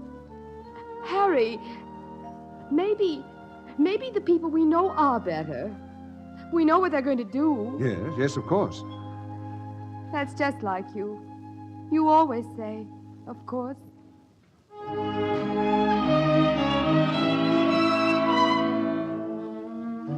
It was a big wedding, just the way Father would have wanted it. Bill came up from New York to be the best man. He had something to say, of course, in his usual style. If this ever happens to me, I'll go before a New York judge somewhere downtown. But Kay wouldn't do that. So there I was, and there were all the others. I knew every one of them was happy. I could tell by their approving smiles. And yet, for some strange reason, my mother was crying. Kay's mother was crying. Why do mothers always cry at weddings? And Kay looking prettier than I've ever seen her. Well, we went to Europe for a honeymoon, sailed on the Berengaria from New York. We waited for the ship at a New York hotel. Our wedding night in a New York hotel. Harry, Yes, dear? sit down. Here on the bed. Harry, I'm not sure we love each other. What? Well, wouldn't it be awful if we thought we loved each other but really didn't? If we only got married because we thought we ought to. Oh, I guess everybody feels that way. Don't worry, Kay. Everything's going to be all right. It's all right as long as you're here.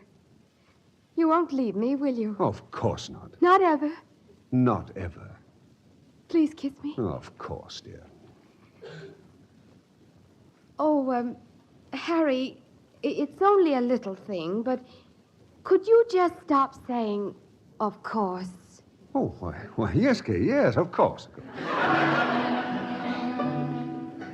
Well, we've made a good life together. Of course we have. We understand each other. We even like each other. And that can be important.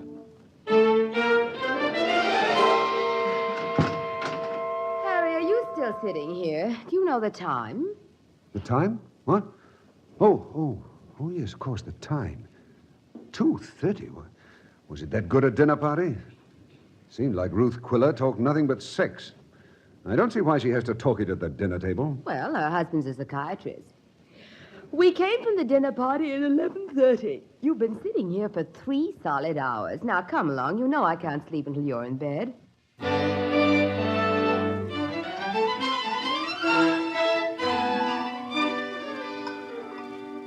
Good Good morning, dear. You're late. Good morning. I know it. Your morning paper, Mr. Pullum? Oh, good morning, Ellen. Oh, never mind the paper. You mean you're not going to read it with your breakfast? Do you have a headache, dear? No. I'm all right. Oh, what was that? I'm sorry, sir. The dish just came apart in my Well, hands. all right. But do that sort of thing in the kitchen, will you, so I won't hear it. Yes, sir. Thank you, sir. It's like life, I suppose. You think everything's all right, all there, solid, and then suddenly it comes to pieces in your hands. Well, I told you shouldn't have had that highball after dinner. That's why you thrashed around all night. It always gives you indigestion. I didn't have indigestion. It was my class biography. I kept thinking about my life. Why, Harry. I went all over it. It was all there, like adding up a balance sheet. It almost made me frightened. Frightened? Kay, let's get away from all this, can't we? Just you and I, alone, together. Why, darling, I never heard you say anything like this before. Well, it's all around me, like a wave. I just want to know that you're there, too. It's like reaching for you in the dark. Kay, if I got the car... Why, Harry, you act as if I hadn't been a good wife to you.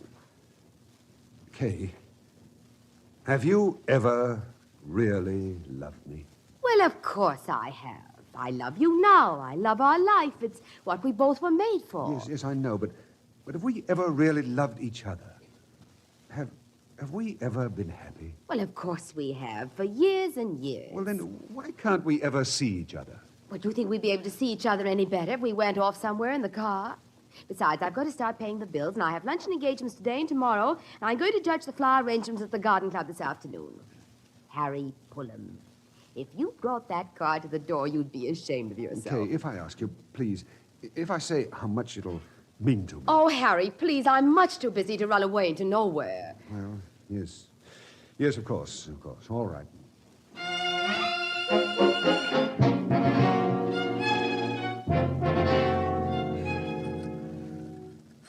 No, Miss Rollo, I'm not going to answer those letters now. But, Mr. Pullum, every morning... Not today. Hello, Hadley Hotel. Mrs. John Ransom, please. Today, Miss Rollo, I'm changing routine. Just a trifle. Yes, sir, if you wish, Mr. Pullum. Hello? Is that you, Marvin?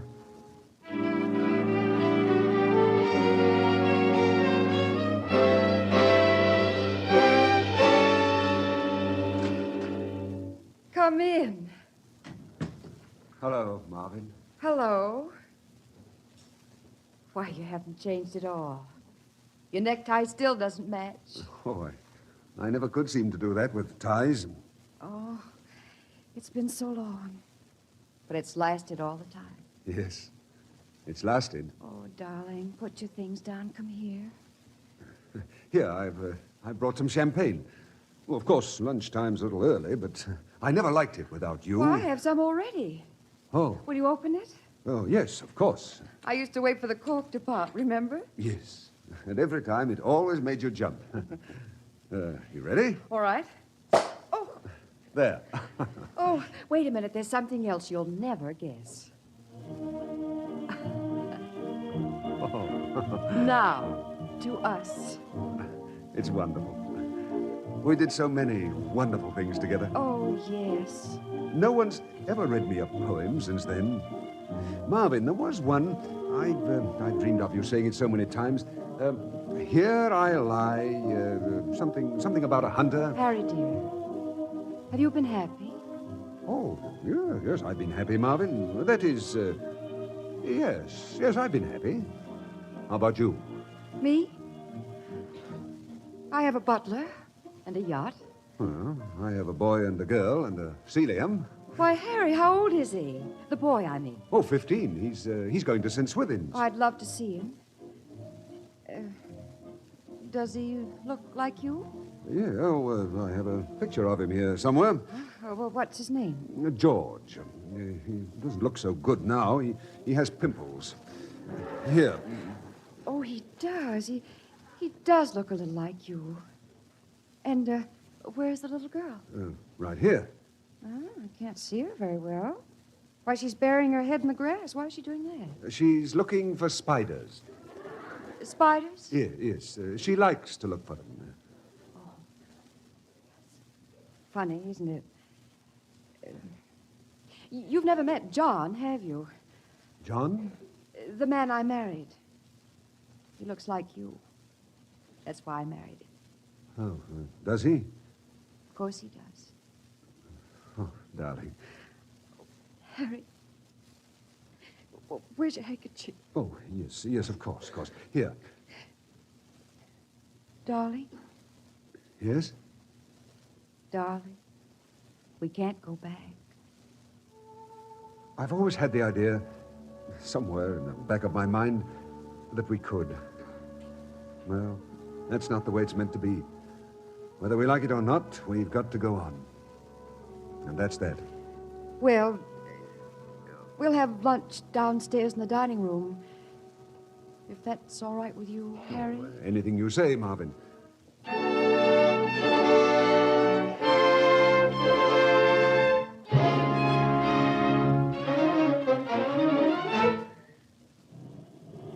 Harry! Harry! Harry! What? Oh, well, why, Kay, is anything the matter? No, I wanted to see you, that's all, so I took the car and came downtown. Well, has anything happened at home? No, there's something I wanted to tell you. I've been trying to get you on the telephone. Miss Waller said you were out to lunch. I called up the squash club, but you weren't there, so I've been waiting here in front of the office.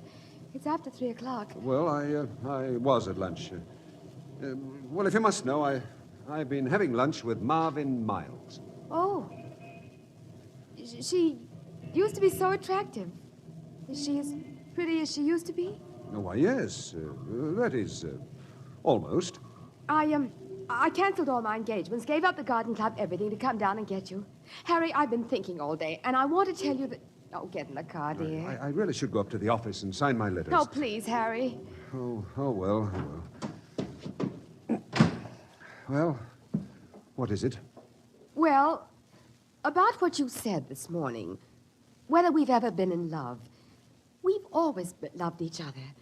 We've loved each other so much we never bothered to talk about it. It's all right, Kay. I'll be all right tomorrow. Oh, Harry, don't you know that I love you?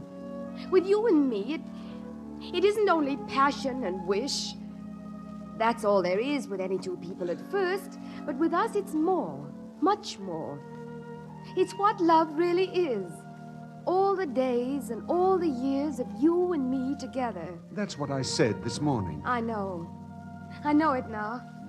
Our bags are in the back. Why, Kay. I packed yours myself, just the way you like it. But I don't want to seem selfish, Kay. You shouldn't have broken your engagements. Oh, but Kay, where could we go? Anywhere. To the Berkshires.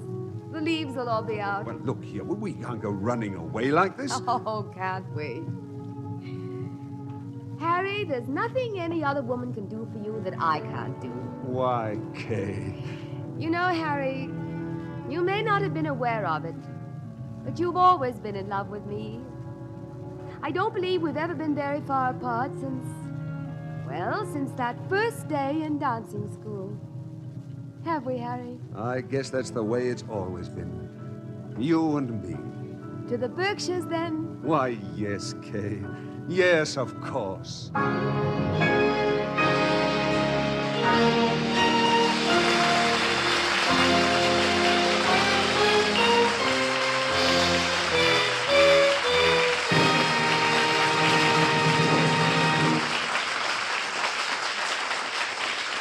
Brian Ahern will be back in just a moment.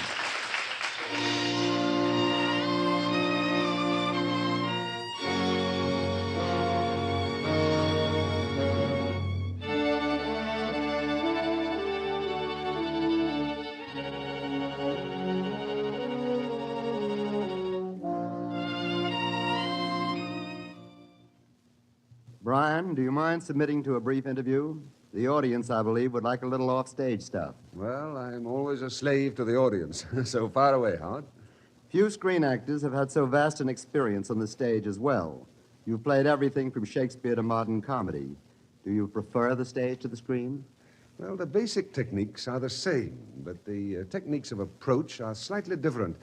By that I mean that in both mediums you have to bring the character you're playing to life, but the tempos which you use vary. The screen is more or less of a close-up, and the stage is a long shot, so to speak. Why, I really have no preference. I like to play something good.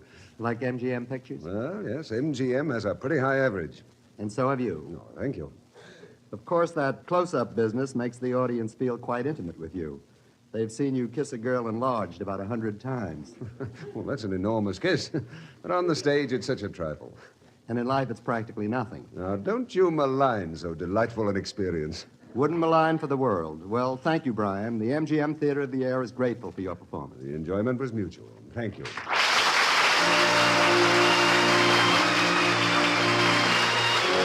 H.M. Pullum Esquire was presented by arrangement with Metro-Goldwyn-Mayer, producers of Battleground, starring Van Johnson, John Hodiak, Ricardo Montalban, and George Murphy.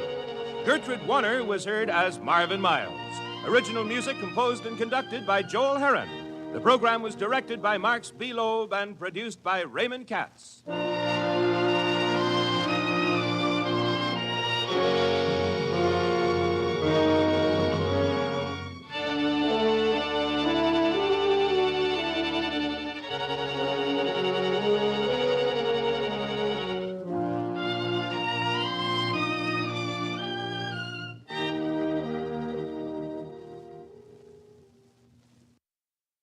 The MGM Theater of the Air. Our star this week, Cornell Wilde.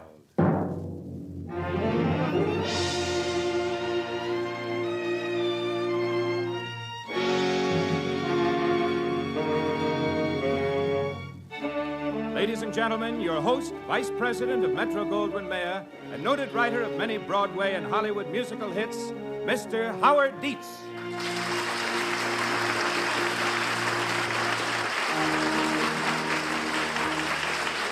Thank you. Perhaps many of you saw the movie Hideout. If you did, you will remember that it was a splendid comedy and a big Metro-Goldwyn-Mayer success. It has been made into an excellent radio drama, and we are presenting it here on the air for the next hour, featuring one of the top personalities of the film world, Cornell Wilde. In just a moment, you will hear Mr. Wilde in Hideout, as presented by the MGM Theater of the Air.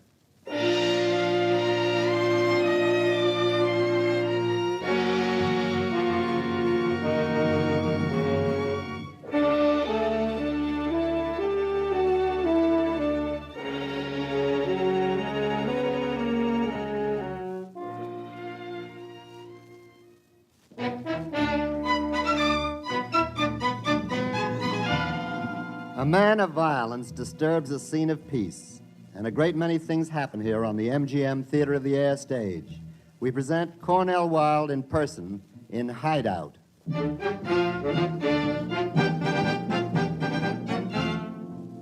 are dictators in small as well as large domains. In order to retain their dictatorship, they have to be active and all-conquering.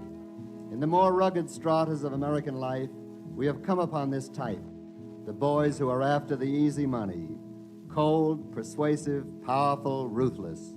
I'm talking about a man called Lucky Wilson. The blue convertible looks innocent enough, not at all like a carrier of death. The chap behind the wheel is even pleasant. He smiles as he guides his car to the Castle Club, a night spot that the columnists would call torrid.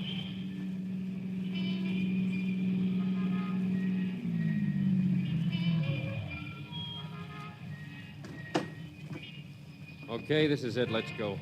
Lucky. Yeah? Let me do it my way, huh? Cassell's got it coming to him. Forget it, Joe. Low-down, chiseling four-flusher. Holding out on us after you give him a break and a percentage angle. You coming or you staying? All right. You're too happy. That's your trouble, Lucky. As soon as I finish with Cassell, I got a date with a beautiful brunette. Why shouldn't I be happy? Because you got a job to do on Cassell, that's why. You got to get a look-see at them books of his and prove he's been trimming us. Good evening, Mr. Wilson. Hello, Benny. Big business tonight? Big business every night, Mr. Wilson. Good. Glad to hear it. Here, for luck, kid. Say, thanks, Lucky. Thanks a million.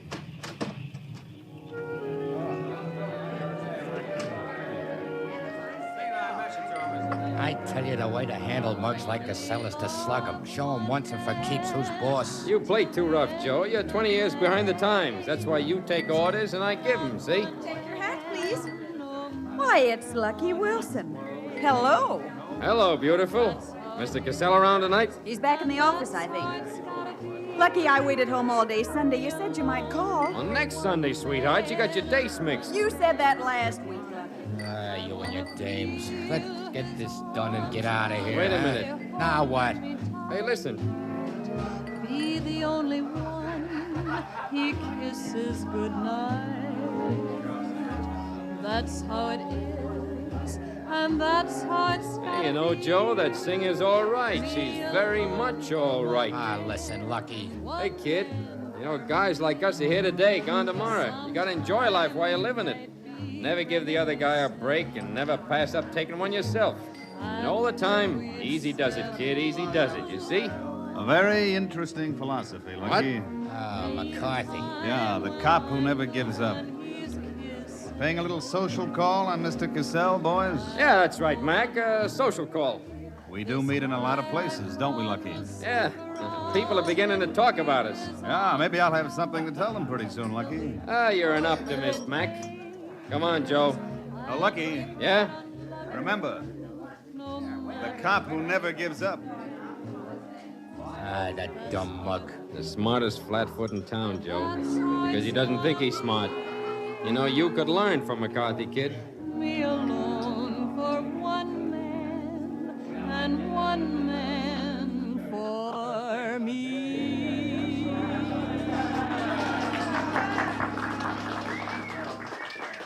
Hey, just a minute, Joe. There's a bit of life here. I've got to know better. Look, you pitch with a dame and let me go in and take care of Cassell, huh? Hey, Millie. Yes?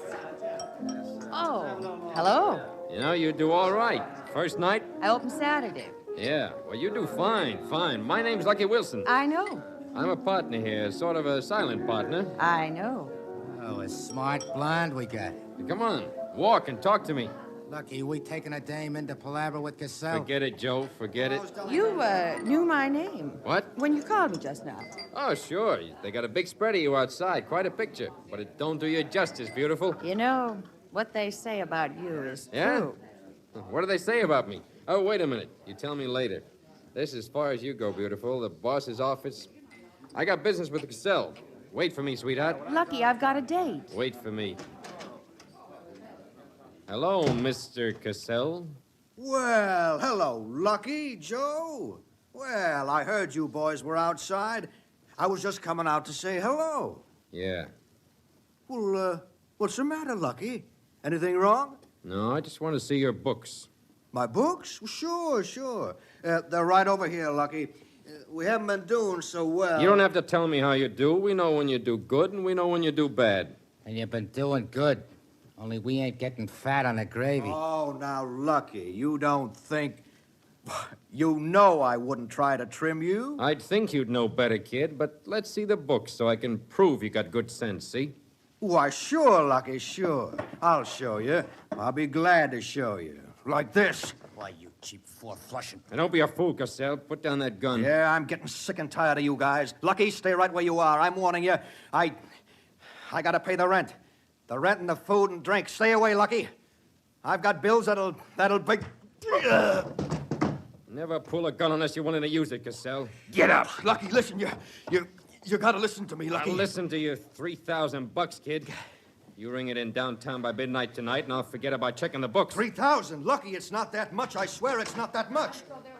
Hello, beautiful. I broke my date, like you said, Lucky. Yeah, smart girl. I'll be right with you. 3,000. Lucky, I can't get it by midnight. I can't, Lucky. Shut up, you. Lucky, you just gotta give me a break. It's not that much, I swear to you. 3,000, Cassell. Take it or leave it. Hey, it's a shakedown. That's what it is, a dirty shakedown. I'm warning you, pipe down. You won't get away with it. Not this time. I should have done this long ago. Not this time. I'll call him. Go! Joe, you stupid.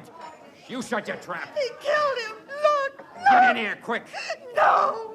You fixed us fine. If McCarthy's still out He had there... it coming to him. That cup's been trying to get something like this on me for 3 years.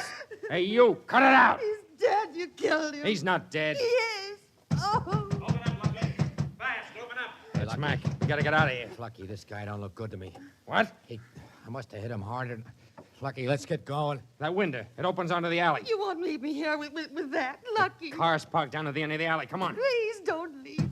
Open the door, Lucky. The window's jammed. Get away from me, kid. No, Lucky, please. Yeah! Let me at that window. Come on, move on, Joe. Down the alley after me. Joe, stay where you are. I'm right behind you, Lucky. Joe! Lucky, you can't get away with it, Lucky. Stop that man!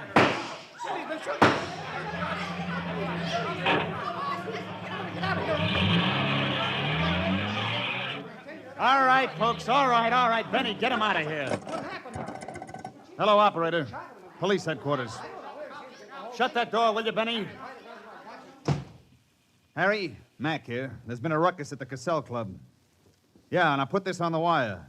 It's Lucky Wilson. That's right, you got the dope on him. Now add this. He's driving a light blue convertible, and I think he's wounded. Yeah, a light blue convertible.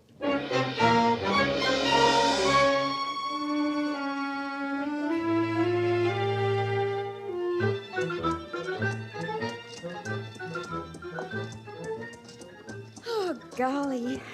Golly, what? Just golly. Oh, I love the country this time of morning, Pa.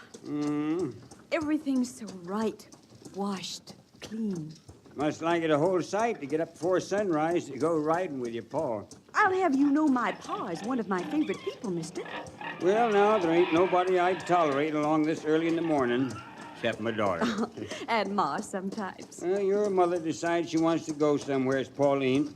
She goes. My tolerating ain't got nothing to do with it. Pick him up, Nellie. Pa, you won't change your mind. Eh? About what? Abraham. Now, look at here, Pauline. All right, Pa, all right.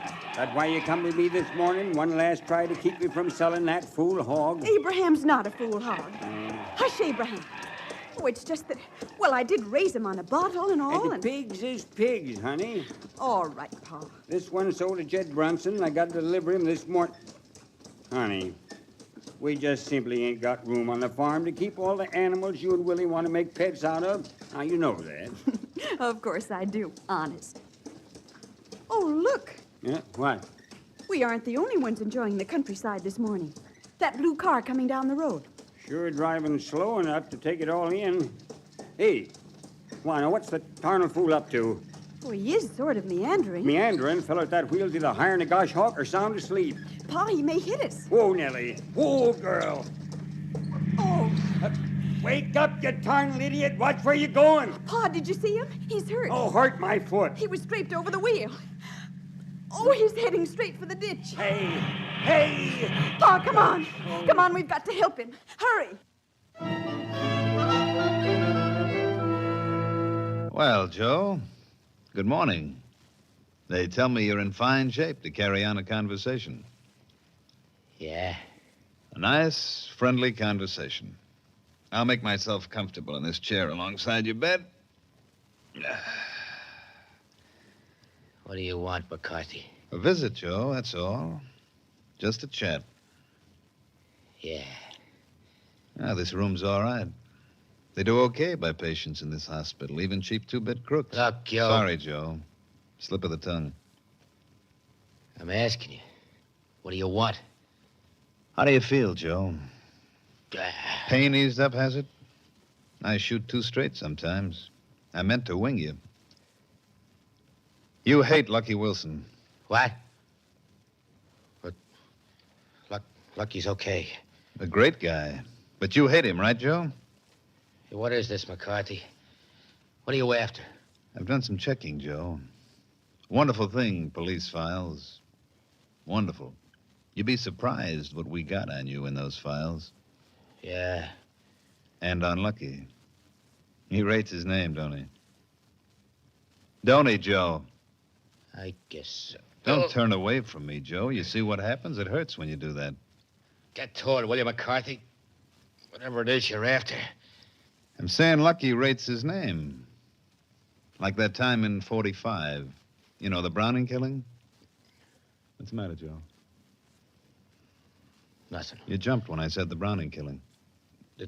This bandage is too tight. I'll have the nurse look at it when I go. Thanks a lot. Lucky Wilson must have had luck plus 6 rabbit's feet plus a dozen 4-leaf clovers when that rap was pinned on him. What rap?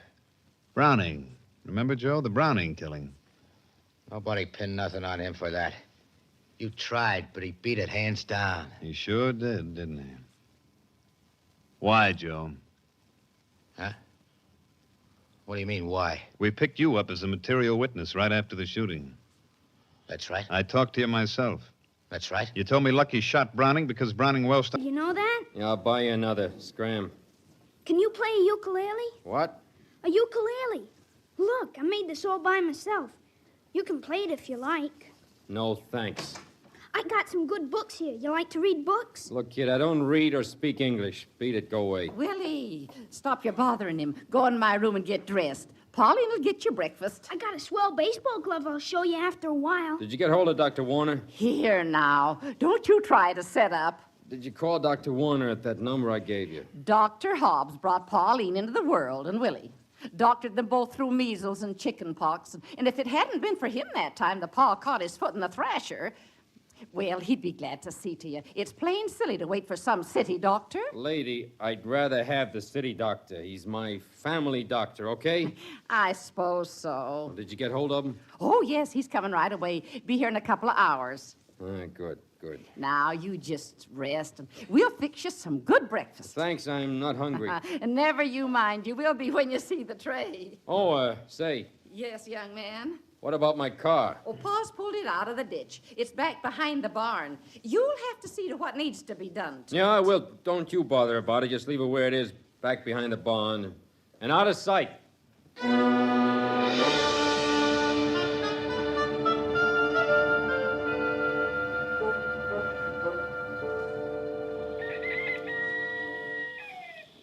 Listen to that, will you, Doc? All right, lie still, Lucky. It's been going on all morning, driving me crazy.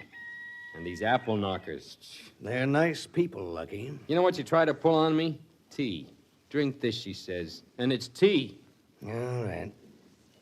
Well, there we are. 3 or 4 days, you'll be as good as ever. Hey, where do you think you're going? With you. You're staying right here. In this dump with that banshee howling out there? What is this, a frame-up? Lucky, the dragnet's out. Yeah, sure. So there's Cal's place in the mountains, and there's Harrison's upstate. Yeah. Joe knows about them both, Lucky. Joe? They got him? Yeah, sure, they must have. Hey, Doc, that guy he slugged, Cassell, is he? No, not yet. But the word is soon. Joe did the slugging, but you're accessory to it, Lucky. You know what that means if Cassell dies? Yeah. And McCarthy's the boy to make Joe talk if he sets his mind to it. And if he does, Cal's place and Harrison's won't be worth plugged nickels as hideouts. Yeah, well, I can't stay here. I brought your patient some breakfast, Doctor. He wouldn't have it before. I think he'll be more reasonable now. Hey, you were in here before? Oh, yes. You mean you were here in this room? All right. Lie back there. Take it easy. I opened the door and said, "Here's your tea," and you just squinted your eyes shut and pretended to be asleep. Yeah, but I thought you were the old, that is, I thought you were your mother. I mean, she is your, well, you are her, do you live in this house? She is, and I am, and yes, I do live in this house. Well. By the way... I'm okay now, Doc. I'm all right. I'll see you later. Thanks for coming up. You told these good people, you explained how this happened. What? Oh, sure. Pa said something about mistaken identity. A run-in with hijackers, was it? Yeah, that's it. A mistaken identity. An accident, really, that's all. As long as they understand it. Well, I'll take care of the necessary reports, naturally. Oh! What's the matter? My arm. See, I can't manage this alone. Oh, here, let me help you. There. This better? Hey, beautiful. This is practically perfect. Miss, Hey, Doc, haven't you gone yet? Yes, Doctor? I'm afraid, is this tea in the cup? Yes. He doesn't care very much for tea. Who says I don't care much for tea? I don't know what I'd do without my tea. I see. Miss Miller. Hey, is that your name, Miller? Pauline Miller, that's right. Miss Miller, how old are you? 19, Doctor. Well, now, that's a funny question, Doc. What's the difference how old... Get my patient to explain his philosophy of living to you sometime. His philosophy of living? Look, Doc. Let's see. How does it go again? Enjoy life, never give anybody else a break, and never miss taking one yourself. Something like that. Well, I've got to be going. Yeah, you do. Oh, take care of yourself, and don't drink too much tea. What did he mean by that? Your philosophy of living. Well, I tell you. Oh, dear. I'm letting you tire yourself. You rest now and tell me some other time. Yeah, okay, some other time. Huh? You're sure you're all right? Miss Miller, I'm fine. And in fact, everything is fine. Everything is going to be practically perfect.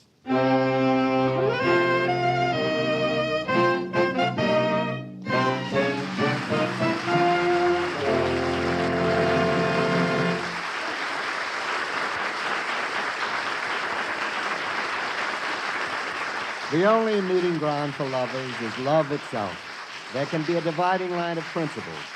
There can be little in common that is environmental, and yet logic goes by the boards.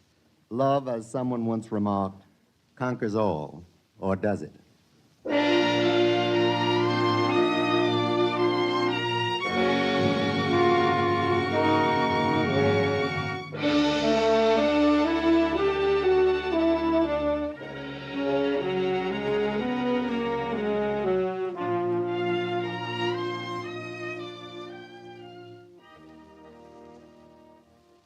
Now, Act Two of the MGM Theater of the Air, starring Cornell Wilde.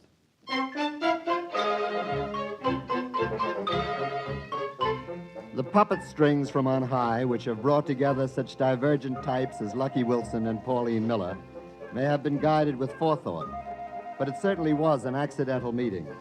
This short-term gangster fleeing from the long arm of justice and the circumspect daughter of an upstate farmer. Lucky found his hideout on the Miller farm, and a farm can have a strange effect on the slum product of the city streets. What do you know? It's coming from one of those trees, all right. What in the blazes is it? What do you know? Hiya. Does Mom know you're out of bed? Hey, what's that, Willie? Bed, you know, what you've been lying in for the past 3 days. No, that. Oh, locusts. Locusts, huh? Well, what do you know? Out in the trees, huh? Sure. You never heard locusts before? No. What do you know? Hey, I killed a snake this morning, but his tail won't stop wiggling till the sun goes down. I bet you didn't know that. Huh. Where's your sister, kid? Pauline, I don't know, around. I got rabbits. You like rabbits? What do you mean, around? Well, you know, around. My rabbits all got names. There's Emma, she's the young white one, and Mabel, she's the old white one, and Hickory, and Rachel, and Barney, and... She's been neglecting me. What? Oh, Pauline. Say, what's an efficiency expert? What's a what? Pauline said you told her you were an efficiency expert. Huh? Oh, yeah, that's right, kid. I am. I arrange partnership, things like that. Oh. You want to see my rabbits? Some other time, Willie. Well, I was just asking about you. And you're up out of bed and no one told you could be. Oh, I feel fine. Wonderful. Except I've been neglected. Neglected? Oh, you wanted something, and Ma's gone to town, and Pa said to listen for your rap on the floor, and I got busy, and I'm terribly sorry. Now, look, I didn't really mean What was it you wanted? You. Willie, Ma was looking for you. You said Ma's gone to town. I mean Pa. Pa said if you see Willie, tell him that chicken wire's got to be mended before sundown. Oh, okay. I'll show you my rabbits the first day you're outside. Yeah, that's a deal, Willie. You know, you mustn't say things like that, especially in front of Willie. He's the most awful tease. Yeah, Willie's gone now. No, please. Have you ever lived on a farm before? I've never even been on a farm before. Well, it must seem awfully dull to you.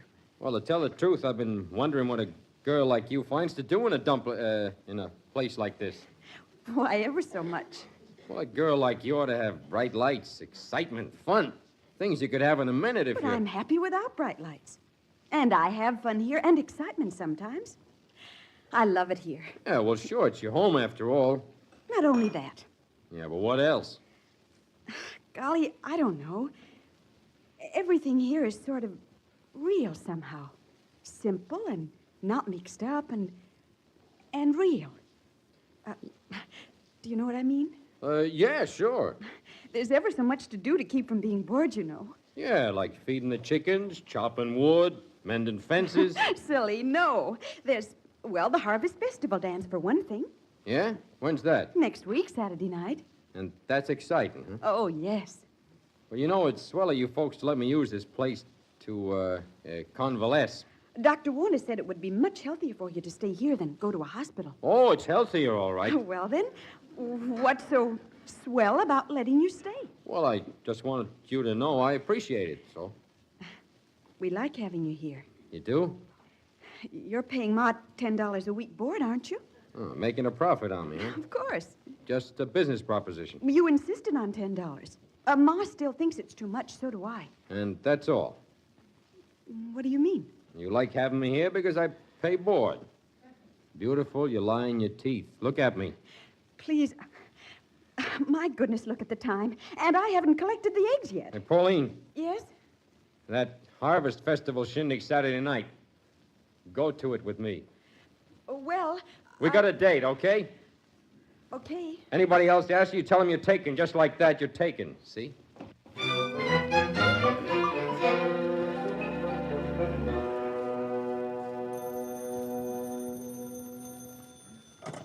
McCarthy here. Oh, yes. Been expecting a call from the hospital about Cassell. It's still touch and go. What have you got, Jerry? That's right, a blue convertible. Well, he drove it right off the face of the earth, for all we found out. Yeah?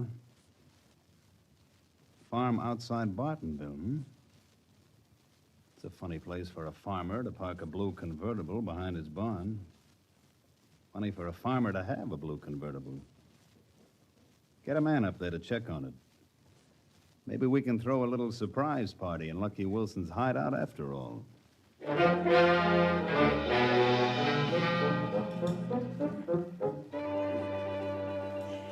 Well, Mr. Wilson, welcome downstairs. Yeah, thanks. You sit there, young fella, beside Pauline. Hey, something smells good. Doesn't it? Yeah, what is it, Mom? I'm starved. Oh, never you mind. And look at you. Company for Sunday dinner and your hands and face grubby as a mole. Aw, Mom. Well, who's company anyhow, eh, Willie? Now, Mr. Wilson, don't you go in encouraging him now, Willie. Willie? I'm going, Ma. You like Pauline's new dress, Mr. Wilson? Willie. She got it special for you. Pass your plate, Mr. Wilson. Pass your plate. Oh, what makes him say such things, Ma? Golly. Because he's Willie, dear. Well, I can't think of a better reason for buying such a pretty dress. Well, I can. It's for the Harvest Festival dance, if you must know. Pauline. Gravy, Mr. Wilson. Huh? Oh, yeah, sure. The works. I'm just trying it out ahead of time. Pass your glass, Mr. Wilson. Well, what do you got there? Milk, silly. Milk? Oh, yeah, milk. I'm Hey, giving you a compliment, it won't be Ma. fair if you look like this Saturday night. You got a girlish The belle of the figure. ball. You know I'll be cut in on every dance. Oh, silly. Hey, say, I heard a new one today. Oh, a new one? Yeah, out in the tree. Went like this. That's a tree toad, Mr. Wilson. A tree toad? Yeah. Well, what do you know? Hey, this is good. And what is it, anyhow? Well, something special for your first day downstairs. Sort of a celebration. Ma, Emma's gone. What? Emma, my young white rabbit, she's gone. She is? Oh, well, Willie, your Willie, mother told you to wash up, not to go fooling around a rabbit hutch. The hutch is locked from the outside. I don't see how Emma could have gotten away. After 1 week of farm life, how do you like it, Mr. Wilson? Well, Mr. Miller. He hates it. Now, wait a minute now. Anyhow, you don't know anything about farm life, really. I don't know. For one solid week, I wake up with the birds. I discover locusts and tree toads and a snake's tail that wiggles till sunset. I can tell the sound of a hen from a rooster. That's good. I've even drunk milk. And you say I don't know anything about farm life. Shall I show him, Pa? Now, Pauline, you go easy. Oh, he's a city boy, honey. Might be too much for him. Hey, what is this? I'll make a bet with you. Take on my chores for one morning, with coaching, of course. Check. And if you can honestly say you like farm life afterward, Yeah? I'll, well, there'll be no cutting in Saturday night. Belle of the ball or not. Hey, that's a stake worth betting for. When do we start? Tomorrow morning at sunrise. Sunrise. Oh, well, all right. It's a deal. Tomorrow morning at sunrise.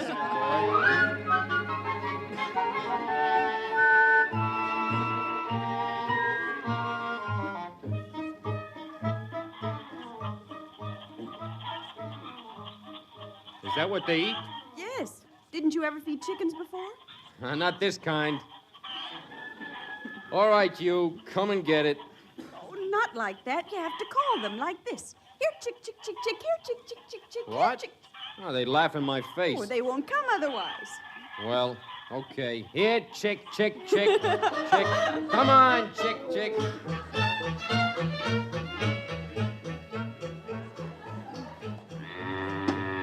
Set the milk pail here. You use this stool. Well, is that a sign that she likes me when she wags her tail? It's a sign she doesn't like flies. Now, put your head up against her flank. It quiets her. Okay. Ah, that's the way. All right, kid. Come on, give. Oh, no, Lucky, no. Oh, here, let me show you. Hey, you called me lucky for the first time. Mr. Wilson, you're hearing things.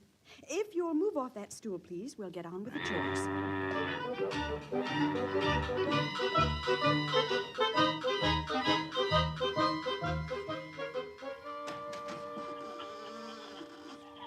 Watch your head. Duck. Hey, you gonna leave me in here alone? You can collect eggs by yourself. Just don't take the China ones.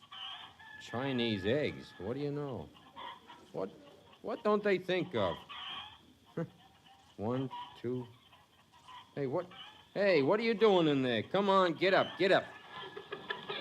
Come on now, don't hold out on me. There. Horden. 2, 4, 6, 8. Hey, say, you did pretty good, Mama. You know that? You did all right.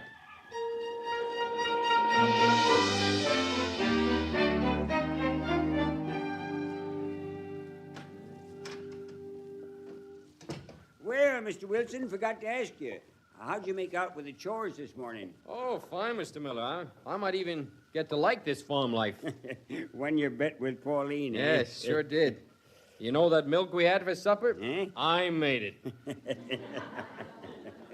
You know, after one of Mrs. Miller's meals, it's good to sit out here and relax. You know, I was wondering, all that milk, don't you ever sell it? Yeah, we used to. Now we just make butter out of it and feed the rest to the chickens and pigs. Yeah? Why's that? Racketeers. What? Mr. Wilson, a bunch of no-good racketeers told us farmers we had to sell our milk to one company at one price. Take it or leave it. Protection, they called it. Partnership. Is that so? When we tried to go against them, they waylaid our trucks and dumped them. It was probably them you had your run-in with. They don't stop at nothing. Know what they ought to have for them fellas?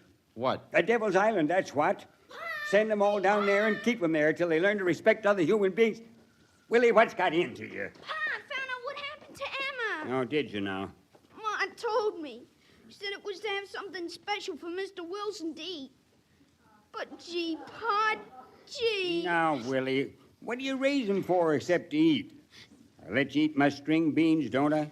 Emma wasn't any string bean. You got more rabbits out there than you know what to do with anyhow. But why did it have to be Emma? Why did it have to be Emma? Hey, excuse me, Mr. Miller.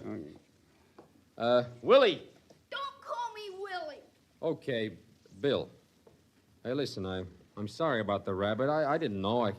I couldn't tell a rabbit from a chicken. But it was swell of your mother to fix something so special. I'm sorry it had to be Emma, but I'm glad, too, because... Well, look, Bill. What? Well, the other day you said you always wanted a BB gun. Sure I have. Well, get one next time you're in town. Get one? You mean, gosh, Mr. Wilson, a BB gun, you mean it? Yeah, I mean it. My gosh, thanks, Mr. No, Wilson. don't thank me. But a BB gun on my own. Hey, Mr. Wilson, hey. Oh, for Pete's sake, what's come over him all of a sudden?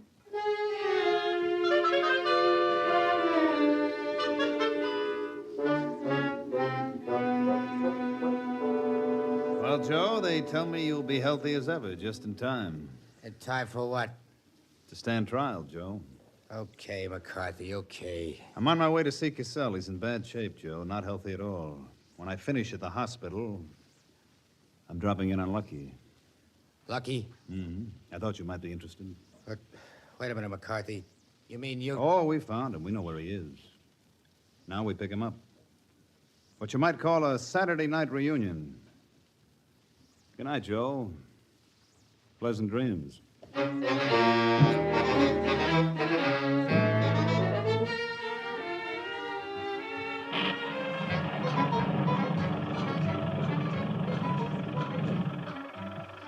Maybe we'd better put up the side curtains, Lucky. What? The side curtains, it's going to storm. Oh, yeah. We could beat it if we drove faster. It's only a couple more miles to the dance. It hasn't rained in 2 weeks. When it does, it'll really come down. What's the matter? Huh? What? You've been so different lately. I have? Just the last couple of days. Since Caleb Smith stopped by to talk to you about repairing your car. Was that his name, Caleb Smith? He owns a garage in town. Well, since when did he know I had a car that needed repairs? Why, since you came here, practically. Pa thought he was doing you a favor to call Caleb, saving you trouble. Saving me trouble, that's a laugh. Lucky it's starting to rain. Hey, how many yokels know about that blue convertible? I don't know. Enough so it's common gossip, I suppose. Lucky, is that what's been worrying you? Is that why you... Just because Pa asked? Oh. Now, what's wrong with this tub? Well, it always stalls when it gets wet.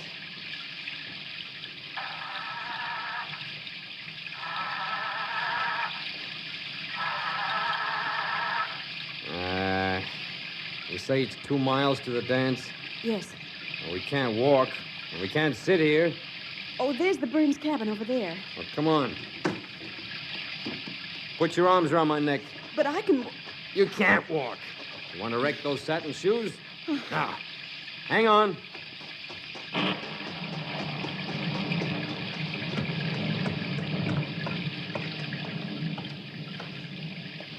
Oh, too many cigarettes. Well, you're heavier than you look. Well, knock. Lucky there's nobody home. What? They never use the cabin after Labor Day. It's locked. Well, is that all? Give me a hairpin a minute. Just a minute. Here. Yeah, now you'll see. There's some things a city fella can do. There. Uh-huh. Open fireplace. Handy pile of wood. All the comforts are home. Oh, we had a break, beautiful. I'll see if I can find blankets to wrap up in when we take off these wet clothes. Pauline. Yes?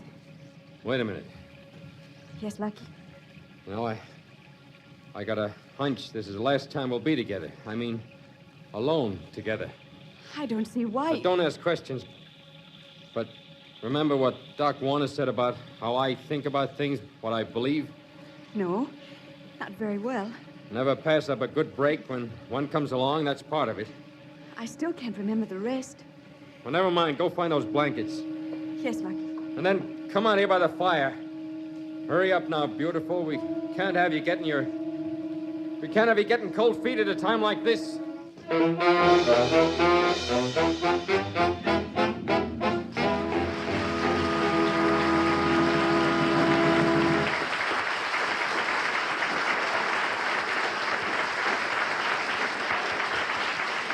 There can be turmoil in the human breast that puts the elements to shame.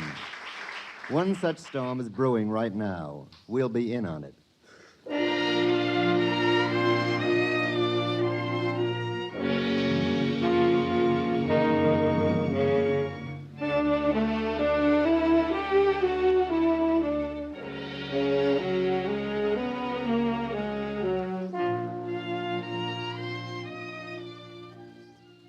Now, Act 3 of the MGM Theater of the Air, starring Cornell Wilde.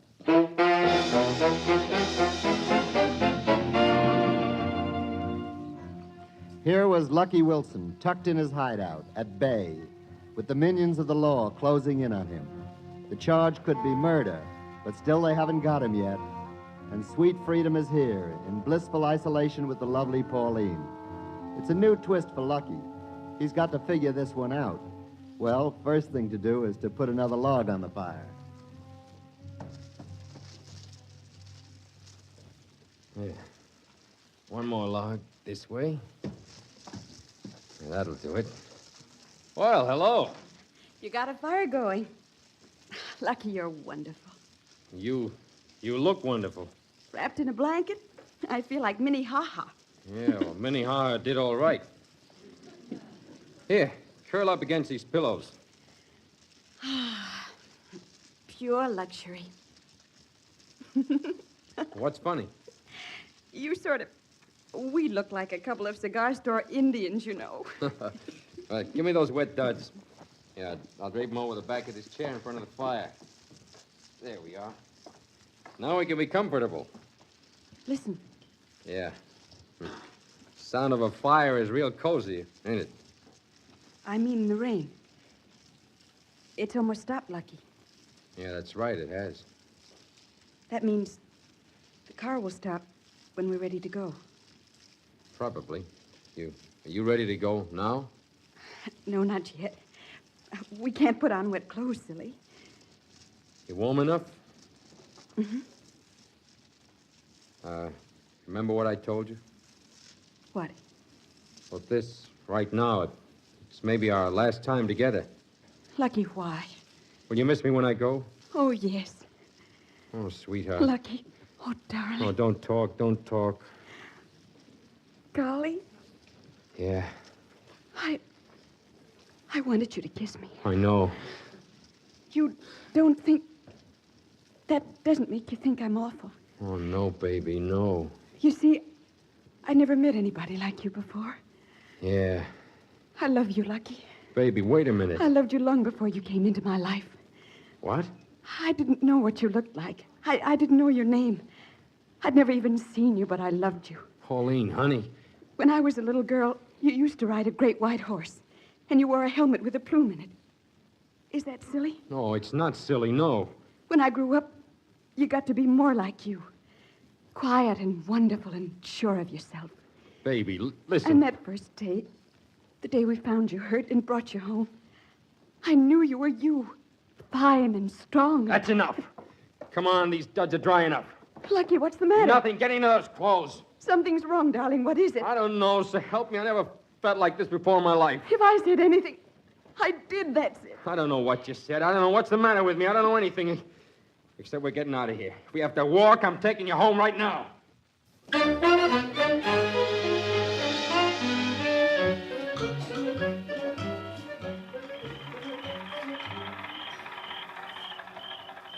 The house is all lit up. The folks must be waiting up. Oh, honey, don't do that, please. I'm not doing anything. You're crying. I'm not. Oh, baby, listen. Listen to me. I love you. You hear that? I love you. You're going away, you said so. Driving home, I've been checking up on myself for the first time in my life. I gotta go away, you see? No, I don't. I don't see. Well, there's a couple of things I gotta straighten out. What things? Well, debts. And the sooner I settle them, the sooner I can get back to you. You mean you want to come back? It's the only reason I'm going to go. Pauline, Mr. Wilson, that you out there? It's Pa. Yeah, Mr. Miller, it's us. You got company. Company? Golly, whoever can be... I think I can guess. I think it's somebody from me from New York. Come on, baby. I'm coming. Fella came just after you kids left. Mighty all-fired anxious to see you, Mr. Wilson. Yeah, I can imagine. Told him you'd gone to the dance. He drove over there, said you hadn't showed up. Come right back here to wait for you. Came out here behind Mr. Miller to meet you, Lucky. Just in case. Hello, Mac. Hello. This is Mr. Miller's daughter, Pauline. This is an associate of mine from New York, Mr. McCarthy. I'm glad to know you. Hello, miss. All right, Lucky. I was just telling Pauline about you, Mac. Yeah? I was saying I had to come into town to see you. I'll bet. He was, Mr. McCarthy. You see, I wanted to get a couple of little things straightened out. We'll do that, all right. Say, why we standing out here jawing? Ma's got coffee made inside. Oh, thanks, Mr. Miller, but you see, we've got to get started. Is that them? Yeah. Oh, of course it is. Henry, what's got into you leaving Mr. Wilson stand out here on the wet ground? He's been sick. Ma, I told Oh, him. come inside. I got sandwiches made and good hot coffee. Well, I'm sorry, Mrs. Miller, but... Please, Mr. McCarthy. Lucky you persuade him. Well, Mac don't persuade easy, Pauline. He'll persuade this time. Well, I'll tell you, ma'am. You see... Oh, drive all the way up from the city through that storm and let you start back on an empty stomach? Oh, Mr. McCarthy, do you want to insult me? You've been far too nice for me to do that, ma'am. But you see, I... Well, then, my lands, I'll pour the coffee. Henry, I'll need some more wood for the stove. Oh, I'll bring some in. I'll see if I can help. Mind you, two, don't let the coffee get cold now. Lucky I'm taking the girl in, too. Oh, now, wait a minute, Mac. You let that girl alone. I'll come quietly. You bet you will. Look, I'll smooth out the rough spots, so help me, Mac. But if you touch her, it'll be a different story. She doesn't know anything about me. What? And you've been here 2 weeks? Look, she's a swell kid. Sure. Lucky, put this coat of paws around you. You mustn't catch cold. Thanks. And for goodness sake, finish your business talking. Come on in. Ma's having kittens. You see what I mean? Very touching. Mac, these people don't know anything about me. They've been wonderful to me. I wouldn't want them to find out. Give me a chance to say goodbye to her alone, and I'll meet you outside. Not a chance, baby. I see. Got a cigarette? Yeah. How's Cassell? I just came from the hospital. And? Lucky you rate your handle. He's gonna pull through. That lets you off a big hook. But you're still snagged, boy. I know. Hey, Mac, give me this break, will you? Will you play it straight for a couple of minutes inside? These are nice people. I recognize nice people quicker than you do, Lucky. What they see in a cheap mug like you, though, I'll never understand. Between me and you, Mac, neither will I. I introduced myself as Lieutenant McCarthy. Right away, I'm in the Army. The minute I mention your name, I'm an old buddy, a pal. I'll tell you what. You play along all the way, Lucky, and I'll let the girl alone. Thanks, Mac. I don't want your thanks. I'm doing it for a nice kid, that's all. Yeah, that's fair enough. But the first fast move you make, brother... Stick 'em up. Hey, what the... Hey, Willie. Bill, what are you doing out here? Hiya, Lucky. I got it, see? This is her kid brother. Yeah, I know. I saw him inside. I got it, Lucky. My BB gun. Yeah, good boy. I can hit a tin-can target 4 times out of 5 with it. I'll show you in the morning. Well, I won't be here in the morning, Bill. What? Well, my friend, Mr. McCarthy's driving me back to New York tonight. Practically right away, as a matter of fact. You mean you're leaving for good? Well, for quite a spell he is. But I'll be back, Bill. You can count on that. Gee, I wish you didn't have... I got something I gotta do. The boy likes you. Yeah, he's a good kid. Lucky, I'll give you just 10 minutes. What? To say goodbye to that girl. Hey, Mac, you're tops, so help me. Tops? Nothing. I can't insult Mrs. Miller, can I? I gotta eat her sandwiches and drink her coffee, don't I? I'm not doing this for you. I'm hungry. Now go on, get gone.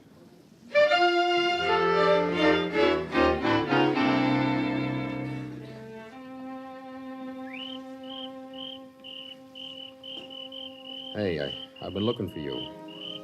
Have you? You've been crying again. Yes. You oughtn't to be standing by an open window. Here, put this around your shoulders. Those are crickets. Uh-huh. I learned that much. You know, I never heard a cricket before I came out here. Everybody's heard crickets. Well, I never noticed them then. I never noticed lots of things before I met you. Oh, Lucky. Oh, baby, don't. Remember what you told me that first day? I don't want you to go. You said you loved it here. You said everything here was sort of real somehow. I don't want you to go. Simple, not mixed up and real. I didn't know what you meant then. I do now. Oh, darling, darling. You're the greatest thing that's ever happened to me, Pauline. Remember that. The only reason I'll be living is to get back here to you again.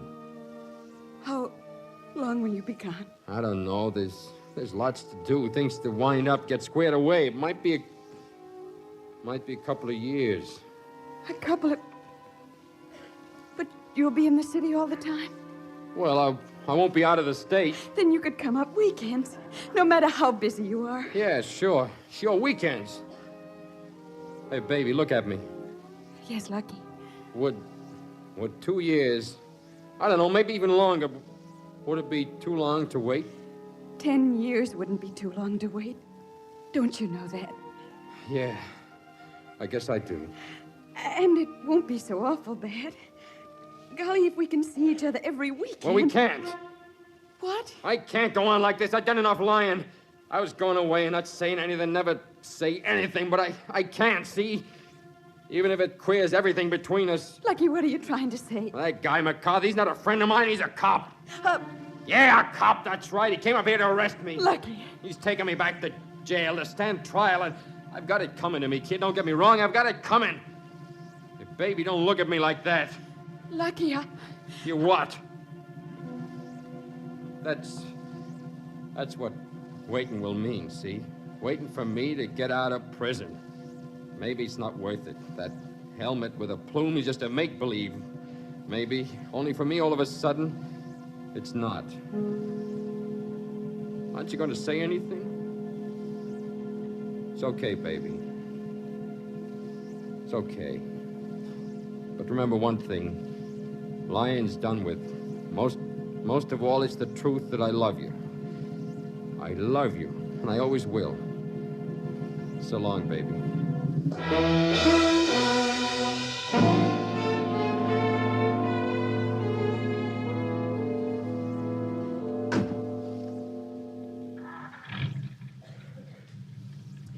Now, you drive careful, Mr. Wilson. I will. I'll see that he does. Don't forget, and I'll come up anytime, Mr. McCarthy. Thanks. Whenever Mr. Wilson's coming and you can make it, you got an invitation. Oh, that's mighty nice of you. Oh, I hope that pie ride's all right on the back seat. Oh, it'll be fine, Mrs. Miller. It'll be fine. Let's get going, Lucky. In a minute. Oh, now, where's Willie? He'll feel just awful if he misses saying goodbye. Well, I don't think I can ever thank you folks enough. Oh, nonsense, son. We like having you. You know that. It's gonna be awful lonesome without you. He'll come back as soon as he can, Ma. Hey, wait a minute, wait! Oh, here's that boy now. Lucky, here, I got a present for you. For me? To keep you company. Hickory and Rachel, my two best rabbits. Oh, that nice. What? Well, gee. Well, thanks, Bill. That's the nicest present I ever had. Remember how I taught you to hold them now? Yeah, I'll remember. Hey, Mac, you take him from me for the time being. Me? No, wait a minute. What, is this the way you hold him, Bill? Here, I'll show you. Lucky, Hey, it's Pauline. Yeah, Lucky. It's all right. I was hoping you'd come. It's all right, do you understand? Yeah, sure, baby. I don't care what you were. It's what you are. And I love what you are. Don't stand too close when they start, honey. You will come back to me. I'll come back. Good luck, darling. Goodbye now. Take good care of yourself.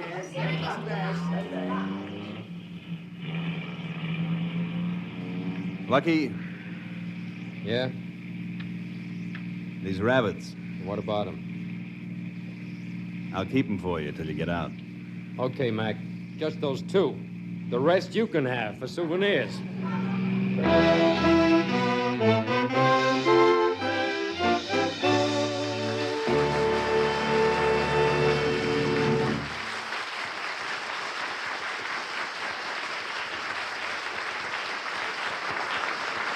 Cornell Wilde will be back in just a moment.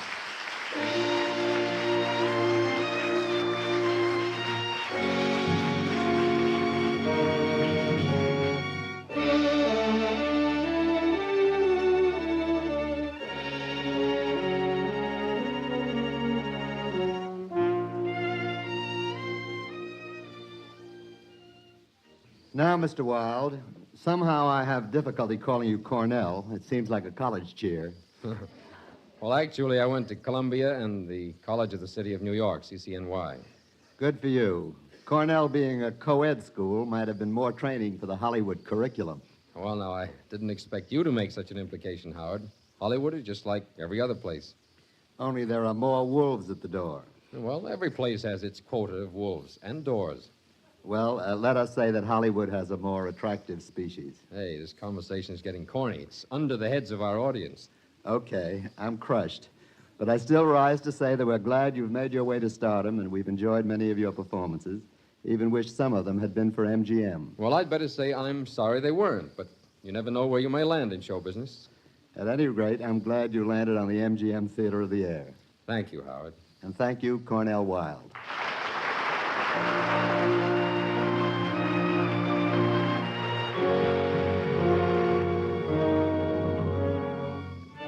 Hideout was presented by arrangement with Metro-Goldwyn-Mayer, producers of the Technicolor musical On the Town, starring Gene Kelly, Frank Sinatra, Betty Garrett, and Ann Miller. Claire Neeson was heard as Pauline, and Mandel Kramer as Lieutenant McCarthy. Original music composed and conducted by Joel Herron. The program was directed by Marks B. Loeb and produced by Raymond Katz.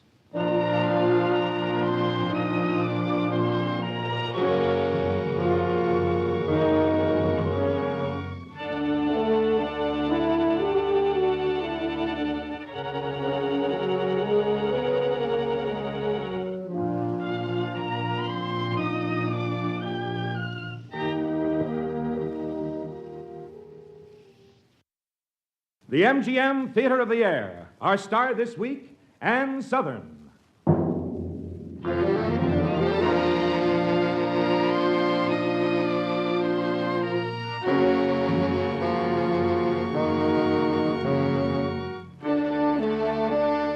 Ladies and gentlemen, your host, Vice President of Metro-Goldwyn-Mayer, and noted writer of many Broadway and Hollywood musical hits, Mr. Howard Dietz.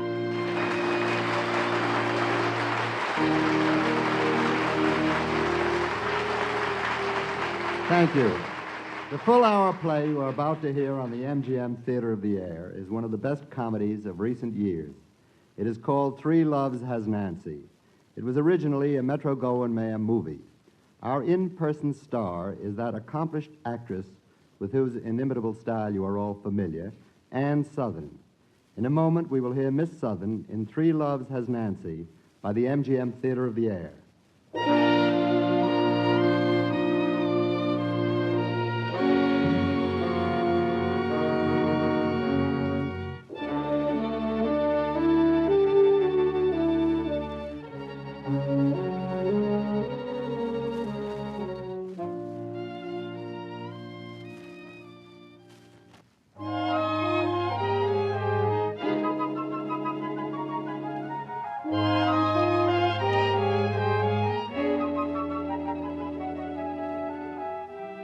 A girl from a small town goes to a big city. Well, that's been done before. But this girl, naive, sweet, and demure, as all small-town girls supposedly are, also has her share of spirit and temper. She makes a dent on the big metropolis. In the exciting story that unfolds on our stage, as the MGM Theater of the Air presents Ann Southern in person in Three Loves Has Nancy.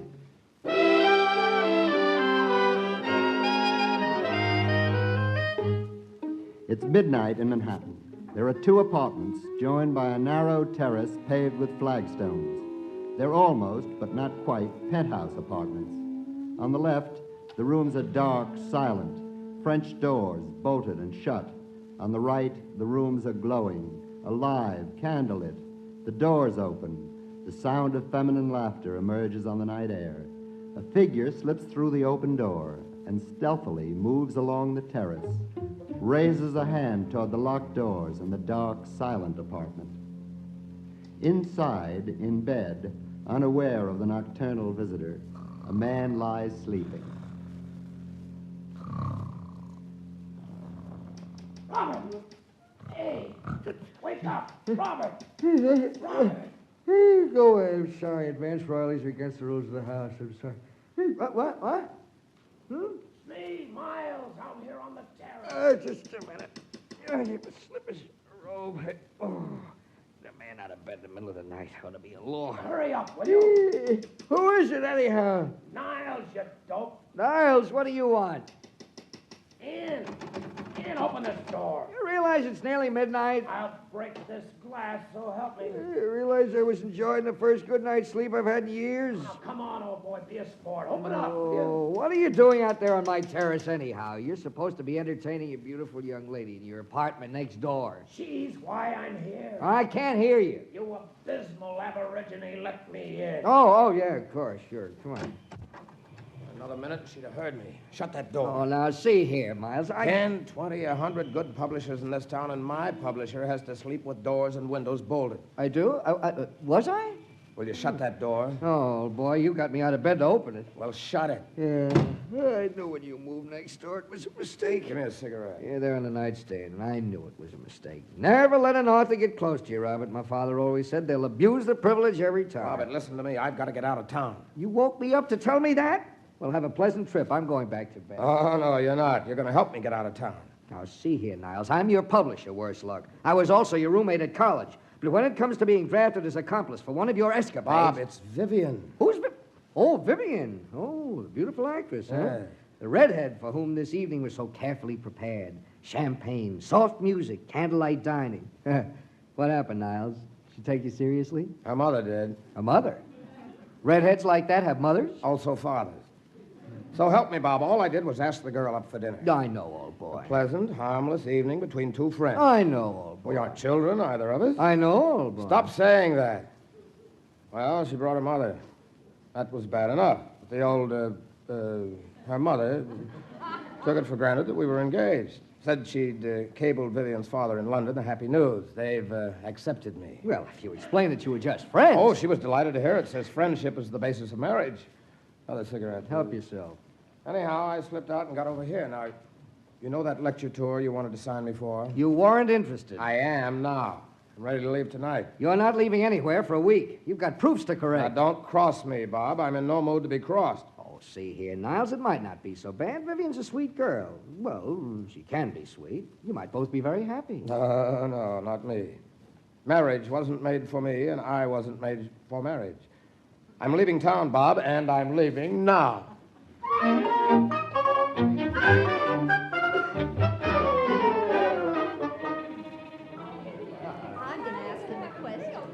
One at a time, please. Don't crowd. Oh, Mr. Niles, how come you also write so convincingly about marriage and you're single yourself? Madam, some of the world's greatest generals never went into the battle. Mr. Niles, I wondered, you get your characters and then your plot, or your plot and then your characters, or vice versa? Well, I should say vice versa. All right, who's next? I am, Mr. Niles. Very well, I would... Say... Would you mind writing on Nancy's wedding day? Hello. Hello.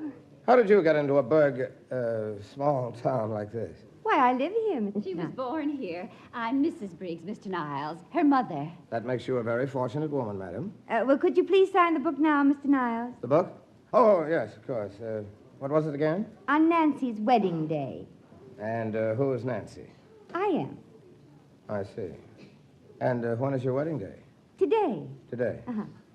Well, my felicitations, Nancy. Here you are. I'm glad you enjoyed my book. Oh, I didn't say that. You mean you didn't like it? Well, I never read it. It's my copy, Mr. Niles. I was, well, embarrassed to come right up and speak to you. And I told her that was silly. Naturally. Who's next, please? Well, I'll tell you what. Maybe I'll have time to read your book on my honeymoon. How much is one? $3. All right, madam, push through. $3? That's right, if you will just step to one side. Mother, did you know it was $3? Honey, I just said charge it. Well, it was only $2 last time. Well, it was a smaller book, Nancy. This one probably weighs 5 or 6 pounds. Well, even so. Well, it was our own fault. Mr. Niles, this wire just came for you. Thank you. Nancy, I could return it if you think it's too much. Well, he wrote my name in it. It's ruined now. Well, it can't be helped. Come along, Mother. Mr. Niles, would you come to the wedding? It's tonight. The mayor's going to perform the ceremony. We'd be so honored. Mother, we don't want any strangers at the wedding, and we've wasted enough time.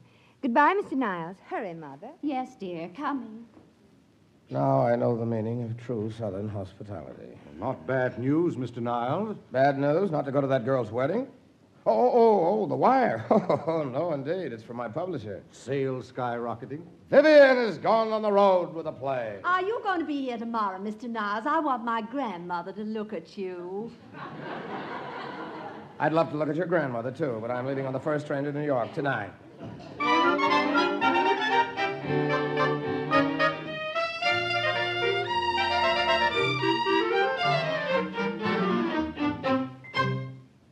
Read me that letter again. Oh, Grandpa. Read it. Now, Papa. You keep out of this. Nancy? Please excuse me if I don't show up for the wedding. I can't explain by letter, but I love you. Yours truly, George. Please excuse him if he don't... By thunder, by the eternal thunderation. Well, what are we going to say? What are we going to do? Leaving my granddaughter. My granddaughter. We'll just never live this down. Oh, Mother, hush. Help me out of this dress. It's too tight anyway. Oh, please don't take on so, honey. It isn't as if somebody passed away. I wouldn't mind if he passed away. Why, Mother. That would be beautiful. Oh, Mother. Well, I can't think, and I've got to think. George went to New York to find himself in business. He was coming back to marry me tonight. But please excuse him if he don't. Bah! But he couldn't. Why? What did we say to the mayor and to everybody? Well, I know George didn't meet somebody else. When he was lucky enough to be getting you? Don't be ridiculous. And he's written regularly. And now, I tell you, George is in trouble, real trouble. Mayor's wife talks. Land, how she talks. Now, we'll shut off her talk, everybody's. Oh, Grandpa, we can't do that. They'll all There's know. one way we can do it. You're going to New York. Nancy? To New York? Alone? And don't give me any arguments. We'll say George can't come here because he got a big business deal in New York, so Nancy's going there to get married. It might work. Of course it'll work. Here's your fare. You're leaving tonight. Oh, Grandpa, I can't take any more money from you. We've been living on you for 20 years. Well, honey, he can't take it yonder. Mother. You go to New York and find George. If he's in trouble, get him out. If he ain't in trouble, marry him. Thank you, Grandpa. You got a good head. You can take care of yourself. I will. And don't you worry. I'll bring George back. That's a promise, Grandpa.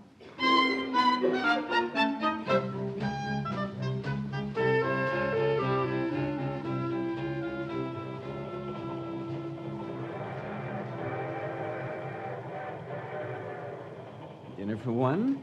You won't mind sharing a table, miss? Oh, not at all. Beg pardon, sir. May I seat someone at your table? What? Oh, yeah, sure. Oh, no. Here you are, miss. Thank you. What's this pad and pencil for? You just write your order, miss. Well, imagine that. Here's the menu. Table for three, yes. Just one moment, sir. Well, I'm starved. What are you going to have? I've ordered salad. Just salad? My, you eat like a bird. You should see what my grandfather tucks away. Oh. What's the matter? Oh, you look very familiar. I've seen you somewhere before. Why, of course, the author. The $3 author. Mr. Niles. Oh, of course. Well, my goodness. Is it the name, face, or circumstance that's funny? Oh, well, life. Imagine, I expected to be riding on a train with George, and here I am riding on a train with you. Oh, dear, wait till I tell George. Oh, now, the comparison isn't that funny. Yes, it is. Well, by the way, where is George? You two are married by now, I suppose. No. Our plans changed. I'm going to New York to be married. Oh. Don't do that. I've had a bad day. What's the matter? This menu. $1.85 for dinner. Why, that's terrible. Oh, now, please. And look at this. Steak, $2.25. Why, we sold a whole cow for $60. Well, now, see here. You're going to be my guest, of course. So stop worrying about the prices on that menu and just order what you want. Well, that's very nice of you, Mr. Niles. It really is. I know. But I couldn't think of letting you do that. I have plenty of money in my bag. My bag. My bag. Where is it? Did you have a bag? Well, of course I had a bag. I distinctly remember putting it down on the table right there in front of you. Well, maybe I snitched it when you weren't looking. Somebody took my bag. No, look here. You can't blindly accuse people. It was right in front of you, right on top of your hand, practically. You mean that I... No, wait a minute. Grandpa told me, Nancy, you look out for... The $3 authors, I suppose. What are you ducking under the table for? It's under here. What did you say? It fell on the floor. Oh, dear, the whole time it was on the floor while I was thinking it's you. It's you. Well, you got panicky, that's all. It was natural. You didn't mean anything by it. Oh, yes, I did. Everybody, quiet, please. Here, what do you think you're doing? Quiet. I owe this gentleman a public apology. A minute ago, I thought he'd taken my bag, but he hadn't. I ought to be ashamed of myself, and I am. There, I feel better. I'm getting out of here. Oh, but you haven't had your dinner. I'm not hungry. Good night. Oh, Mr. Niles. Yes, what is it? Well, you've been so awfully nice. Will you let George and me repay you by taking you out to dinner sometime in New York? Certainly. And I've just the place. Grant's Tomb. In the grill. Downstairs. It's a date.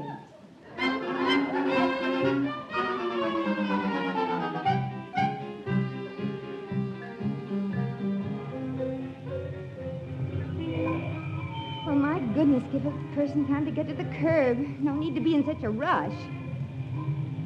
Where's that sign? Lexington Avenue and... Oh, dear, 11 more blocks. 11 more streets to cross.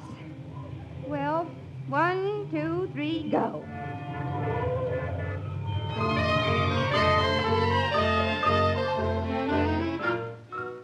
Hello?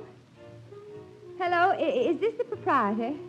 Well, I walked 29 blocks to your store, and then you were out to lunch. The man said to call you. Oh, he did? Yes, yes. Well, maybe I was wrong about George being general manager of your store. I must have misunderstood. But you know where he is? Oh, I see. Thank you very much.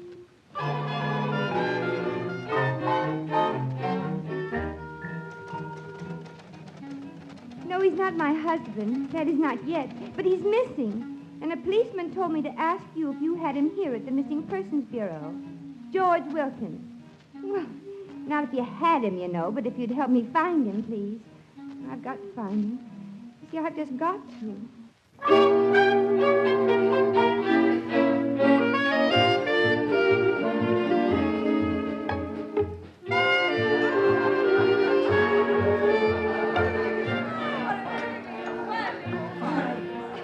Bob, huh? Bob, the elevator's stopping at this floor. All right, quiet, everybody. Yeah.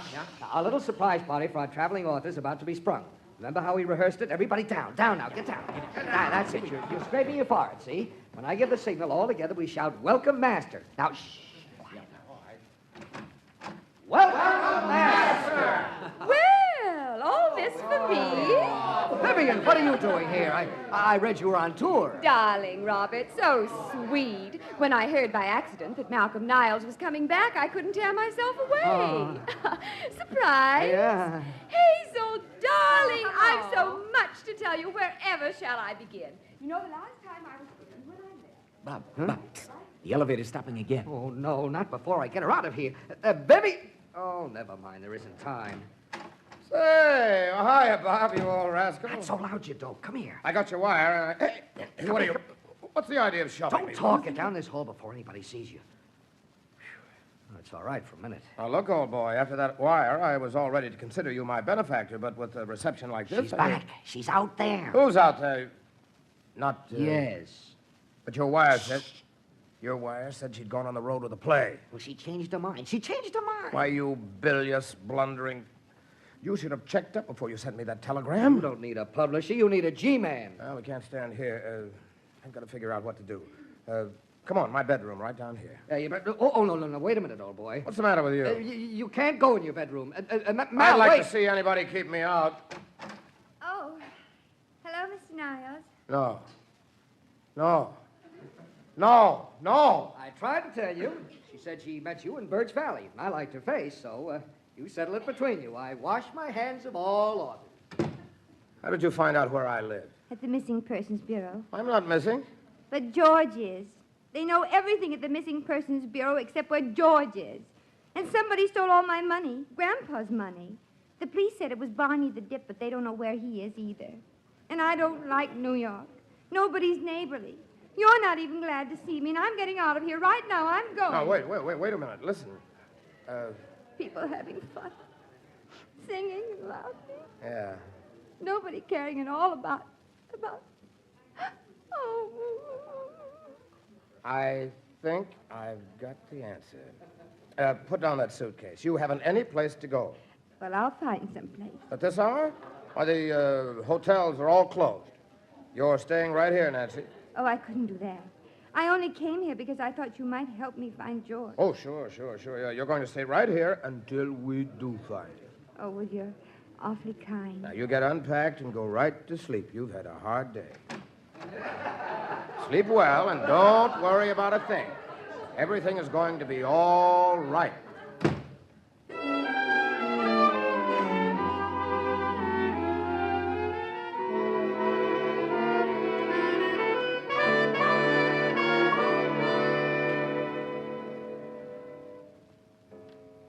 So, that's the story, Vivian. You see why I waited until the gang left to tell you. Well, I don't believe you. I think you're out of your mind. That's true enough. Why?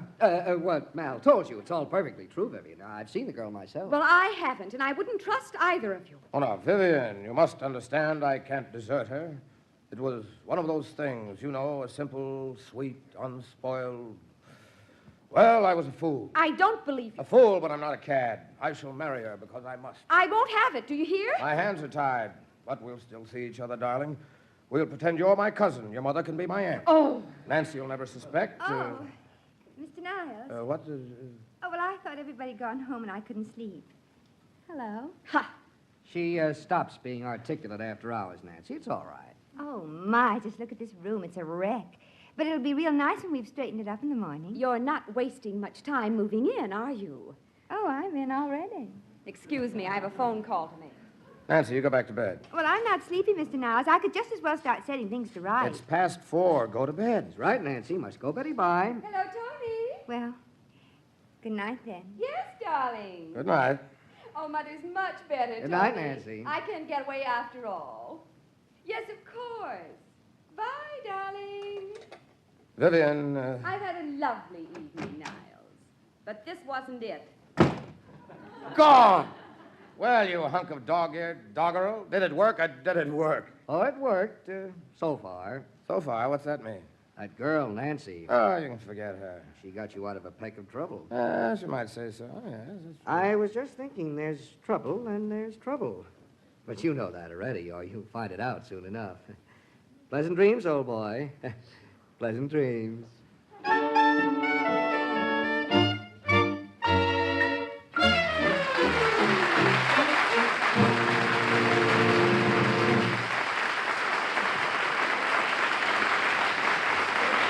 If trouble personified has to come, it's not too bad if it comes in as charming a person as Nancy Briggs. We'll stick around and see what happens.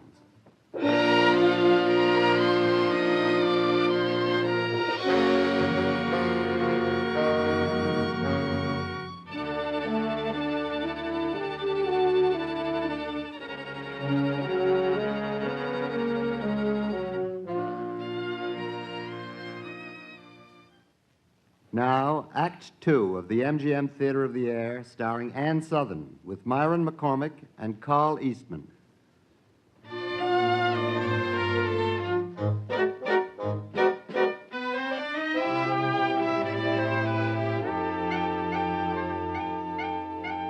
A missing bridegroom, a dream bride, a pair of bachelors who ought to know better than to take a woman for granted. But they don't know better. The road ahead may lead anywhere, but it looks as if it's going to be a difficult road. There are signposts for Nancy that read romance, but the question is with whom, and when, and how?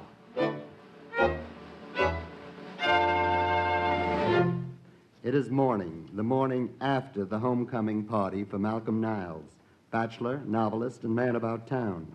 Nancy is working about the kitchen, and as is Nancy's way, singing while she works. Love, oh, careless love. Love, oh, careless love. Oh, it's love, oh, careless love. You see what love has done to me. Oh, good morning, Mr. Niles. Morning. Have you any idea what's become of my mail, Nancy? Oh, well, you certainly had an awful lot, Mr. Niles. I've been away a long time. Where is it? What do you think you're doing, anyhow? Making breakfast. I never eat breakfast. What? Well, coffee and toast. Would you mind telling me what you've done with my mail? Coffee and toast. Well, no wonder you're irritable. Sit down and eat a real breakfast. Eggs, sausages, hot biscuits. I'll have coffee. Then I'm going to work. And for the last time, where did you put the A mail? man can't work when he's hungry, Mr. Niles. You need a full stomach. I write. Oh, I thought you meant work. Well, there, a man's breakfast. Fall in. I've been trying to intimate to you that I don't want any breakfast. But it's all ready. Oh. Hello, good morning, cheerio.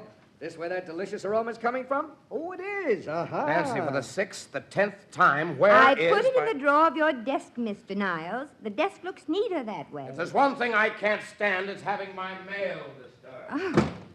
Vicious-tempered fellow. Foul before noon. Say, this is good. Darn good. Well, I'm glad somebody appreciates my cooking. Any more sausages? Oh, yes, sir. Fine. I have the apartment across the way, you know. Terrace adjoins and all that. The smell of this delicious food made its way to me by way of the terrace. Well, here you are, Mr. Hanson. You know my name? Oh, you told me last night. Last night? You mean I've seen you before?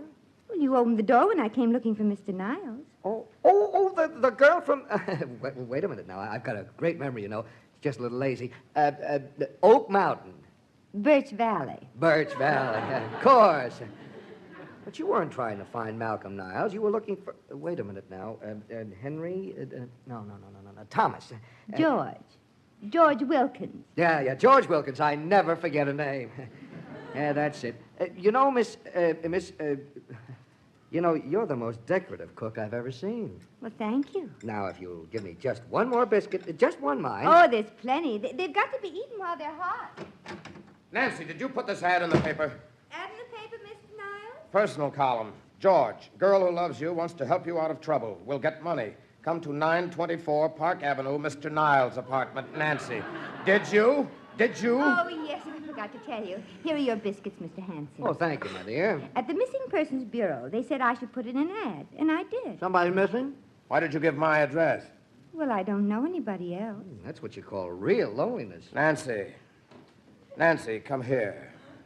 Is anything wrong, Mr. Niles? Don't stay too long. I may want more biscuits.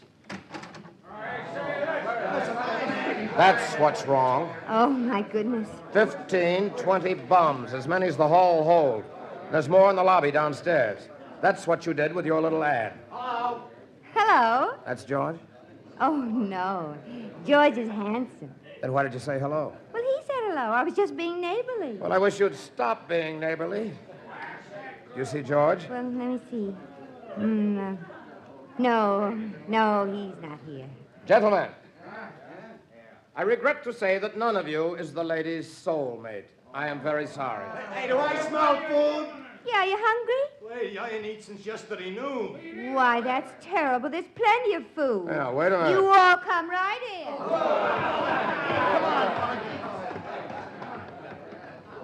Trampling herd almost ran me down. A Florence Nightingale of the skillet. Where'd you find him, Al? Birch Valley, and she's going back there today. Well, that's no way to treat a good cook. Today, and on the first train out.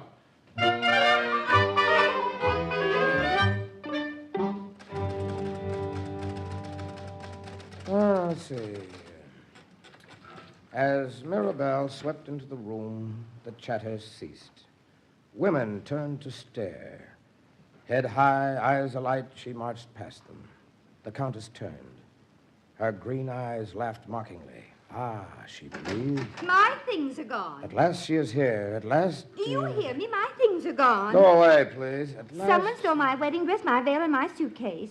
I thought I gave you a ticket and told you to get onto a Well, train. I had it all packed. Everything was in it. I set it down right outside this door. Practically on top of my hand. Practically on top of... What?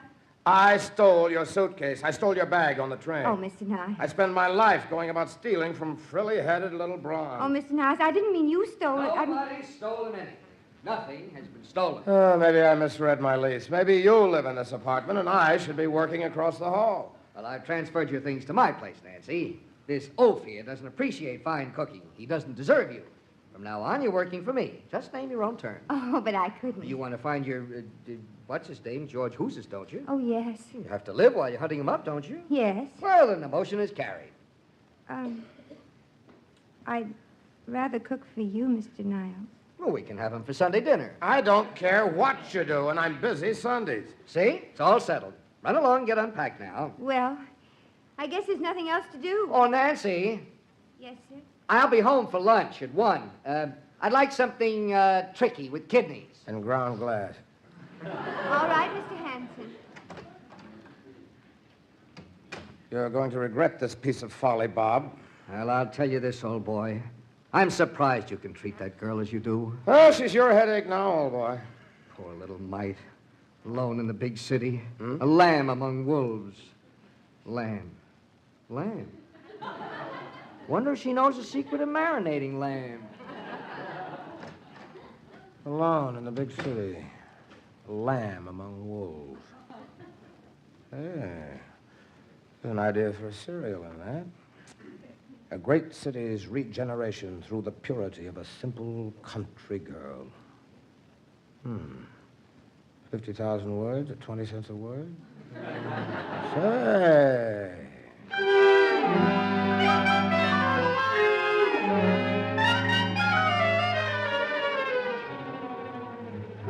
So there's nothing to it at all. You just talk to me naturally about yourself, your life in Birch Valley, your family and friends. And you'll help me find George, Mr. Niles? Be working on it all the time. Well, all right.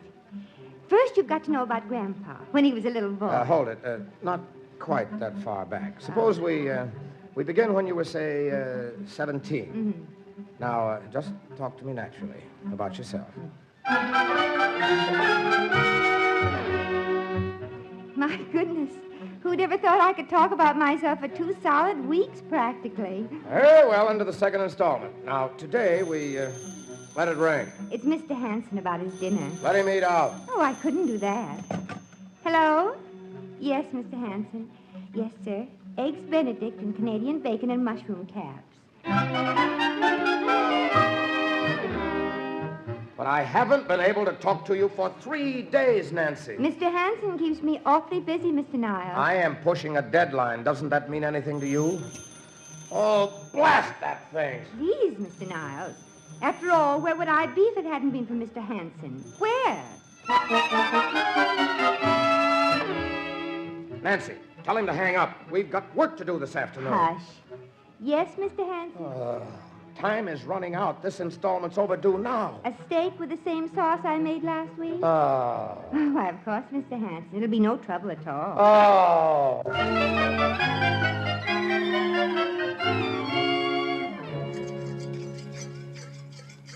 Well, now, this I like to see. Hello, Mr. Niles. The cocktail hour and a cocktail shaker in use. I'm churning butter. And a cocktail shaker? Well, you can't buy a butter churn in all New York. And you know what they charge at stores for a measly little pound of butter? Speaking of food budgets and economics, my income is in jeopardy. Oh, it is, Mr. Niles? The 4th installment's due tomorrow. Now, sit down, Nancy. But I have work to do. So have I. First, it's still true Mr. Hanson's working tonight. Oh, yes. Not coming home for dinner. Well, he said not this morning. Good. Now, be a good girl and concentrate. All right. Now, let's see. We left off where our heroine met the gangster, Louis the Gyp. Mr. Niles, there's something that bothers me. Yes, what is it? Louis the Gyp. I don't know. The way you describe him, he sounds an awful lot like Mr. Hanson.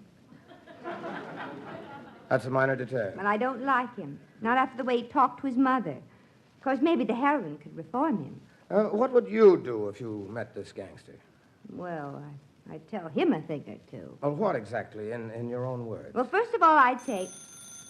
Oh, not again. Excuse me. Hello? Oh, yes. Hello, Mr. Hanson. It's Mr. Hanson. Oh, that's a change. Yes? Oh, I see. Well, all right, Mr. Hanson. It'll be ready. Bye. He's coming home for dinner. Oh, no, he can't do that. He said that you promised. I'm sorry, Mr. Niles. I guess he likes my cooking. What is more important, my art or his stomach? Well, I won't have to start for 15 minutes. 15 minutes? 15 minutes in which to get my heroine's reaction to the entire underworld? Oh, who invented those confounded things anyhow? Alexander Graham Bell in 1865. Hello? Yes, Mr. Hanson. Tell the oaf you're busy. Well, I don't see why not, Mr. Hanson. All right, 7 o'clock sharp. Bye. He wants chicken. The way we fix it in Birch Valley. That chicken may cost him an author. Well, we've got enough for 2. You could stay for dinner, and maybe Mr. Hanson could help with the story. I'll tell you how Mr. Hanson can help with the story. I'll tell you what he can do and where he can go. This one is on me.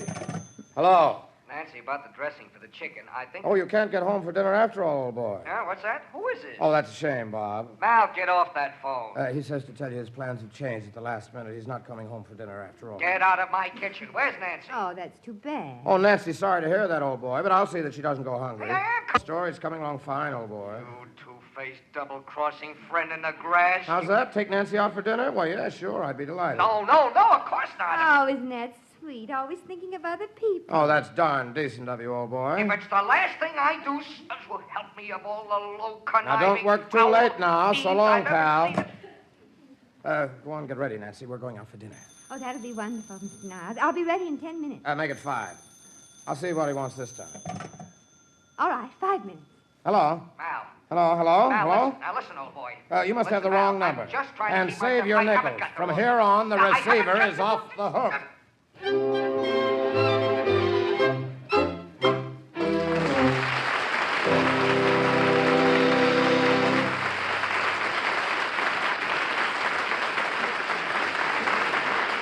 Perhaps it's okay to steal a man's lifetime savings, but it certainly isn't okay to steal his cook. When the men in Nancy's life catch up with each other, the fireworks are touched off, and we'll be back in time to see the display.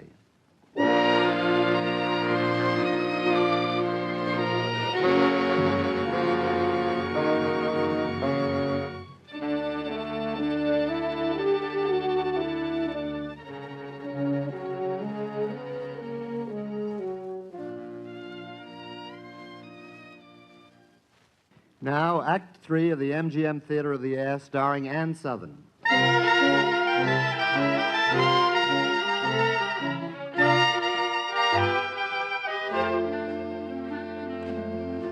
It isn't often that a girl comes to New York to find a bridegroom who took French leave on her wedding day.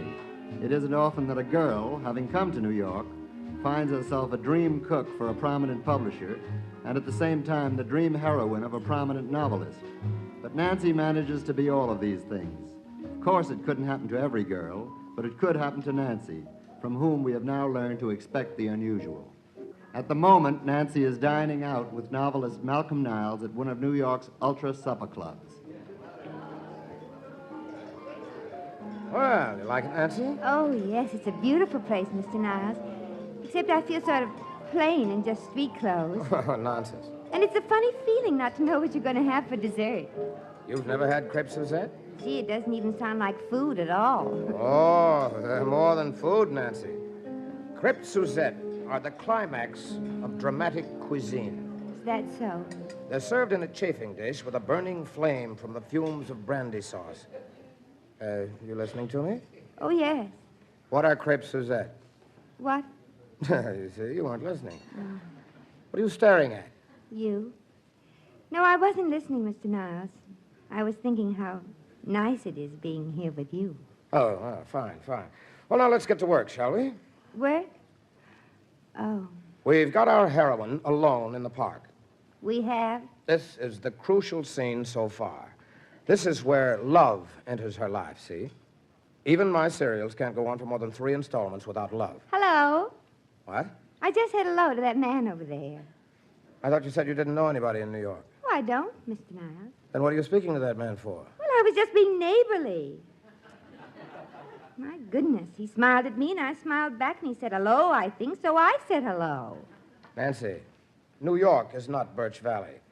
You can get into a lot of trouble smiling at strangers. If everybody smiled, there wouldn't be any strangers. Gee, the poor man's probably lonesome, like I was when I first came to New York. Gee, when I first came to New York. My, that seems a long time ago. Oh, I dare say. Now, where were we? Oh, yes, in the park, with love about to enter the life Shall I of... tell you something, Mr. Niles? What? With Mr. Hanson eating home all the time and you and your questions, I've been so busy I haven't even thought of George. And I should think of George. Why? Why? Well, Mr. Niles, you know why. And shall I tell you something else? Please do. I've been having fun, too. Cooking for Mr. Hanson and answering your questions. Especially working with you is fun. Good, I'm glad to hear it. I've got some questions for you to answer now. Oh. What's that mean? Oh. Oh, just nothing. Well, in the park, our heroine meets the man she's going to fall in love with. The question is, what kind of a man would fall for a girl like this? Maybe you'd better find out first what sort of a man she'd fall for. What? That girl. Me? I would... Well, maybe she'd fall for the wrong sort of man. Somebody selfish and spoiled and conceited. Nancy, not so loud. Somebody who needs a girl like her to knock some sense into him so he'd appreciate the simple things in life. So he'd wake up and not be so... My, I guess I got sort of carried away by the story. I didn't know it was that good. Oh. What's the matter? Oh. What is it? What's wrong? Oh, keep quiet. Nobody else has noticed. That man's tray is on fire. Nancy, I told you. Crêpe Suzette. The pitcher of water, that'll do it. Hey, no, wait a minute. Be calm, everybody. Nancy. Be calm. Don't throw that water. Oh.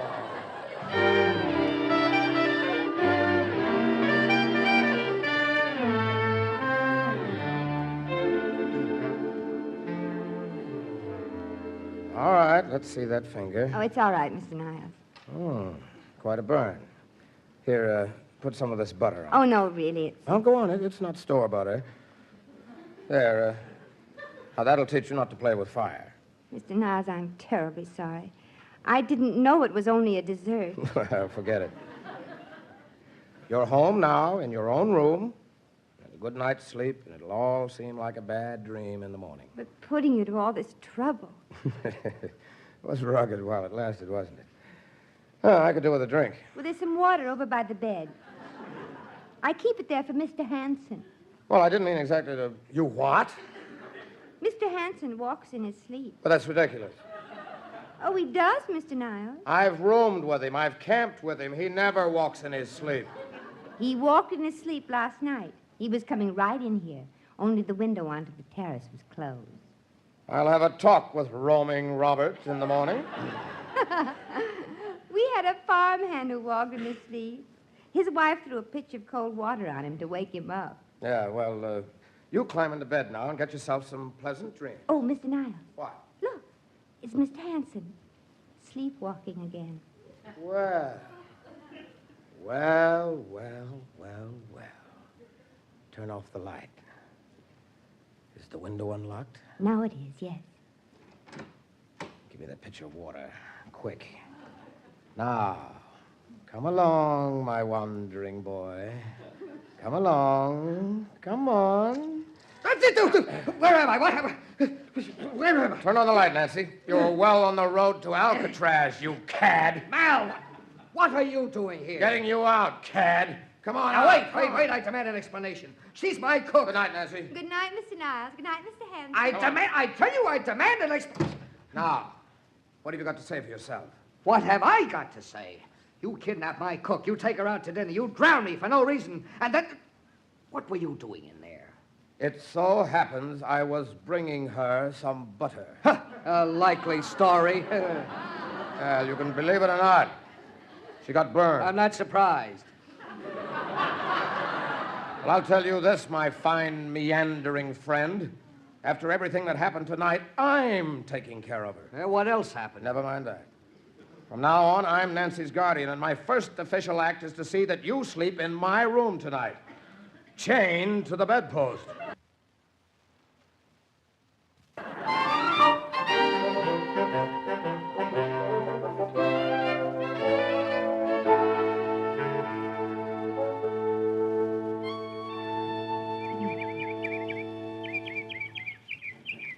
Good morning, Nancy. Oh, he flew away. I'd almost coaxed him right onto the clothesline. Good morning, Mr. Hanson. You're up early this morning. Yeah, I didn't sleep a wink all night. I want to apologize for last night, Nancy. I just feel terrible. You feel much better after breakfast. I'll get it as soon as I finish hanging up the wash, Mr. Hanson. Call me Robert. Look, I did a lot of thinking last night about you, about myself. I suddenly saw myself for what I am, a no-good, lazy, aimless, don't shiftless... you talk that way. A waster, a cad, a no-good, lazy, aimless, I won't hear another word. Point is, Nancy, man can go just so far alone, leading a useless life, and then he meets someone. That's just what happens to Louis, the gangster in Mr. Niles' story. Don't interrupt. But what I'm trying to say, for the first time in my life, the first time... Oh, there you are. I find myself in a position where... At it again, and in broad daylight. You keep out of this. What's the matter with everybody this morning? I warned you last night, Bob. Mal, I'm going to marry Nancy. You're going to what? You're going to... What did you say, Mr. Hanson? If she'll have me. If you'll do me the honor, my dear. Why, my goodness. If this is a joke or something... Oh, it's no joke. I said I'd done a lot of thinking. You're not serious. I've never been more serious. She's the only genuine person who's ever come into my life, including you. You're crazy. You're mad. Oh, go away, will now, you? you listen to me. I won't listen to you. Hush, hush, both of you. Mr. Hanson, if you mean that about wanting to marry me... I did. I do with all my heart. It's awfully sweet, but I don't know what to say. Say no, of course. You see, I love someone else. Very much. What's more, she's going to marry him and not you, old boy. Why, Mr. Niles? There's never been any question about that. It's what she came to New York to do, marry George. Oh. But she hasn't found George. I haven't found George, Mr. Niles. She will. Maybe she doesn't even want George anymore. Certainly she wants George. Just a minute, Mr. Niles. They come from the same town, same background, interests. They're ideally suited for each I other. think I can decide that for myself, Mr. Niles. Now, see here, Bob. I'm your friend, your pal. Yeah. You don't love this girl. She's got you hypnotized, that's all. Suppose you married her. What would you talk about? Who would your friends be? What sort of life would you lead? New York's foremost publisher married to a Birch Valley buttercup. Now, hold on, old boy. You. I know, Bob. What do you know? What do you know about me? I'm not one of your silly heroines. I'm Nancy Hollister McFarland Briggs, and I'm real. Not something that came out of a stupid book. Well, no, I didn't mean You that. think I've got nothing to talk about? Why, when I was 15, I wrote a poem at graduation that had more to say than all your books put together. Well, Nancy, And as for friends, I'll bet I've made more real friends around the neighborhood in 3 weeks than you've made all your life. Why, if I love a man, I'd make him a good wife, and that's a lot more than I can say for you. That's a whole lot more than I can say for you.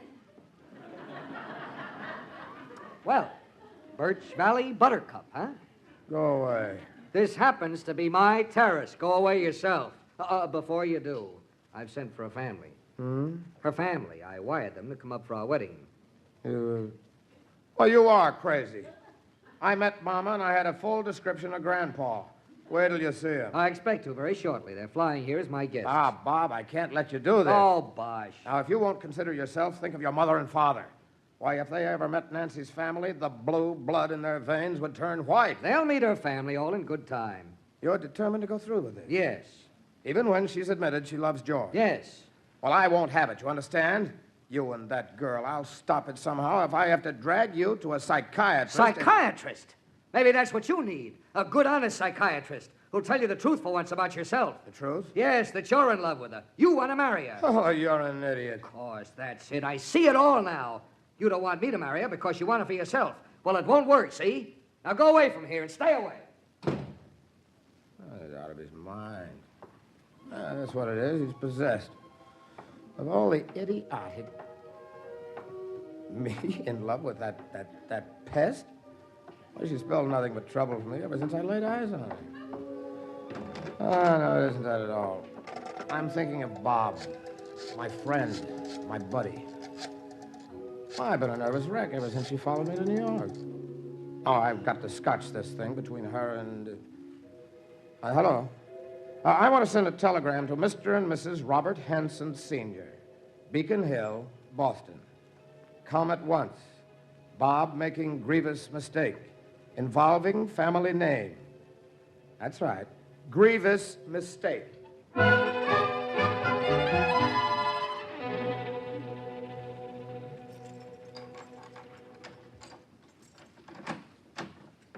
Nancy? Come on in, folks. She must be out in the kitchen. Well, I hope so.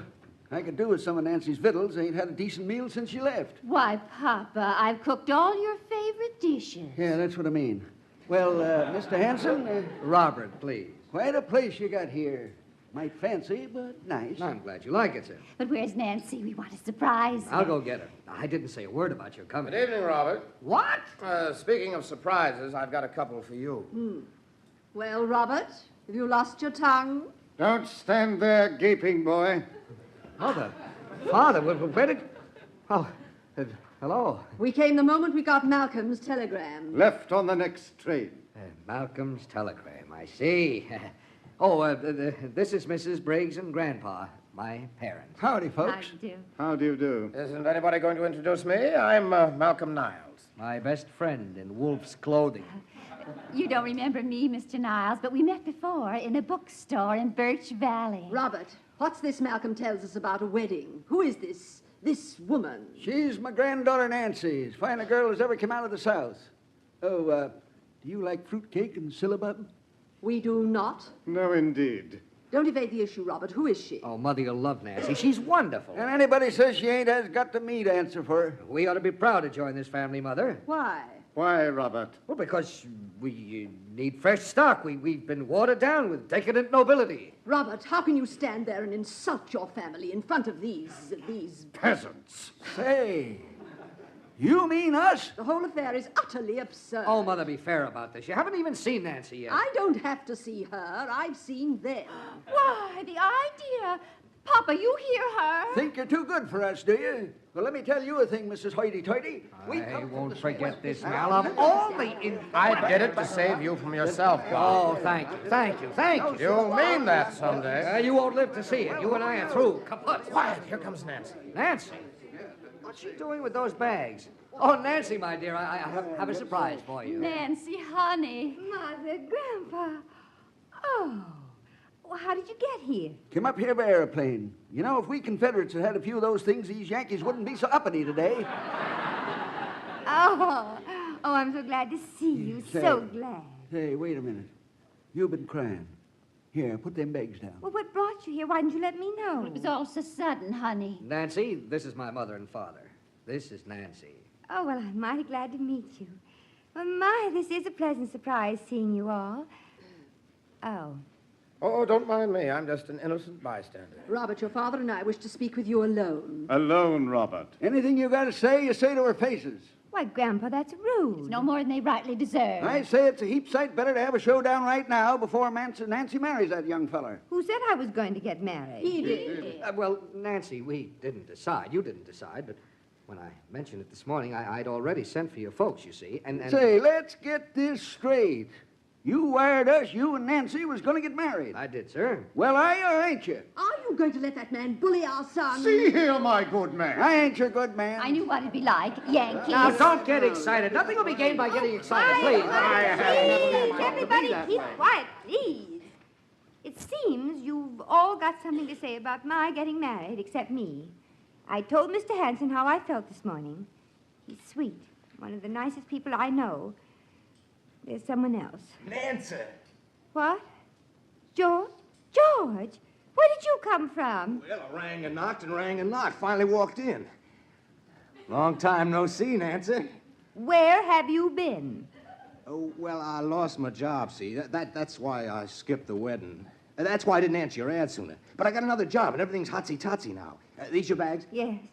I was just leaving for Birch Valley. You're on your way, sweetheart. Niles, this is all your doing. You... My doing? Yes, you brought him here. He read the ad. You heard him. Oh, you'd stop at nothing to keep me from marrying her. Bob, on my word of honor. Honor? You don't know the meaning of the word. You're trying to keep me from marrying her because you love her yourself. What? What did you say? Oh, it's true. Look at him. He's been trying to keep me away from you ever since that night he threw me out of your bedroom. What? Why, say, what in tarnal's been going on in this Babylon? Mr. Niles, is that true, what he says? I ought to punch you in the nose, wise guy. Go away, George. Well, I'm going. I'm taking Nancy with me. Come on, baby. Come on, folks. We're getting out of here. Well, Nancy, what are you staring at? You coming or not? What? Oh, yes, of course. Oh, my bag. I got them both here. The other one, I had 3. Nancy, you only had 2 bags when you came. That's right, I remember. If she says she had 3, she had 3. You give her the other bag. I haven't got her bag. I never did have her Are bag. you trying to make a liar out of Nancy? Hush, all of you, keep quiet. I'd like to speak to Mr. Niles alone, please. Grandpa, take them all in the other room, will you? You heard her. She wants to talk to him alone. And you, George Wilkins, exactly where was you at the time of the murder? I was reading the paper. Now, what's all this nonsense about a missing bag?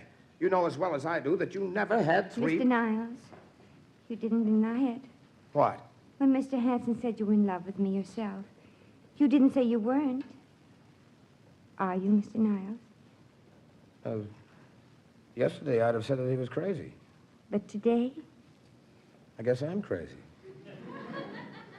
You spelled trouble from the first minute I laid eyes on you. Oh, Mr. Niles. And I'm practically a nervous wreck on account of you. Oh, Grandpa, everybody, you can come back now. Heaven only knows what our life together will be like. But the whole idea is Now, fantastic. everybody, listen, everybody. Excuse me, Mr. Niles. I owe Mr. Niles a public apology.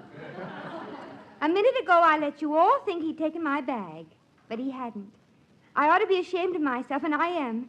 And now I feel better. Everything's going to be all right. Everything's going to be just practically perfect. Oh, Malcolm.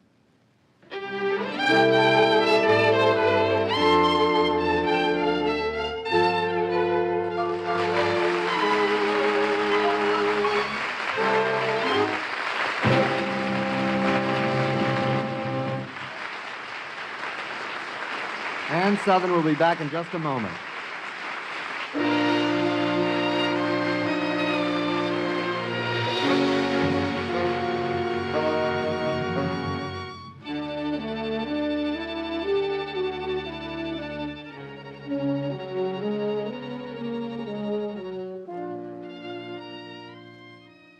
I brought you back to the microphone, Anne, for a little closing offstage interview. You mean questions about my personal life, whether I enjoy cooking and things like that? Well, not exactly. What I really want to do is to congratulate you on the swell show you just gave. Oh, Howard, that might embarrass me.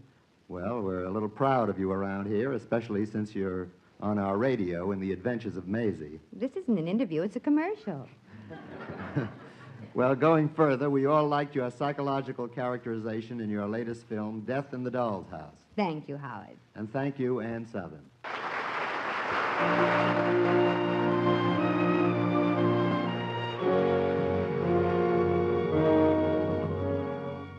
Three Loves Has Nancy was presented by arrangement with Metro-Goldwyn-Mayer, producers of the Technicolor musical On the Town, starring Gene Kelly, Frank Sinatra, Betty Garrett, and Ann Miller. Myron McCormick was heard as Niles and Carl Eastman as Robert. Original music composed and conducted by Joel Herron. The program was directed by Marks B. Loeb and produced by Raymond Katz.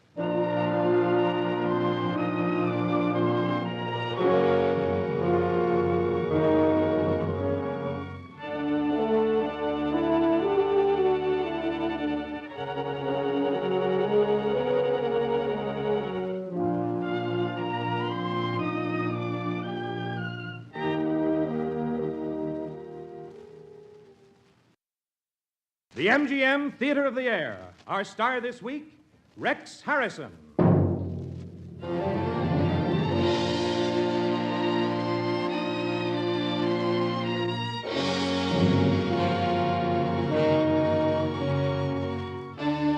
Ladies and gentlemen, your host, Vice President of Metro-Goldwyn-Mayer, and celebrated writer of many Broadway and Hollywood musical hits, Mr. Howard Dietz.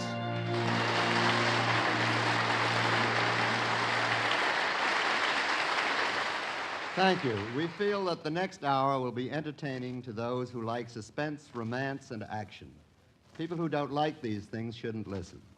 Our story is an adaptation of an MGM hit, Crossroads.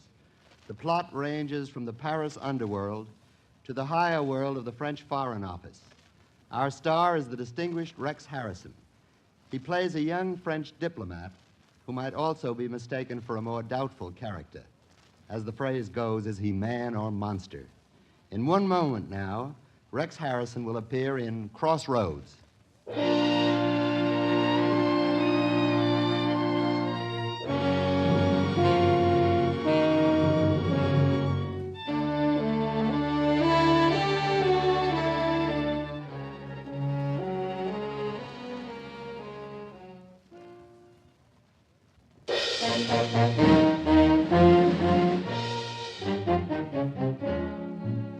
The theme of Crossroads is a somewhat different version of the eternal triangle.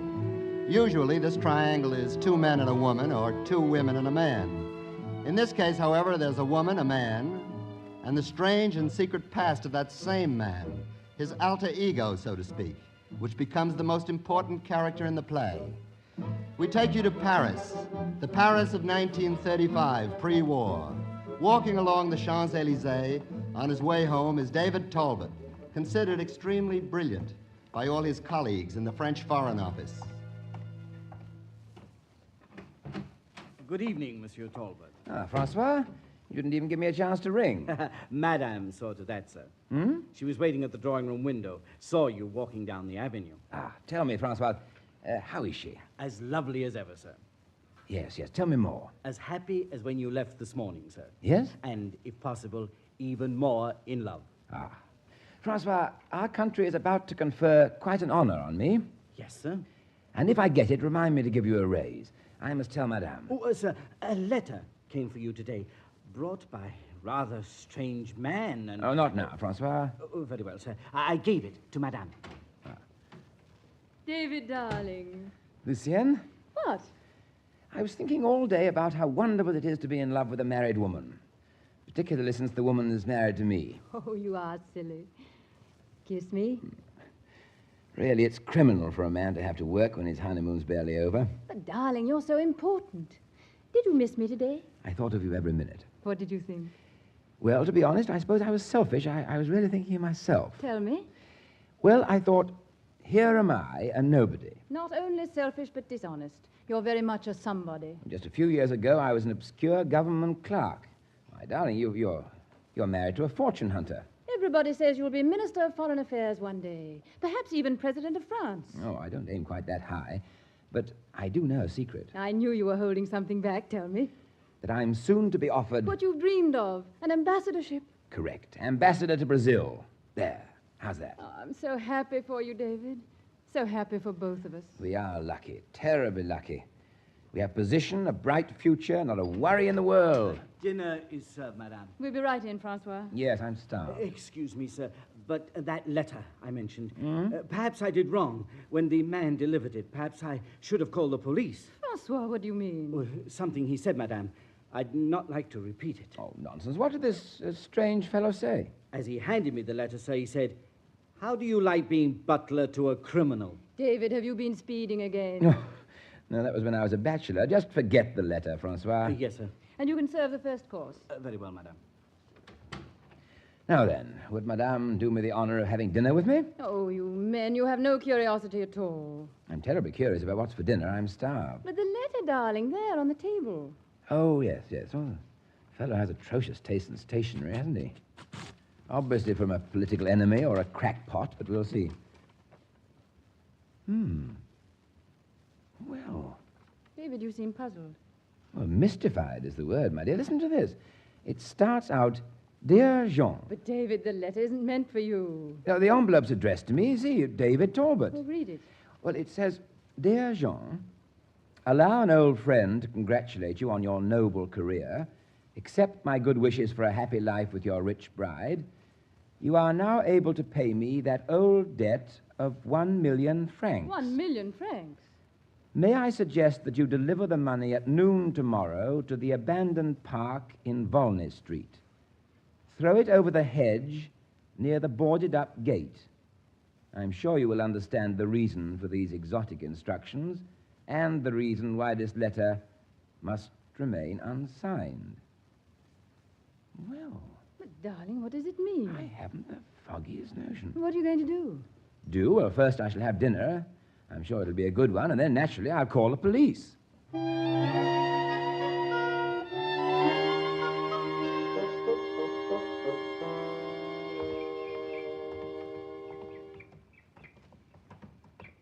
There, just ahead, David, the boarded-up gate. I see, but please, won't you wait here? No. Well, something might go wrong. And if it does, I want to be with you. All right, you're a willful, headstrong, unruly wife. We're almost at the gate. Is the packet ready? Yes, ready. Here we are. Toss it. Over the hedge there. Now stand behind me, darling, and wait. There he is. Get him. Here he is. I've got him. All right, men, don't hurt him. Now bring him out so Monsieur Talbot can see him. Excellent work, Commissaire. I'll see that you get commendation. Thank you, sir. Now, there's the rascal. Do you know him? Never laid eyes on him before. There was a time when you knew me well enough. All right, fellow, what have you got to say? Nothing here. You'll either talk now or at the trial.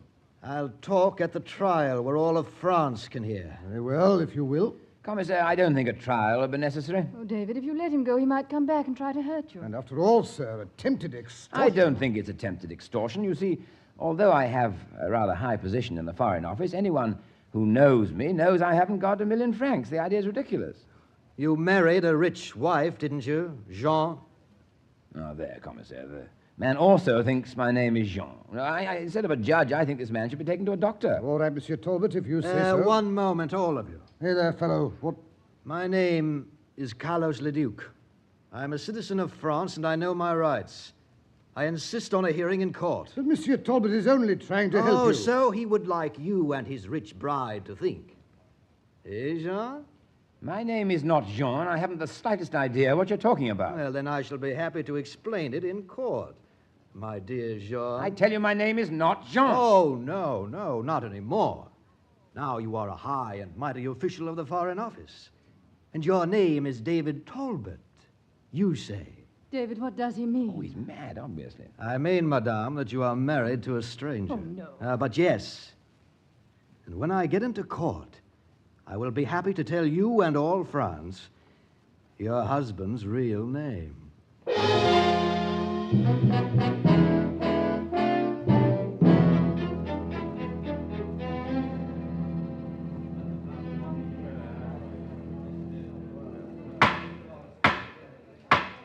Case of the state versus Carlos Leduc. Carlos Leduc, stand and make your presence known. I am Carlos the Duke, present and ready for trial. Be seated. Is the chief witness for the state present, Monsieur David Talbot of the Foreign Office? Here, Your Honor. Ah, yes. We can proceed in one moment, as soon as I have read the particulars of the complaint. Did you see the old fox smile over here at me? Yes, and if you smile back, I should call it tampering with the court. He was one of Father's oldest friends. David, Yes, sir? you're not worried, are you? Why should I be? I don't know. My dear, you sound as if it was I who was on trial, not Leduc. Oh, I suppose I am silly, but I'm afraid. Afraid of what? Well, there is that part of your past that you don't remember, and... Well, Dr. Tessier assures me that I have no reason to worry about that. Oh, I see Dr. Tessier in court. I asked him to be here in case anybody started poking into my dark and mysterious past, but really, my dear... There are some most unusual aspects in this case. There is even the possibility that the reputation of a high servant of the state might be needlessly damaged. David, did you hear that? No, please, dear, don't worry. In order to minimize that possibility, I have decided to conduct these proceedings somewhat in a manner of an informal examination before trial, and so order it for court record. David, what does he mean? He means he'll ask all the questions instead of the attorneys. Carlos Leduc, you are accused of writing to David Talbot an anonymous letter in which you demand payment of a debt in the amount of 1 million francs. The charge, therefore, is extortion. How do you plead? I am not guilty, Your Honor, as Monsieur Talbot well knows. The letter I wrote was a straightforward request for money owed to me. You are contending, I presume, that there is nothing unusual in demanding that a debt be paid by throwing money over a lonely park wall? I assure you, my creditors are not so imaginative.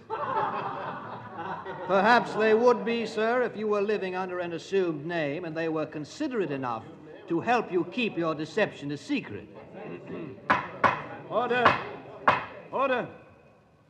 The court would like to know to whom you refer as living under an assumed name. Sir, if you will permit me to tell my story, I think I can make it quite clear. Very well, Leduc. Your story. I first met the gentleman sitting there with his wife, this Monsieur David Talbot, more than 10 years ago when each of us was in our early 20s. Only then he was not Monsieur David Talbot. Then he was Jean Pelletier, a petty crook and cutthroat. That is not true. That's a lie. Lucien, I mean Madame Talbot, please. Oh, please, darling, the man's ranting. I'm sorry, David. I can't have that. Proceed, Leduc. Pelletier had a list of crimes as long as a bell rope, but one talent he had. He always escaped from the police. Your Honor, if I may. Yes, Monsieur Talbot. This defendant, Leduc, is charged with extortion, and I am a witness against him. I fail to see what some completely imaginary person named Jean Pelletier has to do with the case. I'm sorry, Monsieur Talbot. But the man is talking nonsense. That is what we're here to find out. For your sake, But I hope so. But I assure you... Please, Monsieur Talbot, as an honored and respected official of the state, you will be shown every courtesy in the power of this court. But I'm not asking for special treatment, but this man is mad. So perhaps we can discover his madness. If, however, he can prove an earlier relationship with you, even under another name, he can show the possibility that a debt between you actually exists. I am sure you understand that in simple justice he has a right to state his case. Although I'm the one to suffer, Your Honor, I concede that you are right. Let us hope your suffering will only be temporary. Proceed, Leduc. It was in 1925 that Jean Pelletier, the crook and cutthroat, came to owe me 1 million francs. And what was the nature of this debt? Oh, there was nothing dark about it. I am not at liberty to explain the details, but perhaps Monsieur Talbot would like to do so. Your comment, Monsieur Talbot? Same as before, the man is raving. Continue, Leduc. Years passed, and I never heard of Jean Pelletier. He disappeared. Then one day, a month or so ago, I saw his picture in the press. He had married Lucienne de Couville. Aha, I said. My old friend Jean Pelletier has gone up in the world.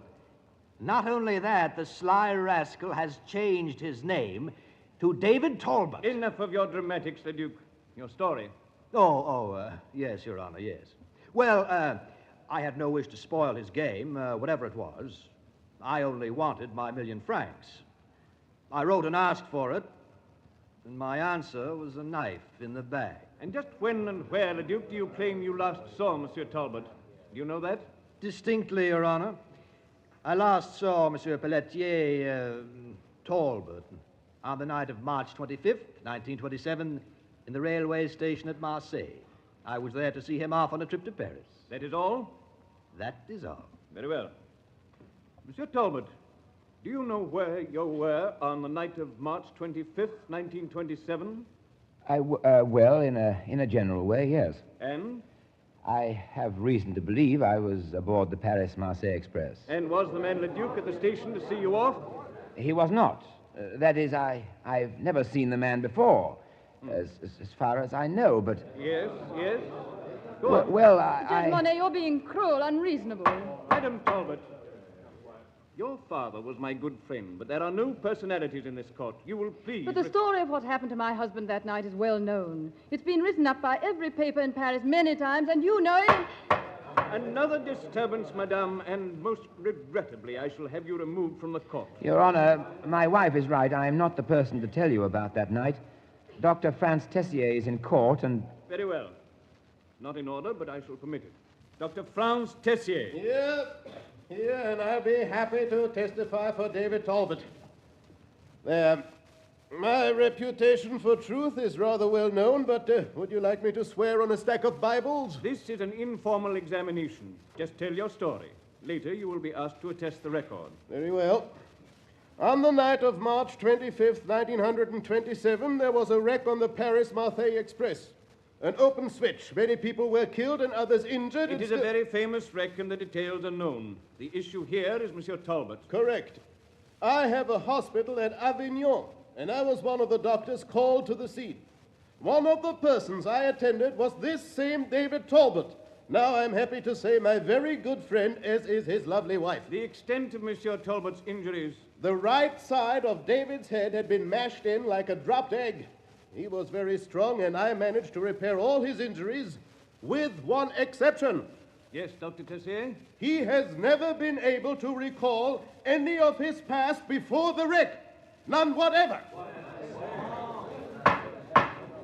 Thank you, Dr. Tessier. But, Your Honor, that story about me is known to everybody. This man, Leduc, is using it as a springboard for blackmail, and... One moment, Monsieur Talbot. The fact is that you cannot deny Leduc's story. But I was positively identified as David Talbot after the wreck. By whom, please? By the Swedish ship captain who brought me to Marseille from Fort-de-France, Martinique. Is the captain in court? Unfortunately, he died some years ago, but Dr. Tessier was present at the identification, and... I see. Presumably, you were a native of Fort-de-France, or were known there. Did you check that possibility? Well, yes, I did just before my marriage. I thought I should have positive proof, and... And you found it? You were known in Fort-de-France? No. No, I was not known in Fort-de-France, and there was no family there by the name of Talbot. This is rather grave, Monsieur Talbot. On the other hand, Leduc has no proof that you are Jean Pelletier. Is that all, Your Honor? May I go? The police have one other listed witness, Michel Alain. Michel Alain? Here, Your Honor. Step here to the bench, if you please. There. Do you recognize the man standing before you? Please, Well, do you recognize him? Well? Jean, darling, I'm sorry to have to do this. You know him? Yes, Your Honor. He is Jean Pelletier. Madame, you are mistaken. I'd never have told Jean, really. Mademoiselle Alain, in your dossier as a witness, you are listed as a singer at the Club Serene here in Paris. That is correct. And you claim to have known David Talbot as Jean Pelletier in Marseille. where you were friendly with him years ago. Yes, before the train wreck. We were more than friends. Oh, I'm sure Jean had some good reason for changing his name. And I'm glad he's gone up in the world, even that he's married so well. Just answer the question, please. Now, could you describe some identifying mark about Monsieur Talbot? Some scar or blemish or... No. Wait, yes. Well? I remember that he always wrote with his left hand. Your Honor, this woman is a fraud, a liar, a cheat, a swindler. Dr. Tessier! This hearing is informal, but this is still a court of law, and you will respect it as such. But this woman is a liar, and I can prove it. Very well. I will hear you. Step down, Mademoiselle Aline. Well, Dr. Tessier? You heard me testify that David's entire right side was crushed? I did. Until that train wreck, David was right-handed. Clearly, that woman was lying when she said David wrote always with his left hand. I know because it took me more than a year to teach him to write with his left hand. Pardon me, Your Honor, but this note seems to have a bearing on the case. One moment. Yes. Is Monsieur Henri Sarou in court? Here, Your Honor. Step forward, please. This way, sir. You are Henri Sarou, the man who wrote this note? I am, Your Honor. And you say you have documentary evidence pertaining to this case? I believe I have. We shall see. Now, what brings you to this court? There has been some mention of this case in the, I believe you call them scandal sheets. Well? One story reported that the Foreign Office official, David Talbot, was in reality the cutthroat Jean Pelletier, and that name excited my interest. Tell the court why, Monsieur Sarou. As a wine salesman, I traveled for my firm in Africa. About 4 years ago, I became ill and was taken to a hospital in Sidi Bel Abbes. In the bed next to me lay a man dying of fever. I was nice to the fellow, and he told me his name and the story of his life. Yes, Monsieur Sarou. Go on. Well, it was a pathetic story. Bad friends, a woman, thievery, the usual road down. 2 nights later, he died. But in this note, you refer to documentary evidence. Yes, I have the evidence here. I have in my pocket his papers, which the dying man gave to me. His name was Jean Pelletier.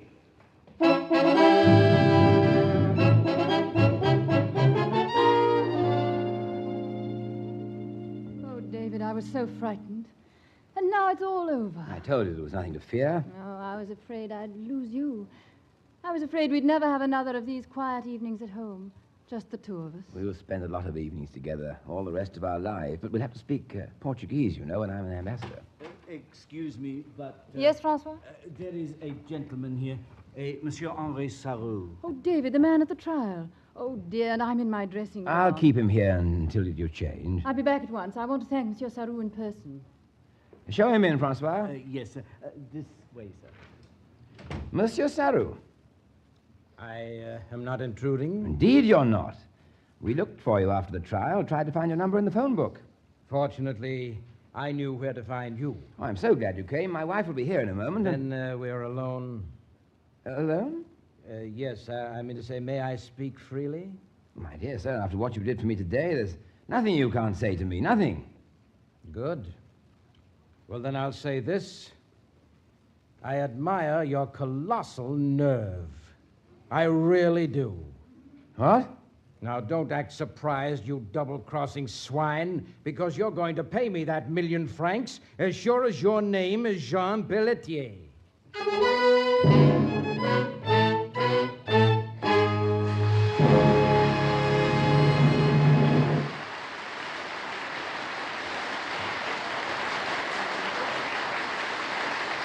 In just a moment, you'll hear more of the thrilling story, Crossroads.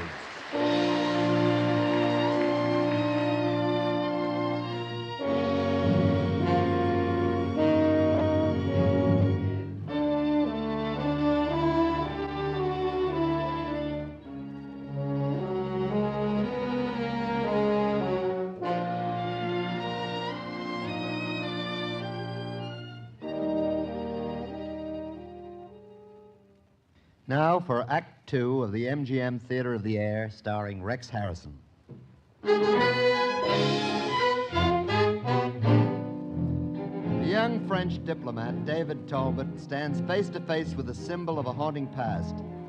David is talking to Henry Saru.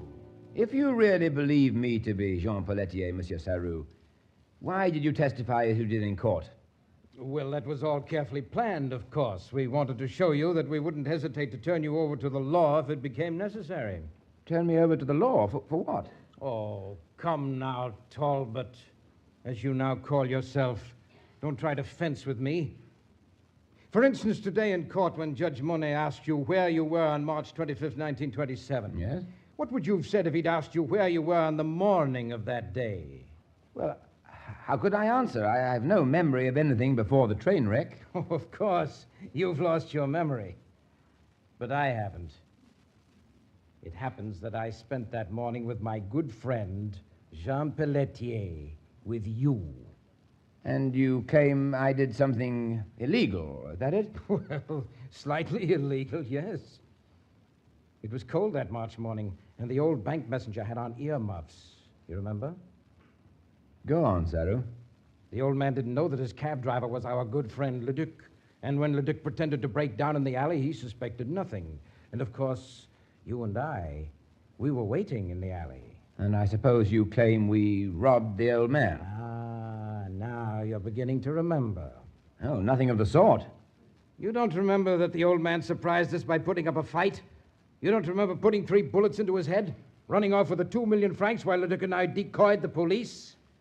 Excuse me a moment, Saru. Certainly. Get me the commissaire of police at once. You probably don't even remember that your rusty old pistol backfired and caused a phosphorus burn at the base of your right thumb. You had it bandaged when you got on the Marseille-Paris Express that night. Oh. No, it was a mistake, commissaire. Never mind. Aha. You see the scar. I thought you would. I'm going to tell you, once and for all, Saru, that I will not... Please, don't say it now. I have to leave now. Good, and don't come back. Oh, we'll be in touch with you, and soon. Meanwhile, you think of things like the guillotine? Or 1 million francs? Good night, Monsieur David Talbot.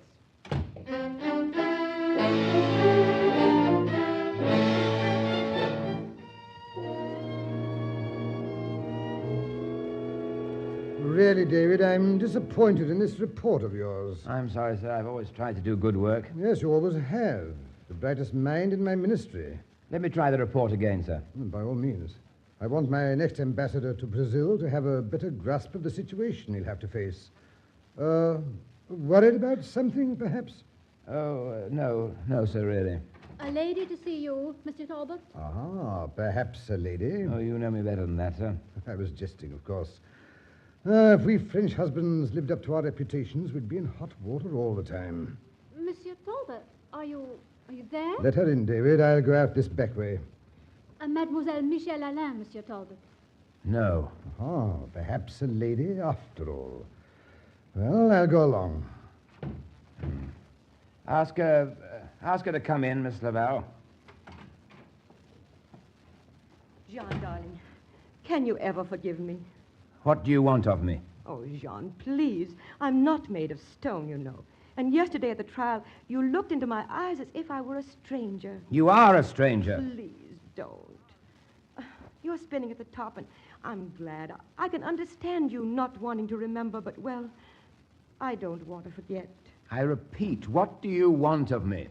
What do I want of you? Darling, nothing. I simply came here to warn you against Saru. Well, you can warn Saru for me when you go back to him. If either of you even so much as phone me again, I shall call for the police. Well, Saru was right. You're not the generous, open-hearted Jean Pelletier anymore. You've changed. I know. It's that wife. Don't dare mention my wife. Now, Jean, you've made me angry, and you ought to remember how dangerous it is. Believe me, darling, I could tell your wife many things about you that she doesn't know. Shall I? If that's a threat, you're wasting your time. I shall tell my wife every lying, blackmailing... Blackmail? Jean, are you trying to deny that you and I were, well, what we used to be to each other? I never set eyes on you until you stood up in that courtroom. Oh, no. Now, then look here. Look at this. Look at this locket. Here, look at it. Your picture and mine, with our arms around each other. Do you still deny that we were, to say the least, good friends? This is your picture, John. Oh, yes.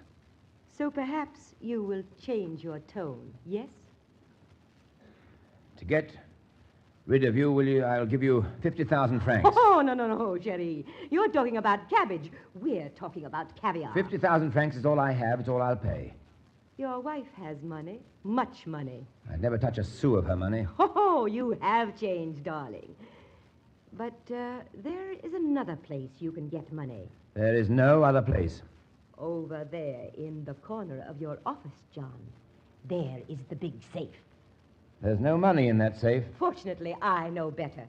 Oh, the government provides you with money to pay secret agents who gather information for France abroad. You need account to no one for the way you spend that money.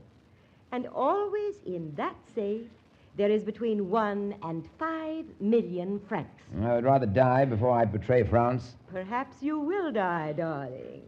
Saru got you out of that courtroom, and he can get you back in. Before he does, I think you'd be wise to provide for the ones you leave behind. My wife has her own fortune. Oh, I'm not speaking of your wife. But when you go into court charged with murder, I think a jury would rather dislike you when they find the way you've treated your mother. Who? Your mother. Frenchmen don't like a man who lives in luxury when his old mother is a pauper. What do you mean? Go to 19 Rue Blanchot and see a ghost.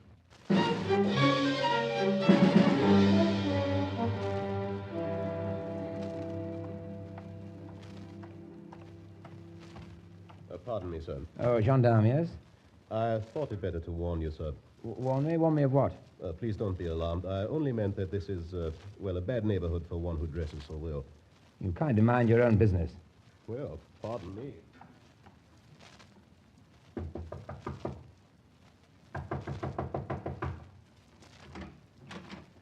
Oh, excuse me. I'm looking for Madame... It's you. Oh, no, you shouldn't have come here. Madame, may I come in? I saw your picture in the paper, your wedding picture. And for days I cried. Tell me, please, do you know me? Yes, I know you. Then tell me, who am I? You're the great official of the Foreign Office, Monsieur David Talbot, of course. And how is it that you happen to know me? As I told you, I saw your picture in the paper when you were married, and I followed the story of the trial, too. Oh, I was so relieved when it was over. Madame, tell me, am I your son? Are you Oh, no, my son was a criminal, and he's dead. No, you're not my son. You'd swear to that. Why should you bedevil a poor old woman?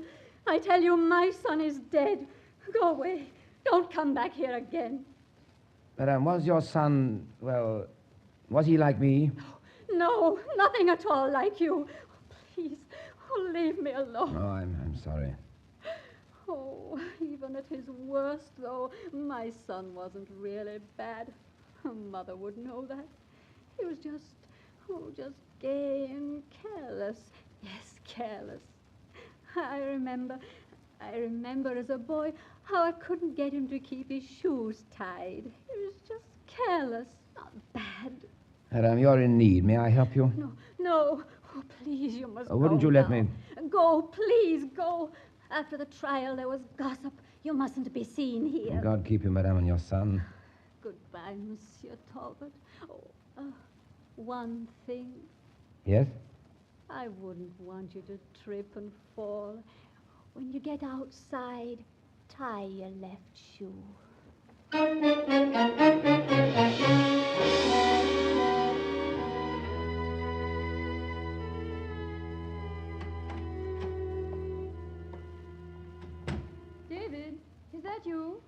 Yes, Lucienne. I hoped you'd be asleep. I couldn't sleep with you away. Come and sit on the bed beside me. Poor darling, you're worried about me. Yes, David. And so is Dr. Tessier. He's your friend, you know. And today we had a long talk about you. Yes? Yes. We decided some things about you. Would you like to tell me? Yes, David. Well, We both know you've been terribly worried since the trial. I'm sorry. I hoped you wouldn't notice. I talked to your secretary, Miss Laval. Yes? She told me Monsieur Sarou had been to see you, and also Michel Alain. And what did you and Dr. Tessier decide about all that, my dear? Both of us together are rather smart, you know. We decided that Monsieur Sarou and Madame Alain have some kind of hold over you. Darling, I assure you there's nothing to worry about, really. So Dr. Tessier and I decided this hold they have over you must be one of two things. Either they're demanding money as payment for their testimony, Oh, believe me, darling, that's all wrong. or they can prove that you really are Jean Pelletier. Oh, my dear, you and the good doctor have become quite melodramatic. And I said to Dr. Tessier, David, even if you are Jean Pelletier, I'd love you just the same. Will you remember that? As always, my darling, and forever. And now, will you remember something? Yes, David? As far as I know, I've never done anything deliberately wrong. I believe you, darling. Whatever I may do in the future, I'll think first of you. Now, go to sleep, dear. But, David, aren't you coming to bed? No, I'm sorry. There's a Foreign Office appointment I must keep. An agent just in from Brazil. Good night, dear.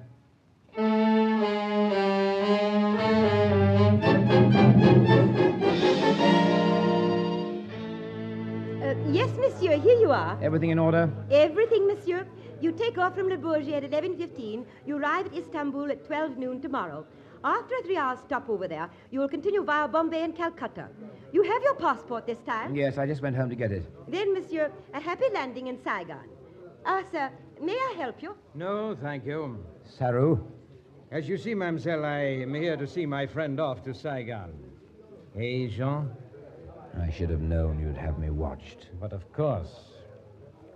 Come over here where we can talk. Now, this is better. Well, Sarou? Your time's about up, Jean. In fact, this is your last chance. You're to be at this address tomorrow night at 9 with £1,000,000 francs.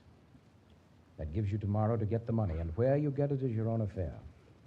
And if I'm not there with the money? If you're not there, on the stroke of 9, the police will arrest you for murder. Go back home now and tell your wife you decided not to run away after all.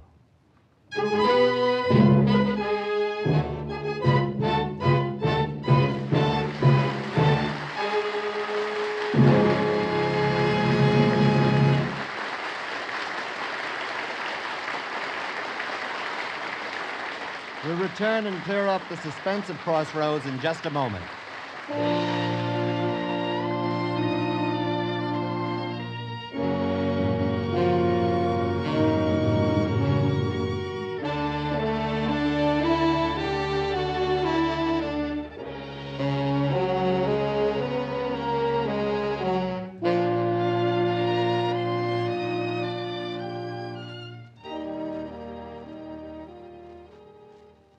Now, Act 3 of the MGM Theater of the Air, starring Rex Harrison.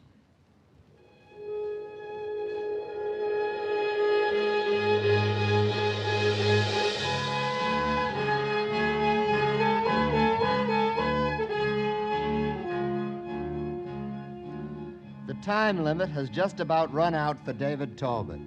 He must pay £1,000,000 francs or face a charge of murder. At the moment, we are in the flat of Michel Alain, a rather gaudy abode over the Club Sirène.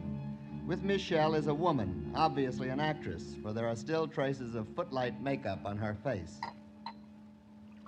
Yvette, stop that drinking. I deserve a drink. Plenty of drinks after the act I put on. Oh, I tell you, I was superb. You don't think he suspected? Suspected? He knew.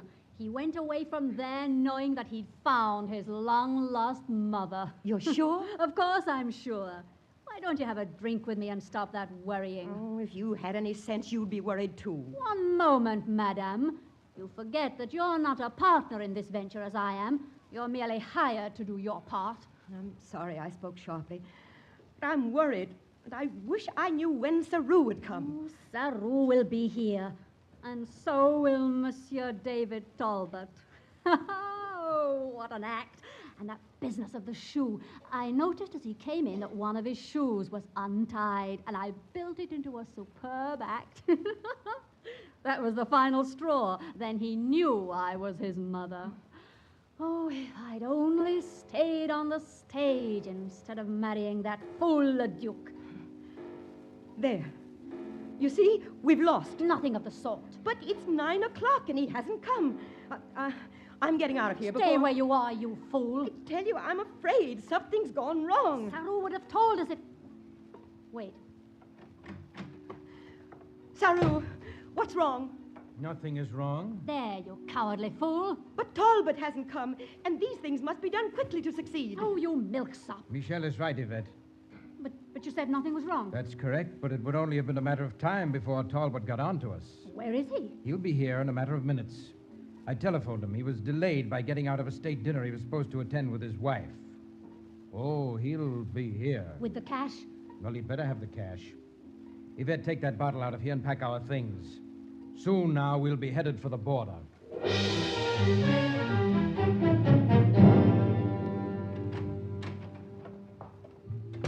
Excuse me, madame. Yes, Francois. About the message I was to take to Madame Duval. You were to tell her that Monsieur Talbot and I cannot come tonight, that Monsieur Talbot is working at the Foreign Ministry with Monsieur Martin. Yes, madame, but... You did tell her? No, madame. But why not? She would have known that Monsieur Talbot was not working at the ministry with Monsieur Martin. Monsieur Martin was at Madame Duval's. Oh, Francois, something is wrong. Terribly wrong. I have known Madame for some time. Tonight, when Monsieur Talbot was combing his hair, for instance, he stopped and looked at himself in the mirror for what seemed like hours, simply standing there staring. I thought I would scream. Madame, is there any way I can help? I don't know. I have no address for Saru. I wouldn't know where to find him. Michel Alain. Michel Alain sings at the Club Sirène. Yes, madame. Get the car, Francois. We'll go to the Club Sirène and watch and hope.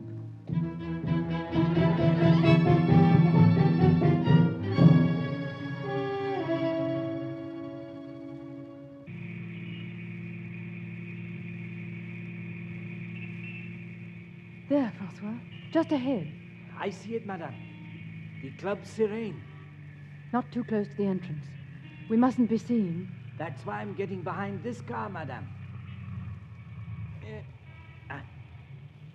There. If Monsieur Talbot comes by, he mustn't see us. I wouldn't want him to know we were watching him. Of course, madame. You trust your husband, and so do I. I love him, Francois. I want to help him. Correct, madame. And so do I. This Mademoiselle Alain. Yes? You say she lives above this club? That's what she said. That's all I know. If madame will lean a little closer to the car window and look up. Yes? You will note that the rooms above the club are lighted. Yes. And the shades are drawn. Mm-hmm. A moment ago, I thought I saw the shadow. Francois, a man. A man just walked past that window. Yes, madame. And look. A woman. Ah, a woman with a bottle. And another woman. That makes 3. Madame, the shadow of that man we saw. No, Francois. That was not Monsieur Talbot. You did not recognize him? From the shadow, no. But it looked like... Yes, madame? It looked like Saru. Then I think perhaps we are on the right track. And, madame... What is it? The man there. Moving along in the shadows. Look. Francois, you saw him? Yes, madame. Even though his hat was pulled down. Wait. There. He's gone into the Club Sirène. Oh, David. I wish I knew what to do.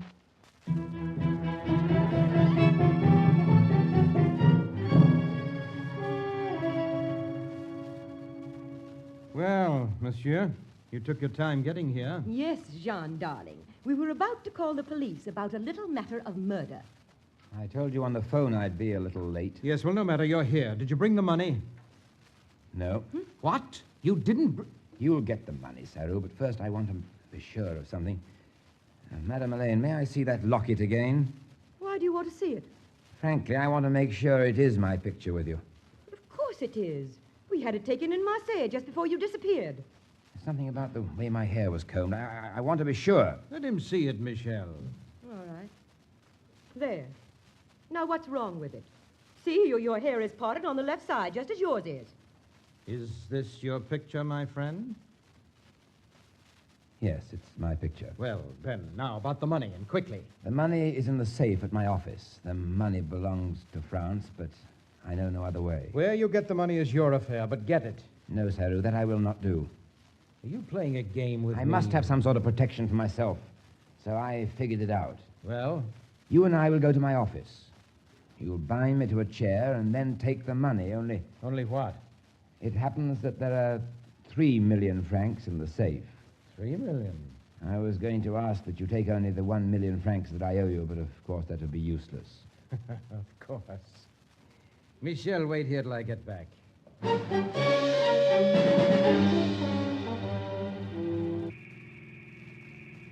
Francois, Saru's car is stopping in front of the foreign ministry.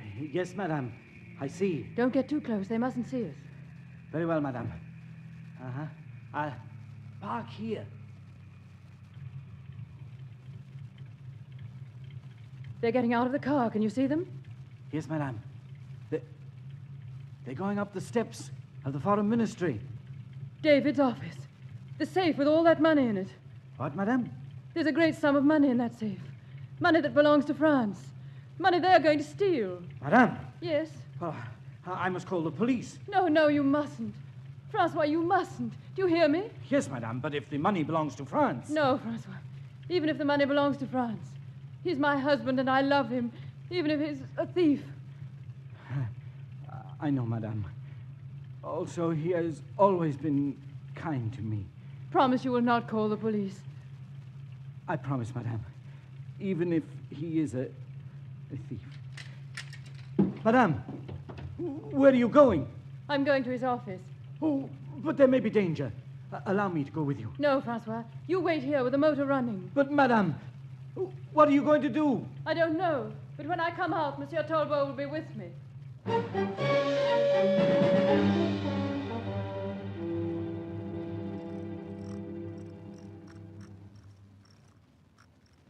You're sure that this is the correct combination? Yes, I'm sure. Keep turning. All right. Aha. There. Now, if this is a trick... Now open the smaller inner cabinet. Ah, you were not lying. Now... You can use the attaché case in the safe. Ah, yes. Yes, you were right, my friend. There is at least 3 million. There. There. Shall I leave the safe open? Yes, we must make it look authentic. Very well. Wait. Did I hear something? Hear something? Hear what? Well, I don't know. Listen. I thought I heard... Please, Saru. Are you sure you've got me securely tied? Yes, like a trussed goose.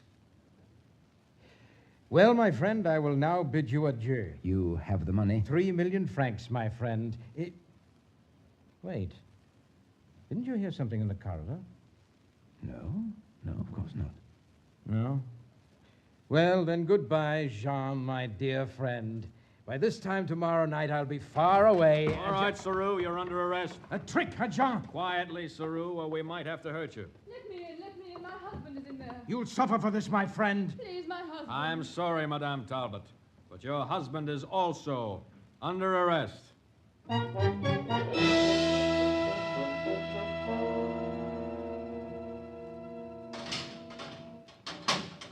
Are these 3 all the prisoners, Sergeant? 2 more to come, Commissaire. The woman, Yvette Leduc, former actress and the singer Michelle Allain. Madame Talbot, Yes, Commissaire. I hesitate to enter your name in the police books. Your family is among the finest in all France, but... Commissaire, my wife had nothing to do with this. She was in the hallway outside your office? As a lookout, perhaps? No, what I did in an effort to protect my wife's name. She had no part of it. She was there to try to stop me. Oh, David. As you know, she got there too late. Come on, you. Take your hands off me. I've done nothing wrong. Madame Michelle Allain. I've done nothing wrong, I tell you. The Leduc woman will be along, Commissaire. Let me go, I tell you. Please, Madame Allain, you're only wanted as a witness. As a witness? Yes. Do you know these two men? Well, Now, come now. You were in court at the Leduc trial. You testified that this man, known as David Talbot, was really Jean Pelletier, the thief. I know, but... And you heard this man, Henri Sarrou, testify that Talbot was not Jean Pelletier. Madame Allain was right, Commissaire. I am Jean Pelletier. David, no. No, you mustn't say it. I can't go on pretending any longer, Commissaire. I wish to confess. David, no, please. The clerk will take your statement. Go ahead. I am Jean Pelletier, and on March the 25th, 1927, I participated in the robbery of a bank messenger in Marseille. Get that, clerk. Go on. During the robbery, the bank messenger was killed. You will find his name in the police files. I participated in his murder. Commissaire, no, it's not true. It can't be true. I am sorry, madame. But I can prove it isn't true. Please listen to me. Very well, but briefly, please. My husband couldn't possibly know about a murder on the morning he said. And why not? Because on that night he was injured in the wreck of the Paris-Marseille Express. Doctors can prove that he knows nothing whatever of anything that happened to him before the wreck. I've heard that said of you, Monsieur Talbot. Do you remember taking part in the robbery and murder? I don't actually remember it, but I was told about it. By whom? By my accomplices. By Monsieur Sarrou here, who helped me in the robbery and murder. And Madame Allain, who drove me to the railway station after the murder. That's a lie. Madame, you deny it? I never saw that man until the day I testified in court. Michelle, shut up. I won't shut up, Sarrou. This is murder. It means the guillotine. You fool, let me do the talking. You've talked long enough. Oh, yes. The perfect blackmail case, you said. It can't fail. Well, I'm getting out. You fool. Can't you see that that's... Quiet. Madame, you say that this man known as David Talbot is not the criminal, Jean Pelletier? Of course he's not Jean Pelletier. Oh, David, darling. Jean Pelletier was killed in the train wreck, and Leduc and Sarrou took the papers off his body. They also saw that Monsieur Talbot being wrecked from that train, and they learned that he had amnesia, that he knew nothing of his past. So you waited all these years to get me, eh, Sarrou? They waited until you were in a position to pay off big. All right, Sergeant. Put Sarrou and Madame Allain away for trial. All right, you two. Come on. Monsieur Talbot, you are due the sincere thanks of the state for what you have done. For what he's done? David, what did you do? He merely tipped the police to be ready when he and Sarrou went to his office. That's why we were waiting in the corridor, madame, and had to stop you as you came in. But, David, you were so worried. You were frantic. How did you know... I'd like the answer to that one, too. Sarrou obviously had spent years planning this crime to the last detail. Well, until the last moment, I didn't know whether I actually was Jean Pelletier. In fact, I thought I was. But how did you... Well, this evening, as I was combing my hair... Oh, yes, I saw you staring at I realized that Madame Allain's picture of me was a fake. The picture in her locket. You see, that picture was supposed to have been taken before the wreck, and in it my hair was parted on the left side as it is now. Yes? What Dr. Tessier has told me, remember, Lucien, that my hair was parted on the right side at the time of the wreck. He had to change the part to the left because of the scar on the right side of my head. Right, come on. Let me go, you pig. What's the meaning of this? It's the Leduc woman, Commissaire. I'm Madame Pelletier, a harmless old woman. Oh, Monsieur Talbot, will you tell them they shouldn't disturb a poor old woman in the middle of the night? Mother, I'm afraid you're a dead pigeon. But all I want is my rest, my solitude. You get it, madame. At least 10 years of it. Oh, darling, is it really all over? All over. And there's something to prove it. Oh, David, please. Not here. Remember where we are. Remember? But, darling, how can I have amnesia?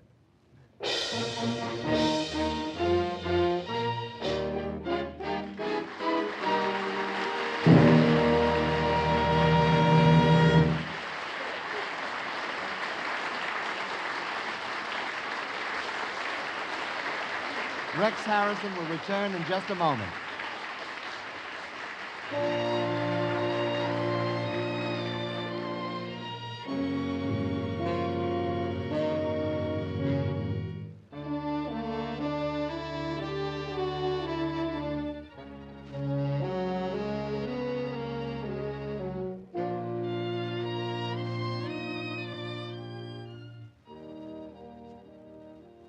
At the end of these programs, Rex, it is a custom for us to have a brief interview with the star. Well, the briefer the better, I should say, Howard. Well, time is the master of all that. May I say that it is an honor and a pleasure to have you on the MGM Theater of the Air? If only say what you mean. Well, after all, your presence here is kingly. You play Henry VIII in Anne of the Thousand Days, and your name is Rex. I'm glad you said Anne of the Thousand Days, not Anne of a Thousand Days, as most people do. Not on this station. We're extremely careful. Well, it's a very laudable policy. I hope the listening audience appreciates it. The listening audience is always appreciative because their listening is optional. They can turn us off at will. I think they've probably got around to that already. Well, you've entertained us for an hour, and I think we should let you go, however reluctantly. Thank you, Rex Harrison. Thank you, Howard.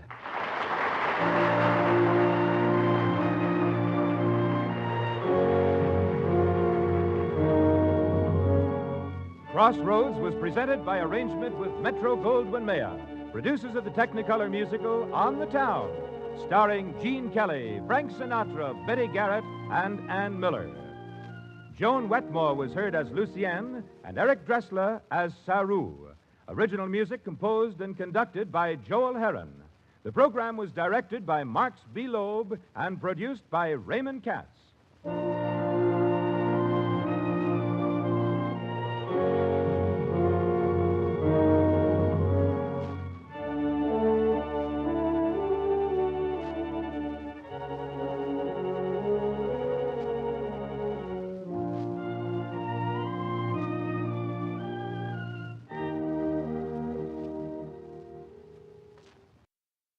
The MGM Theater of the Air. Our star this week, Celeste Holm.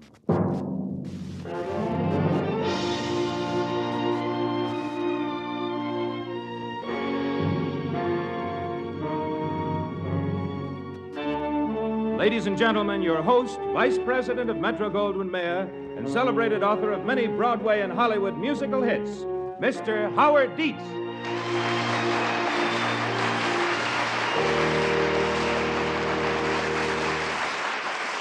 Thank you. A good many of us spend a good deal of time moping and hoping and cursing the luck.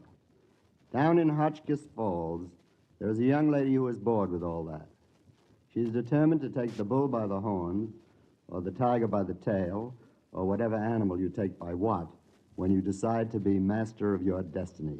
How's she going to do it? I'm going to find me a millionaire father. I'm an orphan, so how do I know I never had one? I'm on the level. Is there some millionaire anywhere looking for a lost daughter? That's me, Peggy Evans.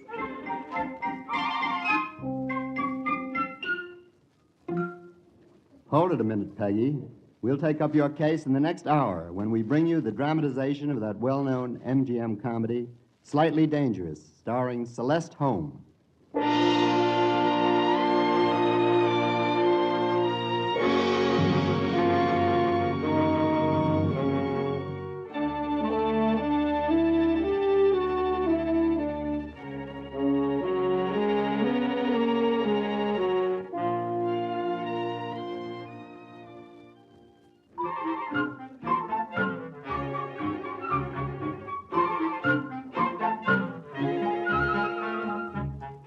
Slightly Dangerous is a merry piece about a most unusual feminine character.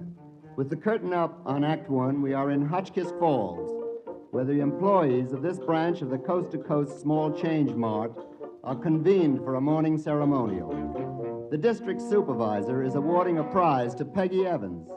Peggy is played by Celeste Holm. And so, Miss Evans, as you are the first employee in the entire chain to arrive at work 1,000 consecutive mornings on time, I therefore present you with Merit Award number 4, redeemable for $2.50 in merchandise.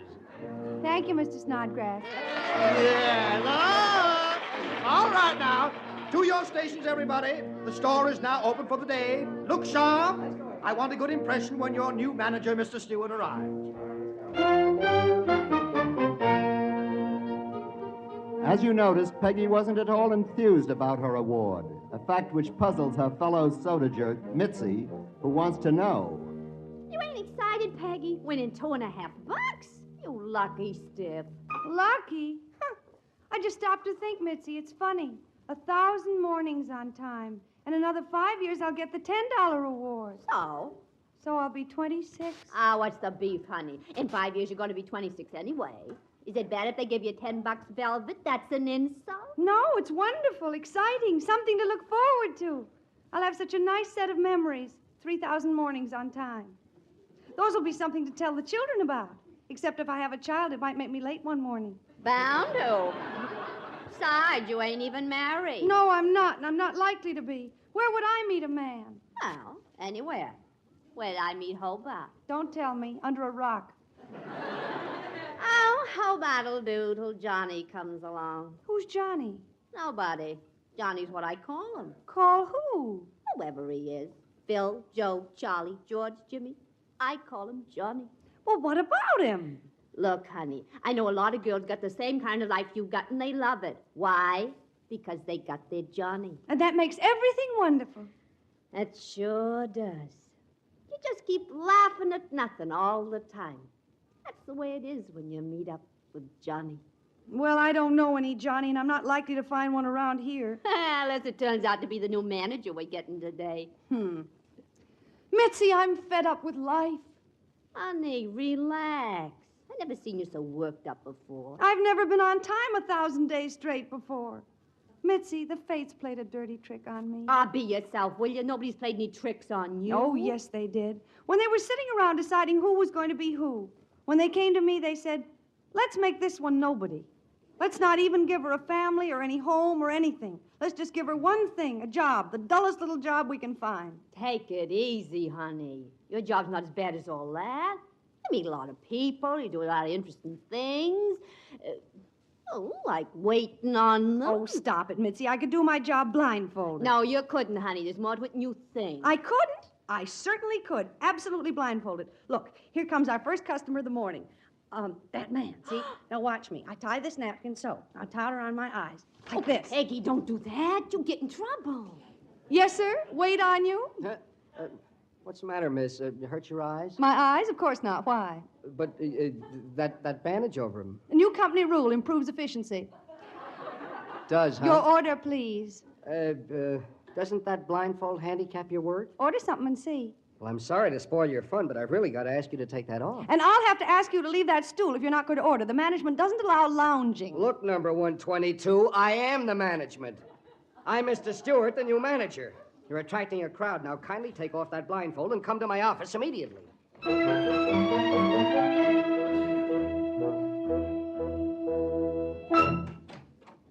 Well, here I am, Mr. Stewart. I suppose you're pretty proud of yourself, sneaking up and catching me when I wasn't even looking. Now, look here, number 122. My, how pretty you are without the blindfold. Hey, won't you sit down? I don't want to sit down. Why don't you go ahead and fire me? Oh, that's the last thing As a matter of fact, you can't fire me. No, of course not. Because I quit. Oh, you mustn't do that, Miss... The name is Peggy Evans. Well, that's a nice name. It isn't a nice name. It isn't a name at all. It's just a label that works in a store, a machine on a track that rolls along and along and comes out nowhere. I hate my name. Now, someday you'll get married and change your name. I won't get married. I won't ever get married. Oh, of course you will. An attractive girl like you. I will not. Well, then you'll be Peggy Evans until you die, so you might just as well get... Wait a minute. I'll be Peggy Evans until I die. That's an idea. What? I'm not going to be Peggy Evans until I die. I'm going to be Peggy Evans until she dies. Oh, you mustn't say things like that. Now, look here, Miss Evans. You just take the rest of the day off, and tomorrow we'll have a nice... I won't be here tomorrow. Goodbye. This is the end of number 122. Yeah, but Miss Evans... And it's the end of Peggy Evans, too. No, wait. Please, let go of my Now, wait a minute. You can't... Please, I can't let you walk out like this. You're hysterical. No, I'm not. And you're not Johnny, either. No one is. No one will cry when Peggy Evans is gone. Take your hands off me. No, Miss Evans, come back. Oh, good heavens, what's that poor girl going to do?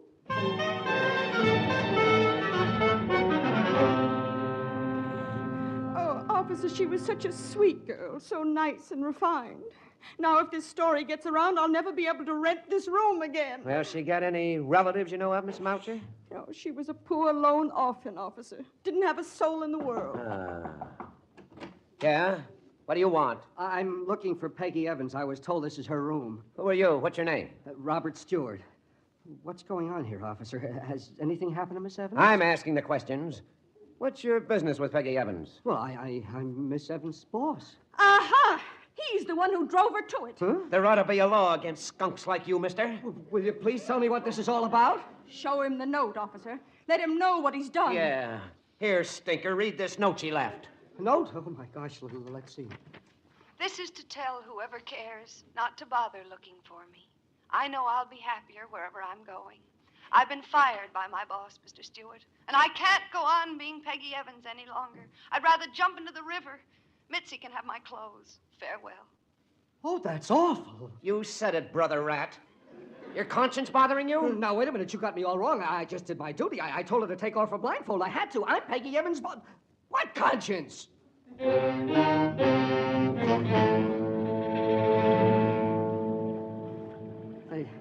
I haven't found her yet, officer, in the river there? No. They always drag for him, Mr. Stewart, but they never find him. Now, it's just a waste of time. That's what it is. Do you mean it? You see, Stewart, when a deceased gets into that current out there, they go zoom, just like they had an outboard motor attached. Outboard motor. It's amazing the mileage that corpses get in the river. You don't say. Yeah. Why, that dame's probably cruising around off Poughkeepsie by now. Oh, stop it. How can you talk like that about... Oh, it was all my fault. I'll never be able to sleep again. Oh, Miss Evans, why did you do it? And you had such a sweet personality.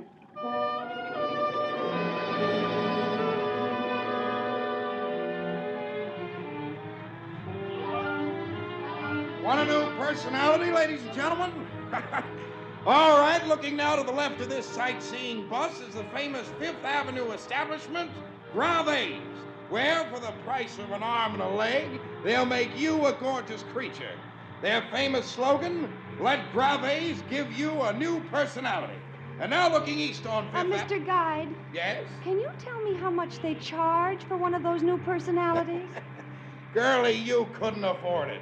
Mister, I didn't ask for any advice. Let me off this bus, right here in front of Graves.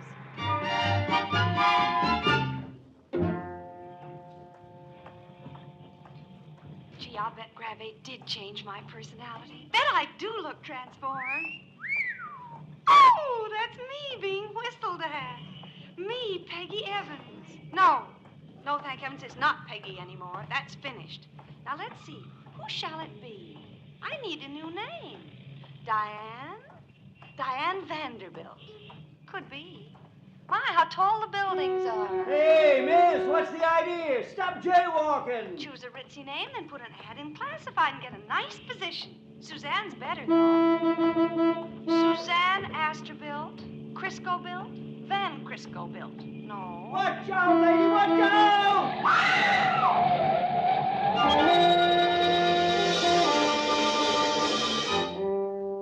Well, how is she, Doc? Just a bit scratched. She'll be all right as soon as she recovers from the shock.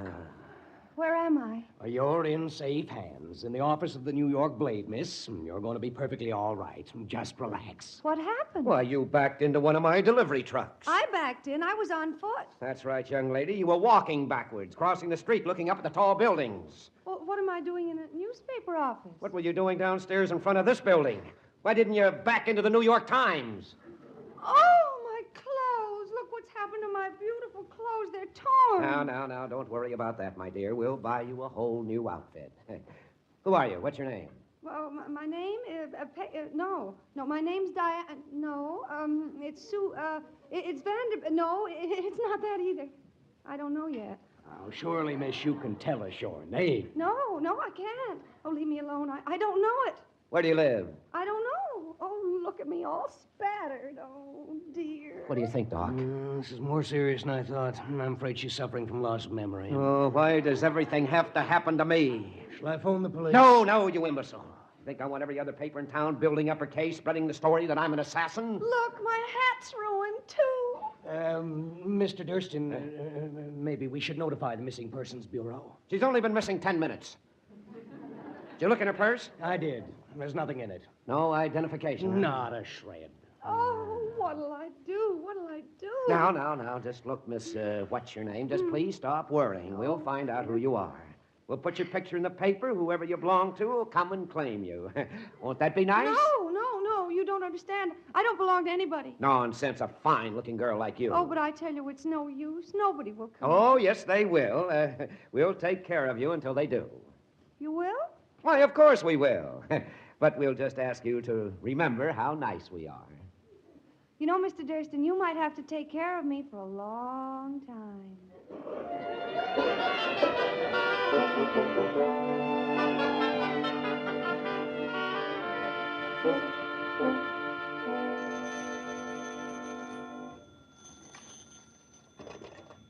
Coast to Coast Small Change Mart. Yes, this is the manager, Robert Stewart. Oh, Union headquarters, huh? What's the idea of this strike here at my store? I say, what's this blindfolded strike? All the employees are standing blindfolded. The customers are stealing all the merchandise. I know it's in sympathy with Peggy Evans' memory, but yes, I know it's to protest my driving her to suicide, but I did no such thing. At least I didn't intend to. Oh, my gosh, come and make those employees take off their blindfolds. The customers are walking off at the store. I'll be fired.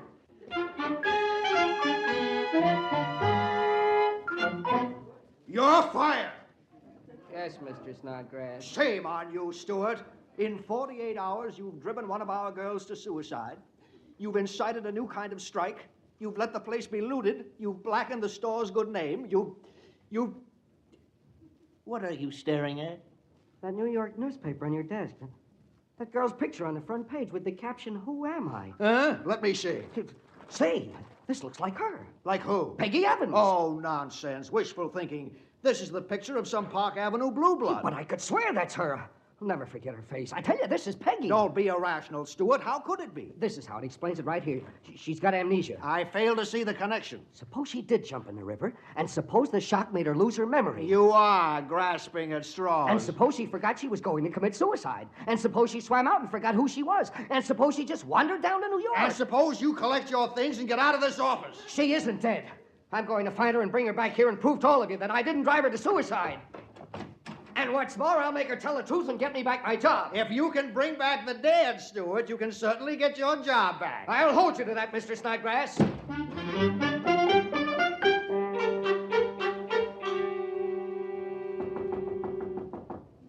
Come in. Why, hello, Mr. Durston. Good morning, good morning. Just thought I'd drop in on my way to the office, see how your memory is getting along. Oh, it's fine, thank you. I remember you perfectly. Ah, well, I see you're dining on steak. I've absolutely no complaints. Well, we must jog that memory of yours. The incredible thing about your case is that you weren't carrying a single bit of identification. And another thing, how do we know you haven't been like this for years, maybe ever since childhood? I don't remember having amnesia before yesterday. How could you remember losing your memory?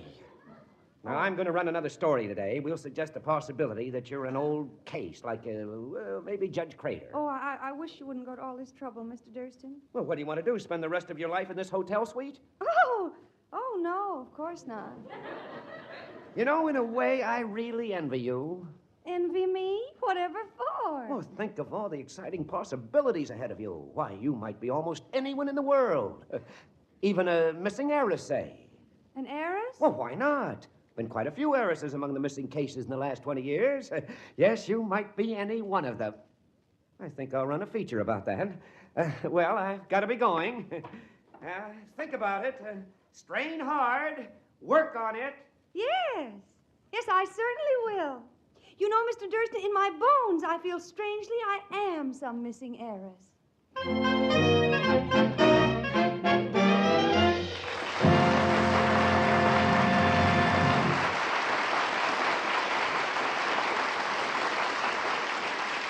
In just a moment, you'll hear more of MGM's hilarious comedy, Slightly Dangerous.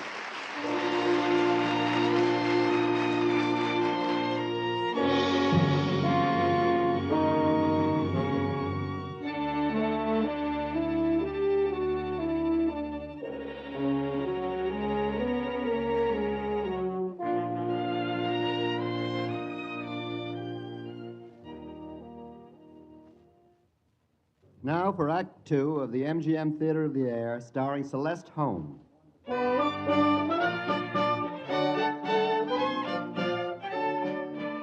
so Peggy Evans, perhaps getting the idea from the movies, pretends to have amnesia. That is, she forgets her past. Most of us could do with a little amnesia, and Peggy gets rather fond of her case, particularly when Mr. Durston, the newspaper publisher, suggests she might even be a missing heiress.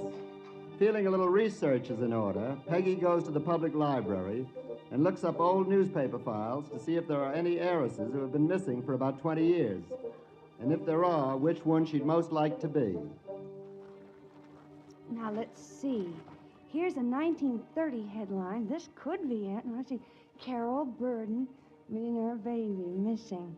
Oh, let's see now. Nurse took her to the circus. 3 ring, yes. And let's see. Baba. Yeah, yes. I must remember these details. Oh. Well, why couldn't it have been me? Sure. Peggy Evans. Meet your alter ego, Carol Burden, the baby millionaire.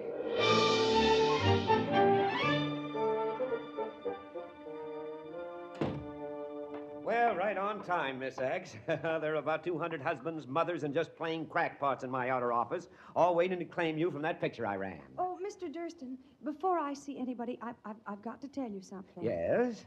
I've remembered something. Oh, you have? Ba. Huh? What's that? Ba. That's it. What I remember. Just ba. Ba. What in blazes is the good of remembering ba? Well, that doesn't mean a thing. It must mean something. I've got a feeling that it's terribly important. Oh, something else just struck me in connection. Yes. Something else besides ba. Something else? Yes. I see a circus. Holy Ike. Ba, a circus. Still, this just might lead to something. Who knows? Miss Kingsway? Yes, Mr. Durston. Get Hiller. Ask him what he has in his files on ba. Come again, boss. Ba. Ba. That's right. B-A. Now make it snappy and call me right back.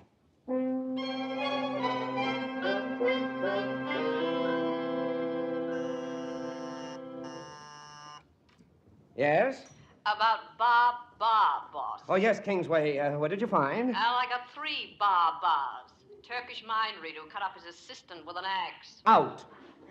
What else? Ba, the gorilla, Africa to the Bronx Zoo. What's the third? Well, there was a nurse called Ba in the Burden case. In the Burden case. That's right, it clicks now.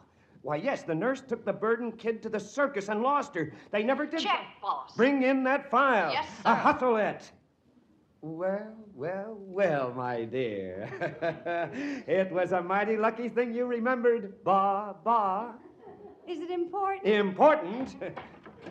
Baldwin, tell him to hold the front page for replay. We've got a real story.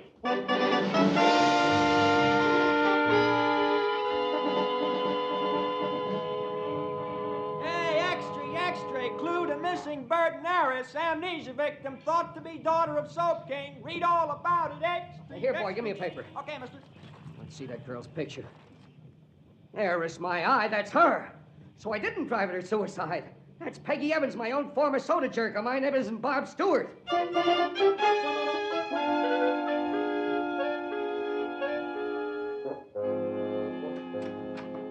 Miss, please, Just a moment, you. Back outside in the waiting room. Yeah, but I've been waiting to see the publisher for hours about that girl. Officer Daly. Where is that? Oh, here you are, wise guy. Let go my neck. I seen you trying to sneak in. Now get back out of there before I brain Yeah, but you. officer, I know that girl. Oh, yeah, I suppose she's your long-lost mother. No, my soda jerk. Before I got fired, that is. It turns out I didn't kill Come her. on, squirrel food. Move before I... Ow! What's the noise out there, Miss Kingsway? Oh, just another screwball loose in the world, Mr. Durston. No. What time did Burton's secretary say that he'd be here? Any minute now, sir. Oh, frankly, Kingsway, I'm as excited as a little boy. Reunited after 17 years. The rich but lonely old man and the wandering waif with the golden curls. Let me know the minute he comes in.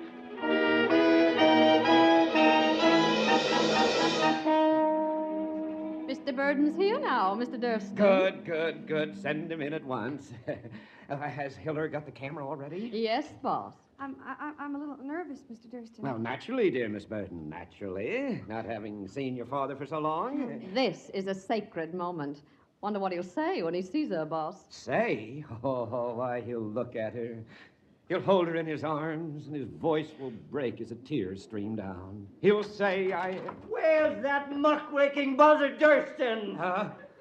Hello, Mr. Burden. Listen, you, I broke Burnell of Amalgamated Copper. I turned Boron of SL&V into a shaking old man, and by all that's holy, Durston, I'll break you like a dry twig. Break me, but why? For being a part of a criminal conspiracy to defraud. And I've seen that you're indicted for it. Well, all I've done is try to help you recover your daughter. All you've done is to print a story without verification, without proof, without... But I have got proof. This girl's got amnesia. The only thing she remembers is ba. Baba. What kind of proof is that? There must be 40,000 nurses in this country named Baba. Well, she remembered the circus, too. What about that? Circus? My child was the only one in the world who ever saw a circus. What rot! If you had the decency to consult me, sir, I'd have informed you that I have a method of identifying my daughter. You have? Certainly. My child's nurse, Baba, still lives with me. She's interviewed hundreds of phony girls in the last 15 years, and she's exposed every one of them. Oh. She'll expose this one, too, and when she does, I'll put you both behind bars. Oh, no. All right, girl, come along. Let's get started. Wait. He's not my father. Aha! She's going to confess. But Miss Burden... Don't call me Miss Burden. But you don't remember anything. Remember? That's right. But then what makes you say he's not your father? His nose. What about my nose? Well, if I'd ever seen a nose like that before, I know I'd have remembered it. What? Well, it's the kind of a nose you couldn't forget, especially if you'd been exposed to it as a child. Oh, no. Now, my dear, let's just not hurt his feelings. Well, I don't mind if I do hurt his feelings. He didn't care what he said about me. Stop acting, girl. Are you coming home with me? Absolutely not. Then, in my opinion, that constitutes an admission of guilt, and I'll prosecute you both. No. Just a minute. Now, look, my dear, you can't do this to me. No? Unless you cooperate, Mr. Burden will have every right to think that you're concealing some guilty plan. In which you share. In which I do not. Now, young lady, don't you understand? You've got to go with him. Well? All right. I'll go. Yes, Miss Kingsway? Boss, that same screwball keeps busting in here yelling for some Peggy. Shall I have him arrested the next time?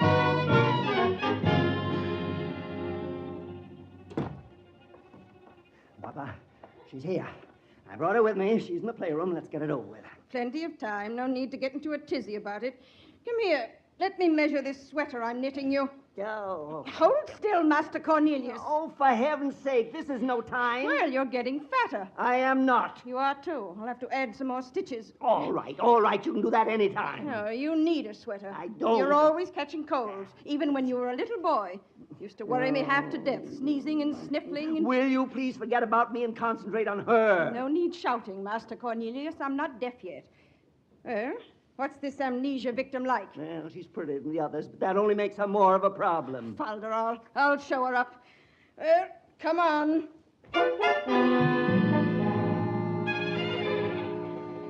Well, this is Baba. How do you do?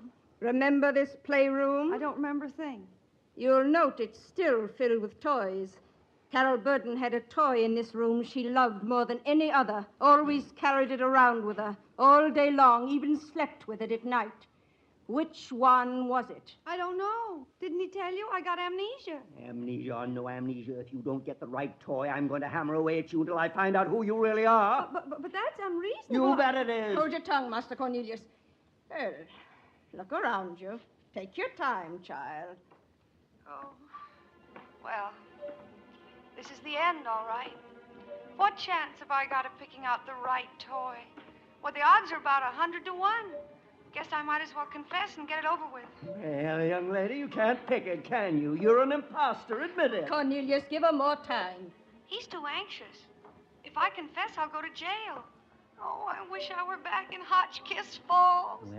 Well. Think, Peggy, think. What was it Baba said? She even slept with that toy at night. Well, if she slept with it, then it couldn't be that engine or that tin soldier or that music box. They wouldn't let her take those to bed with her. She'd scratch herself. And it couldn't be that merry-go-round either. It would get all broken, or the Easter egg, or that doll's house. They'd break, too. Well, young lady, it seems to me that you've had more than enough time. Oh, please. Just one more minute. I seem to remember something. Yeah. And all the rest of the toys are too large, or too sharp, or too clumsy to take to bed with her. Except these two, on this shelf. The little teddy bear and the little doll. Babash. Oh, I can't choose. Oh, golly, it's got to be one. But which? Well, I've got to take a chance. 50-50 chance is as good as any gambler could ask. I've just got to gamble. Well, Where? The doll. Oh, Carol, my baby, my Carol, baby. come to your father's arms. Oh, how can you ever forgive me? Oh, what is it, darling? Tell Baba. What's wrong, Carol? Nothing. It's just that it's so frightening suddenly to have a father you don't even know. Oh, my dear, I've always been afraid that if I did find you, you'd be hopelessly changed, grown up. You need me or want me. Anything you did remember, you'd be my enemy. But without your memory, you're a child. You need me. I've done more than just find the girl you used to be, Carol. I've really found my child again.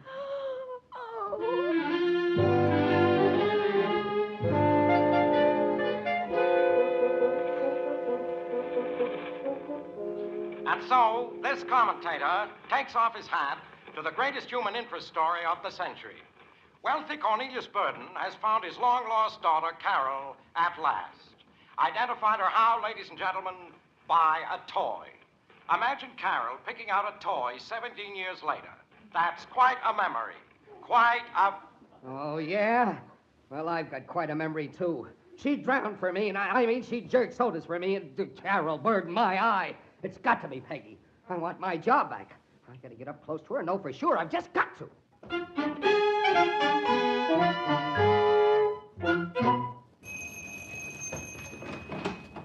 You back again? Well, this is the Burden residence, isn't it? Indeed it is. Well, listen, Jeeves, I'm getting in this time. I doubt that very much, sir. Now, let me in here. I demand to see Carol Burden immediately. This is getting monotonous. Let me in, I tell you.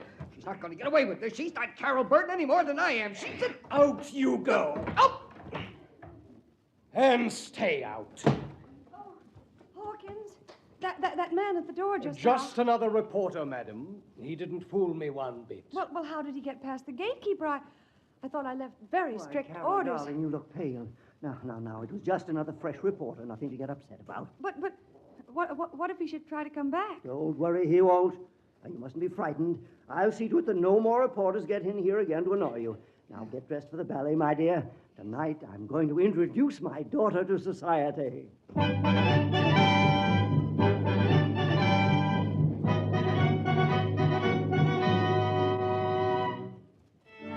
The Duchess thought you were an angel, my dear. Really? Oh, golly, I'm so excited and I'm so happy. For the first time in 17 years, I am too, little Carol. That was sweet of the Duchess. Someday she's going to lean over here from her box, and I'm going to thump her right on the tiara, the dreary old hyena. You do love to pretend you have a temper, don't you? I knew you were going to say that. How? I don't know, but it's true. Your mother and I used to sit in these very seats. We'd never say a word, yet each of us used to know what the other was thinking. I suppose the music affected us both the same way, even made us think the same thoughts. I wonder if you're that sympathetic. I feel very sympathetic. Fine. Then listen to the music, and I'll tell you what you're thinking. Gee, look at me. Peggy Evans at the ballet. Carol Burden, I mean. Because she's me now, no matter what happens.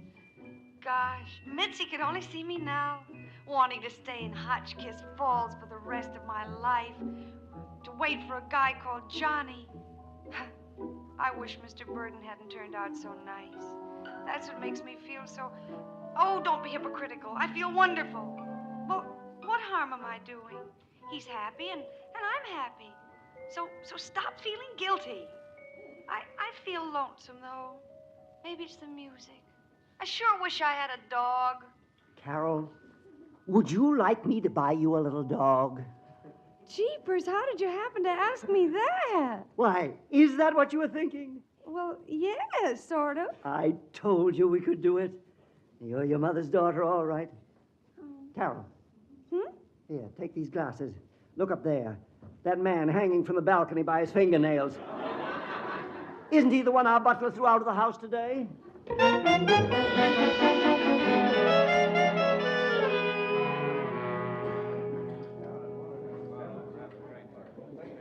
Scotch, bartender. Straight. Right, sir. They tell me the ballet crowd usually attends this bar at intermission. That's right, sir. This is the ballet bar. They'll be coming along soon. I saw the first part of the ballet myself. Hey, you're the fellow almost fell from the balcony, aren't you? Yeah. Boy, you could have crushed some people downstairs, huh? How'd it happen? Oh, I saw a certain face in the box below and lost my balance. And it... Oh, there she is. She just came in the door. What, Burden and his daughter Carol? She's a real looker, huh? Yeah, here she has amnesia. Can't be Carol Burden. Yet now that I look at her, oh, gosh. But it is her. Don't say that. How would you feel if you discovered that a girl you thought you hadn't drowned turned out to be drowned after all? Huh? Don't believe it. She can't fool me with her blonde hair and then everything. I'll just prove it isn't. Isn't what? Shh, here they come.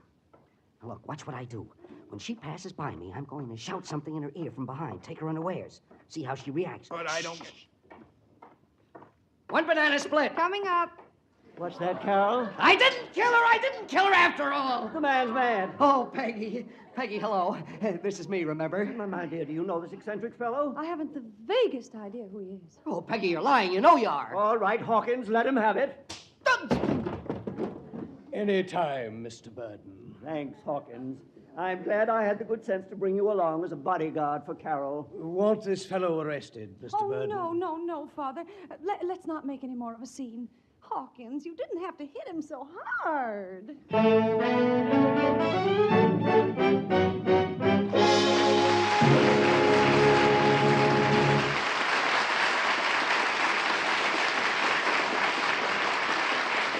We'll return to MGM's comedy Slightly Dangerous in just a moment.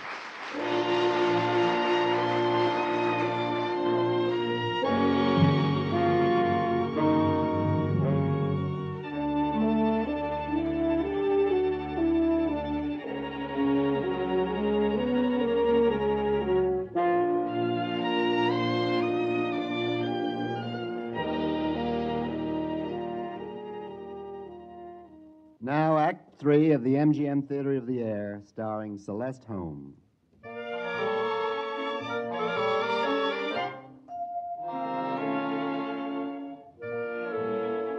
The very, very rich Mr. Burden is giving a party on his very, very large estate. The party is for a dazzling little job who Mr. Burden and the upper crust have decided is the long-lost daughter. LLD is the amnesia victim known as Carol, who is really Peggy Evans.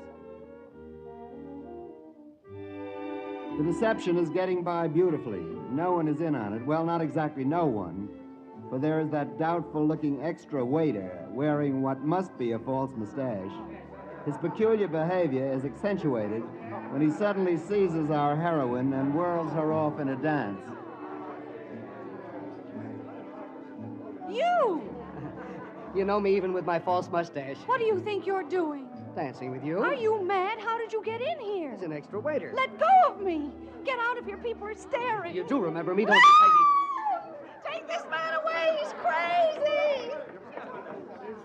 Hey, what's going on here, Carol? It's that madman again, Father. Throw this lunatic out. Throw him in prison. Just a moment. I'm not leaving this house without my wife. Your wife? Yes, Mr. Burden. My wife. You must be crazy. You know as well as I do that I'm not your... What were you going to say, Carol? Do you remember? Well, of course not, sir. How can an amnesia victim remember anything? Father, that's the hideous part of it. For all I know, it may be true. Well, of course it's true. And now, Mr. Burden, if you'll pardon us, I intend to take her home. Wait, just a moment. Young man, come with me, sir, to my study. And you too, Carol. Let's discuss this in private.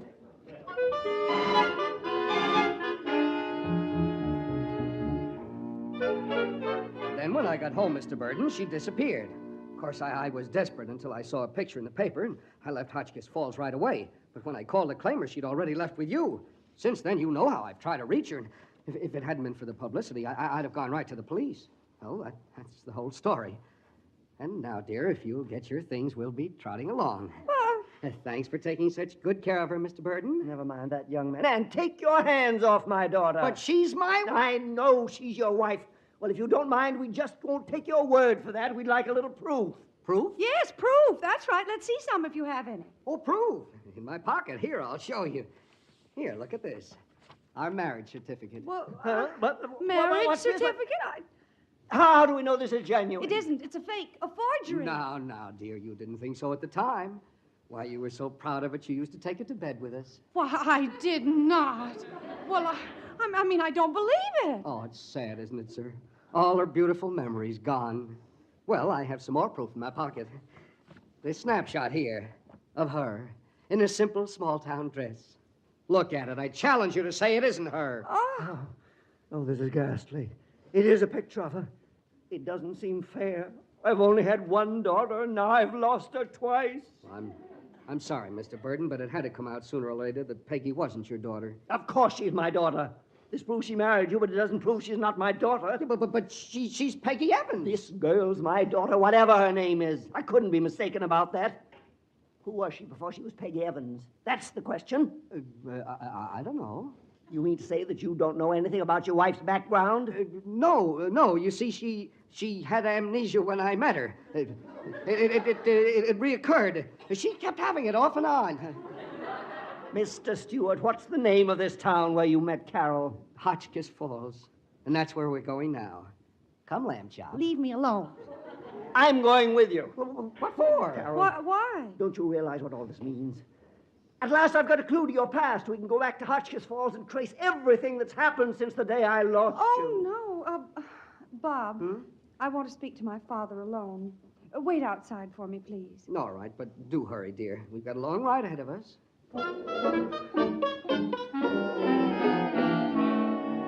Father, that man is not my husband. Call it a woman's intuition if you want to, but somehow I know. But the marriage license, the picture.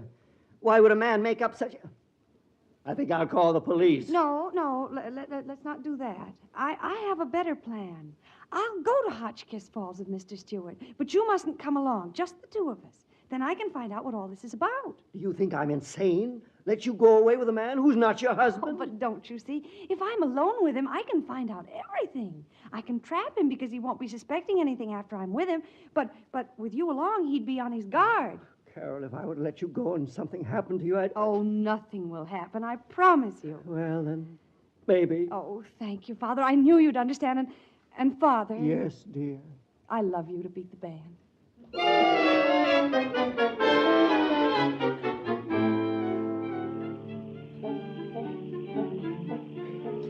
Please don't hate me, Bob. I didn't mean to be a runaway wife. Huh? How soon will we get to Hotchkiss Falls? Oh, it won't be long. Oh, I'll try to make up for all the trouble I've caused you, and I'm sure I'll learn to love you again soon, Bob. Hey, cut that out. You'll get us killed. Baba. Yes, Cornelius. Get on the phone, please. Call long distance. I want Hotchkiss Falls information. But that's impossible. Now look here. Are you sure? Sure. That's the same girl that I've described to you. Quite sure, Mr. Burden. Fits her description to a T. Look, now all you've got to do is to pick up a Hotchkiss Falls Times, any of the dates I mention, with her picture on the front page, under caption, strange disappearance, and you'll convince yourself the girl you describe is Peggy Evans. Yeah. And you say this Peggy Evans is an orphan? And you know who her father and mother were? Yes, Mr. Burden. They were local residents here. Why? You're sure as to that? You actually knew her parents. Your statement is one of personal knowledge. Well, no, not personal knowledge, but my reporters verified all that through our local orphanage. Huh. Now, look, check with the orphanage. If you have any doubt, Mr. Burden, why question my facts? As editor of the Hotchkiss Falls Times, Never mind that. Tell me more about the disappearance of this, is it Peggy? Well, now, look, it's like I told you. She was unhappy being an orphan and poor. Thought fate had played a dirty trick on her. Hated her job, hated Hotchkiss Falls. We got that from a girl she worked with here. Her best friend.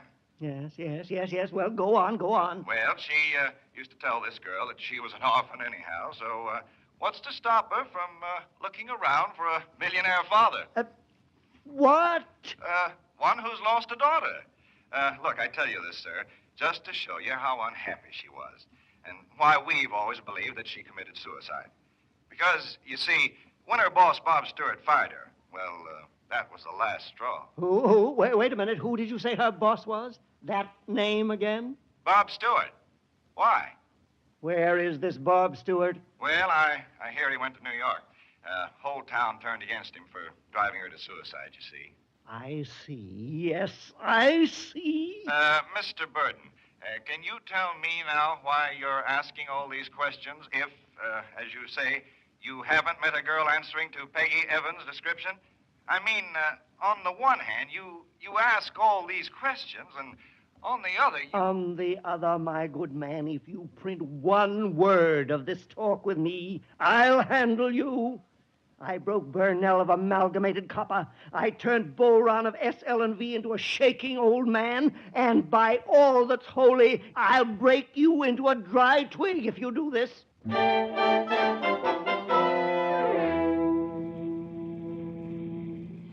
Mrs. Robert Stewart. It's a beautiful name. Will you kindly come off that trapeze and tell me exactly what you're trying to pull? You sound as if you don't even like me. I don't like you. Well, if that's the way you feel, why don't we get divorced? Oh, I get it. You're trying to make that amnesia gag stick. Well, you just have your little fun. I feel fine now that I've got you where I want you. Where do you want me? In Hotchkiss Falls so they can see that you're not drowned. Drowned? Mm-hmm. Well, I don't remember being drowned. I mean, why should I be drowned? On account of that phony suicide note you left. Everybody in it thought that I drove you to it. Oh, my. That must have been awkward. Oh, no, not at all. It's a pleasure not being able to sleep night after night, tortured into thinking myself a murderer. I did all that to you. That's only half of it. You lost me my job. Oh, dear. So you're taking me back to Hotchkiss Falls just to get your job back? Just for that. Selfish of me, isn't it? Making you a girl without a future. What do you mean? I mean, you pull the wool over Papa Burton's eyes about as far as it'll go. Maybe just a bit suspicious of his baby girl from now on. And you're responsible, aren't you? I wish there was an axe handy. I'd do something nice for you.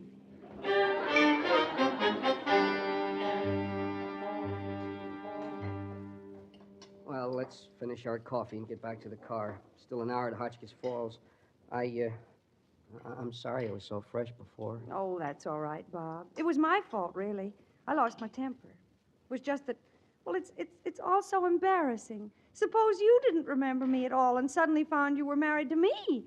Wouldn't you be scared? Say, Peggy, you're not really on the level about this, are you? What do you mean? Of course. Tell me about us, Bob. Were we very happy? Well, I think we must have been. Well, what kind of happy? Bored happy, or were we on fire? Huh? Did we dance well together? Yeah. For 1 nickel, let's see. Yeah.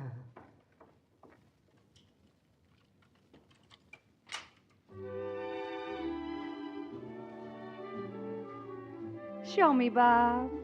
All right. You're right, Bob. We do dance well together. Yeah, we were on fire. I remember now, holding you in my arms like this. Why? Yes, Bob? Oh, we get a strange feeling. I mean, with this tune and all. Oh, on this part, we'd hold each other close like this, and... Oh, this part's awfully nice. You imagine now what our past was like? Maybe if you try me again. Yeah. Oh, my. What a past we must have had. Yeah. Tell me more, Bob. What was it like with us? Were you a jealous husband? Jealous? Oh, zounds, yes. Murderously so, yeah. Oh, I'm glad. That's the way I want it to have been. Otherwise, it wouldn't have been the real thing, would it? No, definitely not. I know I must have scratched her eyes out more than once. Whose? Well, whoever it was who tried to wreck our happy home. The home wrecker. Hmm? You know her. I mean, you must know who. How do you expect me to? I still can't remember things. Oh, well, we never quarrel about things like that. I mean, there was no... that is, I wasn't that kind of a husband. Well, you'd better not have been. I feel loads better now. But I do believe a wife should always keep her nails sharp just in case. Hmm. You always help me with your lips. Oh, if only I had my memory. Bob, was I a good wife to you? Ideal. What is your ideal? You know, I forget that, too. Tell me, please. Well, first, my ideal has to be crazy. Crazy? Sure, would it be normal for her to love me on my salary? Tell me more. Well, she has to be happy with what we've got instead of discontented with what we haven't got. Oh. And, of course, she has to be smart enough to make me think I'm getting my way all the time. And what do you do in return for all that? Nothing. That's what makes it so ideal. What are you laughing at? Oh, nothing. Look at me. I'm laughing at nothing. Oh, you're not getting dizzy, are you? Johnny. Bob. Johnny. But I'm not Johnny. Oh, Johnny. Yeah, but I tell you... What is this?